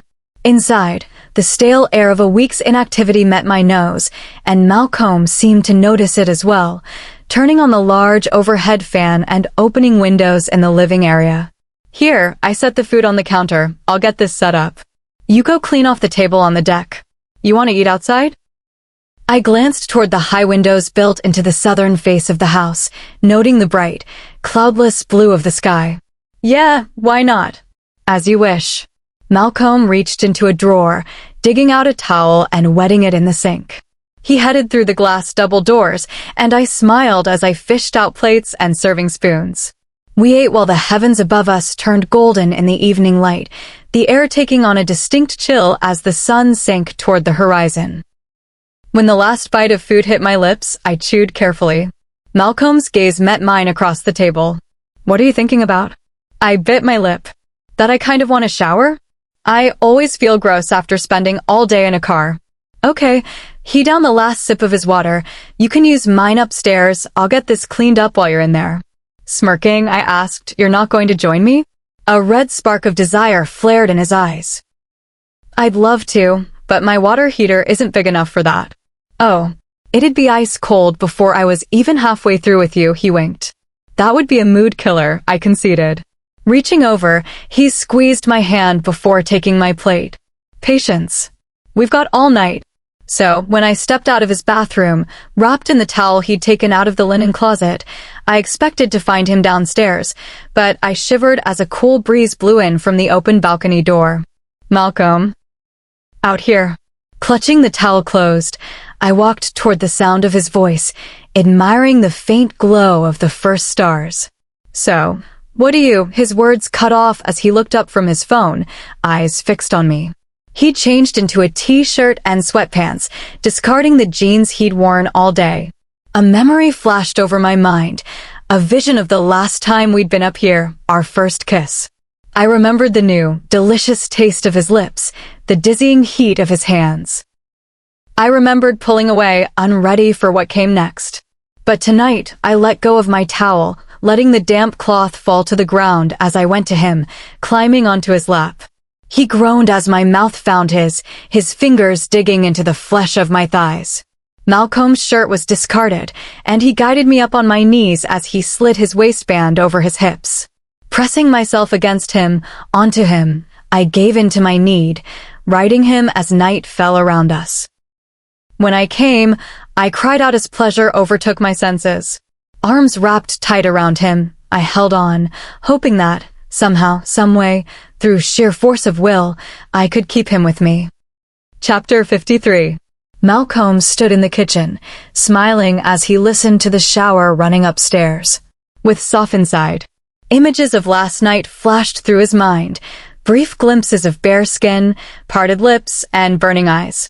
Soph, naked, in his bed, her soft gasps and moans filling the room as he showed her the truth she wasn't ready to hear.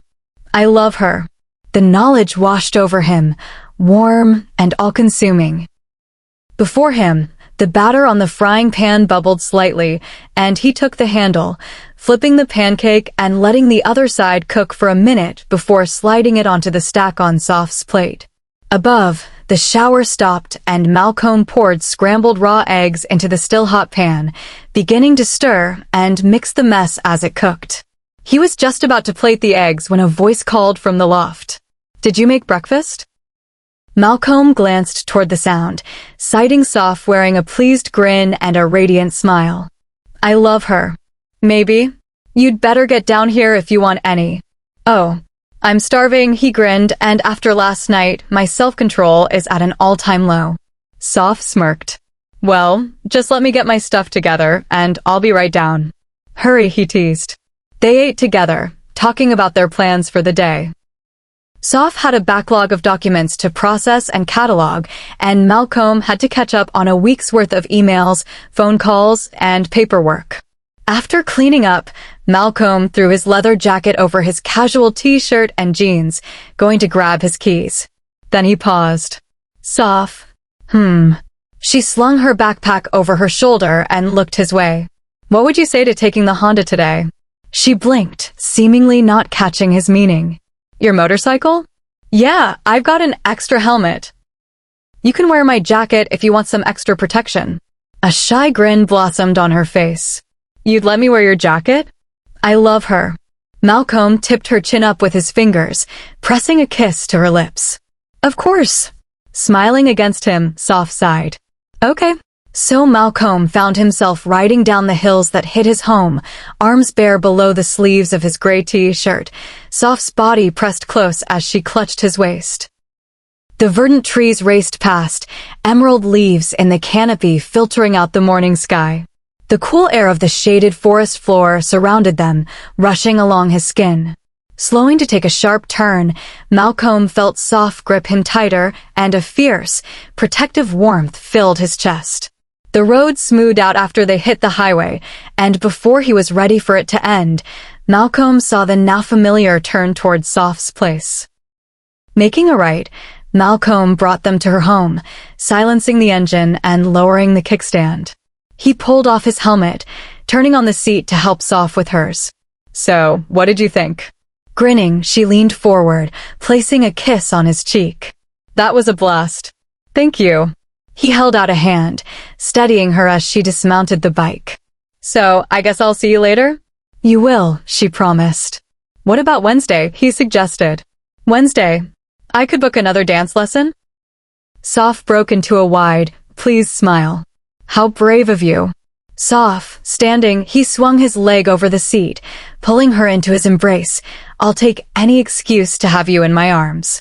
She reached up, cupping his cheek as she drew him down for a kiss. Parting, she murmured, have a good first day back? Malcomb chuckled. I'm going to be elbow deep in emails the instant I get to my desk. Well, Soph nestled her nose against his neck. Don't work too hard, okay? Okay. By 10, elbow deep turned out to be wildly optimistic. A stack of packed transfer papers, mixed with others, piled up to the ceiling, waiting for his signature, and the office phone rang almost incessantly. It seemed to know just when he'd started working on another task. When his door opened, he looked up annoyed, and immediately softened as he saw the wizened face of his mentor. Patricia. Silently, she surveyed the burgeoning mountain on his desk. When was the last time you took a break? Break. She rolled her eyes. Come on, we're taking a walk. Malcomb wanted to object, glancing at the Sisyphean undertaking before him. No objections, Patricia snapped. Up. Let's get some coffee in you. Sighing, he stood, obediently following the older woman through the building to the break room. As she poured 2 steaming cups from the resting pot of coffee, Malcomb leaned against the counter. Accepting the black coffee she passed his way, he watched as she added cream and sugar to hers. So, she began, blowing to cool her coffee. How are things between you and Soph? He took a sip. I don't suppose there's any point in lying. You can try, but her scent's all over you, may as well be truthful. Things, he hesitated, choosing his words, developed. Uh-huh. Patricia sounded anything but convinced. Developed. Is that what the kids are calling it these days? You're not getting details out of me. Good. I trained you better than that. He caught the faintest hint of a smile on her face. But you didn't mate? It's early still. We're taking our time. She nodded, but the shadow of uncertainty darkened her expression. What is it? He asked. Nothing, she answered quickly. Too quickly. Patricia. What? Glancing toward him, she wore a mask of feigned ignorance. What aren't you saying? Looking away, her lips twisted with thought. Hesitant, she said, I think she's hiding something. Malcomb remembered the encounter at the closing party. I know. You know? Yeah, he nodded. And I trust her to tell me when she's ready. As noon crept closer, the ringing of his office phone interrupted him for the millionth time. Groaning, he leaned over, ripping the receiver off its base and bringing it to his ear.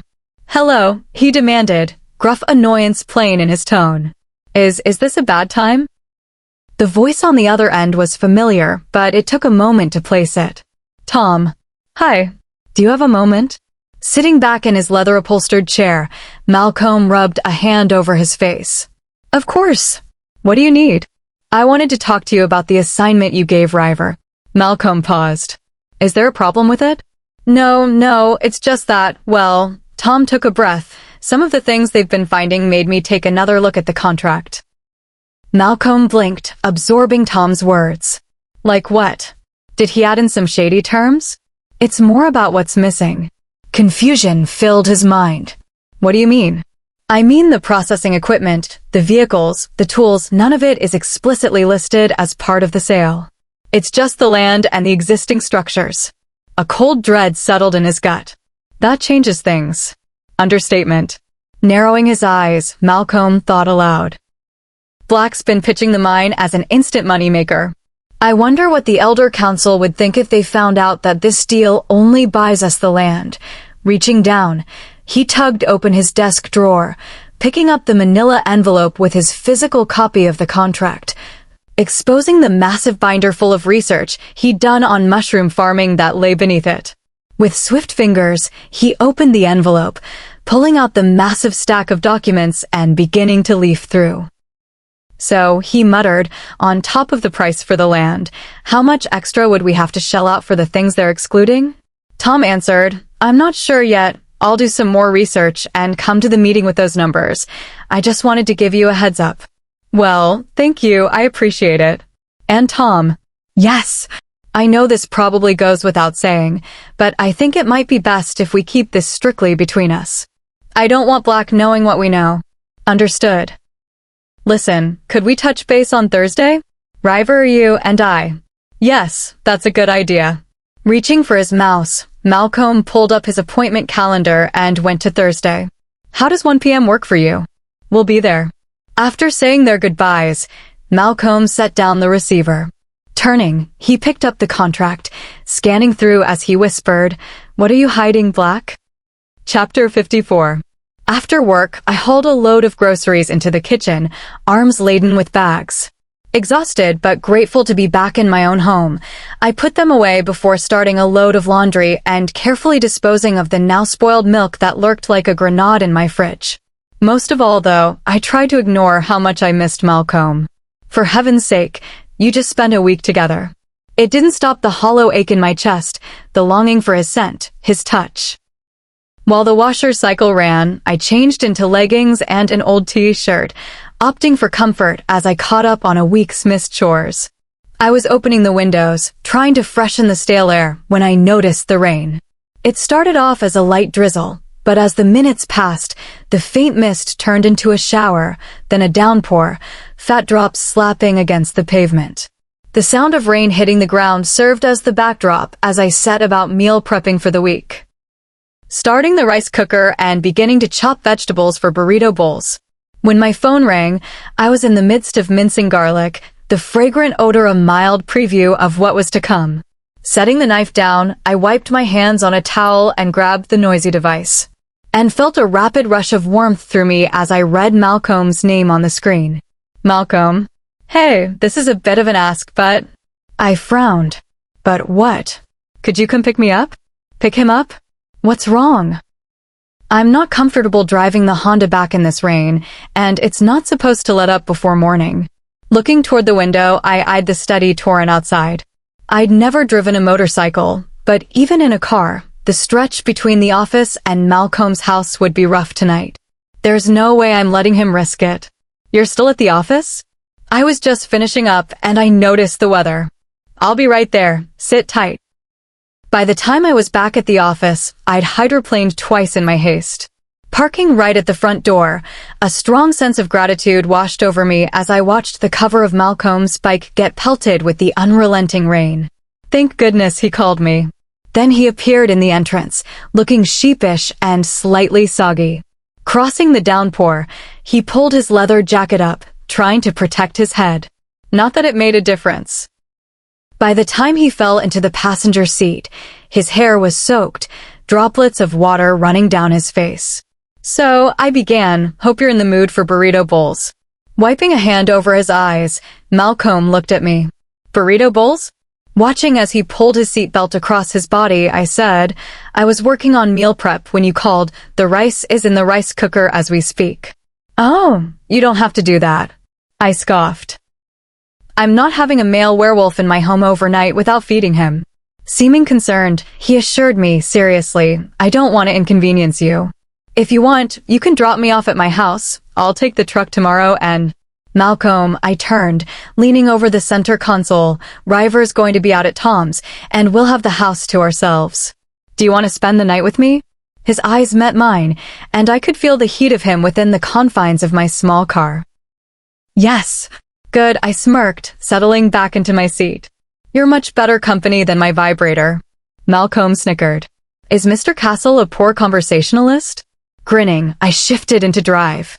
He has his merits, but his personality isn't one of them. I drove slower, more carefully on the way back, cautious around the low-lying spots that had given me trouble earlier. As we passed the first few streets of Syracuse, the clouds above us burst into a low rumble, and the gray sky flashed white. Shoot, I muttered. I am so glad you picked me up. Malcomb leaned forward, examining the storm. Me too. At the sign for my street, I turned, spying on River's car in the distant driveway. Crap. So, I began, gripping the steering wheel tighter. You know how I said we'd have the house to ourselves? Malcomb shifted forward, peering past the windshield wipers. Is that River's car? Yup. Sighing, I glanced his way. Sorry about. He took my hand, bringing it up to his lips for a gentle kiss. You don't need to apologize. But, Soph, I was promised burrito bowls and a night with you. Neither of those things is off the table. I smirked. But sex on the table probably is. Probably. Parking next to River's sedan, I hurried through the torrent toward the back door, scrambling into the kitchen, followed closely by Malcomb. Shaking off the rain, I called out River, Tom. They're in their bedroom. Walking through the kitchen, I found Tom standing in the living room, staring out the window. Hi, I paused to glance toward the commotion in River's room. What's going on? Oh, he sighed. I'm just diligently not looking at what River's digging out. Glancing toward Malcomb, he added, It might be best if you join me. Malcomb frowned. What do you mean? Just that, legally speaking, you're going to want plausible deniability. Pardon. Tom leveled his gaze at Malcomb. If you're asked how River got their information, you're best off if you honestly don't know. Oh. Casting a glance my way, Malcomb pivoted, joining Tom at the window. Taking the hint, I headed back into the hallway toward River's room. Hey, I knocked lightly on the open door. Can I help? River sat on the floor in front of their closet, an electronic something in their hand. Eyes widening, they glanced from the gadget up to me. I need you to pretend that you never saw this. I stared down at the black bit of plastic with wires and ports sticking out of it. Considering I have no idea what I'm looking at? Not a problem. Okay, good. I take it the investigation is going well? It's going somewhere, River muttered. In a good way or a bad way? Time's going to tell on that. Glancing up, River nodded toward the living room. So, Malcomb's here? I blushed. Yeah, he took the motorcycle today, and those things aren't safe to ride in the rain. Sure. River chuckled.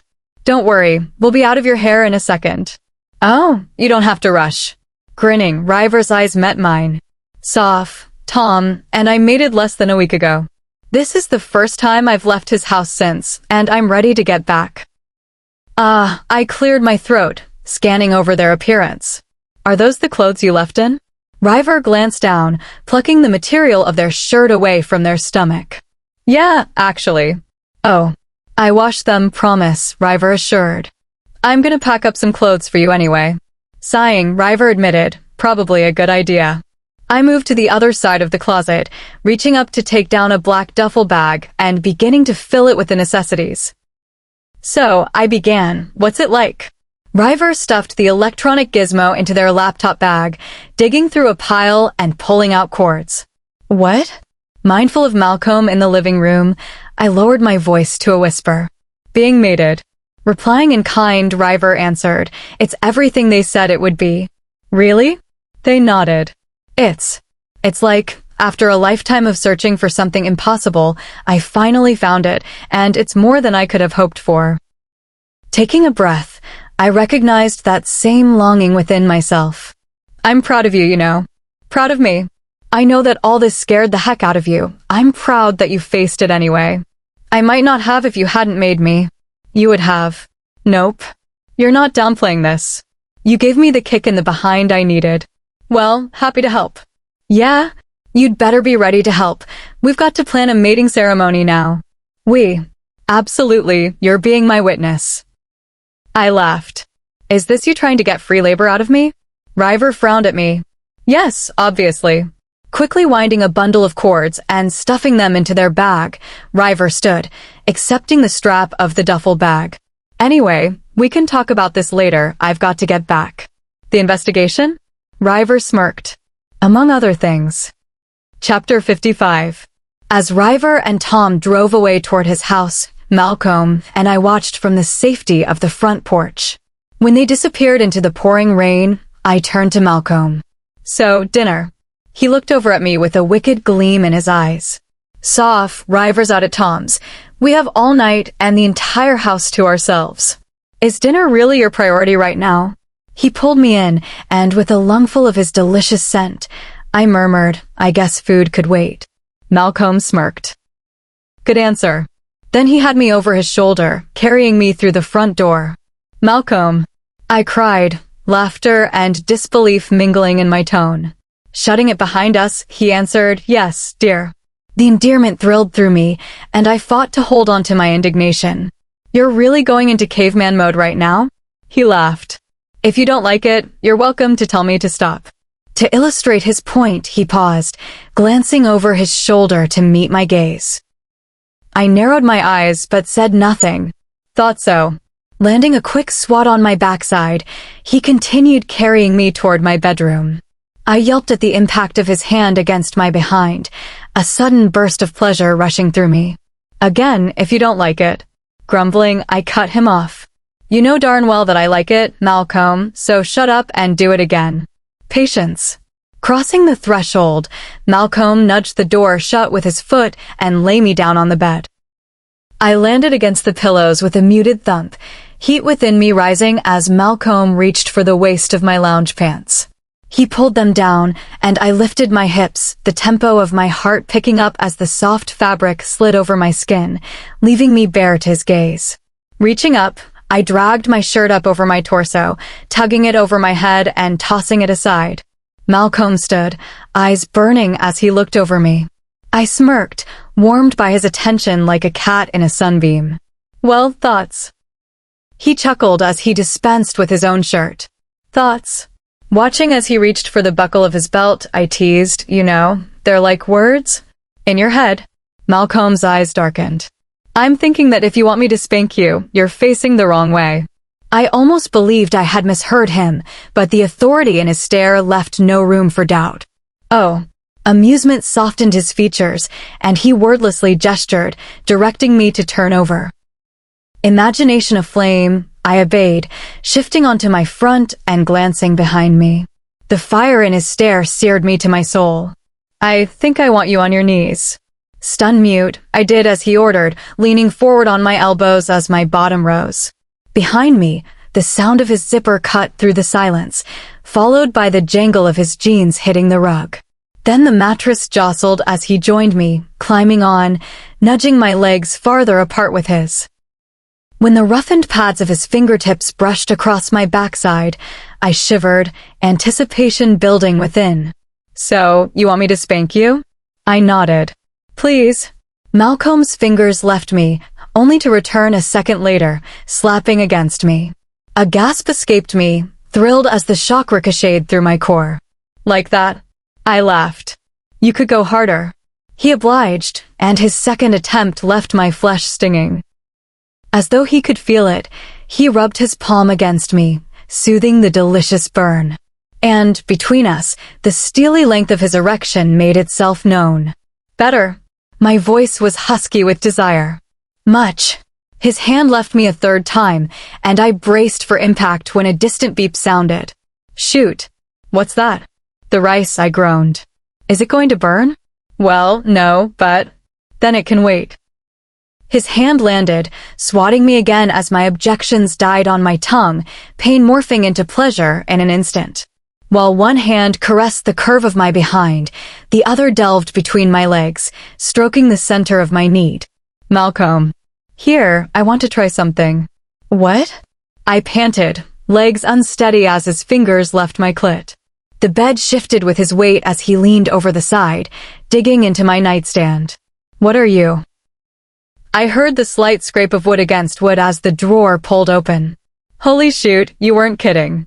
Glancing over, I caught sight of the object in his hand and nearly fainted. "Oh, goodness, the Punisher." He chuckled, shutting the drawer and returning to kneel behind me. "Soph, would you have any objections to me using this on you while I make love to you?" Turning my head, I snorted. "Objections." Behind me, Malcomb grinned. "That's what I like to hear." Then he took my hips in his hands, pulling me back onto him.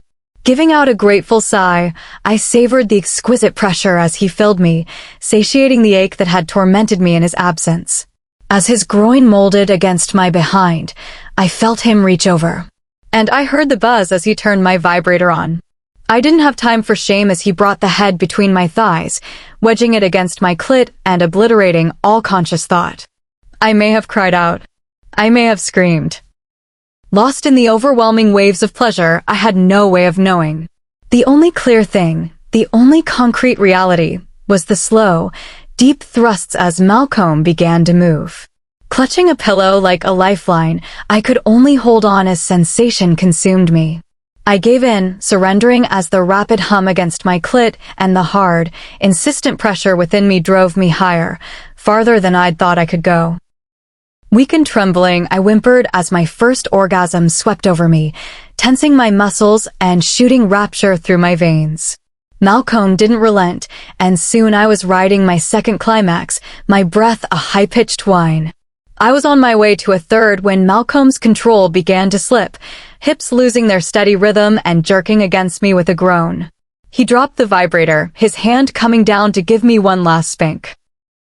I clenched at the sudden shock, and Malcomb pulled me back hard, a low epithet gritting through his teeth. Boneless, I slumped against the bed, trying to slow the hammering of my heart. Eventually, Malcomb reached beneath me, picking up the vibrator. Slumping onto my side, I watched as he turned it off, setting it aside with a smile. "Thanks for the assist, Frank." For a moment, I wasn't sure what I'd heard. Then, as his words sank in, I lost it, laughing hysterically as Malcomb joined in. Lying down beside me, he pulled me closer, nuzzling my hair as we drifted into the afterglow. In the morning, ravenous after the night's escapades, I threw on my clothes and tiptoed out into the hallway, heading for the kitchen.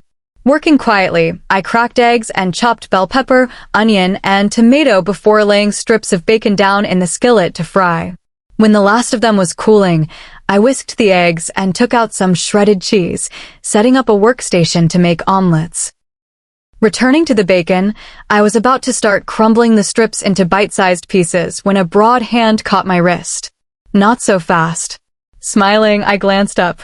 "I was trying to let you sleep in." Malcomb released me with a grin. Then frying bacon was a bad choice. That smell could wake me from a coma. Noted. Picking up 2 slices, I handed them over. "Here. The rest are going into the omelets." "Omelets." He looked behind me. "Need any help?" "Nope. I've got it handled." Taking the rest of the bacon, I began to break it into bits. "But if you wanted to do me a favor, I forgot to get the mail yesterday. Would you go grab it for me?" He stuffed one strip in his mouth, nodding. "On it." As he walked away, I got to work, pouring the eggs and letting them cook slightly before adding in the filling. When Malcomb returned, I heard the door shut and then footsteps approaching the kitchen. "Anything interesting?" I called over my shoulder. "Mostly junk, some bills." "There's a card for you." "A card?" I frowned, focusing on trying to flip the omelet. "And it's addressed to me?" "It says Soph Bennett right on the front." "Huh. Could you open it?" "I really don't know who'd be sending me a card." "Okay." There was a small sound of paper ripping and then, "Oh, it's an invitation." "Oh no." I turned, horror flooding my veins, to see him holding up a photo of my sister and her mate. Above them, the words "Save the date" were emblazoned, clear as day. "Oh no." Flipping it over, he read, "Ms. Evelyn Bennett." Frowning, he glanced back at the front, then up at me. "Cousin?" Heart filling with dread, I admitted, "Sister." Malcomb smiled. You have a sister? I nodded, fighting back the urge to scream. Younger. She still lives at our home, Pack, so I don't see her much. Looking back down, he read the back. It's in a couple of weeks. Are you going? My voice felt thick against my tongue. Yeah. Do you need a +1? Panic sparked in my mind. A what? A date? Setting the invitation down, Malcomb came up behind me, kissing the nape of my neck. I'd be happy to offer my services. Oh, you don't have to. I want to. His arms wrapped around my waist, pulling me back against him. Besides, it sounds like a good opportunity to meet your family. No. Seriously, you really don't. I do, though. Stunned, I glanced behind me. I'm not trying to be pushy. I know you have your reservations, and I'm not going to rush you, but I also know how I feel. If this goes where I think it's going, if we go where I think we're going, then I want to meet your family, and I want you to meet mine. Time froze in that moment, and I saw everything with a clarity that I knew I would never forget. The kitchen, the bright morning sunlight, the dark, unshaven stubble of Malcolm's cheeks. There's no going back from this. Anyway, you don't have to answer me now. I'm going to make us some coffee, and I'll let you get back to our omelets before they burn. He released me, turning to dig the coffee grounds out of the cabinet, seemingly unaware of what he had set in motion. All he'd done was ask one innocent question, and like that, the ticking clock had begun to count down. Chapter 56. After breakfast, I drove back to the office, a strange numbness overtaking my thoughts. It persisted, even growing despite my best efforts to shake it. You think you're good enough for him? Pathetic. It's time you remembered your place. The day passed in a haze, and when I went home that night, alone, I barely tasted my dinner. Showering, I had the water set to the hottest setting, but I couldn't feel the heat. By Wednesday, I was walking through the world a shadow of myself. I performed my duties, I managed hellos to my colleagues, and I tried to forget the inevitable. He's going to meet my pack. No matter how I analyzed it, I couldn't see any alternative.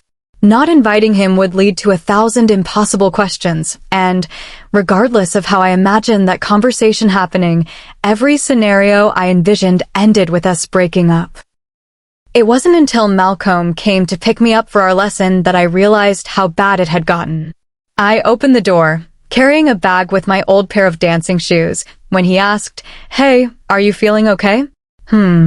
I glanced up, noting the worry in his eyes. "Are you sick?" He raised his hand to my forehead, searching for a fever. All he's going to find is panic and dread. I'm fine, I lied, just a long day. Taking his hand back, Malcolm's gaze examined mine. Do you want to cancel? We could stay in. I shook my head.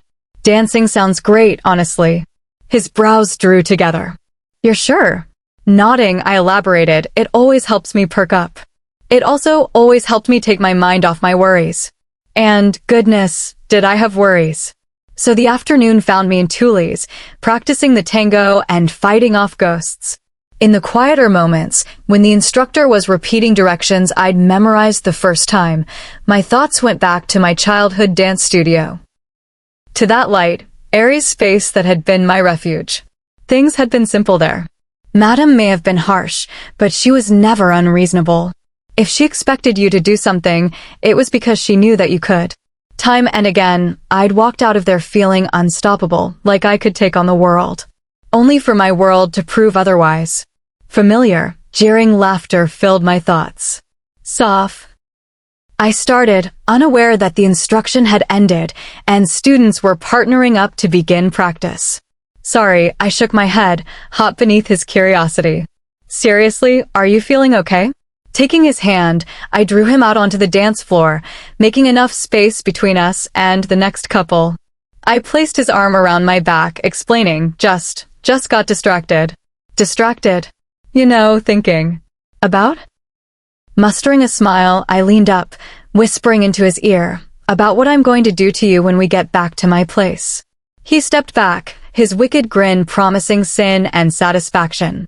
Tears pricked my eyes as I realized, this is what I'm going to lose.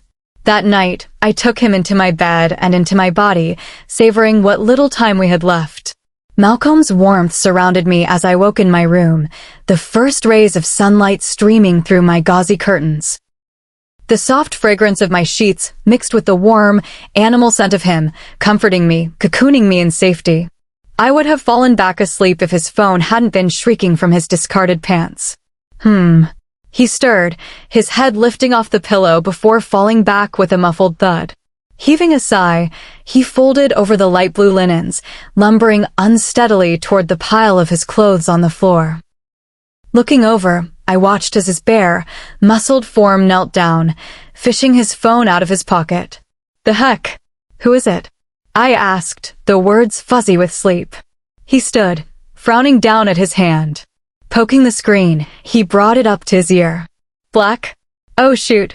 He returned to the bed, sitting down with his broad back to me. I heard the faint murmur of a voice on the other end of the call, and Malcolm replied, "Yes." Sitting up, I rubbed at my eyes, listening to the muted sound of Black talking. "What do you want, Black?" I froze. Malcolm's words rang out harshly against the walls of my bedroom, aggravation dripping from every syllable. As though he could sense my unease, he turned, glancing over his shoulder. His face softened as he saw me, and he mouthed a silent, "Sorry," gesturing with his phone. Pushing aside the covers, I crawled over to the other side, kneeling behind Malcolm and resting my chin on his collarbone as I hugged him. With his free hand, Malcolm squeezed mine. I caught the briefest snippet of Black's obnoxious tone as Malcolm tried to cut into his diatribe. "Black." The monologue continued, and I felt Malcolm's spine stiffen against me. "What news?" Concern flushed through me, and I focused, trying to listen. "Finally got back to me, she's on board." "Oh," Malcolm answered. "That's all you have to say?" "I have a majority of the Elder Council on my side, and all you can muster is, oh. Oh, what do you want me to say, Black?" "I don't know, maybe a little groveling? Some pleading, perhaps? If you're feeling extravagant, I'd take begging for mercy." Malcolm's jaw clenched. "Thank you for informing me. I'll see you at the meeting." Taking the phone away, he pressed the end button and set it aside. Then he leaned forward, burying his head in his hands. "Malcolm." His fingers burrowed through his mussed hair. "Just give me a minute." I obliged, rubbing slow circles over his back as I waited. When his head rose again, he sighed, a deep, heavy exhalation of woe and weariness. "It's my fault," he muttered. "It's not. It is." His voice echoed with finality. "I should have fought harder." He sucked in a shuddering breath. "I should have campaigned, should have been out politicking like Black." "You're not like Black," I interrupted. "You're genuine and straightforward, and his brand of duplicitous ass-kissing doesn't suit you." "Maybe. But maybe if I'd swallowed my pride and tried it, we wouldn't be purchasing this monstrosity." My hand paused in its ministrations. "What about River's findings? And you said Tom had dug something up? Won't those be enough?" He groaned. "River's still looking for something conclusive, and Tom, maybe. It might be enough, I just have this feeling in my gut." "You're fixating on the worst-case scenario." He scoffed. "Can you blame me?" "Okay, let's go through this. What if Black wins and they vote to buy the mine?" Malcolm's shoulders sagged. "Then that festering, open sore on our territory officially becomes my responsibility." "Do you want a different perspective?" "Please." Placing both hands on his back, I began to rub, kneading at the tight knots of muscle. That festering open sore is already on our territory, and it's not going away anytime soon. The Callahans are selling it. Who's to say that the new owners won't be worse? If we do end up buying it, if it becomes your responsibility, then it's yours. You get to decide how it's run." Malcolm stilled, slowly turning his head and leveling a surprised stare my way. "What?" I shrugged. "If worst case happens. If they do vote to purchase, then at least you'll be in control, right?" His eyes widened like he was witnessing a revelation. "That's it." "What's it?" His bleak grimace transformed into a wide grin. "Soph, you're a genius." Turning, he pressed me down into the bed, kissing me hard, hungrily. Then he released me, jumping up and rushing to collect his clothes. "Malcolm." "Need to meet with Tom." He spoke as though he couldn't hear me. "Malcolm." Startled, he glanced toward me. What's going on? I have to run. Do you mind if I shower? You just gave me the best idea. Cocking an eyebrow, I asked, care to tell me what that is? He hesitated, licking his lips. I'll tell you if it works. Chapter 57. Malcomb exited the elevator, flanked by Patricia and Tom.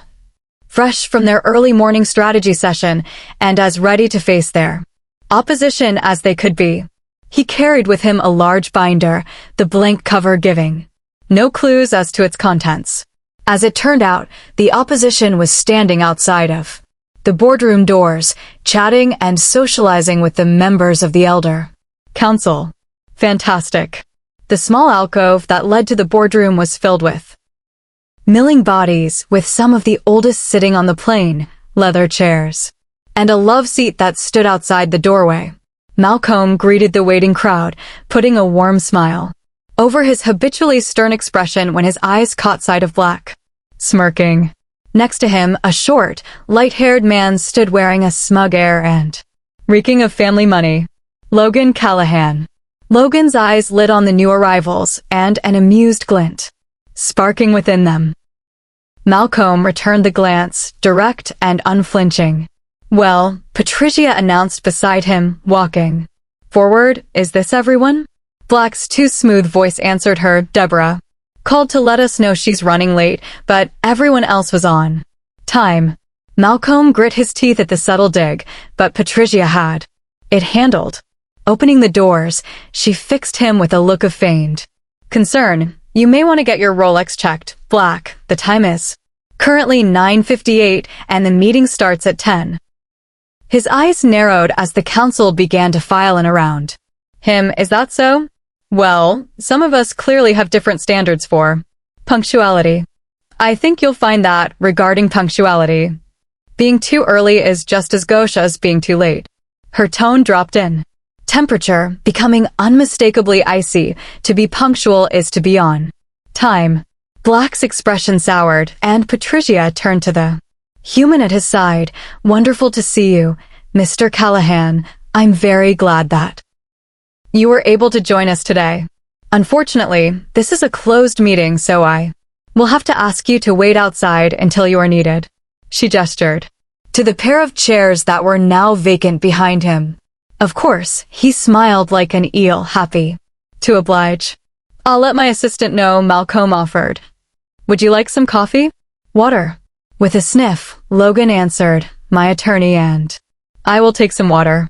Glancing aside, Malcomb noted the tall, unamused-looking woman hanging back and observing. So, Callahan came prepared. His lips quirked, and he fought back a smile. Good. Inside the boardroom, Malcolm's assistant Nina was busy distributing copies of the meeting agenda and folders with the relevant documentation. Lying his binder down at his spot at the head of a table, Malcomb beckoned her aside, relaying the information about the two humans outside and asking her to bring them water once she was done. Then, the meeting began. The preliminaries rushed by, the call to order, roll, approval of the agenda and the previous meeting's minutes, and on and on. All the while, Malcomb felt Black's eyes on him, like the cool shiver of a blade against his skin. His thoughts fell back to the days of middle school, when Black's whims and vagaries determined the social standing of all those under his sway. He remembered vicious lies and shitty pranks for Black's amusement. He remembered cruelty under the guise of, it's just a joke. He remembered the darkness after his mother's death and the things he'd done at Black's urging, unable to care about a future that didn't have her in it. The weight of their shared past thickened the animosity between them, and it was all Malcomb could do not to scowl across the table. So, the low, raspy voice of Alan, the chairman of the Elder Council, interrupted, I believe that brings us to the issue of the mine. Malcolm's attention riveted onto the man, tall with fading eyes and a thick carpet of snow-white hair that held on obstinately despite his age. Black, as you are the one to bring this proposal to the board's attention, would you please reiterate the particulars? We'll hear any dissenting opinions afterward. His eyes didn't stray to Malcomb, but it was clear to all who he meant. Black stood, launching into his sales pitch with all the pomp and showmanship that Malcomb had come to expect from the man. If I can leave you with one parting thought, it's this. Why are we hesitating? We have an unprecedented chance to make an investment in our community that will ensure greater financial stability and prosperity for our pack. Turning to Malcomb, he addressed him. It begs the question as to why we're dragging our feet. Is it really an abundance of caution, or is it because our current leadership lacks vision? There it is. Malcomb maintained a mask of civil disinterest, letting Black's subtle insolence turns into barefaced contempt. Alan, turning from Black, spoke mildly as though he could ease the tension with a few simple words. Well, thank you for that overview. Now I understand that Alpha Malcomb would like to present a counterargument. Black returned to his seat, staring him down with a palpable venom. Here goes nothing. Actually, Malcomb began, upon reflection, I have come to see Mr. Mason's point of view. I vote that we go ahead with the purchase of the land. Is that so? Alan asked with mild surprise. While across the table, Black's face was a battlefield of suspicion and disbelief. It is. In the course of my research, I did find some areas of concern, but no real reason why we should pass up the chance to pick up the deed. Well, the chairman looked around the table. Do we have any objections? There were a few head shakes and Alan shrugged. Very well, let's put it to a vote. With a handful of nays outweighed by the majority of yes, the purchase passed. Black's shock seemed to be dissipating as he stood, smoothing out his suit jacket, glad to see that reason finally prevailed. Thankfully, I had the foresight to prepare for this outcome. Is it all right with everyone if I bring in Mr. Callahan and his associate? Alan frowned. For what exactly?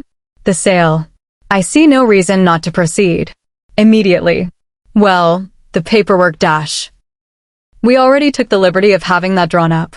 We're ready if you are. We? Malcomb wanted to laugh, but couldn't betray his intentions, like Black betrayed his. Instead, turning to Nina, he said, could you get Franklin from accounting? We're going to need someone to authorize the transfer of funds. All said, the process went faster than Malcomb would have expected. Contracts were signed, hands were shaken, and Callahan was sent away with a few million of the pack's dollars. Black, for his part, looked as pleased as a fox given free rein of the henhouse. He rose, shaking hands with the elders around him. I must say, it's been a pleasure working with you all. We should do this again. Sometimes. Several of the elders laughed, and Malcomb looked Patricia's way, noting the telltale tightness of her jaw. By the way, Black directed his gaze toward Malcomb. Mr. Callahan will want to know what you plan to do about staffing the mine. Obviously, hiring Impact would be preferable, but his workers have decades of expertise that could be very beneficial to us. Malcomb tilted his head slightly. Oh, that won't be necessary. Frowning, Black focused on him. I'm not sure I understand what you mean. Stealing a glance at Patricia, who nodded, Malcomb smiled. Genuine at last, we will not be using the Callahan property as a mine. Black stilled, and the eyes of the board riveted on Malcomb. Unbothered, he asked, I suppose you all want me to explain? Yes, actually, Alan stood. Do you mean to tell us that we spend all that money for nothing? On the contrary, we bought a hole in the ground. What is the meaning of this? Alan demanded. Malcolm's eyebrow rose. Didn't you read the contract? Of course. Then, surely you noticed it too? Deborah, a quiet, matronly woman with curious eyes, asked. Noticed what? What was missing, of course. Black paled, and Malcomb fixed his attention on him. Would you like to explain, or would you prefer it if I did the honors? What is he talking about, Black? Malcomb answered. I'm talking about what it takes to run a mine. See, a mine is like any other business, really. It's not enough to Have a building or employees. He skewered Black with a fiery stare. You also need equipment. Black, Alan repeated. What does he mean? A bakery isn't a bakery if you remove the ovens. A brewery doesn't function if you take out the taps. And his face dropped all semblance of humor. A mine isn't a mine without the excavators and the dump trucks and the drills, and Callahan didn't sell us any of that. We literally just bought a hole in the ground. What? Alan stared, unbelieving. To be fair, Malcomb conceded, we paid below market value for that hole in the ground, but that's all it is. I don't. Black, Malcolm's face was predatory, going in for the kill. Would you please tell these fine folks why Callahan sold the deed for below market value? Clearing his throat, Black replied, well, I'm not comfortable sharing another's private financial matters, but I will say that there was some desire to pivot into a different business model — equipment rentals, wasn't it? Black met Malcolm's accusatory stare. How do you know that? The role of Alpha comes with some fascinating perks. His crocodile smirk was a warning. Is it true that the Callahan family planned to continue profiting from the mine by renting out the necessary equipment for its new owners? How — As Nina began distributing sheaves of paper around the table, Malcolm's eyes never left Black. We have all of your email exchanges with Logan Callahan. It's right there, in black and white. The deceptively low sale price, the plan to convince the board to rent instead of buy new. We even found out about the 10% of the rental fees you were going to earn on the back end. He mentally thanked River for that last part. Black. Is this true? How could you? Cries rang out around the board table and Black flushed with anger. You had no right. This is a breach of my privacy and highly illegal — His words held no weight, and Malcomb watched dispassionately as he raved. By human laws, maybe, but not by ours. Black's hand squeezed tight, the white of the bone showing through his knuckles. After a moment, he sighed. Okay. You know what? Sure. There was an incentive worked out for me. He shrugged. I'm a business-minded man, and I'm not ashamed of it. I found a way to make this deal benefit the pack and me. I'd personally call that shrewd. Patricia spoke, her voice the deceptive calm that preceded disaster, and the fact that you had to mislead the council to make it happen? That gives you no pause. Doubling down, Black retorted, some people don't know what's good for them. Regardless, Malcomb interrupted. The point is moot. The sale is final.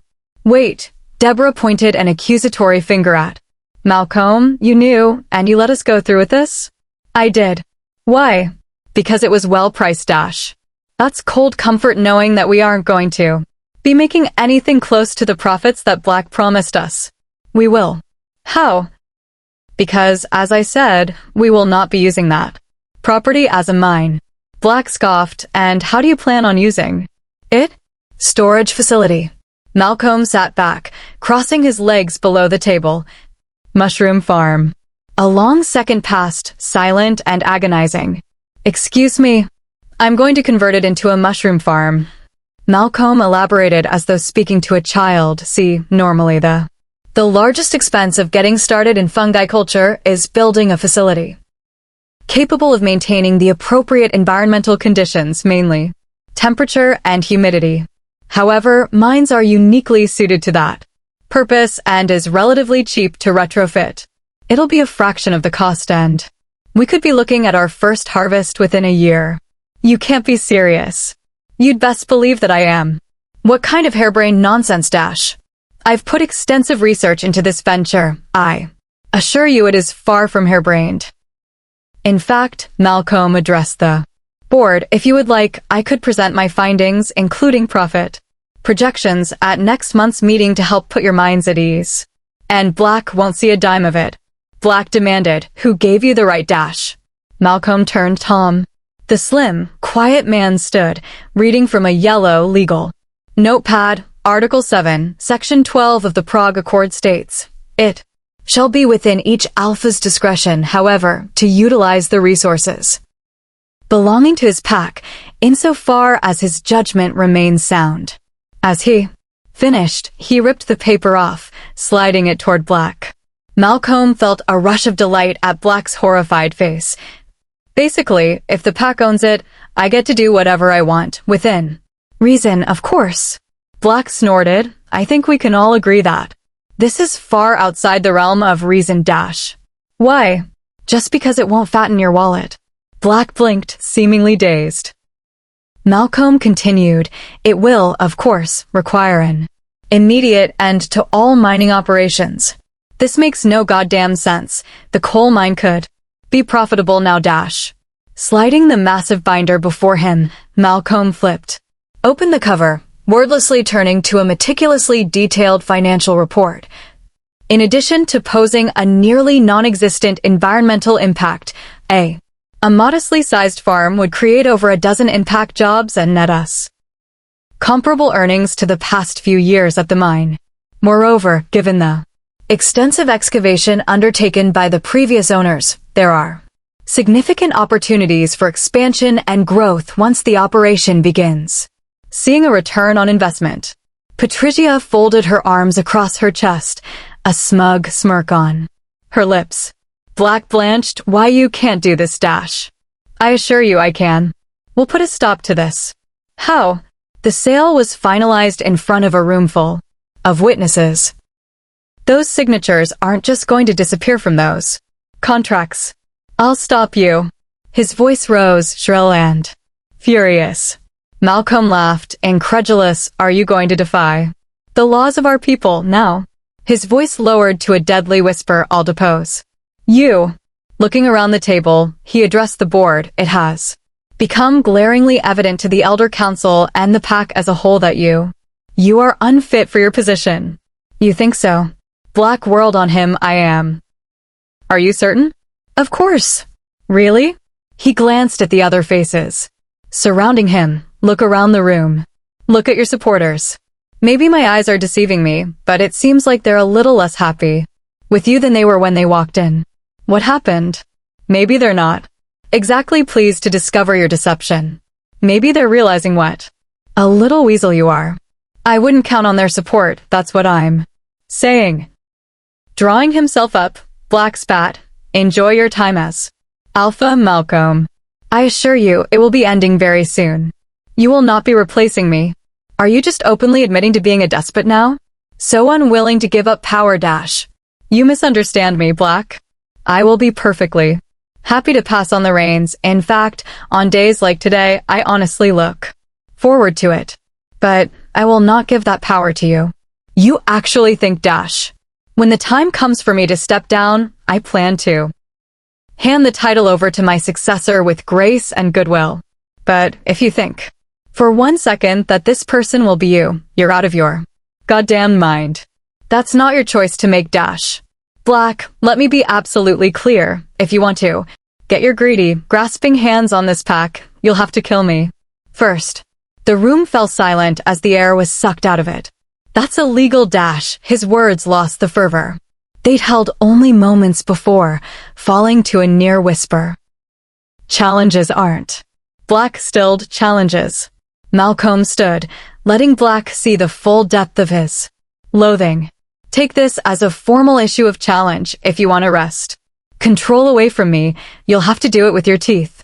Dropping his calm facade, Malcomb's voice rose to a roar. I swore to protect this pack with my life, and I promise you, I will paint these walls with your blood before I let you turn my pack into your personal piggy bank. Staring Black down, he snarled, do you accept? In that moment, Malcomb wished he would. Black didn't answer, instead standing and leaving the room, door slamming behind him. As the elders filtered out, Patricia clapped a hand onto Malcomb's shoulder. You did well, kiddo. Twirling a pen in his hand, Malcomb sighed. I could have saved myself a month's worth of worry if I'd figured it out sooner. Well, she shrugged. You got there in the end. Yeah, and I have Soph to thank for it.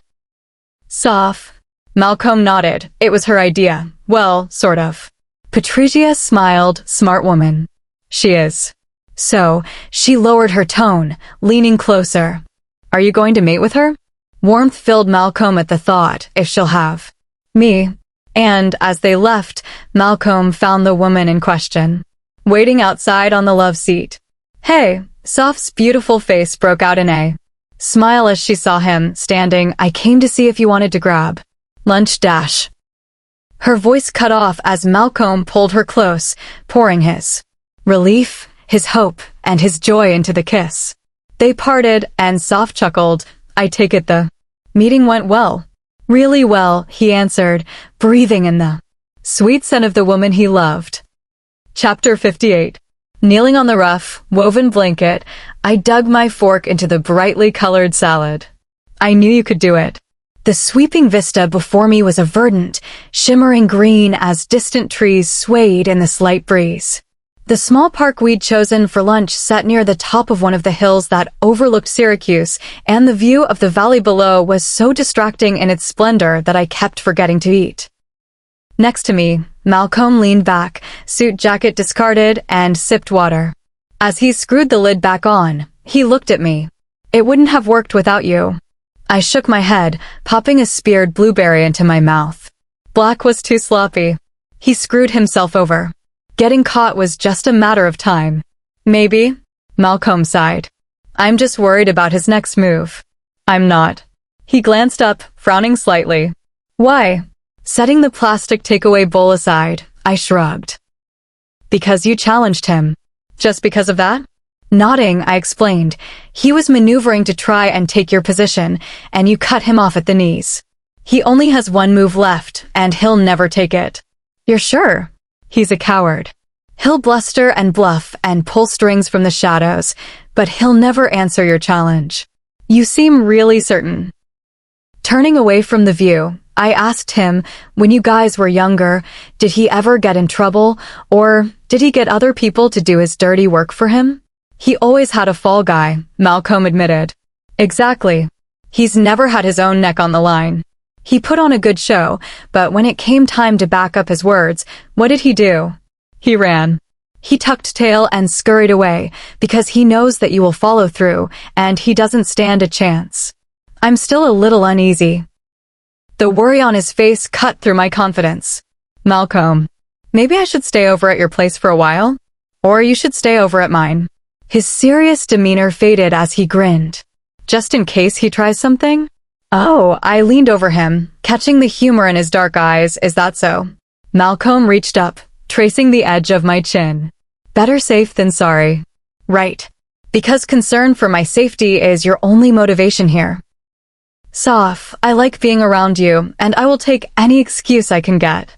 Reaching up, he wound an arm around my waist and pulled me down onto him. I collapsed with a giggle, savoring the sturdy warmth of his body against mine. In the back of my mind, though, I could faintly hear the clock counting down the seconds left to us. Tick, tick, tick. In the coming days, the fallout from the meeting became clearer. Callahan tried to back out of the sale, but Malcomb had built the contract to be airtight, anticipating issues from the other end of the deal. Black went radio silent. Malcomb heard that Callahan was out for blood, but even he couldn't find the slimy broker who'd lost him millions. Finally, rumors began circulating that Black had hired a realtor to sell his house. But those weren't at the forefront of my concerns. Evie's mating ceremony loomed closer with every passing day. Unable to convince Malcomb to stay away, I sat back and let him arrange for tickets on the same flights out and upgrade my cheap motel room to a suite at a historic downtown hotel. May as well. It will be a fantastic venue for our breakup. Hours passed, days slipping through my fingers as I tried to grasp every touch, every taste, savoring the moments I knew I would miss. And then it was a cool, drizzly Thursday afternoon. I loaded my suitcase into the covered bed of Malcolm's truck before climbing into the cab. Snapping the seatbelt shut, I looked back at my front door, bidding it goodbye. I'll be coming back alone. You okay? Malcolm's question snapped me into the present. Yeah, I'm fine. You're not. I turned to watch as he shifted out of park and we began to pull away from the curb. He's right. Unable to deny it, and unwilling to tell him the truth, I talked around it. I haven't been home in years. Bringing my hands into my lap, I began to pick at my thumb. I just never felt welcome to after everything. Malcomb shot a glance at me before returning his attention to the road. What should I be expecting? I scoffed. They're not exactly going to roll out the red carpet for us. I kinda figured. When was the last time you went back? Drawing in a small breath, I admitted, I haven't. His eyebrows shot up. This is your first time back? Dread congealed, cold and heavy in my gut. Yeah. Oh, I know. If Evie hadn't literally begged me to come, I probably would have kept my distance forever. Do you at least keep in touch? Not really. Just, she's my baby sister, you know? I shrugged. She annoyed the heck out of me when she was a kid, and we don't exactly have a ton in common, but I'd give her a kidney if she asked for one. You know, you don't talk about your family much. I turned my gaze to the passenger window, jaw clenching as my blood turned to ice in my veins. We're not close. Our plane landed in Albuquerque in the waning hours of the day, descending through the cold air of the desert night into an oasis of electric light. Worn out, Malcomb and I collected our bags and rental car, heading for the first hotel we could find to crash before our drive out to my pack. Still, as soon as the door closed behind us, I stripped out of my clothes, offering myself to Malcomb, delighted and despairing as he took me in the shower, in the bed, through the night, and into the morning, knowing that each time might be our last. But with the morning came the inevitable. Packing into the rental car, we began the long drive toward the mountains and toward the small, unassuming town that held all my fears. Past Santa Fe, following the trail of I-25, I felt myself growing smaller, transported back to the familiar scenes of my childhood. Soph. Yeah. I looked away from the window, where arid, craggy hills drifted by, so unlike the lush greenery of Pennsylvania. What's the game plan when we get there? Sighing, I stretched in my seat. I'm thinking we hit the hotel and take a nap? Malcomb grinned. Considering we didn't sleep much last night? I'm game. Reaching over the console, he took my hand, squeezing it. I squeezed back, not wanting to let on how my nerves were fraying more with every mile. Despite my dearest wishes, the rare outcroppings of human civilization grew denser, and then in the distance the unmistakable signs of a small city grew on the horizon. Las Vegas. Modestly sized by most standards, Las Vegas, New Mexico, sat at the foot of the Sangre de Cristo Mountains, almost clinging to them against the vast expanse of prairie stretching endlessly to the east. I'm home. Wordlessly, I watched as Malcomb took the off-ramp toward the city center, following the directions of his phone as we drew closer to the plaza. Parking along the street, Malcomb got out, going to the trunk to take out our bags. I waited a moment, sitting in the passenger seat and trying to muster the courage to step outside. There's no avoiding this. You have to face it. Unbuckling the seatbelt, I sucked in a lungful of dry air. You have to face it. With a tug on the handle, I swung the door open, stepping out into the midday sun. Malcomb looked up as he pulled the trunk shut. Hanging in there? I nodded, closing the door and walking toward him, taking the handles of our luggage. Come on, he leaned in close, caressing my chin. Let's go take that nap. With one hand pulling my suitcase and one hand clutched within his, I started to walk toward the entrance to the hotel. Then, behind me, is that her? Oh my God, I think it is. Kaimi is never gonna believe this.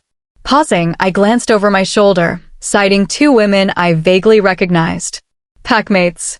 They'd been girls then. About a year behind me in school. One of them held up a phone, grinning at the screen as she recorded me. You want me to say something? Malcomb stood still beside me, the clipped tone of his voice betraying his anger. No, I stepped forward, let it go.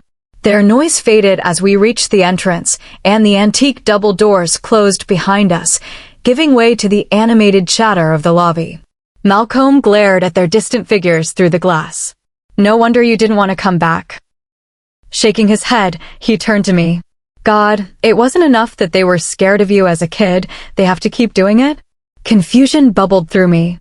What? Sorry. His hand came up to cut my cheek. I know you're not ready to tell me the whole story, but between that guy at the brewery and this, it's not hard to put two and two together. I frowned, realizing his error. Malcomb, I wasn't bullied. His eyebrows drew together, confusion matching my own. What do you mean? Here we go. I wasn't bullied. Pausing, I inhaled sharply, voice shaking as I confessed, I was the bully. Chapter 59. Several years earlier. The cacophony of the cafeteria rang around us as I stirred the state-issued spoon around my empty yogurt cup. My stomach rumbled beneath the clatter of trays, and the greasy aroma of French fries wafted in the air, tempting me. Definitely not in the diet plan. In the busy lunchroom of Buena Vista High, I sat with the remnants of my meal before me. The circular table, furthest from the line and closest to the windows, had been ours since freshman year. After all, no one, not even seniors, was willing to cross the future alpha of our pack. Eyeing the tray next to mine, I debated stealing the sole remaining fry. I'm probably the only person in this entire school who would even dare. But before I could muster the courage, it was picked up, dragged through a puddle of ketchup, and lost to another person's teeth. The next alpha of the Buena Vista pack. Huntera Edwards. My boyfriend. Frowning slightly, I turned to him really. He glanced my way. What? Pushing down my frustration, I curved my lips into a tight smile. You finished before you paid the girlfriend tax. Sorry, babe. He wrapped an arm around my waist, pulling me closer. I was starving. I chuckled with him, steadfastly not looking at the meager 80 calories I'd allowed myself. Around us, the rest of the group carried on in conversation. Bailey, sitting with barely any more food than I'd had, was going on about the prom dress she'd picked up at a boutique in Santa Fe. Super sleek and low-cut. Like, it's almost a little slutty, but I figured, what the hell? It's my last prom, I'll wear what I want. All across the cafeteria, bright, handmade posters hung from masking tape on the cinder block walls, reminders to buy prom tickets, advertising couples discounts, and hyping up the official after-party. I wanted to rip them to multicolored shreds. What about you? Taylor asked from across the table, looking at me as she brought up her bottle of water for a sip. You haven't said a thing about your dress. I smirked, playing coy and spoil the surprise? No way.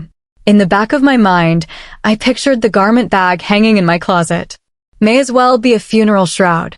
Huntera laughed. She hasn't even told me. His hand squeezed me against him. Guess she wants to make the night special.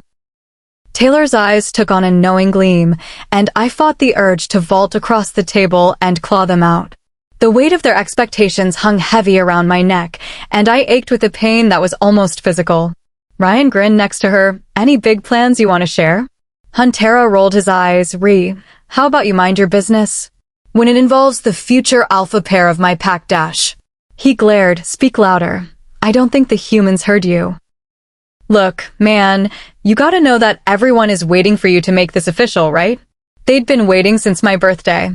I'd turned 18 2 months after Huntera, and the day had arrived at first to fanfare, and then disappointment. We hadn't made it. We still hadn't made it. And we're not going to.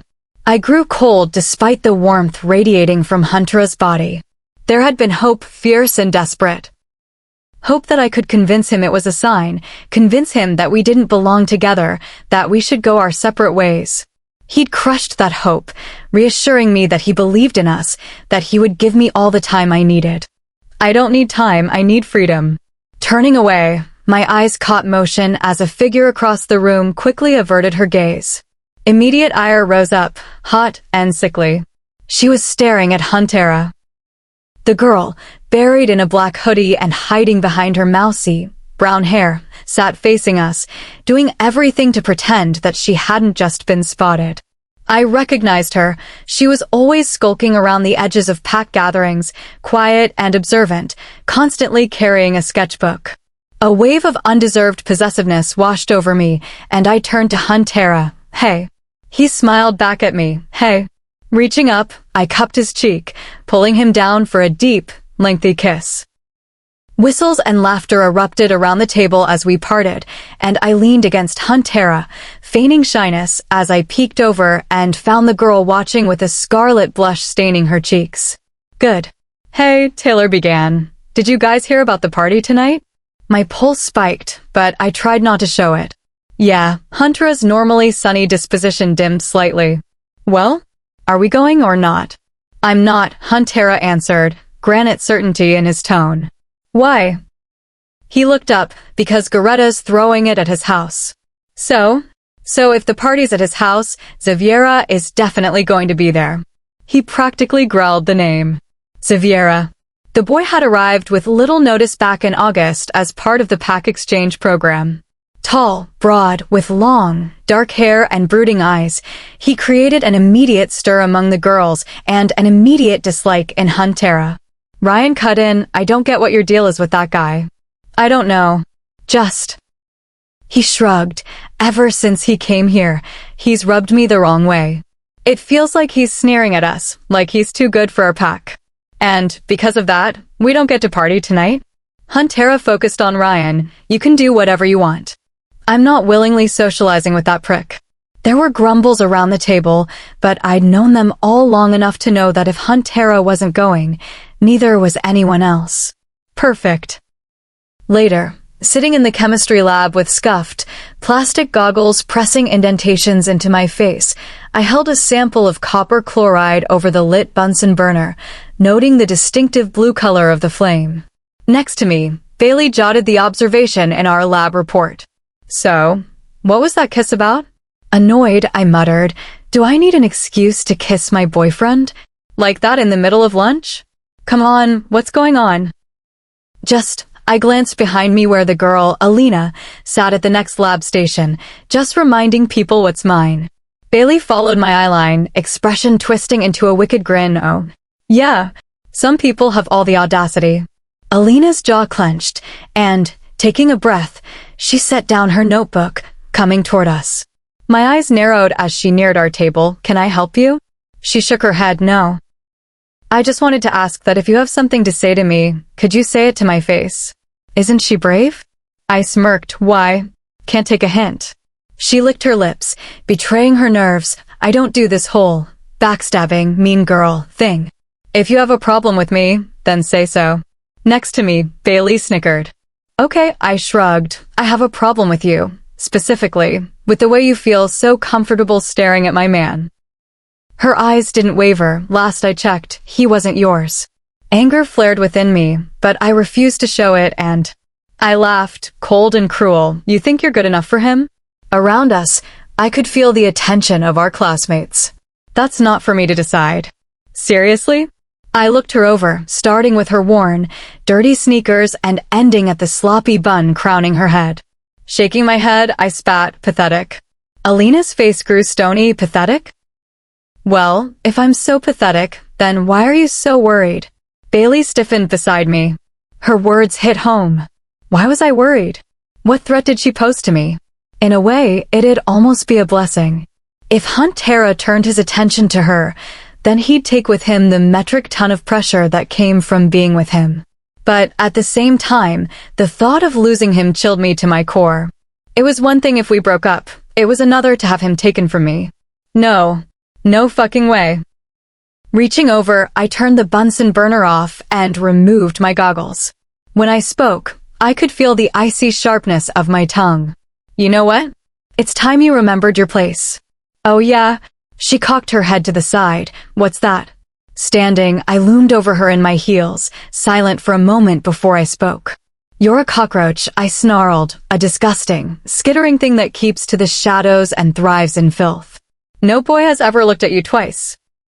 Scoffing, I laughed. Why would they? You resemble something they'd find under a rock. If you ever do end up with a man, you will know deep down in your bones, it's because he settled for you. Stepping closer, I leaned down, hyper-aware of our audience, injecting venom into my words. The closest you will ever come to someone like Huntera is in your sick, deluded fantasies. A slow pink crept over her cheeks, and without another syllable, she turned, snatching her things and storming out of the room. At the front of the class, Mr. Wilson looked up from his crossword puzzle. Who was that?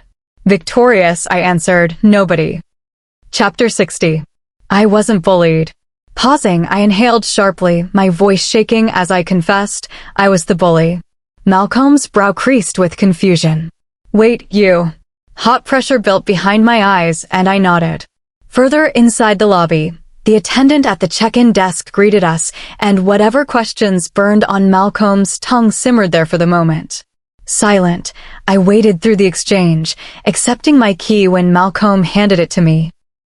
Looking back at the employee, he began, "So, we're on the top floor." She nodded. "Take a left when you leave the elevator, and then your room will be at the end of the hall." "Thank you." Gripping the handle of his rolling suitcase, Malcolm slid the key into his pocket and reached for my hand. Numb, I twined my fingers with his, savoring the warmth of his touch as we walked toward the elevators. The ride up must have lasted maybe 30 seconds, but they each stretched for an eternity. On the top floor, we followed the woman's directions, and soon Malcolm was trying to convince the lock to let us in. Finally, I heard a muted mechanical click and the knob twisted in his hand, opening the door to reveal a rustic bedroom decorated with old wooden furnishings, long gauzy drapes, and a geometrically patterned area rug laid over what were probably the original floorboards. Malcolm stepped back, ushering me ahead of him. With a heavy heart, I dragged my suitcase beside me, leaving it next to the dresser. Unsure of what to do, I sat down on the machine-quilted coverlet, hopeless in the warm, golden light. Closing the door behind him, Malcolm walked in, leaving his bag beside mine before stepping into the bathroom. I heard the sink running and faint splashing noises. So, he began, "When does your sister want us at the venue?" Stunned, I answered automatically, "I'll check." Pulling out my phone, I messaged Evie, telling her that we'd checked into the hotel and asking about the itinerary. In the other room, the water stopped and Malcolm reappeared, pressing a towel against his face. Tossing it aside, he walked to the bed, slumping backwards onto it with a sigh. The silence between us stretched to discomfort, fragile as spun glass. I decided to break it. "Are you going to ask me? About the bullying? What else?" Wordlessly, I nodded. He cleared his throat. "I'll get around to it." Still trying to wrap my mind around the idea. "That's it? Unless you want to tell me everything now?" I shook my head. "Not really." Taking a breath, I folded my hands in my lap. I was deeply unhappy when I lived here, all the pressure, all the expectations. I guess some part of me felt like I could lessen my own misery if I forced it on other people. Understandable. Malcolm's voice was a quiet mutter behind me. "Not great, but..." I can understand that reaction, at least. Emotion tightened my throat. My phone interrupted us, buzzing on the bed next to me. Reaching over, I picked it up, reading the text on the screen. Evie says we're welcome anytime. Apparently, they're getting things set up, and it's all hands on deck. I glanced over my shoulder to find Malcolm returning my stare. "Do you want to go? When is the alternative to continuing this conversation?" "Sure." Farther up into the mountains, we approached the small town of Buena Vista, New Mexico, the secret home of a pack of werewolves who'd enriched themselves through ranching, their natural hot spring, and oil/gas production. It had also been the site of my earliest memories and my deepest shame. The winding path through the rocky hills was as familiar to me as my own face, and my stomach tightened with every mile closer we drove. My only respite from the chilly silence of the car was the periodic updates from Malcolm's phone. It directed him to the refurbished barn that had been converted into an event space by an enterprising member of the pack. Evie had told me their name when gushing about her plans. It had sounded familiar, doubtless another regret I would have to face before this trip was over. Palms clammy, my thoughts turned to another person I was going to have to face this weekend, the one I dreaded most. "Soph?" Malcolm's voice snapped me out of my daze. Looking up, I realized that we'd arrived. Former pack mates set up chairs while others assembled massive fabric canopies to shade the attendees.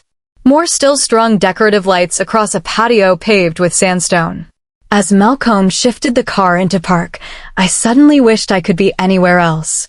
Time to face the music. Unbuckling my seatbelt, I tugged on the handle and stepped out into the warm afternoon sun. Dry, Dusty air filled my nostrils, and I could hear the subtle hush as dozens of eyes recognized me. Then, from inside the structure, a familiar voice called, "Oh my God. You're here."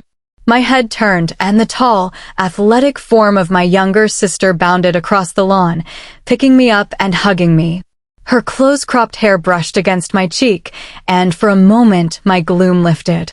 "Hey, Evie." In response, she squeezed me tighter. "I'm so glad you made it." Rubbing my hand over her back, I murmured, "Me too." Behind her, a curvy, brown-haired woman approached, and as my eyes focused on her, I recognized my sister's mate. I lifted my hand in a wave. "Hi, Cora." She returned the greeting before addressing her partner. "Hun, put her down." "But you're making a scene, and I'm not sure she wants that right now." Evie sighed, lowering my feet back down to the concrete. "Fine." To me, she said, "Still, in case it wasn't obvious, I'm super happy to see you. It's been too long." Knowing that I could have waited a lifetime and still never wanted to see this place again, I smiled. I wouldn't have missed it. Her attention shifted to something behind me. "And who's this?" Glancing behind me, I saw Malcomb walking around the car.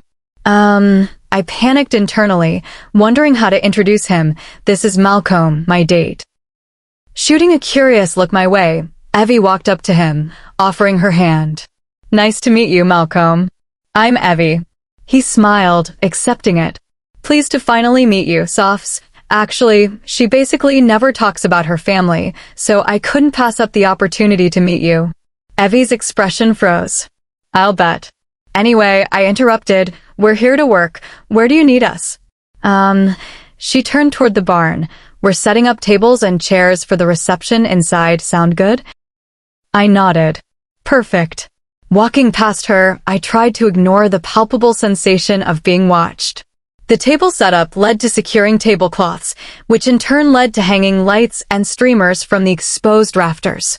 Up atop the 9-foot aluminum stepladder, I placed the strand of twinkle lights in the hook, doing my best to pull it taut without pulling it through the previous hooks. Over the course of the afternoon, the novelty of my presence was wearing off. People no longer walked through the barn on pretend errands, searching for excuses to get a look at me. With any luck, by the time of the ceremony, things would have calmed down. Hopefully, the whispers and glares would be down to a minimum at least. Satisfied, I began to climb down the ladder, keeping the strand in hand, ready to move to the next hook when a voice behind me froze the marrow in my bones. "Hello, sophomore. Are you going to come down and greet me?" In that instant, every detail of the room stood out in sharp relief as adrenaline rushed through my body. 1,000 painful memories flooded into my mind at once, overlapping with each other, jostling for my attention. Sickly sweet perfume tainted the air, a telltale scent that I'd failed to notice until it was too late. My grip on the ladder tightened until I could feel my fingers bending the metal. Slowly, I glanced over my shoulder, sighting the absolute last person I ever wanted to see again. My mother. Chapter 61. Several years earlier. Finally home after dance practice, I walked in, ready to uncage my feet and exchange my shoes for slippers. At least for a while. Bounding up the stairs, I dumped my bags on my bed and changed out of my dance gear, grimacing as the cool air of my bedroom met the still damp residue of sweat that coated my body. Clattering from downstairs let me know that Evie wasn't in our shared bathroom, so I hopped into the shower, washing the sticky feeling off my skin and working a palmful of conditioner into my hair. Satisfied that I no longer stank, I threw on some lounge clothes and headed to the kitchen. On the way, I passed the living room, where Evie sat cross-legged on the couch, textbook on her lap, notebook in her hand, confusion on her face. "Everything okay?" Evie looked up, then back down. No?" "What's wrong?" She sighed. "The answers say that I should be getting 2 solutions for this equation, but I'm getting none." Coming up behind her, I leaned on the back of the sofa, peering down at her work. "Show me what you've got so far?" Evie passed the notebook to me, and I straightened up, studying her chicken scratch scrawl. "Oh, I think I found it." Yeah, I showed it to her, pointing to the exact spot. "You missed a negative."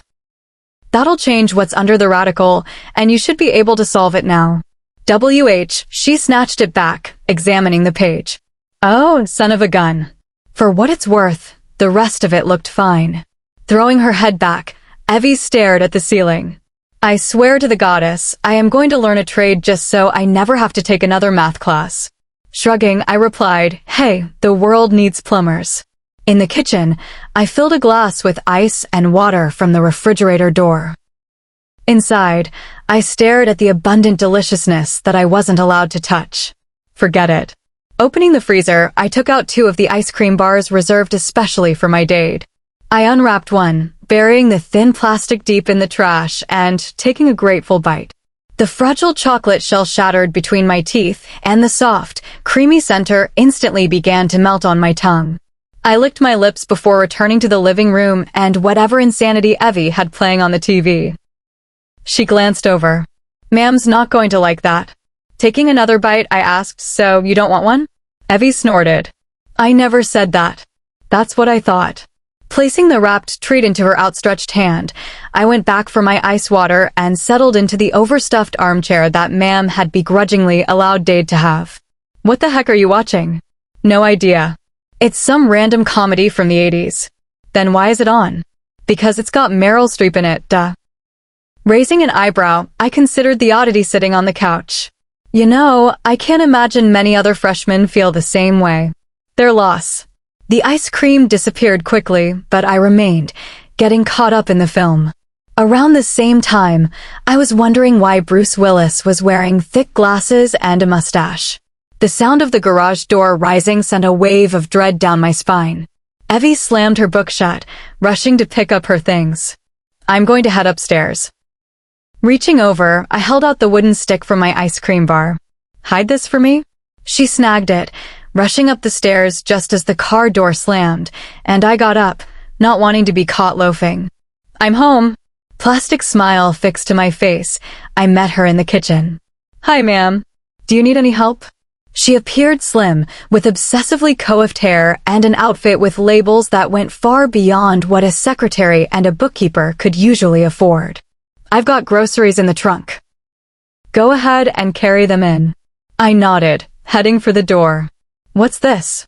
She pointed one manicured finger toward my chest. I looked down, citing the small brown stain where a speck of chocolate had landed on my shirt. Soph, darling, what have I said about chocolate? I know, Soph, you have a prom dress to fit into. I know. It's like you don't even care. Ma'am. No, Soph. We have worked too hard to get you where you are for you to throw it away at the last second. Drawing nearer, she pinched my chin. You are this close to being Huntra's mate. I know that it hasn't happened yet. I have no idea why, but prom night is the perfect occasion to seal the deal. It's a mate bond, not a business contract. I know. Her accusatory eyes softened. Darling, I just want to see you set for life, and if you're with Huntera, you will be. And what about what I want? My mind brimmed with thoughts I dared not utter. I'm just not sure. Soph, every time I look at you, I think of the life I could have had if I'd been smarter. Words soured on my tongue. She continued, when I met your father, I was young, I wasn't thinking about the future, I was thinking about the now.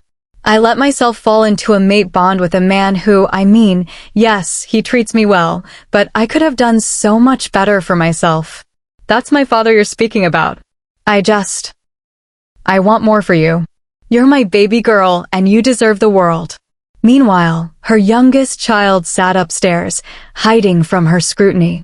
I'm sorry. I just wanted something in my stomach before I went out tonight. Ma'am's eyes narrowed. You're going out? I swallowed. Yeah, there's a party tonight. Everyone's going.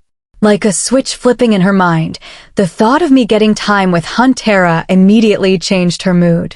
Her expression softened. Well, if that's the case. It wasn't, but she didn't need to know that. Unless you'd want me to sit this one out. I could study for my history test. Don't be ridiculous. I say this with love, Soph, but you're in a very precarious position. All it takes is one moment with a pretty girl, and suddenly you are entirely out of the picture. Do you know how easy you'd be to replace? At my sides, my hands balled into fists, but I hid them behind my back. Continuing, ma'am said, "Dear, you need to have a realistic understanding of what you bring to the table. You're beautiful, yes, but you're not especially smart or talented, and everyone knows how fast beauty fades. It is essential that you secure your position before Huntera wakes up and finds someone better." Gritting my teeth, I answered, "I'm aware, ma'am." Ma'am sighed. "I know I sound harsh, but truly, I just want the best for you." "I know, ma'am." Behind her, the mechanical sound of the garage door opening rang through the house, and relief filled me. "Think about what I said, will you?" Ma'am ran a hand over her hair, heading for the garage as Dade walked in. His face split open in a wide grin. "Hey, honey." She reached her arms up around his neck, and they embraced, kissing with the same embarrassing passion they'd shown since I was old enough to recognize it. They parted, and he greeted me. "Hi, Pumpkin, how was your day?" "Good." I went up to his side and gave him a hug. "You?" "Well, better now that I'm around my favorite girls." He looked around. "Where's Evie?" "Upstairs," I answered. "I think she's doing some math homework." Pressing a kiss to his mate's forehead, he crossed the kitchen. "I'm going to poke my head in and say hi. What are we thinking for dinner?" Glancing at ma'am, I answered, "I'm going to a party with Huntera." "Oh." Brief disappointment dimmed his smile. "You're going to be safe, right?" I grinned. "Aren't I always?" "All right. Just call if you need a ride home. And tell Huntera we say hi." As he walked away, I heard him mutter, "I always liked that kid." When his footsteps retreated upstairs, ma'am turned to me. "Well, you'd better start getting ready." I nodded, feeling my nerves sparking beneath my skin, wondering if I had the courage to go through with my plan. Chapter 62. Soph. Oh my goodness, my baby girl is back. I barely had time to process my horror before Boney, bracelet arms, pulled me into a hug. Her cheek pressed against mine, and I noticed that she felt shorter, almost smaller in some indefinable way. As it tickled the skin of my nose, I saw that sometime in the intervening years, she had embraced the natural silver hue of her hair, allowing a stripe of it to color the front of her short bob. Stiff as a plank of wood, I stood still while she embraced me, remembering a childhood full of hidden pinches and hissed rebukes. I remembered the sharp points of manicured nails and the way they would dig into my skin when I displeased her. When she released me, I stepped back, fighting for my equilibrium. So, she raked her critical gaze over me before glancing, curious, at Malcolm. "Are you going to introduce your escort?" Swallowing, I studied myself before answering, "This is my date, Malcolm." "Malcolm, this is my mother, Carrie." She smiled with the same welcoming grace she always wore in public. "It is a pleasure to meet you, Malcolm. Did you just get in?" He shot a glance my way. "We just got into town. We flew into Albuquerque last night." "Oh. Where are you staying?" "Because we do have some guest rooms if you need. We're staying in a hotel." I cut her off. Her warm demeanor cooled slightly. "I'm just being polite, dear. Our doors are always open to you, after all." "Were they open when you screamed at me to get out?" "Well, how did you two meet?" My blood crystallized, ice forming along my veins. "No." "Well, Malcolm came up beside me, taking my hand in his. I'm the alpha of the Syracuse pack." Her eyes lit up with sudden interest as a frigid fist gripped my heart. "Is that so?" She drew a step nearer, and I fought the urge to take Malcolm's hand and flee. Across the room, Evie's voice interrupted. "Ma'am? What are you doing here?" She turned, assuming an expression of polite confusion. "What do you mean, sweetie?" "I mean," she placed subtle emphasis on the word, "that you said you were going to be busy getting your nails done." I did.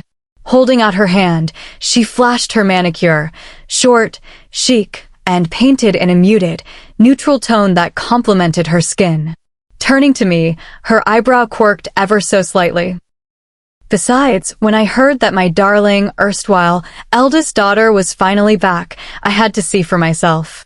Evie's jaw clenched, and her eyes shot an apology my way. "Well, ma'am, we're all busy getting things set up here. If you're willing to lend a hand." "Oh no, hun. You know what the doctor said. I shouldn't be exerting myself." Evie sighed. Sure, ma'am. We'll see you at the rehearsal. Looking genuinely hurt, she frowned. You don't have to be in such a hurry to get rid of me. It's not that. It's just that I want to have everything ready for tonight, and I don't have time to just chit-chat, okay? Slightly mollified, she adjusted the strap of her purse, a tiny label showing its designer origins. Well, she cleared her throat. It was very nice to meet you, Malcomb. I hope we can get to know each other better at the rehearsal. He shook her hand, replying, I'd like that, with an expression of manufactured politeness. As her retreating form disappeared through the doorway, Malcomb turned to me. Well, she seemed nice? Seemed being the operative word. Next to me, Evie's eyes met mine as we exchanged a knowing glance. As Malcomb and I finished with the last strand of lights, Evie and Cora came in, escorted by an older man I recognized as the elder in charge of the sacred rites. And behind them came Cora's sister, Alina. She was older now, but still unmistakably Alina. A bright blonde pixie cut was accompanied by an assortment of piercings and full-sleeve tattoos, but her face was still mostly the same. 1,000 memories flooded back, topped off with the scene of me humiliating her in chemistry class. Oh no. All hope of avoiding her disappeared in an instant. Some sense must have alerted her to my presence because she looked confused for a moment. And then her stare riveted on mine. A palpable dismay colored her features, no doubt matching my own. Hey, Soph. Evie's voice called out from below, stealing my attention. Climbing down the ladder, I gestured for Malcomb to wait for me before walking toward her. Evie put a hand on my shoulder, addressing the elder. You might remember Soph, my older sister? He smiled, but I caught the hint of judgment in his eyes. Yes, of course. Turning to me, he asked, How are you doing? Giving him a tight smile, I replied, Fine, thanks. That's good to hear. Looking behind me, he brightened. Wonderful, we're all here. I glanced over my shoulder, citing Alina. Well, the man continued, now that we have our mates and witnesses together, let's take a moment to run through the vows. Wait, I interrupted, I'm sorry, witnesses? Evie, looking sheepish, said, Oh, did I forget to tell you? You're my witness. Cora added, and Alina's mine. Internal curses rang through my skull. Lovely. A vision passed over my thoughts, an image of me standing up in front of the entire pack, completely exposed to ridicule and expected to smile through it all. Biting my tongue, I followed them into the empty kitchen, avoiding Alina's accusatory stare. I recited my lines when prompted, cordial while fighting off waves of acute discomfort. Afterward, desperate to get away from the living reminder of my past mistakes, I hurried out, finding Malcomb resting in a chair with a bottle of water. Soph. Halted in my rush toward him, I gave Malcomb an apologetic glance before turning toward Evie. Yes. Coming closer, she asked, Can we talk? I nodded, letting her lead me out to a shadowed and mercifully deserted side of the barn. Pivoting on my heel, I faced her. Okay. Evie took a breath. I'm sorry, I should have told you. A heads up would have been appreciated, I muttered. Remorse poured from her. I know, I just... Swallowing my frustration, I placed a hand on her shoulder. Hey, it's okay. Squeezing, I winced, asking, Are there any other surprises though? With everything else going on, I really don't think I can handle more. That's it, I promise. Alright. Are you sure though? Like, why me? Evie shrugged. You're important to me. I wouldn't be who I am without you. Her words lit a tiny spark of joy within me, a singular bright spot amidst the ongoing strain of the day. Besides, she grinned, if you're standing beside me, you won't have to be sitting near ma'am. Oh, goodness. I grimaced. There is that.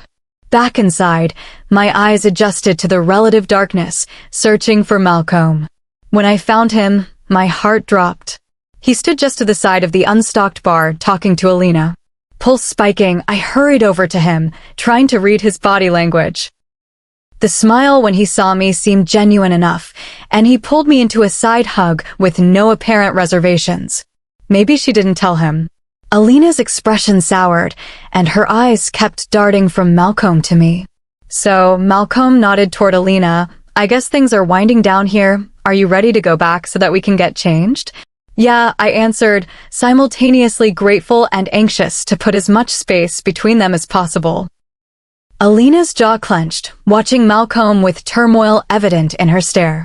Silently, I willed her to hold her tongue, to let my past rest.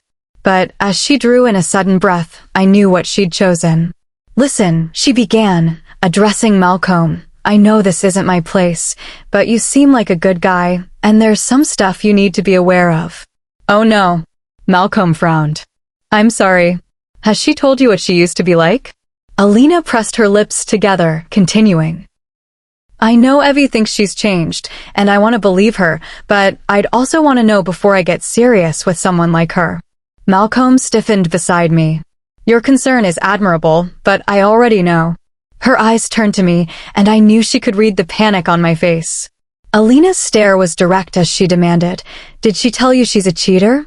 The world crumbled away beneath my feet, and I felt myself falling. Malcomb didn't have an answer for her, and his arm loosened around me.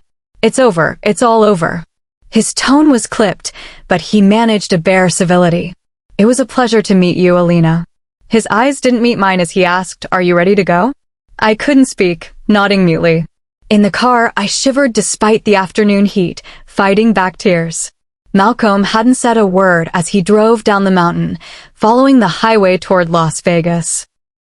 Then, ahead on the left, a scenic overlook appeared, and Malcomb surprised me by turning onto it and shutting off the engine. Muting the stereo, he sat there for a moment before starting Soph. I know, I whispered, squeezing my eyes shut. I know it sounds bad. I know this sounds like nonsense, and I know you have no reason to believe me. I paused, taking a shaky breath, but I promise you, she doesn't have the whole story. Nothing happened. Malcomb's hands gripped the steering wheel. Okay, I'm willing to believe that she doesn't have all the details, but I think I need you to fill in the blanks. Trembling, I cleared my throat. Chapter 63. Several years earlier. Sitting 2 streets down from Goretta's house, I gripped the steering wheel of my hand-me-down Lexus, the one ma'am had passed along when she'd gotten her new BMW. I'd told her that I was meeting Huntera, but if she'd known the truth, she would have duct-taped me to a kitchen chair. Eyes on the rearview mirror, I surveyed my appearance, making sure that every hair was in place. Satisfied, I took my keys and minuscule purse and stepped out onto the sidewalk, smoothing my hands down over my short, slinky dress. Last chance to back out. A shiver raced through me in the chill night air as I weighed the consequences of going forward against the consequences of staying put, and I began walking toward the party. Music tainted the night's silence as I drew nearer, and I felt the curious glances from the crowd in a smoke cloud as I mounted the front steps. Inside, the pounding beat from the stereo assaulted my ears, and I fought to keep my expression cool and aloof. As the door closed behind me, I noticed an immediate ripple as my assembled classmates noticed me, elbowing their friends and whispering in a failed attempt at subtlety. Shoulders back, chin high. I strode through the first floor, mustering my courage as I looked for my target. About to search the backyard, I was reaching for the sliding patio door when Goretta appeared on the other side. Hey, Soph. Sorry, I wasn't expecting you. I heard a rumor that Huntera wasn't coming. He's not. Goretta's eyebrows rose slightly, surprised by my blunt admission. Feigning boredom, I glanced aside. Do you know where Xaviera is? Xaviera. Yes, Xaviera, did I stutter? I need to talk with him about something. About what? Glaring at him, I snapped. Do you know where he is or not? Goretta frowned. He's upstairs, first door on the right. I smiled, sickly sweet and condescending. Now, that wasn't too hard, was it? Scowling, Goretta shook his head, turning away in disgust. Like I care.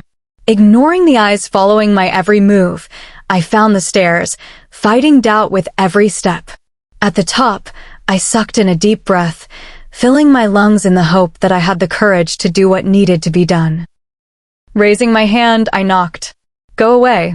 The deep, resonant voice was unmistakably Xaviera's. I ignored his warning and entered. Facing away from me, he slammed a book down on the generic comforter of the guest room he'd been occupying. Are you deaf or Justin? He cut off as he turned, dark, stormy eyes widening as I closed the door behind me. Hi, Xaviera. Twisting the lock, I crossed over, taking a seat on his bed. His bewilderment morphed into a scowl. The heck are you doing here, Bennett? I smiled, coy and inviting. No need to be formal, you can call me sophomore. I'll stand on formality. Again, what the heck are you doing in my room? Slowly trailing my eyes down from his thick, dark hair to his pouty lips and the impressive breadth of his chest, I shrugged. I was kinda hoping we could get to know each other better. Xaviera scoffed. I'll pass. This wasn't part of the plan. Pulse quickening, I licked my lips. Why? I promise I know how to show you a very good time. A muscle flexed in the flat plane of his cheek. You want to know? Not really, no. Sitting up, his eyes bore into mine. Fine. I'll tell you. Since I joined this pack, I have regretted that decision immensely and been counting down the days until the exchange program ends. You all are the biggest load of toxic jerks I have ever had the misfortune to meet. And I look forward to the day that I never have to speak with you again. And you? He snorted. You're the worst of them. My throat was dry as I asked I am. You know, people warned me about you. They said you were this self-obsessed mean girl, but you were the future alpha's mate, so it was best to stay out of your way. Everyone said this. He paused for emphasis, even people you consider friends. Now, you show up in my bedroom, basically propositioning me, despite us never having said a word to each other. His brow furrowed. What's your angle anyway? You're not up here because you want me. His words echoed in my head, reverberating against my skull until they became an endless cacophony. Squeezing the comforter in my fists, I tried to keep my composure, tried to focus on the plan. I broke instead. Crumpling in on myself, I sobbed, burying my face in my hands. Across the bed, I felt Xaviera scramble away. What the? Tears streaked my face as I looked up, demanding, Do you think I like being this way? Shock writ itself on his features, but I couldn't stop now. Do you think I want this? I hate who I am. I hate my life. Okay. Xaviera reached over to his nightstand for a box of tissues, handing it over. I snatched it, pulling out a handful and swiping them over my cheeks before blowing my nose. I wake up every day wishing I was someone else, but I'm stuck like this because everyone expects me to be this pack princess, like, forget my hopes, my dreams. My destiny is to mate with Huntera, have a bunch of his kids, and spend the rest of my days in the kitchen, feeding the pack. Xaviera watched me warily. Have you talked with Huntera about this? I scoffed. Do you actually think I haven't? Do you think I would be up here with you if I hadn't tried everything else? So, the only reason you're here is that. Sighing, I said, because the direct approach didn't work, and I'm at the end of my rope. The only way that Huntera is going to break up is if I do something unforgivable. My eyes rose to meet his, like cheat. Xaviera asked, incredulous, you really would have gone through with that? Slumping over, I rubbed my eyes. Maybe? I don't know. Shoot. He muttered. And I thought I was miserable here.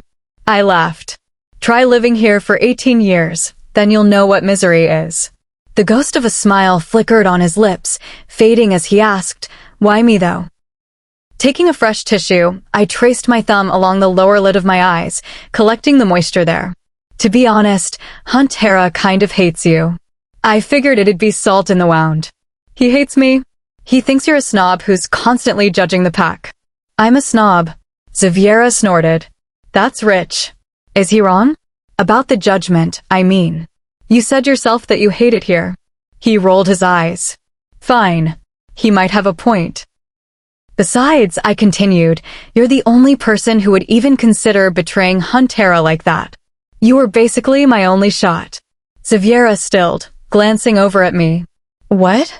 Clearing his throat, he began, it occurs to me that we have an opportunity to help each other here. What are you talking about?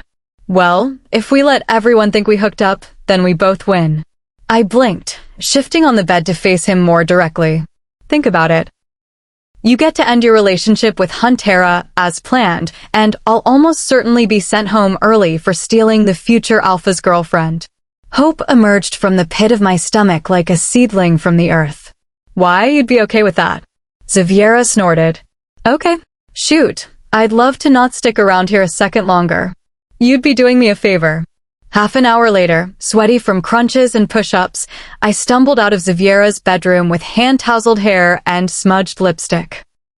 Waiting for me was a large crowd of eager-eyed onlookers. Alina was among them, disbelief and disgust clear in her expression. But my attention wasn't on her. Huntera stood before me, across from the door, hands clenched into fists as Xaviera exited behind me. One look in his eyes and I knew. I'd gotten exactly what I wanted. Chapter 64. Everyone just assumed that we had, and my only way out was to let them believe it. Heart hammering in my chest, I finally dared to glance over his way. Malcomb wasn't looking at me. My hands gripped my pants in white-knuckled fists, fighting the urge to beg him to say something, beg him to understand, beg him not to hate me. What happened then? His voice was quiet in the cavernous space between us. Swallowing the lump in my throat, I explained, well, obviously, Huntera broke up with me. Ma'am tried to throw me out of the house, Dade wouldn't let her, but by that point, I already knew I was getting out and going to college, so I only really needed to stay the summer. I trailed off, remembering the vivid handprint she'd left on my cheek. The months of cold silence that had reigned afterward. Your mother tried to throw you out? I chuckled, feeling anything but humor. She's always been deeply concerned with her social standing and, well, let's say that my new reputation wasn't a welcome change. After a pause, he nodded and shifted the car into reverse, taking us back onto the highway. Cocooned in the passenger seat, I stared down at my hands, questioning every choice I'd ever made, questioning how I'd ever let myself get into this mess, questioning how I'd ever let myself hope that this could work. Conversation was bare as we returned to the hotel room, showering separately and preparing for the rehearsal dinner. I laid out one of the dresses I'd bought with River while packing for the meeting, sleek, black, with an understated elegance that had seemed fun in the dressing room but now felt like funeral garb. Appropriate. While Malcomb shaved in the bathroom, I pulled the bodice over my hips, slipping the straps up my arms and reaching behind me to struggle with the zipper. Here. I hadn't heard him come out into the bedroom, but then his hands were on my back, finding the pole and carefully dragging it up. Don't get used to this. There's also the... I got it. His fingers found the hook and eye clasp, fastening it closed before smoothing his palm over my spine. Shivers passed over me, phantom whispers of what could have been. Thanks. I managed a faint smile before stepping out of his reach, sitting on the bed to pull on my shoes. Taking the towel from around his neck, Malcomb wiped off his face. So, are you ready to go? I nodded. Yeah. Heaving a sigh, I stood. Yeah, let's get this over with. Returning to the venue, I found Evie and Cora waiting inside, chatting with their attendants while they waited for the officiant. I returned several polite hello-s and ignored Alina's pointed stare. Malcomb was sitting beside me, answering emails on his phone, when the front door opened and my parents walked in. The fine hairs on the back of my neck stood at attention, and my hands clenched together in my lap. Are you okay? Malcomb whispered. I stiffened at the sound of her voice. Fine. She walked up, all polished manners and expensive perfume, effusively greeting Evie and Cora. Dade stopped in front of me. Hey, hun. Immediately, my nose filled with the warm, spicy scent of his cologne, the same he'd always worn. Looking up, I met his eyes, mirror images of mine. He'd aged considerably since my high school days. Bright shocks of white showed at his temples now, and the hair at the crown of his head was thinner than I'd remembered. Hi, Dade, I murmured, feeling an ache between my ribs. My distance from Ma'am had been bought at a dearer price than I'd realized. A hesitant smile showed on his lips. It's good to see you again. How have you been? Good. I've been pretty good. Recent events excluded. I continued, I'm still working at the Leakin Council archives. That's good. He rested his hands in his pockets, clearing his throat. How do you like it? Well, Ma'am's voice cut me off, calling from across the room, Soph, dear, have you introduced your father to Alpha Malcomb? The subtle emphasis she placed on his title wasn't lost on me, but I hoped Malcolm hadn't caught it. My teeth gritted together for a moment before saying, "Dade, this is Malcolm, my date." "Malcolm, this is my father." Dade reached out to shake Malcolm's hand. "Please call me Howie." Malcolm smiled. "Pleasure to meet you, Howie." Ma'am came up, clutching her purse beneath her arm. "So, Malcolm, when did you take over as Alpha?" "About 4 years ago now." She smiled, charm mixing with calculation.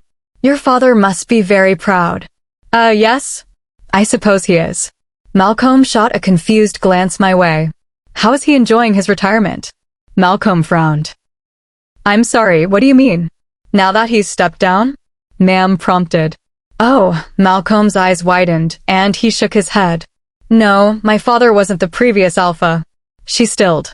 "Oh, we use an apprenticeship system in our pack," he explained. "It's not passed down through families." Ma'am's excitement dimmed. "I see.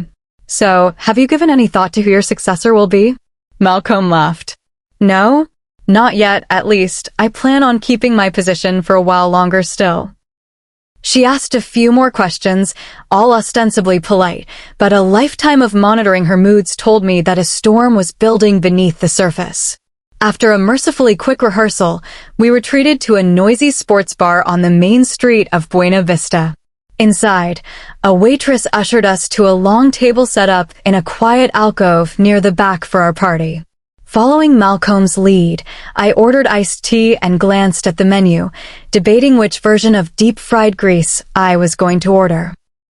Laughter down the table caught my attention, and I turned to see Evie leaning against Cora's shoulder, giggling helplessly. For a moment, the rest of the day fell away, and I savored my baby sister's happiness. Then my parents took seats across the table from us, and my mood soured immediately. "I hope these seats aren't taken." Ma'am's bright, chemically white smile taunted me, and I had to force myself to stay in my seat, fighting the urge to get up and leave. Small talk passed over me until the waitress returned with our drinks. I ignored Ma'am's disapproval when she heard my food order. I ignored the veiled digs she managed to sneak in throughout the meal. I even ignored her fawning attention toward Malcolm and the way she kept trying to grill him for information. If she were unmated and maybe 20 years younger, she'd be straight up flirting with him. The thought killed my appetite, and, nauseated, I sipped at my iced tea, wishing I had ordered something stronger. As the group was finishing up, I excused myself to the restroom, needing a break. Walking through the bar, I found the bathrooms down a long, winding hallway and gratefully locked myself inside.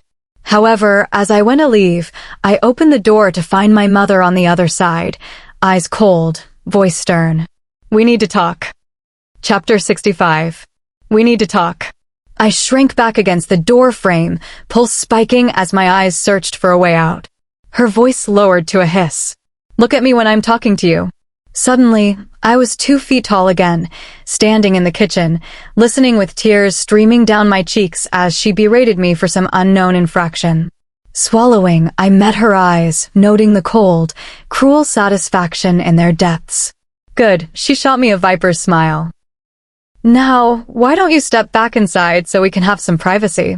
1,000 memories flooded in of tiny feet hurrying through public places, her vice-like grip on my arm as she dragged me to the nearest bathroom to spank or scream at me.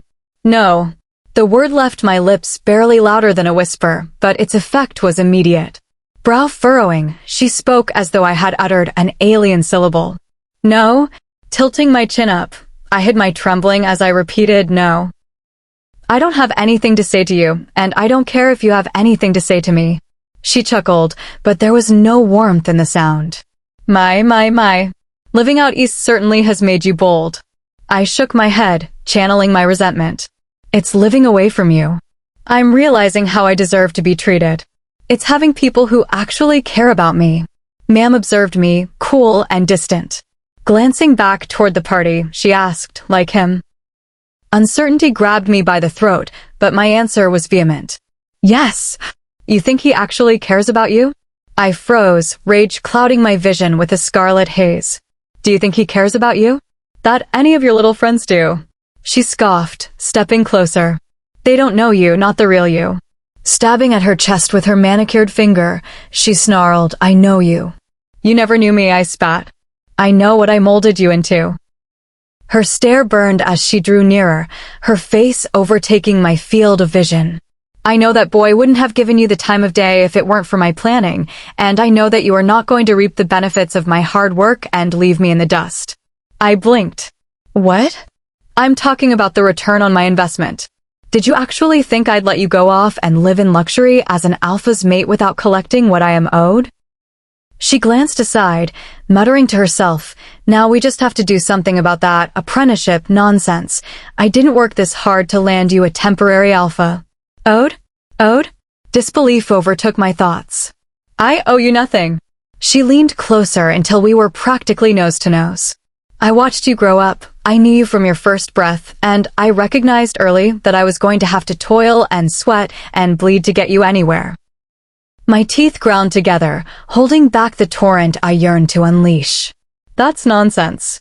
She erupted in jeering, taunting laughter. "What? You think you're smart? You think you're talented? Do you think that anybody likes you? They like the facade that I built for you." Her words stung more than I cared to admit. Fighting the tears gathering in my eyes, I retorted, "You lost any right to claim my successes when you disowned me." Her face distorted in a snarl. "The only reason you caught Huntera is because of me. How you lost him is proof enough of that. Now, you have another alpha on the hook, and that's not a coincidence." She looked me up and down in disgust. "You were meant to be an alpha's mate. It's all you're good for." A floorboard creaked behind her, and my heart dropped to my feet. Not wanting to look, but unable to stop myself, I leaned to the side, glancing down the hallway. Malcomb stood at the end. "No." Ma'am turned, her face morphing into a pleasant smile. "Oh, Alpha Malcomb." "No." Continuing, she asked, Did you hear much of that?" "No." Not waiting to hear his answer, I slipped past my mother, sidestepping Malcomb and ignoring his call of, "Soph, wait," as I rushed through the bar, making a beeline for the door. Outside, the cold night air welcomed me into its chilly embrace. I let the door fall shut behind me, walking into the parking lot, unsure of where I was going, but beyond caring. Above, the bright, distant stars blazed in the moonless sky. Wrapping my arms around myself, I stared upward, pleading for guidance, praying for mercy. In the quiet of the night, I let go of the tears I'd been holding on to, letting them slide down my upturned cheeks, mourning all that I had lost. It's over. My eyes squeezed shut as the grief washed over me. He knows. In the direction of the bar, I heard the door open and a familiar set of footsteps coming closer. Quickly, I wiped my hand over my cheeks, trying to prepare in seconds for the confrontation I'd been dreading for months. "Soph, over here." My voice tasted dead on my tongue, lifeless and limp. "Hey, WH." Fearing the condemnation in his stare, I couldn't bring myself to turn around. Clutching my arms, I said, "Listen, you can drop my stuff off at Evie's house in the morning." "What?" Fresh tears filled my eyelids. "I can send you her address. Don't worry about getting me to the airport. I can figure it out." "Soph, what the heck are you talking about?" Glancing over my shoulder, I studied him, expecting anger in his dark eyes, but finding pure confusion. "Don't trust it." I scowled. "Look, it's sweet that you're pretending, but can we just rip the Band-Aid off?" "What?" I hung my head. "Just end it already. It's over. You know what I've been hiding." "Soph." "Malcomb, listen, you have been an absolute saint, but after everything you've heard today, I'm not going to blame you in the least. I'm not leaving." In the silence of the night, I admitted I would. WH. Cutting him off, I demanded, "I'm guessing you heard enough of that, right? What does it matter? Your mother." She said it herself. Turning on him, I laughed, derision and self-loathing dripping from my lips. "I'm a power-hungry opportunist. It's all I'm good for." "No, sophomore. It's what I was raised to do. I got shoved into dance classes almost as soon as I could walk because it's what alpha's mates did. I was constantly dieting because I was never small enough to be an alpha's mate. Every move I made was calculated to land an alpha." I swallowed the bitter truth. And it worked. Malcomb stared at me, seeming dumbstruck. You really think that's why I'm with you, isn't it? He shook his head, anger and frustration clear on his face. Soph, listen to me, that woman in there has you convinced that you're unlovable, and you're not. I scoffed. Malcomb, that woman made me who I am. And? She doesn't dictate who you've become. Soph, you have an entire life in Syracuse that is entirely yours. Do you realize how many people there adore you? Images of River, Josie, Patricia, and others flashed before my eyes. They don't know. Stepping forward, he took me by my shoulders. I know. Malcomb. Bringing his face inches from mine, his eyes burned into me. Soph, I know. I know that we both had some rough teenage years and made some bad decisions. I also know that you are kind, giving, and probably the most compassionate person I've ever met. His grip on my shoulders tightened as he continued. I know that you would rip your own fingernails off rather than hurt someone, and I don't give a darn who you were in high school because I know who you are now. Tears burned in my eyes, beginning to slip down my cheeks. Shaking my head, I tried to step away, but Malcomb pulled me against his chest. I wanted to resist his comfort, resist his strength, resist the urge to burrow into his warmth and never leave.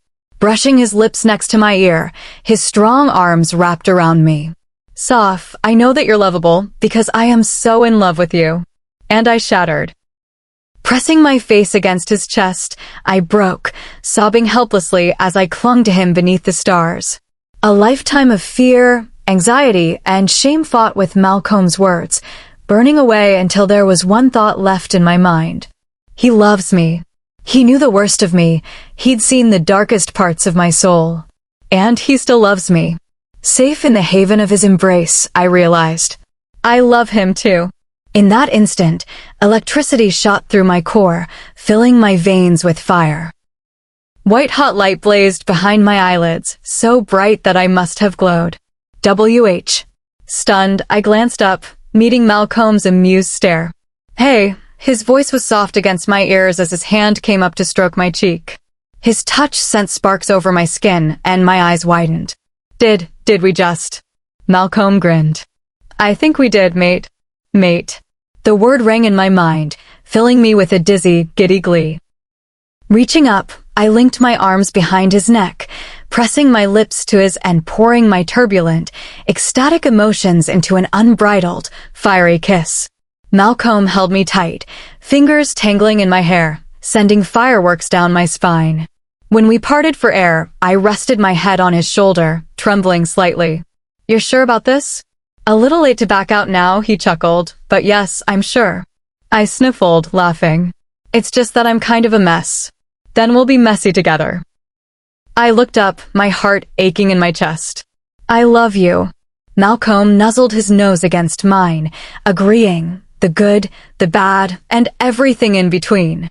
The soft rumble of his voice awakened a need within me, a fierce, unquenchable desire for the man before me. Breathing in his scent, I asked, "Can we get out of here?" His thumb traced the edge of my lower lip. I thought you'd never ask. I took his hand, taking a few steps toward the bar before I stopped. Turning, I placed my hand on his chest. Hey, I want to promise you, just to set the record straight, I was never after you because of your position. Malcomb snorted. Soph, I know that. My eyebrows rose. You know that? He smirked. You didn't give me the time of day until after you saw me naked. If you were after something, it sure as heck wasn't my title. Snorting, I buried my face against his neck, losing myself to giggles. Inside, I ignored the direct stare of my mother, picking up my purse while Malcomb took care of the check. Aware that my puffy, red eyes were giving me away, I went to Evie. Hey, we're going to head out. Her eyes started to ma'am, and then back to me. Is everything okay? I smiled. Everything's great. Love you, kiddo. I'll see you tomorrow. Leaning down, I pressed a quick kiss to her forehead. Straightening, I saw Malcomb waiting for me at the end of the table. My mate. With a goofy smile on my face, I walked over to him. Ready? He took my hand, squeezing lightly. Let's get out of here. Chapter 66. The keycard was tossed on the floor as the door crashed open and we stumbled inside. Clothing ripped at the seams as the restraint that had held in the lobby frayed down to its last thread and then snapped. The door, I gasped in the frantic second our lips were apart. Malcomb pressed me against the wall, devouring me as his foot reached out, kicking the wooden slab shut hard enough to rattle the hanging art. When my dress was a ruined heap on the floor, and Malcomb's shirt was beyond repair, he tried to carry me over to the bed. Tried is the key word. His feet tangled in the wreckage of our clothing, and he stumbled, managing to hit the ground first with a sharp epithet. Landing with a jolt on his chest, I leaned over him. "Are you okay?" In a flash, Malcomb rolled so I was under him, about to tear my panties off in his rush to get me naked. "Don't you dare," I demanded. "I like these." "Fine," he growled, rolling his eyes, slowing down to coax the lace over my hips, sliding it down my legs until it came free. "Thank you." His eyes blazed in the dark. "Baby, we're just getting started. Thank me when you mean it." Then his mouth was on mine, hot, possessive, claiming me as his. All the while, his hand scorched a path down my body until Malcomb's fingers knew exactly where they were needed, seeking the pulsing center of my desire and beginning to tease me, stoking the fire that burned only for him. My mate. I purred against him, wordlessly asking for more. He obliged, stroking me faster as shooting stars scorched across my skin. Malcomb groaned as he tested my arousal, my hips rising up to urge him deeper. "Soph, please," I whined, desperate. I don't have the self-control. I don't need your self-control. I need my mate." The effect of my words was immediate. Malcomb's stare riveted on mine, finding the heat, impatience, and love that I could no longer hide. His hand left me, and in the shadows, I thrilled to see him shove his half-undone pants down to his knees, releasing the erection that had been straining against the fabric since leaving the bar. Settling between my legs, Malcomb gripped me by the thighs, pulling me closer as I reached between us and positioned him. Slowly, he plunged in, a homecoming that I welcomed with a soft moan. As my body eagerly accepted his, my teeth sought his lips, feral instincts filling me with a primal hunger for his taste. While my fingers continued the work he'd begun, I caught his bottom lip between my incisors, pinching it as his hips began to pump against mine.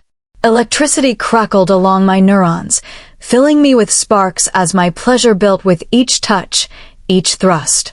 "Malcomb." "Soph," he groaned. "I love you." I whimpered, feeling the familiar tightening in my core. Malcomb touched his forehead to mine. "I love you, mate." A triumphant, exultant cry ripped out of my throat, echoing throughout the midnight dark as pleasure coursed through me. Satisfaction flooded my veins, and through hooded eyes I watched him reach his climax, beautiful, vulgar oaths slipping through his gritted teeth. My hands reached up to touch him, to pull him down so I could savor the sweet heat of his body against mine. When his pulse was no longer a hammer pounding on his ribs, he rose up on his elbows, gazing down at me with a fervor that had my toes curling.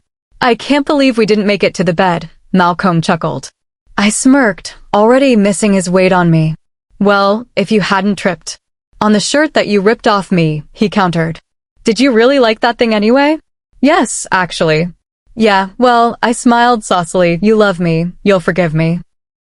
Malcomb sighed, tracing the curve of my cheek with one finger. "Yeah, I will." A gentle smile curved on my lips. Bringing his face closer with my hand, I leaned forward. As knocks sounded from the outer door. Confusion as I'd never felt before washed over me. Glancing at the door, I said, "Yes." A male voice answered, "Hello?" "Ma'am, I'm with the hotel staff. We've had some noise complaints." Above me, Malcomb's gaze met mine, and we shared a moment of pure amusement and horror. I cleared my throat. Sorry about that. I'll keep it down, promise.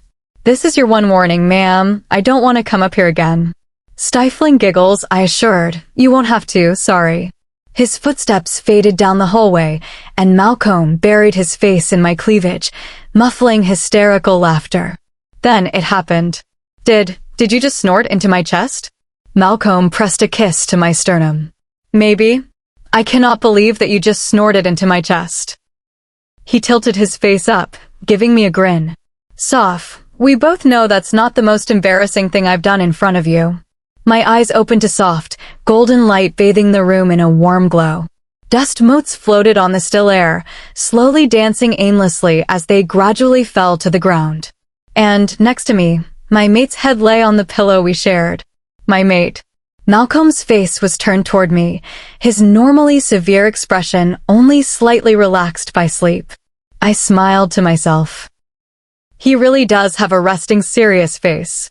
Bare beneath the sheets, I ached from last night, from the furious, frenetic coupling that had begun as soon as we were alone and had apparently stopped long enough for us to sleep. As I felt the stirrings of desire within my core, I knew it was only a brief respite.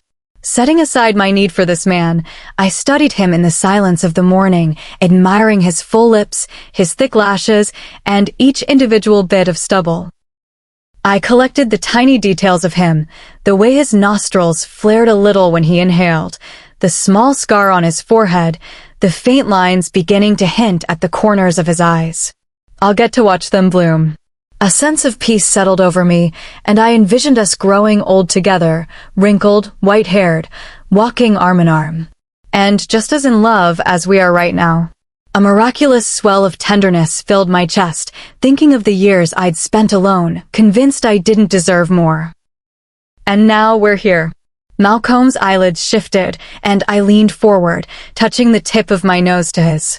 Instantly, his eyes opened, blinking slowly until they focused on me. Then he smiled. Hey, I answered. His hand cupped my chin, pulling my lips closer for a slow, gentle perusal. As we parted, I cuddled up next to him, savoring the feel of his skin against mine. Malcolm splayed his fingers along the center of my back, tugging me against him. What time is it?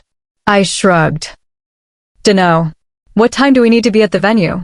Nuzzling the roughened line of his jaw, I muttered later. How much later? His voice sounded throatier than before. I glanced up, my eyes meeting his. Enough. His pupils dilated, and hot anticipation throbbed between my legs. Pushing his back against the mattress, I rolled over on top of him, my thighs bracketing his hips. Malcolm's hands gripped my hips as his eyes smoldered, taking in my naked form. You're sure? Smiling, I leaned down, nipping at the plump curve of his bottom lip. I can't think of a better start to my morning, mate. Hair wet from the shower, I stood in the small bathroom, scrubbing my teeth despite knowing that we were heading down to breakfast in a few minutes. Ravenous after last night, I threw on a shirt and retired to workout leggings, too hungry to care about more than comfort. Out in the bedroom, the hotel phone rang. Who's calling? Mouthful of foam, I ducked my head out in time to see Malcolm pick up the receiver. Hello. The human on the other end was a faint murmur, but they must have said something significant, because Malcolm's gaze snapped to mine. Thank you, we'll be right down. Questions burned on my tongue, so I went back to the sink to spit out the toothpaste.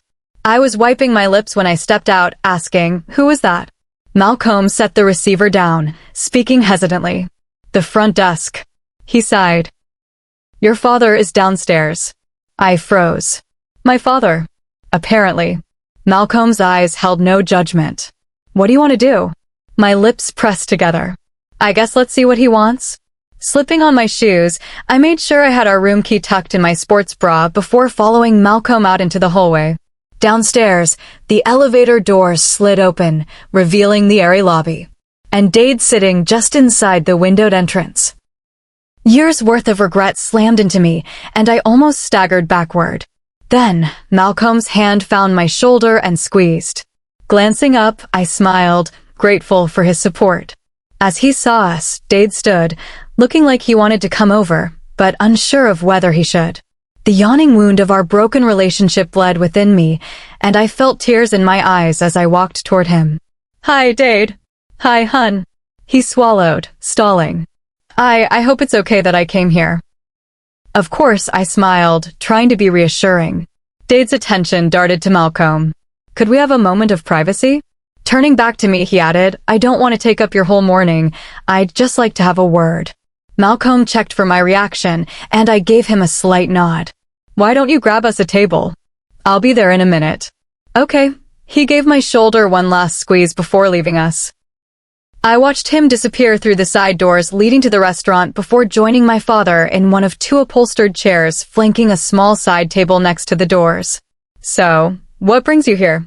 I frowned, worry infiltrating my thoughts. Did something happen? He cleared his throat, sounding abashed. I heard what happened at the rehearsal dinner. My eyes widened.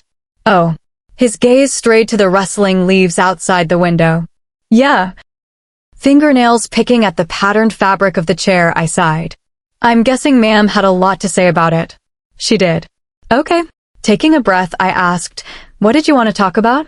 I wanted to apologize. What? I heard myself say, apologize. His shoulders sagged. I should have protected you from her. I don't. Looking up, he met my stunned gaze. Your mother, she's sick, sophomore. She'll never apologize because she cannot understand that she's done anything wrong. It's an illness. I didn't see it before we made it, and I didn't recognize the harm she was causing you until it was too late. The tears that had threatened earlier began to tremble on my lower lid. He continued, you needed someone. It should have been me, but I was too blind to see what was happening right in front of me. It's okay. It's not. Your parents failed you, both of us. The dam broke and the tears began to overflow, trailing down my cheeks. I wanted to see if you were still coming to the ceremony. Of course I am. I wouldn't miss Evie's special day. I'm glad. I promise, I'll be keeping your mother on a tight leash. You don't have to do that, I laughed. She's a grown woman. She's responsible for her own behavior. Dade snorted. I wish. She's never taken responsibility for her behavior. We shared a chuckle, and I studied him, noting the subtle changes that had altered the face I'd loved so well. Are you really sorry? He nodded. More than you'll ever know. Cocking an eyebrow, I asked, want to know how to make it up to me? Dade's brow furrowed, but I saw hope in his eyes. Leaning forward, I took his hand. Be my date again? Call more often? Maybe come out for a visit every now and then? Since I came back, I've been realizing how much I missed out on because I let Ma'am keep me away. He nodded. I'd really like that. Reaching out, I pulled him in for a hug that was years overdue. Just promise to leave Ma'am at home, okay? I joked, holding tight. Dade snorted. She's a big girl. She can take care of herself. Chapter 67. The music began to play, and the seated crowd rose, turning toward the smiling couple slowly approaching the officiant. I stood at the front, holding back tears as I watched my sister radiating happiness, hand in hand with her equally joyous mate. And next to me, Alina waited, like me, to officially witness the ceremony. Hey, she whispered, about yesterday. My eyes flickered to Malcomb, to the fine cut of his suit, thinking of the marks that lay beneath it. It's fine. The crowd began to turn, following Evie and Cora as they drew nearer to the front. Later, I smiled brightly, trying not to squint as the sun began to peek past the overhead shade. As Evie and Cora said the traditional words, announcing their mate bond to their pack and the world, I fought the urge to glance at Malcomb, imagining what it would be like when we did the same. The ceremony itself was short, werewolf rituals tended to be. Formalities had their place, but nobody wanted to linger on them when there was food and socializing to be enjoyed. Uproarious applause filled the arid mountain air around us as Evie and Cora shared a kiss. Triumphant, Evie bent down and picked Cora up, carrying her back toward the venue. As the officiant and Alina went to follow them, I mouthed, I'll be right back, at Malcomb. My father stood next to him, watching his youngest daughter serenade her mate along with the recessional song. I savored the sight of my father's proud smile, my eyes barely registering Ma'am's pinched frown, looking at me like she'd just eaten a lemon, rind and all. Inside, we went to wait in a private side room while the guests got drinks and got settled. Evie and Cora cuddled on a plush chaise as the officiant excused himself. Taking my purse out of the corner where I'd stashed it, I pulled out my phone, finding several messages from Malcomb, a book club reminder from Josie, and a check-in from River. How's New Mexico? Replying to that one first, I typed, "Good. We just finished the ceremony. I'll tell you more when we get back." As I scrolled through Malcolm's increasingly detailed texts about how much he missed me and how much he wanted to get back to the hotel room, I didn't notice footsteps approaching. "Hey." Reflexively, I hid the screen and my unhinged, explicit reply. Alina stood in front of me, almost succeeding at making eye contact. Hi." I swallowed, sliding my phone back in my purse. "So, about yesterday. Don't worry, I get it." "No, just," she cleared her throat. "I don't know what it is about seeing people from your past, but it just has a way of catapulting you back into your old mindsets, doesn't it?" Yeah, I agreed, remembering how effortlessly Ma'am had made me feel like a scolded child. "I shouldn't have said that yesterday." Her words came out in a rush, followed by, "It was out of line. But," she sighed, "I guess seeing you just transformed me back into that mean, petty teenager." "Impossible." She looked at me confused. "I had a monopoly on being mean and petty as a teenager. There's no way you were either." I gave her a small smile, and after a moment, she returned it. Looking away, I stared at the floor. "I'm sorry," I began, "for everything. I just got so wrapped up in being miserable that I didn't really care enough about how I treated other people." Alina's tone was skeptical. "You were miserable in high school?" Incredibly, and my coping mechanism was to share it with everyone around me. I glanced over. "It doesn't excuse how I acted, I know that, but yeah, it's why I got out as soon as I could and never came back." "Is that why you hooked up with Xaviera?" Frowning, I tried to choose my words carefully. "About that. We didn't actually hook up." Her eyebrows rose. "You didn't." "It's a long story, but Xaviera wasn't happy here either, so it was mutually beneficial to pretend that we had." "Why?" Shrugging, I answered, "It was the only way I was ever going to have a life of my own. Afterwards, nobody wanted me around, so I got to leave. I went to college, got a degree."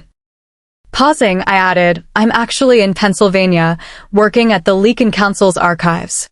Alina looked at me like she was reappraising me. "Good for you." I shook my head. "Anyway, enough rambling about me. What are you up to these days?" She took a breath, working. "What do you do?" "IT." She grimaced. "It's for a human company, and my boss is a jerk. Still, the pay is good and not many people know what I do there, so I'd be hard to replace." My interest piqued and I asked IT. Eyes narrowing, I dared to hope. "Do you know anything about database management?" She blinked. "Well, yeah, that's my specialization." I could almost hear celebratory trumpets blasting in my head. "So, we're actually looking for someone with those qualifications right now." A spark of interest flared in her eyes. "Really? I hadn't heard about any job openings." "Yeah, well, our manager, Gerald, is out on paternity leave, so it kind of got put on the back burner, but we desperately need someone. Our current IT person is swamped." "Oh, could I give him your contact info?" Alina smiled. "Sure, why not?" When the guests were all inside, the photographer asked us to come back out to take pictures. Cora's family went first, so Evie and I stood off to the side, enjoying the welcome breeze. She turned to me. "You know, I feel like we haven't really been able to catch up." I chuckled. "You've been kind of busy." "Too busy to pester my big sister?" "Hardly." Smiling, I bumped my shoulder against hers. Evie grinned, beautiful in her tea-length floral dress. "Thanks for coming out, sophomore." "Hey," I placed a hand on her arm. "Thanks for making me come out." She scoffed. "There was no way I wasn't having you up there with me. After everything you did for me." She shook her head. "It's the least I could do." My brows drew together. "What do you mean?" Evie leveled her gaze at me. "I mean, ma'am, I saw how it was for you growing up. I saw all of the pressure and the criticism and the nitpicking. I saw it all and I knew if she wasn't doing it to you, she would have done it to me. Evie, Soph, let's be honest. The only reason I didn't spend my entire childhood pressed under her thumb is that she didn't have enough energy to terrorize both of us." Silent, I couldn't disagree. "She actually tried, you know." "What?" "After you left. She tried to butter me up first with girls' nights and shopping trips, but then the needling came out and the subtle pushes to go to certain parties or hang out with certain people. I told her to get lost." You did. Well, she admitted, it was worded a little more politely, but I basically told her that she couldn't ignore me for the first 15 years of my life, and then just pick me up like a discarded toy when she felt like it. Good for you. Evie shrugged. She never got her hooks into me the way she dug them into you. I literally wouldn't be the person I am today if you hadn't been there for me, shielding me. This is just my way of thanking you for that. Tears threatened to spoil my makeup as I turned, pulling her into a hug. I love you, Evie. She patted my back. Love you too, sophomore. Laughing, she added, now, could you let me go? You're about to crack my ribs. Releasing her, I fixed a piece of her hair and stepped back. Evie smoothed out her dress. Anyway, enough mushy stuff. How are things going with Malcomb? You two seemed pretty cozy when you walked in. You could say that. I am saying that. Tell me everything. I'm not telling you. Nah. Now that I'm mated, I need to live vicariously through other people's love lives. Well, I grinned about that. Evie frowned. Did you too?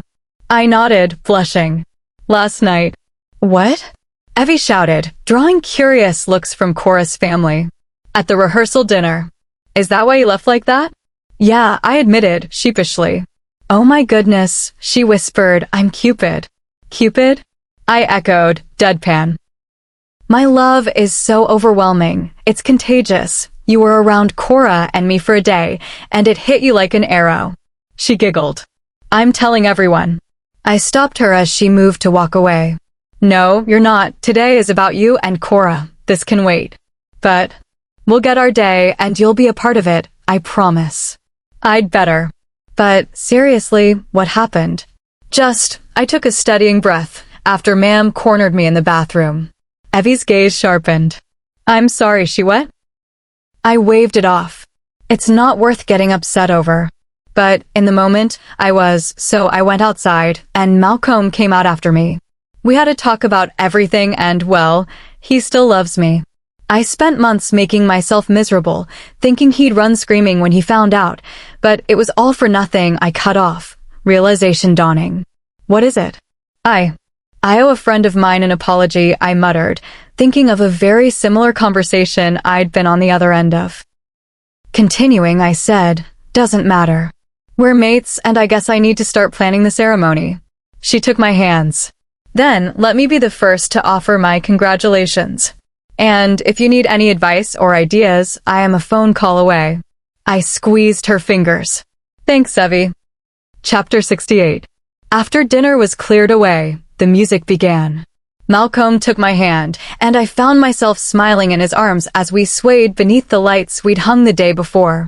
I think those dancing lessons are paying off, I joked. I know, he smirked.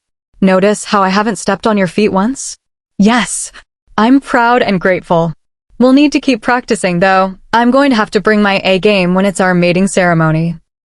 Definitely, I smirked. Our first dance is going to have choreography, dips, leaps, spins. Seriously? Snorting, I shook my head. No, but we're definitely having a dance floor. Agreed. What do you think about the den for the ceremony? The den? The back patio? My eyes lit up. Ooh, that view is the backdrop? Heck yes. That's settled. Could we have the reception there too? Would Patricia mind? He sighed. If we asked, she'd probably plan the entire thing. What about Tuli's? Tuli's?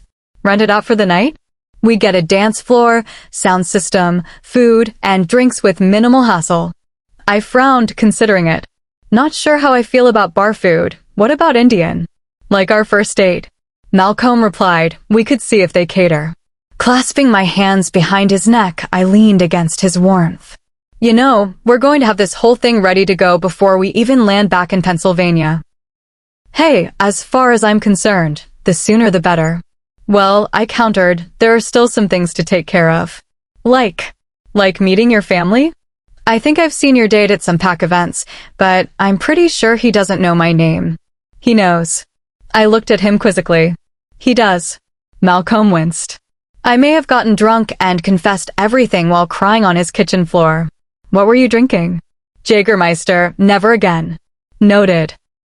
Still, I should probably meet them before the ceremony. Good call. I'll start getting that arranged as soon as we get back. To the hotel? His lips curved with salacious amusement. To Syracuse, I've got other plans for when we get back to the hotel. Desire fluttered in my stomach. Do tell. But then my eyes caught on a face across the room, and I stopped still. He seemed taller, but that might have been a trick of the light. The slightly wiry frame had filled out in the intervening years. There was no doubting that the body beneath that impeccable suit was a powerfully built male. Huntera. I swallowed hard. Who's the newcomer? Sighing, I met Malcomb's curious stare. My ex. Looking over, I saw that he had noticed our attention and was coming toward us. Internally, I braced myself. Hi, he addressed Malcomb first. I'm Huntera Edwards, Alpha of the Buena Vista Pack. Holding out his hand, he added, Welcome to our territory. I'm sorry we weren't able to meet before the ceremony. Malcomb shook it. No need to apologize. We both know how busy the role can be. Huntera nodded. Incredibly busy. I hope you enjoy your stay with us. Turning to me, he said, Hello, sophomore. I acknowledged the greeting. Huntera. Glancing back to Malcomb, Huntera asked me, Soph, if you don't mind, I'd like a word with you. Dread filled me, but I agreed, shooting Malcomb a resigned look before following Huntera out onto the terrace. Darkness was encroaching as the sun set behind the mountains, and the sky faded from brilliant oranges in the west to deep blues and purples in the east.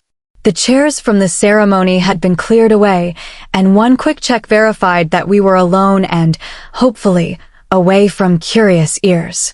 Unsure of what to expect, I waited for Huntera to speak. He hesitated for a moment, seeming just as unsure. Then he began, I know that I said some harsh things the last time we spoke. In my mind, I pictured the scene we'd made outside of Xaviera's bedroom. It's in the past. I still need to apologize for them. His words surprised me. Apologize? Huntera, I don't blame you for reacting. You did nothing to deserve the names I called you. That's kind of you to say, but I know nothing happened in that room. My brain stuttered. Why? You know? Huntera nodded, shame clouding his eyes. Xaviera told me everything. He did? When? Scratching at his jaw, he explained, a couple of years after that night, I ran into Xaviera at a bar. I'd had enough to drink to think that it was time to reclaim my honor, so I told him to come outside so I could kick his butt. Well, we went outside, but instead of fighting, he told me the truth. Oh, Soph, he sighed, I'm the reason you were in that room in the first place. If I'd stopped and listened to the words coming out of your mouth, you wouldn't have gone and begged Xaviera to help you. It's not your fault. Maybe, but I also wasn't making things better. Meeting my gaze, Huntera confessed, I had to do a lot of soul-searching after I found out. Like, how could I not have seen how depressed you were? I guess I was just young and dumb enough to think that if I was happy, then you had to be happy too. Wanting to comfort him, I said, I could have found a way to tell you. I should have tried harder to tell you how I felt. Huntera tilted his head back, looking up at the emerging stars. Life's strange, huh? Very, I agreed. I always thought it was going to be US, but I joined him, admiring the faint points of light. I heard you've got a mate? Bree. She's probably still finishing up in the kitchen. Side-eyeing him, I asked, she really leaned into being mother of the pack then? Huntera laughed. Goodness, no. She runs her own catering company, gave your sister a decent impact discount, too. Oh, good for her. Yeah, Dade's not a fan, doesn't think it's proper, but I've made it clear that it doesn't matter what he thinks. I nodded approvingly. Well, look at you. Huntera shrugged. He's too stuck in the past. It was time for us to start joining the modern world. I smiled. I'm glad. Sounds like you're doing well. Thanks. He looked at me. What about you? He gestured toward the party. How are things going with Alpha Grumpy Pants in there? Chuckling, I answered, he's not actually grumpy, it's just his face. Is it serious? I stepped around the truth. It is. Does he treat you well? Very, I said with absolute honesty. Good. His smile was warm, with just the barest hint of regret. Well, I've taken up enough of your night, and Bree's probably wondering where I am. Take care, sophomore. You too, Huntera. He walked back inside, and as I took a moment to compose myself, Malcomb came out. Without hesitating, I went to him, burying myself in the safety and comfort of his arms. The night carried on. I met Huntera's mate, a sweet, charming woman who assured me that Huntera had already told her everything. We had a short, cordial chat, after which I noticed that several of the icier guests stopped whispering when they thought I couldn't hear. Malcomb and I sat, resting our feet and drinking some water. He swallowed. What time is checkout tomorrow? Around noon. I grimaced, flexing my feet in my strappy heels. Would you mind sleeping in? I cocked an eyebrow. After tonight? I'd prefer it. I'm exhausted. Exhausted? I hope you're not too tired to. Smirking, I shook my head. Not a chance. I was promised things. Malcolm's hand squeezed my thigh beneath the tablecloth. And I'm a man of my word. Surveying the room, I said, what do you say we head out? Looks like things are winding down. Do we need to help clean up? I shook my head. Some volunteers from the pack are coming out tomorrow. We're in the clear. Then, why don't you say your goodbyes? I need to stop in the bathroom, and then we'll get out of here and see if I can make good on my promises. Sounds like a plan. Anticipation rose within me like bubbles in champagne. Impatient, I held out my hand. Here, give me the keys, I'll pull the car up to the front. After finding Evie and hugging both her and Cora goodbye, I managed to catch my father chatting up one of his colleagues. Hey, Malcomb and I are calling it a night. He excused himself, turning to me. Oh, okay, it was great to see you. Would you be comfortable with a hug? Absolutely. Parting, he reminded me, let me know when you're up for visitors. I have some vacation time banked, and I'd love to come out someday soon. I nodded, smiling as I held my delicious secret close to my chest. Oh yeah, definitely keep your calendar open. With my purse tucked under my arm, I stepped outside into the crisp night air. As I walked toward the parking lot, I breathed deep, relieved that this looming source of dread and stress was finally behind me. Then someone stepped out of the shadows. Leaving so soon? I froze as I recognized the voice of my mother, quiet, sinister, and slightly slurred from an excessive amount of Chardonnay. Turning on my heel, I faced her, the woman who'd borne me, the woman who'd made my formative years a painful, torturous ordeal. What do you want? I asked flatly. Baring her teeth in an attempt to smile, she chided, so curt. Did I not teach you manners? She came closer, swaying uneasily on her designer heels. I scowled. I think we're past manners, Carrie.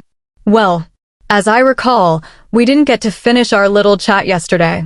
Rolling my eyes, I asked, and why would I ever want to continue speaking to you?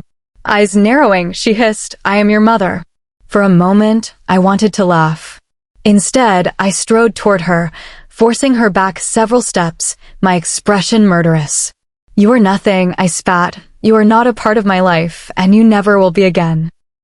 When I leave here, I will do my best to forget that you exist. You will not watch my mating ceremony, and if I choose to have them, you will never see my children. And when you die, I won't even mourn you, because I already spent years mourning the mother you should have been to me. You little. A deep voice came behind me. Choose your next words carefully. She looked up, visibly recalibrating as she recognized the new player in her game. Oh, Alpha Malcomb. He walked up to me, wrapping his hand around my shoulders. Still addressing her, he cut to the chase. Shut your mouth and listen, he leaned in, getting inches from her face and speaking in a tone that promised death. If you ever come near Soph again, you're going to find out what it means for her to be an alpha's mate. Without waiting for a response, Malcomb took my hand, and we walked toward our car. Handing over the keys, I went to the passenger door and climbed inside.